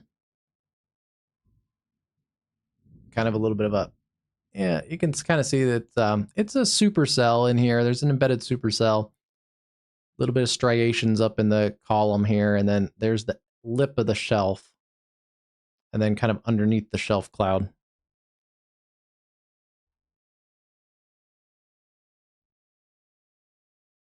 But lightning, I think, has intensified in that cell.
Just test out some cameras. Yeah, there's a little bit of a shelfie.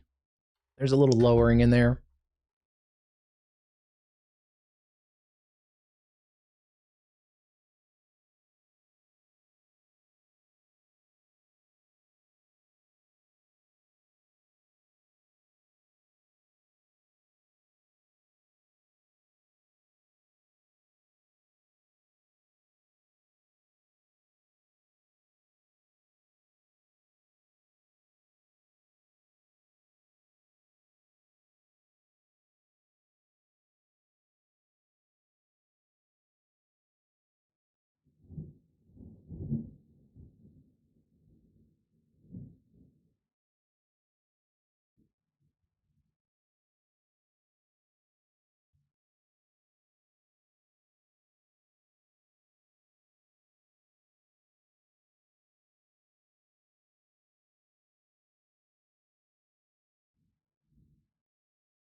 put that back into its little corner.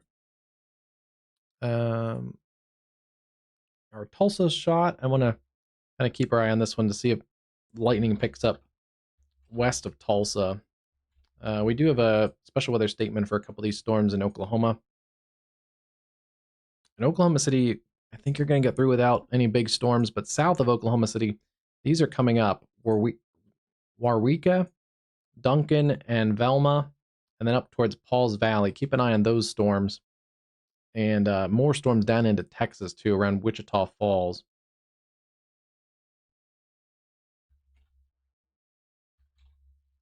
A bit of a supercell developing also in this area around Paradise Hill.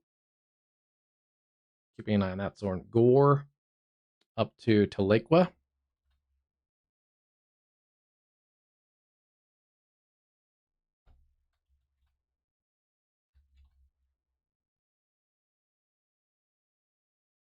They've dropped, it looks like, the severe warning in those storms in central Missouri or south central Missouri. Still Lebanon, Waynesville, Springfield, strong storms, a lot of lightning. But yeah, the wind energy has come down some on those. I think they were mislabeled as a considerable threat earlier too. A couple of that one tornado warning was legit down by where was that? Down by Hurley. A new severe thunderstorm warning has been issued. That was a brief little spin up, I think, down there by Hurley. We've lost this severe warning as well.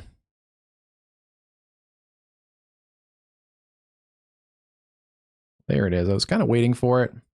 New severe warnings for Comanche County, Velma, up towards Tatum's, Purnell, and then up towards Purdy. So yeah, some severe thunderstorms going up in this area. Could be a little corridor in here from areas around Wichita Falls. Wouldn't be surprised if they put a like a severe thunderstorm watch in this kind of corridor.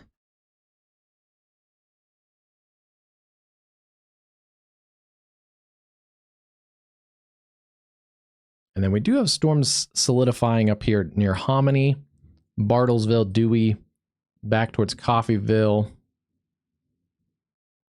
The road's actually dried out in our Tulsa camera.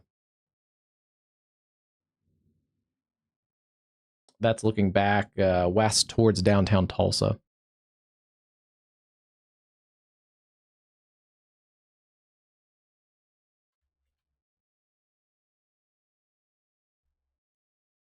And this is a cool shot still. There's a decent amount of lightning in that Bella Vista, Bentonville storm. And yeah, you can still see kind of the rim of the shelf. There's a good shot of that.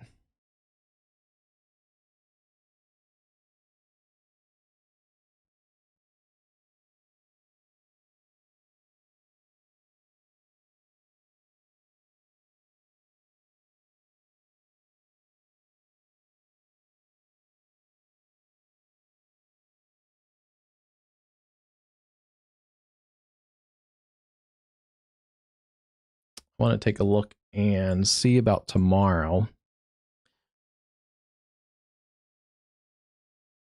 Yeah, we have a new day one risk. And it's a big one too. It covers a lot of territory. Canadian border, all the way down to the Gulf of Mexico and the Mexican border. Everything from upstate New York, western Pennsylvania, much of the Ohio Valley, and then down into the south. That's a marginal risk, a level 1 out of 5. Some areas that got hit hard today, and that area in Michigan could be in that marginal risk again. And then the slight risk covers this area here, Pittsburgh, Buffalo, down to Charleston, West Virginia, Huntington, West Virginia, and then up towards Columbus, Ohio, Cleveland, and the Erie Lake Shore. That's a slight risk there. And a big slight risk across the south, Mississippi, into the Arklatex, across the Gulf Coast, and all the way to Laredo, Texas. area that doesn't see a ton of storms. But we have A new severe changes. thunderstorm warning. Okay, these has are been new issued. changes here. They've removed the 2% tornado risk across the south. I don't know if I fully agree with that. I think they might have to add that back in, that 2% risk, kind of in this area here. That's where it was a little bit ago.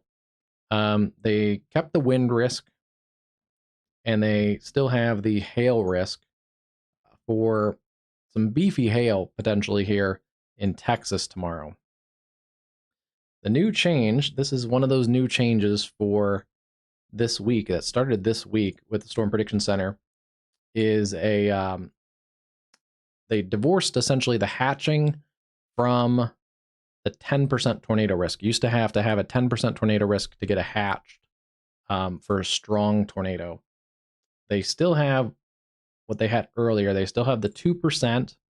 They've added a 5% tornado risk in here.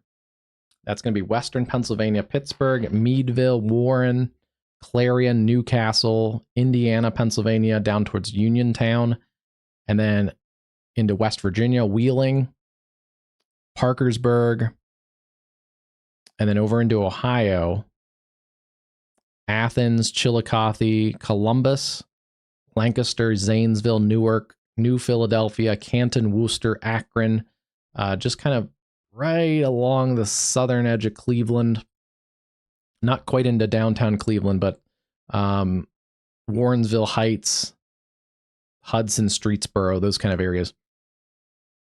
Hatched 5% tornado risk. So 5% of a tornado within 25 miles anywhere in that risk area. But the hatched means there could be some EF2 strong tornadoes. So that is an interesting development.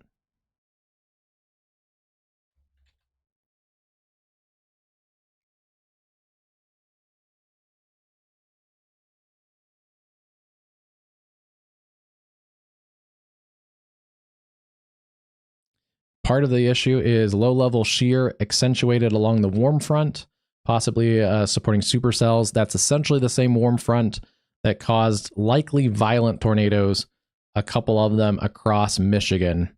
So, take that what you want with it, but definitely stay weather aware tomorrow. Western Pennsylvania into eastern Ohio and northwestern West Virginia.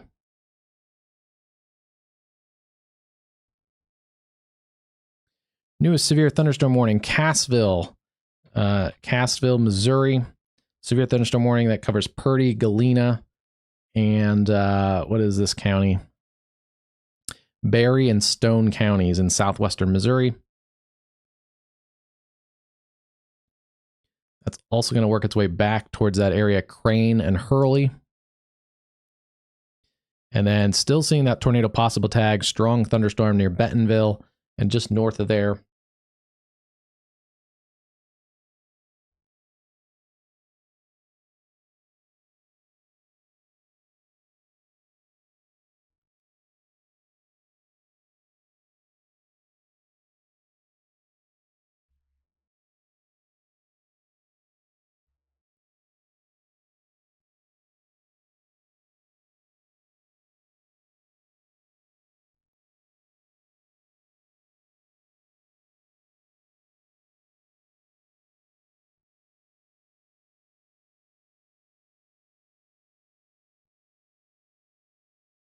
There's that one again.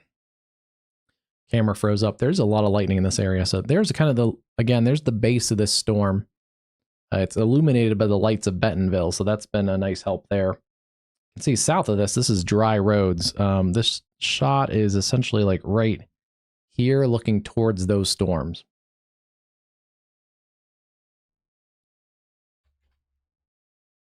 And yeah, there is still a little bit of rotation in there. P Ridge. Also getting a new warning for that cell. That was that little supercell I kind of mentioned earlier. Not rotating much, at least at the low levels, but there is likely some hail. Cherokee State Game Refuge, Paradise Hill, up further towards Tahlequah and especially south and east of there. Stillwell, Oklahoma. That's a pretty nasty cell. Wouldn't be surprised if there's $half size hail in A new there. severe thunderstorm warning has been issued. Adair, Cherokee, and where was that? Adair, Cherokee, and Sequoia counties in Oklahoma. And then, yeah, watching quarters, mostly quarters. Foster, Elmore City, down to Comanche.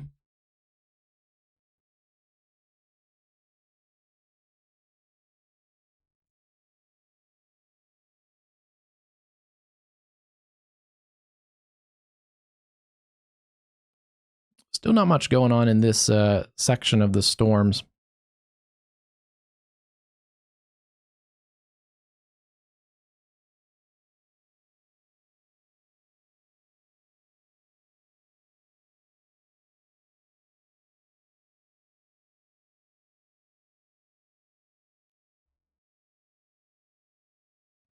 Yeah, I thought it was questionable we would get severe weather up in Wisconsin today. So it looks like Wisconsin, some strong storms, but nothing too punchy. And yeah, I was kind of questioning if we get even severe weather up towards Waterloo. We've gotten a couple severe storms in Iowa.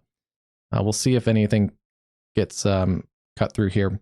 They've chopped off a lot of the tornado watch from areas south and west of Des Moines.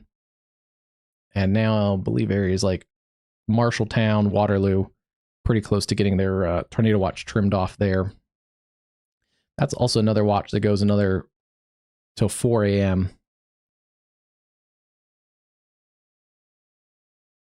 Definitely keep an eye to the sky. Have a NOAA weather radio so you get your warnings.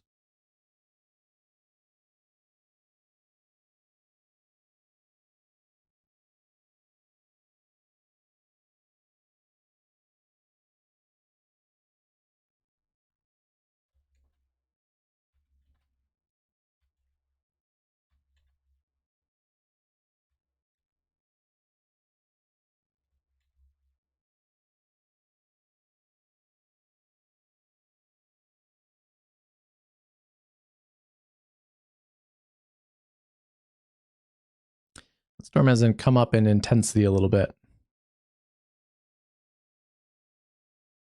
They're near Cassville and Purdy. A little bit of a hail core also showing on that. Yeah, there is a little hail core. Travers, Oak Ridge, coming towards Star City. And they're also filling in a severe thunderstorm warning behind that for the areas around Washburn, Slegman, Gateway. Basically all those storms that are coming out of the Bella Vista area up into southwest Missouri. A new severe thunderstorm warning has been issued.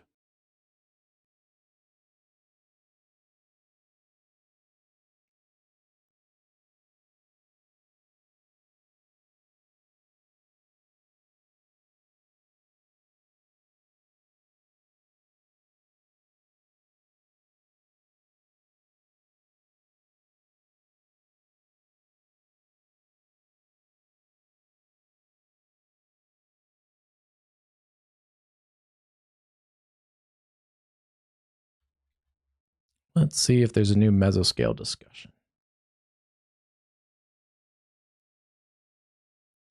No severe weather mesoscale discussions. They have the flash flood mesoscales up.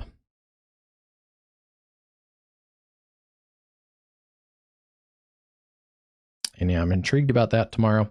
There's actually a special weather statement for some storms coming across. These are the storms that were in parts of Michigan earlier, but those are coming across into western Pennsylvania. A special weather statement there along the Erie Lake shore. And I want to check something here while we're doing some stuff, and while it's a little bit quieter, see if they've updated anything else. There is a marginal risk on Sunday.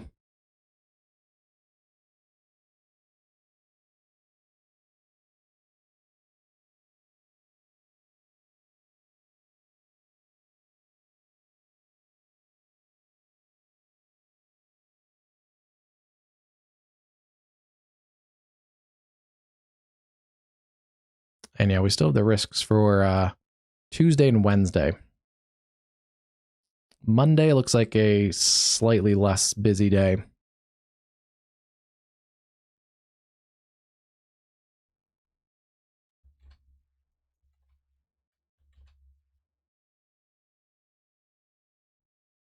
Hey, Stormfront, how's it going tonight? We are tracking a decent amount of storms tonight. Hope all is well where you are. Take a look at this storm again. Lightning is still decently intense on this Bentonville storm. All right, let me clear out a few of these things here. Mesoscale discussion. Let me turn this off. There it goes. Oh, nice. Thanks.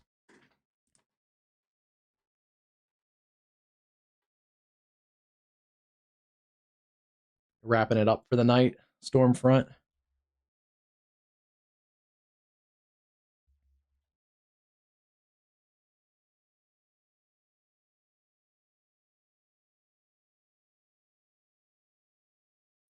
Wonder if Stormfront's chasing this tomorrow. We're just going over the new day one outlook for tomorrow. Hatched 5% tornado risk for tomorrow across eastern Ohio, western Pennsylvania. So that's been the biggest change of the day one.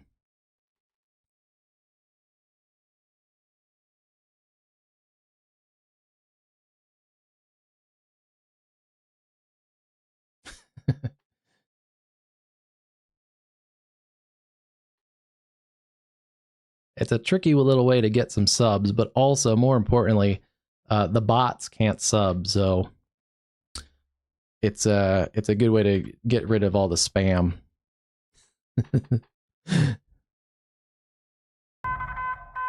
New information. Yeah, that's a good way to do it. Warning has been updated. This cell has come up a little bit. Cassville over to Crane.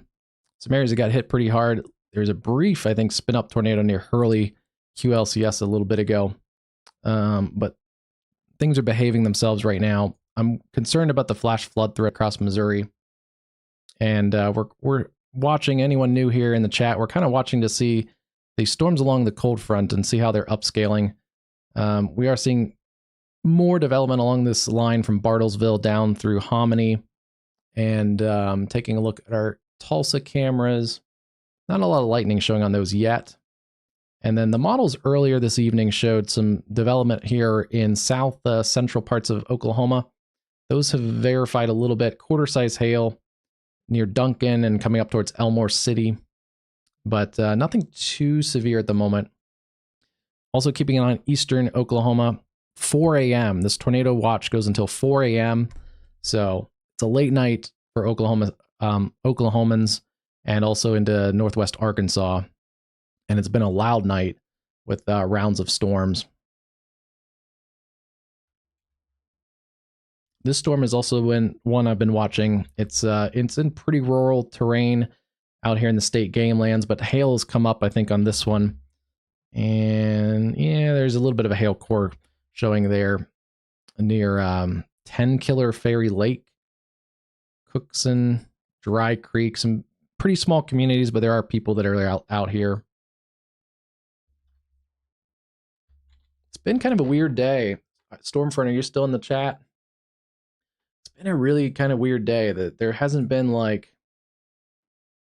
20 warnings at once. It hasn't been like one of those types of outbreaks or anything. It's just been like a handful of warnings, but the warnings that we've had have been fairly substantial, especially across the Tulsa area, northeast Oklahoma. And then we had the really bad, probably violent tornado, at least one, if not two, in southwest Michigan this afternoon. Storm kind of latched onto the warm front and went a little nuts up there in a 2% marginal unhatched risk area.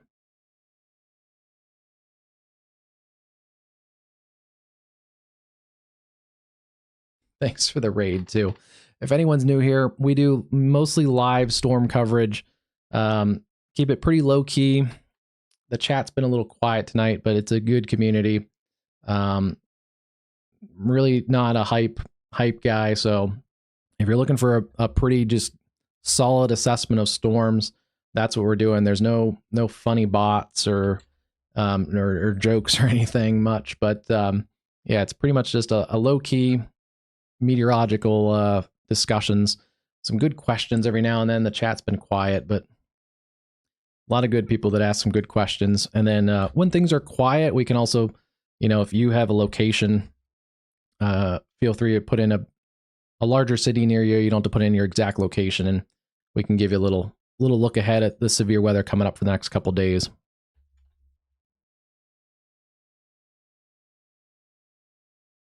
Pretty good wind showing on that, coming up towards Stillwell, Oklahoma.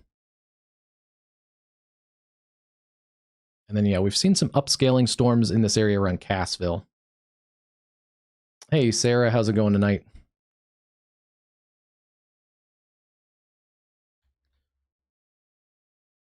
A little bit of a wind core in here. Let's see. 50, 60, probably pretty easy in here. Towards Crane and Hurley, coming up towards Galena. We'll see. That's going to run into some rain-cooled air. So, severe chances may be limited there. Hey guys, how's it going? Kelsey, Geezer. I don't know. OKC, I think you're going to get out of the bigger storms. Like what you have going on in OKC right now is pretty much it. I have not seen any lightning. There's one. A little bit of lightning showing up on the east side. But if this line gets through you guys without any big weather, once that clears, that's the cold front. These storms are right along the cold front.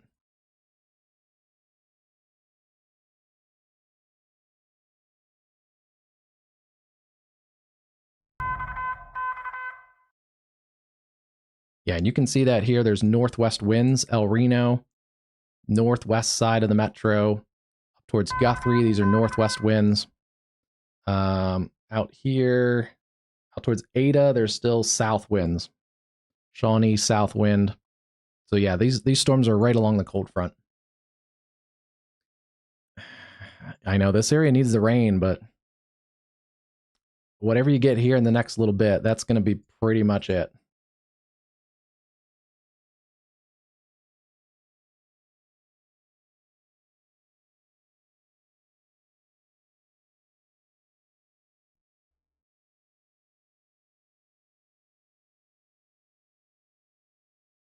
Not a ton of rain showing up. Let's see, 1 hour. Some spots might get maybe a quarter of an inch.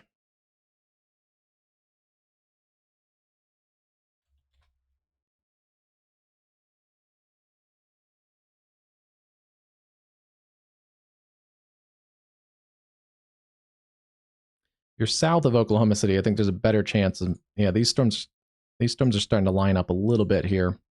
South of OKC.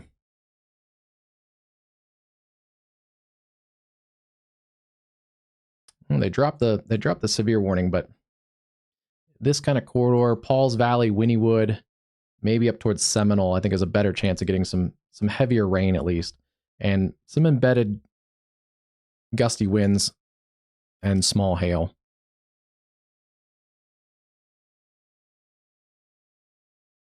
Southwest OKC, yeah, let's see. Yeah, a little stronger core right there, but that's pretty much once that gets through, you're done. Yes, geyser slots active in Ohio. I think so. I was planning on going live tomorrow anyway, but especially now that I saw the latest day one, the 5% hatched risk now means a 5% chance of a tornado in 25 miles of any location. So that stayed the same. The difference here with 5% hatched is you have a chance of a strong tornado, EF2 kind of range tornado. So yeah, potentially this area here has a chance tomorrow afternoon to see some pretty significant weather.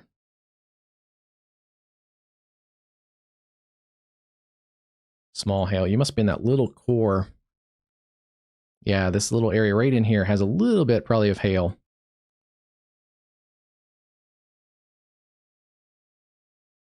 Literally between Grand and Reno Avenue. It's just a couple mile, about a 3.5 mile core.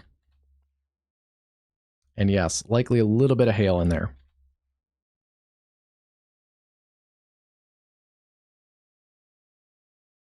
Not going to last long.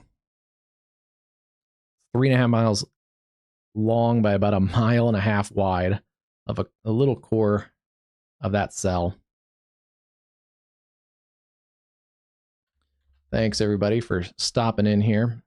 They have issued special weather statements down the line: Purcell, Pauls Valley, Mayville, down towards Velma, Loco, just east of Comanche, all the way down to the Red River. So keep an eye on those storms. Sulphur, Ada, Ardmore may have another shot at some severe weather. And let's go to the north. Yeah, this line is filling in a little bit more up towards the Tulsa area. So Tulsa, another chance at some pretty heavy rain. This is an area that doesn't need it as much. There's flash flood warnings across Tulsa earlier this evening. And then still watching some hail potentially in this area. Northwest Arkansas, extreme eastern parts of Oklahoma. That cell near Stillwell is kind of piquing my interest a little bit. Have you seen much in Milwaukee yet? We can pop up there. Let me check the cell in Missouri. Coming towards Galena.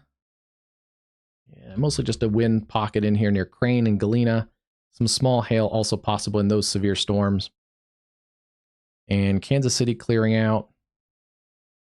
I keep having to zoom all over. It's been one of those weird days. It's been a widespread area of severe weather, but it hasn't been widespread coverage. We've only had a few severe warned storms kind of at one time. Yeah, Milwaukee, you're going to get some stronger storms here in the next little bit.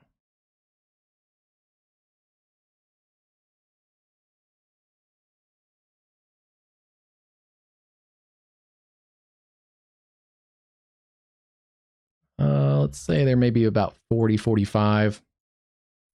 Next hour or so, they should be along the Michigan shoreline. Milwaukee, basically the whole metro area, should get some type of rain, thunder. I don't see a lot of hail up in here.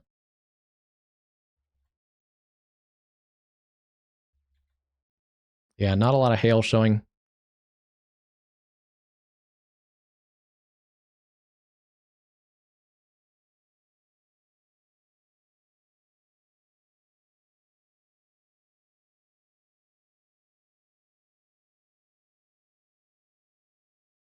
Yeah, no problem. We were watching Milwaukee a little bit earlier. Madison had a stronger storm, I think, earlier this evening. But we've had no severe warnings in Wisconsin this afternoon or evening. It's interesting. The Weather Service out of the Quad Cities has basically put a special weather statement on this whole area for gusty winds. And I would say it's a similar, probably similar for that Milwaukee area. You may get some 40, 50 mile an hour winds. Potentially. It's coming towards the radar site. I'm not seeing a ton in here, but some gusty winds potentially along that line.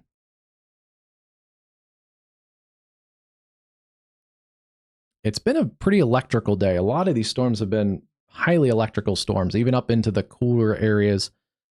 We had some thunder, freezing rain earlier in parts of northwest Iowa and northeast Nebraska. This severe thunderstorm warning has been updated. Let's see what they did here.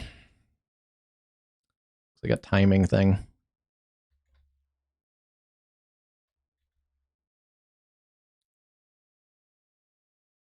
Don't think we've seen as many large hail reports as some of the models and some of the data was showing the last couple of days. Our biggest pocket of hail reports was in southeast parts of Nebraska.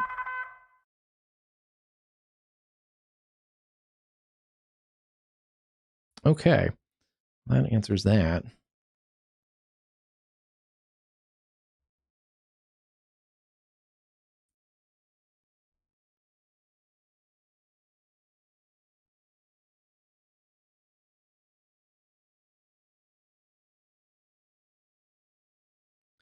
So this tornado watch in Missouri is was set to expire at 1 o'clock. They've now re-upped it until 3 a.m.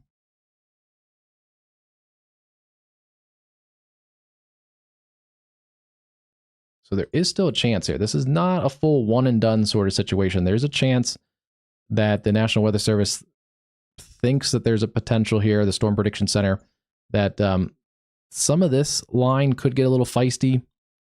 Not as much of a supercellular tornado threat, but more of a QLCS embedded line segment tornadoes, little spins in this. So that's why areas that have had severe weather already in parts of Missouri, there is a potential overnight. So make sure if you're in this area, you have those NOAA weather radios turned on, have your phone alerts, make sure those are activated and on your phone in your phone settings. And then they're still keeping with most of this tornado watch. I guess they're just going to let it ride the next 3 hours till 4 a.m. We haven't had hardly any warnings in this watch area. And the storms along the cold front aren't upscaling over here as much as further south. So we'll see. We may get a couple warnings, but these don't look particularly punchy right now. Yeah, no problem. I hope we helped today and yesterday with some warnings.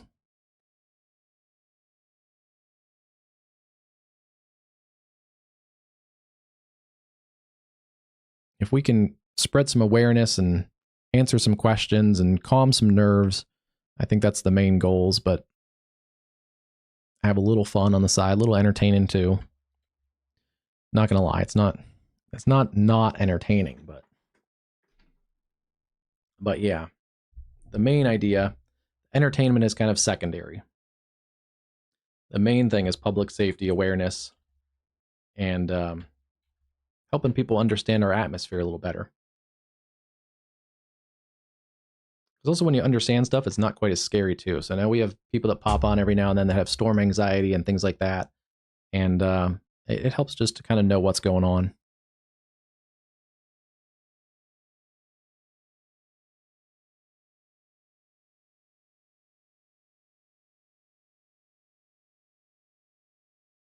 Still watching the lightning on that cell north of Bentonville. It's kind of drifting away from this camera, but it's a nice wide angle perspective.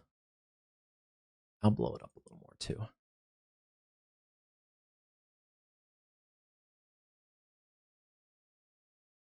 You kind of see the cloud structure. A lot of cloud to ground lightning still showing up there. But that's looking northeast towards those storms.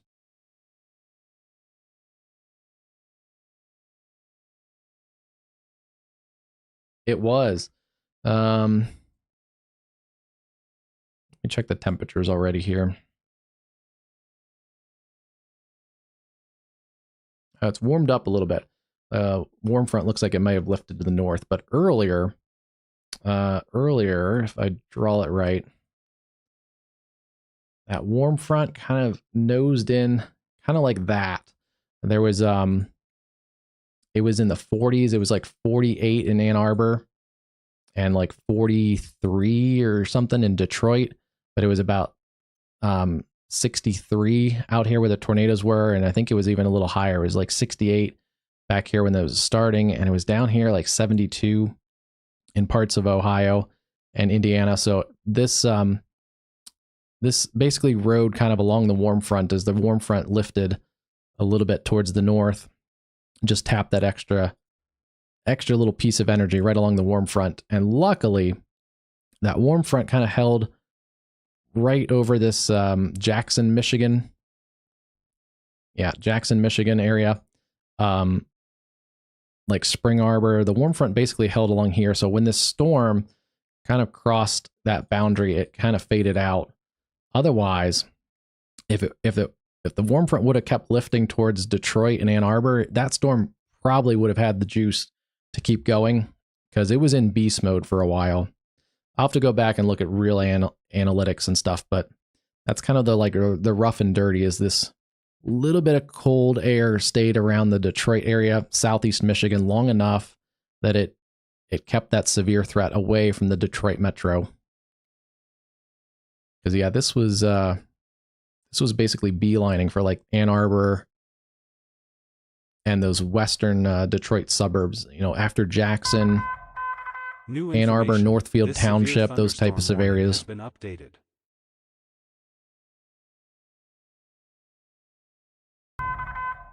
A new flash flood warning has been issued. Yeah, 2% unhatched, marginal risk area, and probably at least the one I think was at least a significant tornado. I don't usually do a lot of pre-grading. One, it looks like was at least a significant tornado that did some damage, probably like a EF2, maybe EF3. But then the other one, I think is probably going to go down as a violent tornado. It's probably high-end EF3, if not low-end EF4 from some of the damage that I saw. And we may, Joe, we may do a little bit of a deep dive in that. Once all this severe weather and this active period calms down, I'll probably go back and do a little analysis. And once we get the NWS and survey data, that one's probably going to get an analysis video.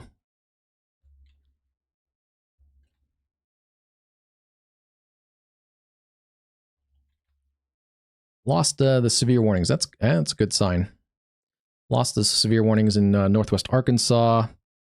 This is still a little punchy of a storm near Hurley. Some gustier winds in this area at Hurley up to Clever. This is an area that had a little bit of QLCS enhancement earlier, so I'm just kind of making sure this environment doesn't do something crazy to this cell. Doesn't look like it is, but never know.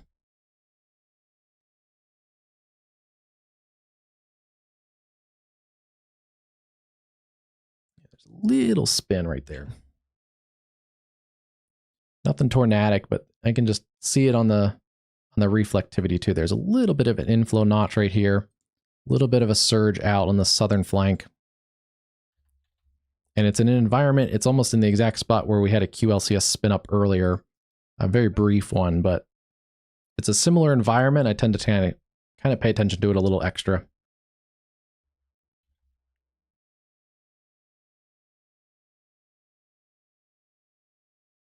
And that warm front, I think, is also, sorry, we're bouncing around a little bit. It's a wide area. That warm front, I think, is specifically noted. Similar warm front setup is specifically noted in this 5% hatched. Yeah, Ohio Valley, northeastward into New York and Pennsylvania.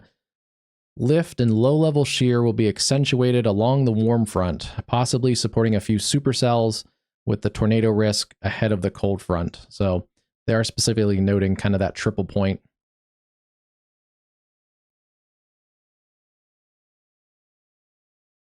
Yeah, let's check that out. Fort Smith.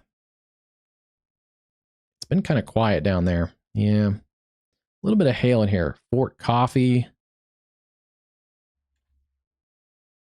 Some gusty winds showing up right in here. Pretty close to the radar site.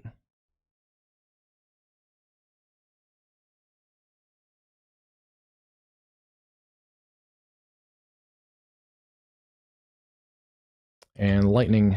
We'll track this storm. Yeah, it's had some hail at times. It looks like, yeah, it's kind of beelining for Fort Smith.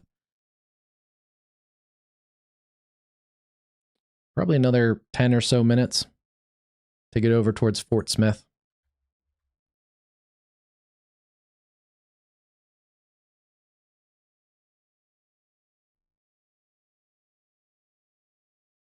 And this area has upscaled a little bit too. South of Fayetteville, towards West Fork. This is that area on Stillwell. I was watching that area earlier, but that's a decent storm. South of Fayetteville, Arkansas. I lost that severe warning there. Hey, first time ever, no severe warnings. That's a step in the right direction. A lot of flash flood warnings. If you know anyone out here in northeast Oklahoma, northwest Arkansas, and southwest Missouri. Make sure you turn around, don't drown, because there is a ton of flash flood warnings, more rain to come. And also a lot of the Ohio Valley. You can see there's a lot of flash flood warnings, a lot of river flood warnings. This area's had a decent amount of rain kind of in this stretch the last couple days. So be cautious of that, especially with more storms into the Ohio Valley tomorrow.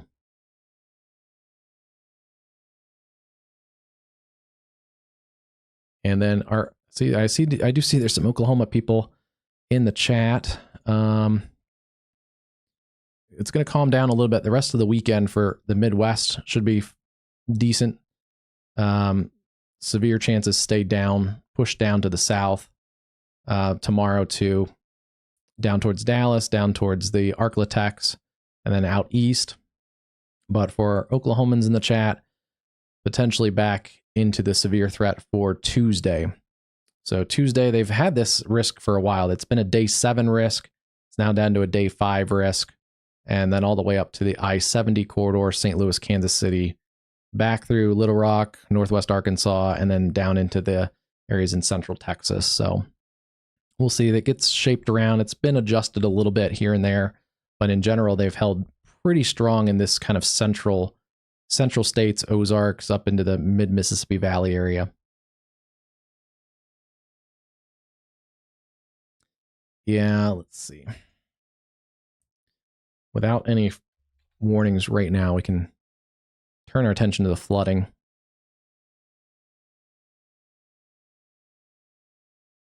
Okay, I don't know what that did.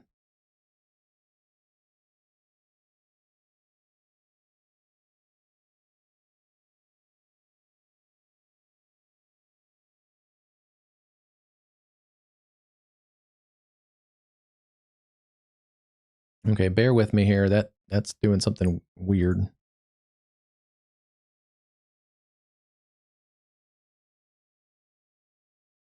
I don't even know what's turned on. Okay, there it goes.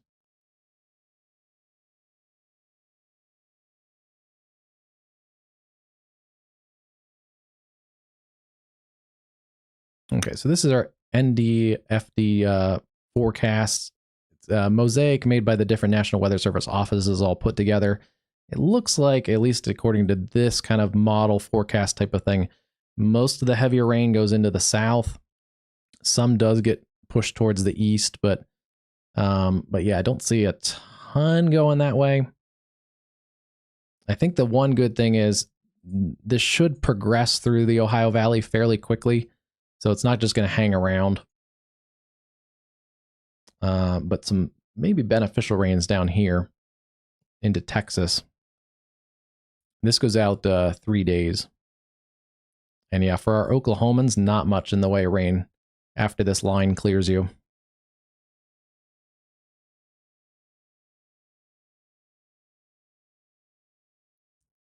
And I am curious because of all these weather statements. Yeah, some light snow. Freezing rain and snow. Very light snow. Mostly, I think those weather warnings, weather advisories are for the freezing rain. I'll drive in snow any day, but the freezing rain, that's pretty much a no-go. Because you could have 4-wheel drive, you could have 6-wheel drive, and a little bit of freezing rain turns the roads into a skating rink, and you're done. You can have 6 or 8 wheels, and they're all just sliding along. So, and then there's too many people that think they have a 4-wheel drive, and they're good to go, and they're driving like it's a dry, sunny day. And that just makes driving in freezing rain even worse. Good night, Kelsey. Yeah, thanks for joining us, guys. Don't forget to like and subscribe. Because the other thing is, subscribing also helps. One, if you're not in a severe weather risk, you can see that we're broadcasting and then also send it to people who you know that are. But also, the more likes and subscribes, the better the algorithm picks up on it. And then we can send it out to people that are in the risk areas. I still feel really bad about this area around Union City, but we probably gave I don't know, at least a 20-minute heads up calling it out. And we'll get some more data in tomorrow, I'm sure, for the the survey team and also post that to our socials, WxCast Live. And you'll see that kind of banner scroll if you need to see our social media. And yeah, for our Ohio Valley people, we'll be on, I think, tomorrow afternoon, covering severe threat there, and then also severe threat kind of ongoing down in the Texas area. Mostly, I think, big hail down in Texas.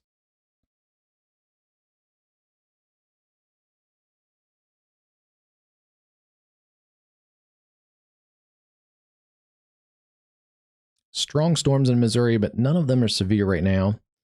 And I do want to check our friends in St. Louis.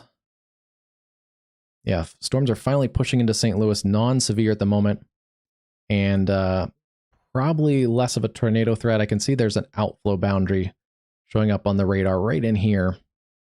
And as long as these storms are outflow dominant, that drastically reduces the tornado threat.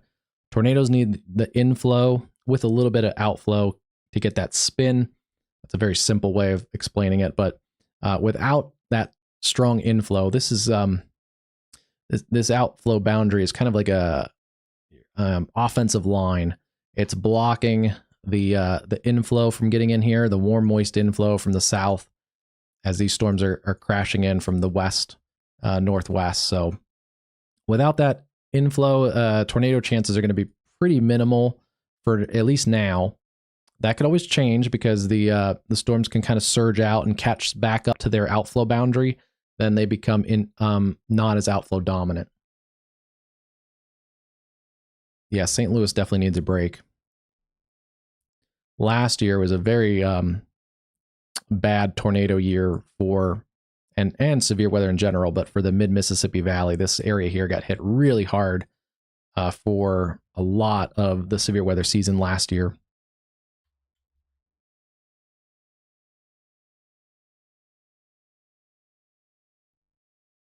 This is one of our stronger storms, I think, going on right now around Fayetteville, Arkansas. Oh, look at it. Just saw the lightning. You could see the spider lightning kind of crawling across the cloud there. This camera's been beneficial in Bentonville with a really wide perspective. Let's check this out here. Our Tulsa friends. Same thing, but a little bit different. I think this is the cold front. These storms have fired right along and just behind the cold front, and that's keeping their severe chances low right now too. Similar to the outflow boundary, though, these storms can surge a little bit, catch the cold front, and then they have access to that warm inflow, which these storms down here have, I think, a better shot at doing. Yeah. They are, I believe, right along or just ahead of the outflow, or not outflow, but the cold front. So they have a little better shot at some severe weather down here in southern Oklahoma.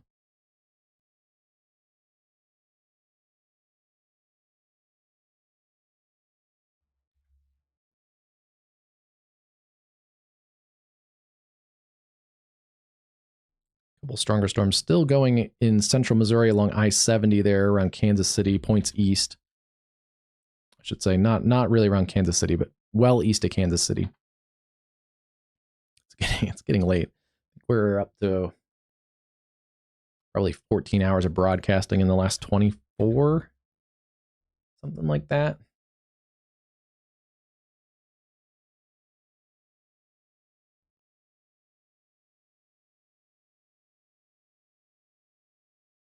Yeah, we went 7 hours and 46 minutes yesterday, and I don't know how long this stream has been.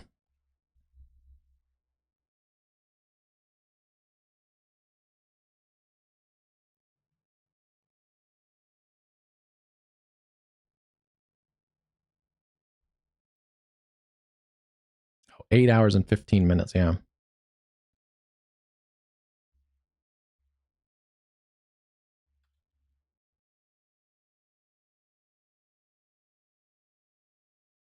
Oh, does your pup do okay in the storms with the thunder and stuff, or does he have storm anxiety himself?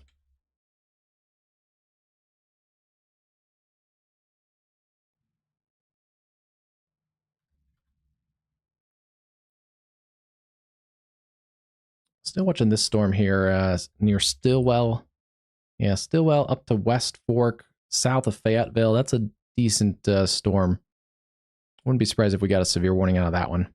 And then someone asked about Fort Smith earlier. Let's check this storm. It's weakening significantly.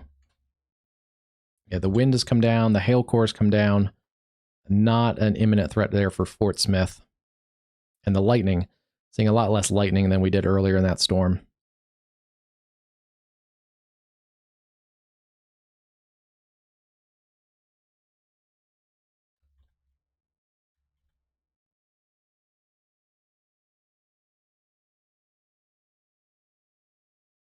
Still multiple chances at strong to severe storms tonight. Even areas in eastern Missouri, you're getting the storms now.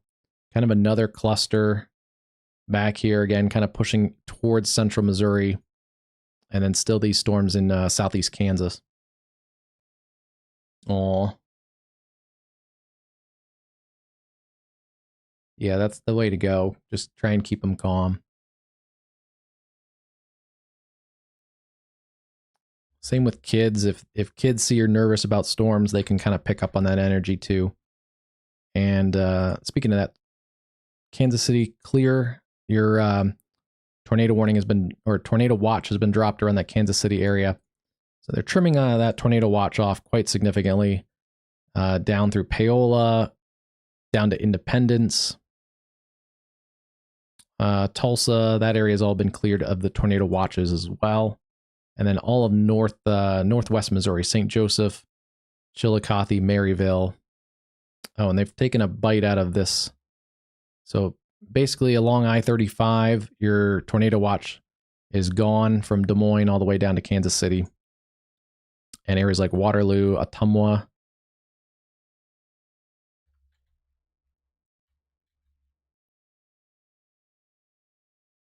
Storms up here are along the cold front, but they're not as feisty as I think they were expecting.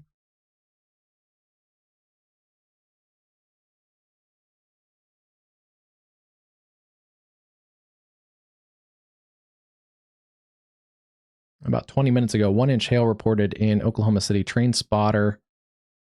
That was that little cell that moved through Oklahoma City earlier, where I think one of our chat friends said they had some hail. So that they actually did get to 1-inch hail right in like downtown Oklahoma City. Those storms have moved off to the east. They are non-severe still. A little bit of a feistier storm near Paul's Valley. Check the hail on this. A little bit of hail probably showing up in this one. And possibly south of Maysville. Yeah, stronger storms potentially here. Wynnewood down towards Ardmore. Oh. I thought that's supposed to help. It kind of gives them a hug, right? It's supposed to make them feel like safe and calm.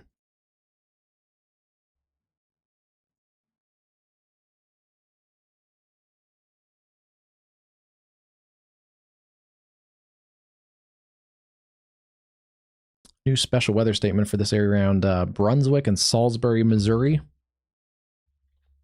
This is in the Missouri no man's land of a radar hole. It's decently far from all the radars. It's right on the edge.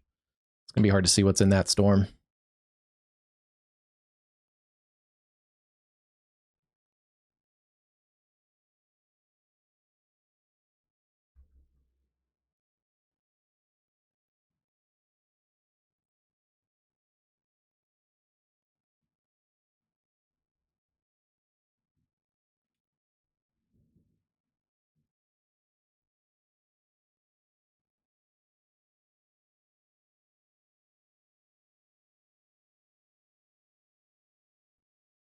Let's see. Let's relocate.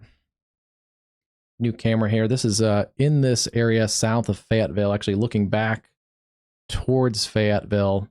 You know this drive on 49, it starts to climb the hill south of Fayetteville, and so we're kind of in this cluster of storms. on I-49, and we're kind of actually in a little bit of a gap between some of the heavier cells. One of them is near Elkins, but there's some more stronger cells just west of the highway here. So taking a look and seeing what kind of storm action's going on in this part. Late at night, a decent amount of travel, a lot of trucks, it looks like, on 49. Again, not severe storms right now, but I wouldn't want to drive those high road hills and bends and stuff south of Fayetteville in this kind of weather.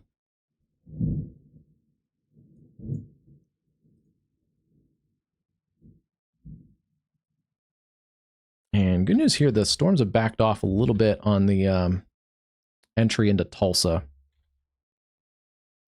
But more storms is not a good situation here. There's areas that have had tornado damage, and probably some people still cleaning up, and they're just going to get even a little bit of rain and thunder is just not great as you're trying to clean up stuff.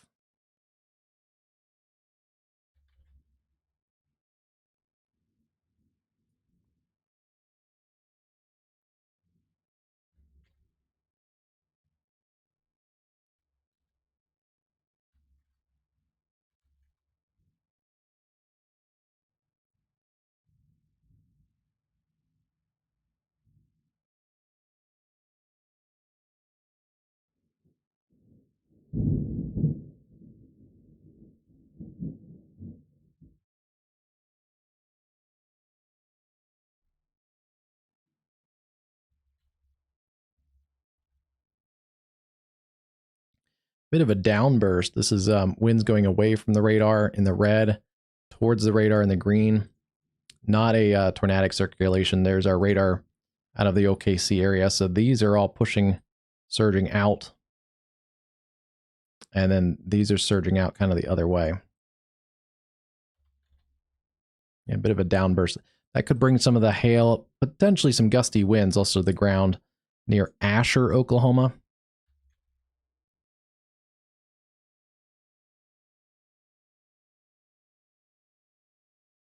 So far, this was, I think, the highest wind that I've seen recorded so far today, at least in the storm reports.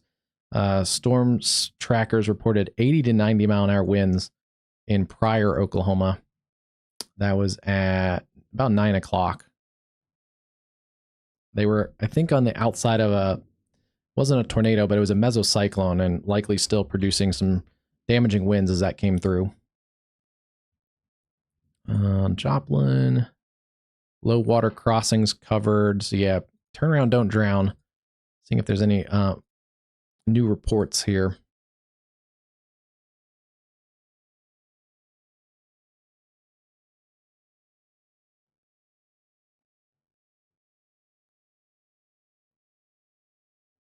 Yeah, they're not. I think I've seen those in the stores before, and they're pretty pricey.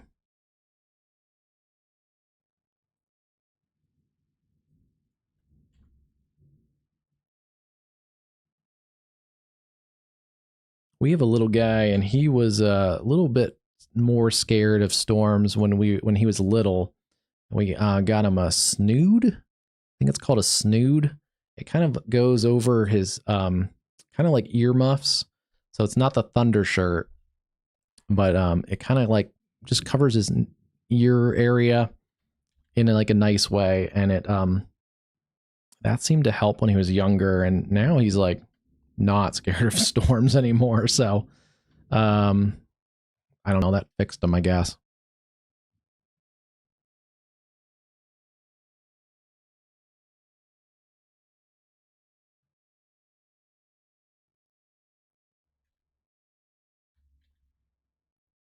Things are definitely calmed down a little bit. Happy hoodie. Yeah, is that what it's called?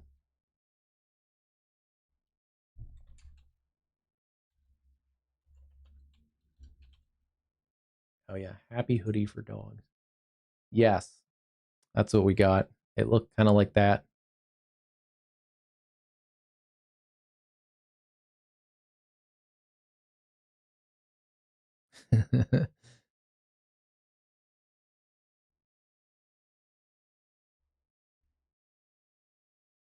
Yeah, that seemed to work for him more than like the thunder shirt weight vest type of thing.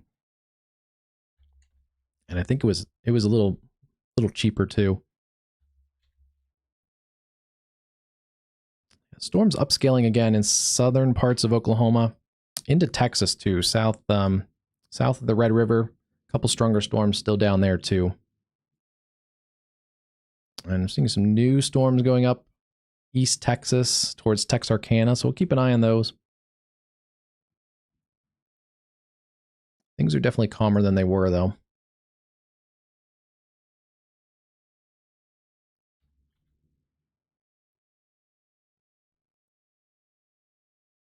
And yeah, let me back out, get to our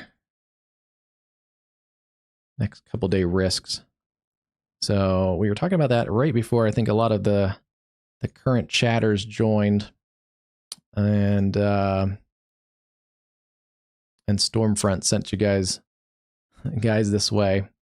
Tornado risk tomorrow, northeast parts of Ohio, western parts of Pennsylvania.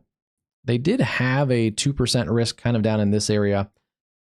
I'll have to check the models tomorrow morning and see why they took that away. I wouldn't be surprised if they added it back in, but just be aware. But right now it looks like they've actually accentuated that tornado threat with a hatched 5% risk for tomorrow afternoon. Couple significant tornadoes potentially there. Wind up all the way into the areas around Buffalo, potentially across the lakeshore into Toronto, and then also a wind risk down here. Arklatex, lower Mississippi Valley into eastern parts of Texas, southeast Texas, and then hail risk, Dallas, Shreveport, Austin, San Antonio, Laredo, back towards Abilene. And that is a hatched hail risk for some large hail. It could be, greater than 2-inch hail for some, probably not as much coverage, probably more discrete supercells down here, not in a super tornadic environment, but in an environment to produce hail. And that's going to put your car in the carport tomorrow for anyone down here in Texas.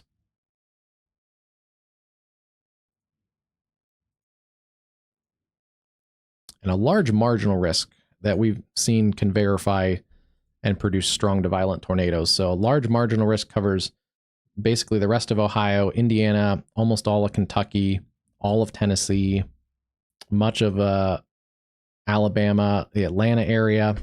Tomorrow could be a decent storm day. I am on Radar Omega, but I do have WeatherWise too. I pull the models over with WeatherWise. In fact, I'll probably do that now and see what the latest model data shows.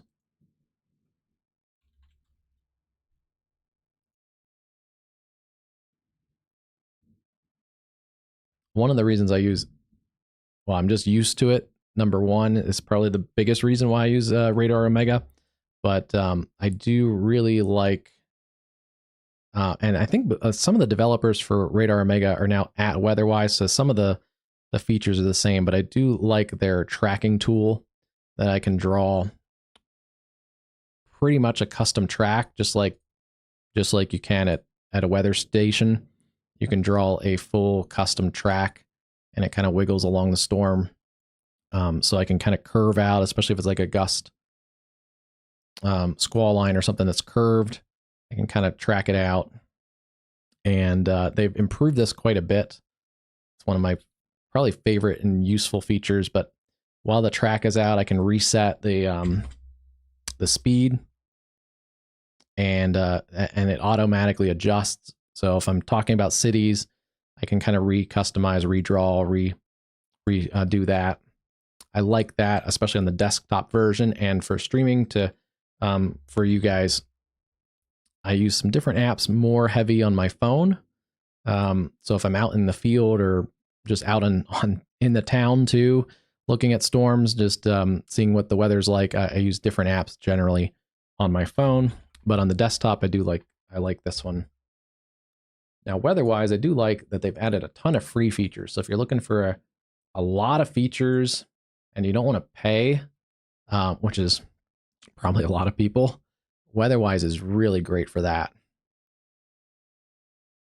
And you don't have to be you can be kind of new to weather and still get a ton of information and do a lot of learning on weather-wise and get deep into models and all kinds of features without having to pay, which is a nice thing for those that are getting into weather and maybe don't want to pay for, the yearly subscriptions and figure out maybe they don't want to get into weather.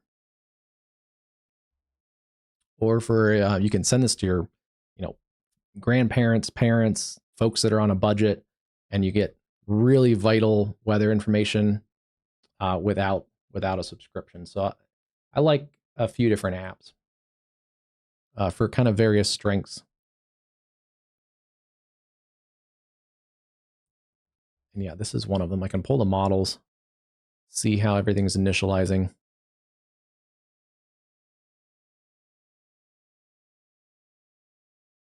And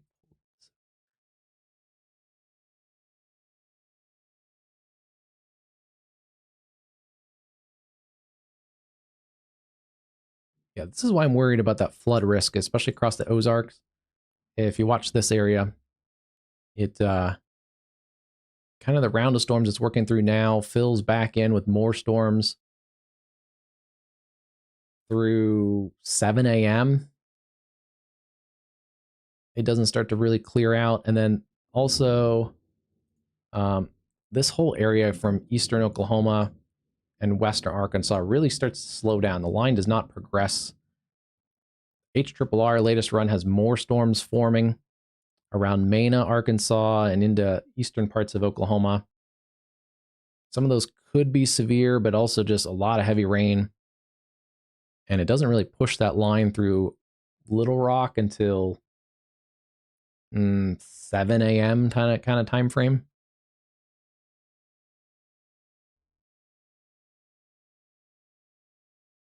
See what it does down here in Texas a little bit more.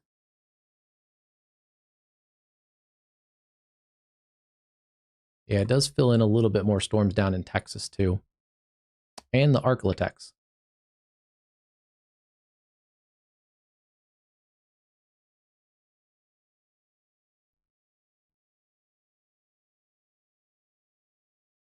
And then starting kind of in late morning and into the afternoon, that's when we got to watch this area from kind of Nashville, Jackson, Memphis, down to Shreveport.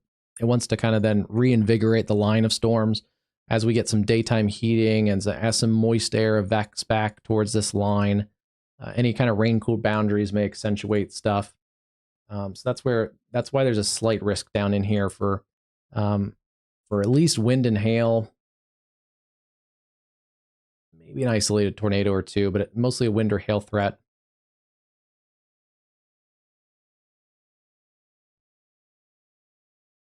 I think if we get a tornado or two down there, it's going to be an embedded into the line segment. It's not going to be a discrete supercell that's all on its own. And then let's look at the Northeast. Okay, so storms that are pushing through St. Louis now. Actually wants to re-strengthen them a little bit as they go through the Ohio Valley by morning. Kind of just keeps them maintaining. It doesn't look particularly strong, but it doesn't weaken them a ton. Just kind of keeps them going. And then watching for this area around, it strengthens them starting in early afternoon, coming across the lakeshore around Erie. And into the afternoon, 1, 2 o'clock. That's where we have to start to watch potentially some large hail, potentially an embedded tornado down towards Columbus, that area there. And again, model, so don't pick your exact location and say, oh, there's going to be a storm right over my house at 1:30. This just gives us an idea. It could be along this line. If it advances a little faster, it could be a little bit there, it could be a little bit behind. Timing changes, exact location changes. It just gives us an idea that there's probably going to be storms kind of somewhere in this area tomorrow at about 1 or 2 o'clock.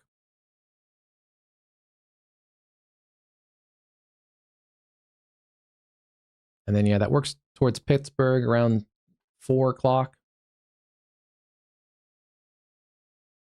And yeah, probably some embedded QLCS type tornadoes if there is any. It's going to be those embedded tornadoes. It's going to be a tricky one tomorrow.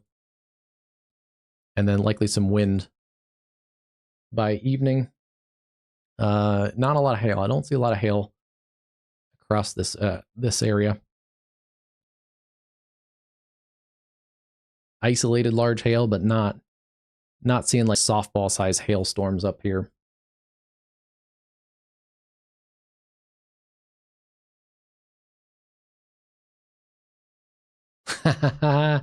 Yeah. I don't chase. I don't trust other drivers enough. And there's, especially if you want to go to like Oklahoma, there's just way too many chasers on the road nowadays. Actually, I think a chaser had a crash. It was at one of the news stations for Oklahoma had a chaser yesterday crash. He didn't crash. I think someone crashed into him. And I just can't deal with idiots. I don't chase anymore, but yeah, when I chased a little bit, I was on paper maps and cell phones that didn't get data uploads right away and could get pretty sketchy at times.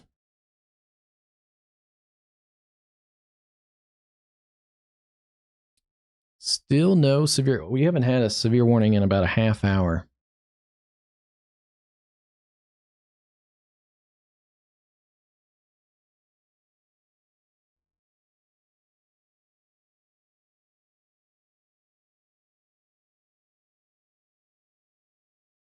Yeah, that sounds right.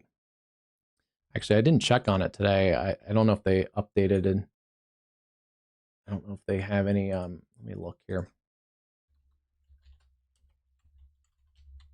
I hope he's okay. I saw yesterday he was being taken to the hospital. Let's see. I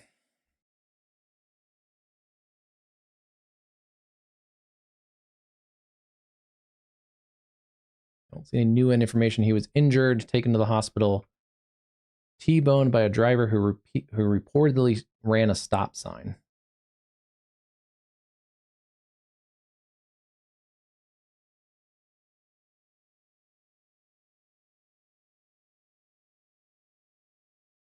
Suffered some cuts and deep bruises. His truck is a total loss, but thankfully, the chase team there for KFOR seems to be more of a precautionary taken to the hospital. So that's lucky. That's really lucky. But yeah, that shows you could be in a giant news van or truck and all labeled up for the news team, and you still get T-boned by someone that's distracted. Storms are definitely weakening there. This area is a little bit of an area that I could see having a severe warning and also flash flood warning. That area is not moving that fast. I think what we're going to do is wrap it up. Because, yeah, I've been streaming like 9 hours straight today and about 8 hours yesterday until like 2 or 3 a.m. And I think we're going to be on tomorrow, probably mid-morning or early afternoon, and probably go into the evening tomorrow too. So it's probably going to be another 7 or 8 hour live stream. I appreciate everybody hanging out though. Yeah, not severely hurt according to the news.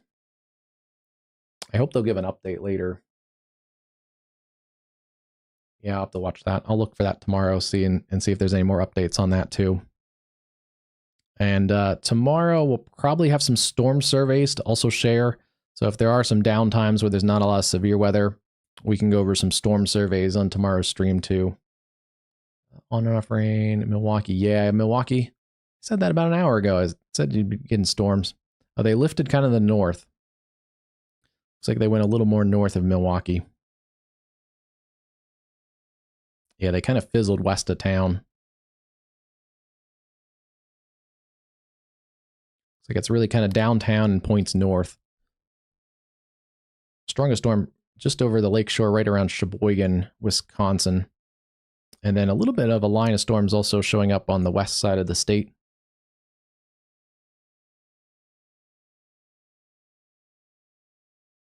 A couple stronger storms there too, but staying pretty calm. Yeah, definitely. If you're new, like and subscribe, click that bell icon. You get notifications when we go live. I post forecast videos generally for larger events. I'm just too busy right now to post forecast videos every day. And also, sometimes day to day, the weather doesn't change that much. If I do a forecast video and talk about a day 5 risk, like this one, it's going to probably pretty much look the same on a day 4. It'll look a little different by day 3. So that's when I might do a bigger update. But we do post forecast videos. We also post generally written forecast discussions. You can go to the post section.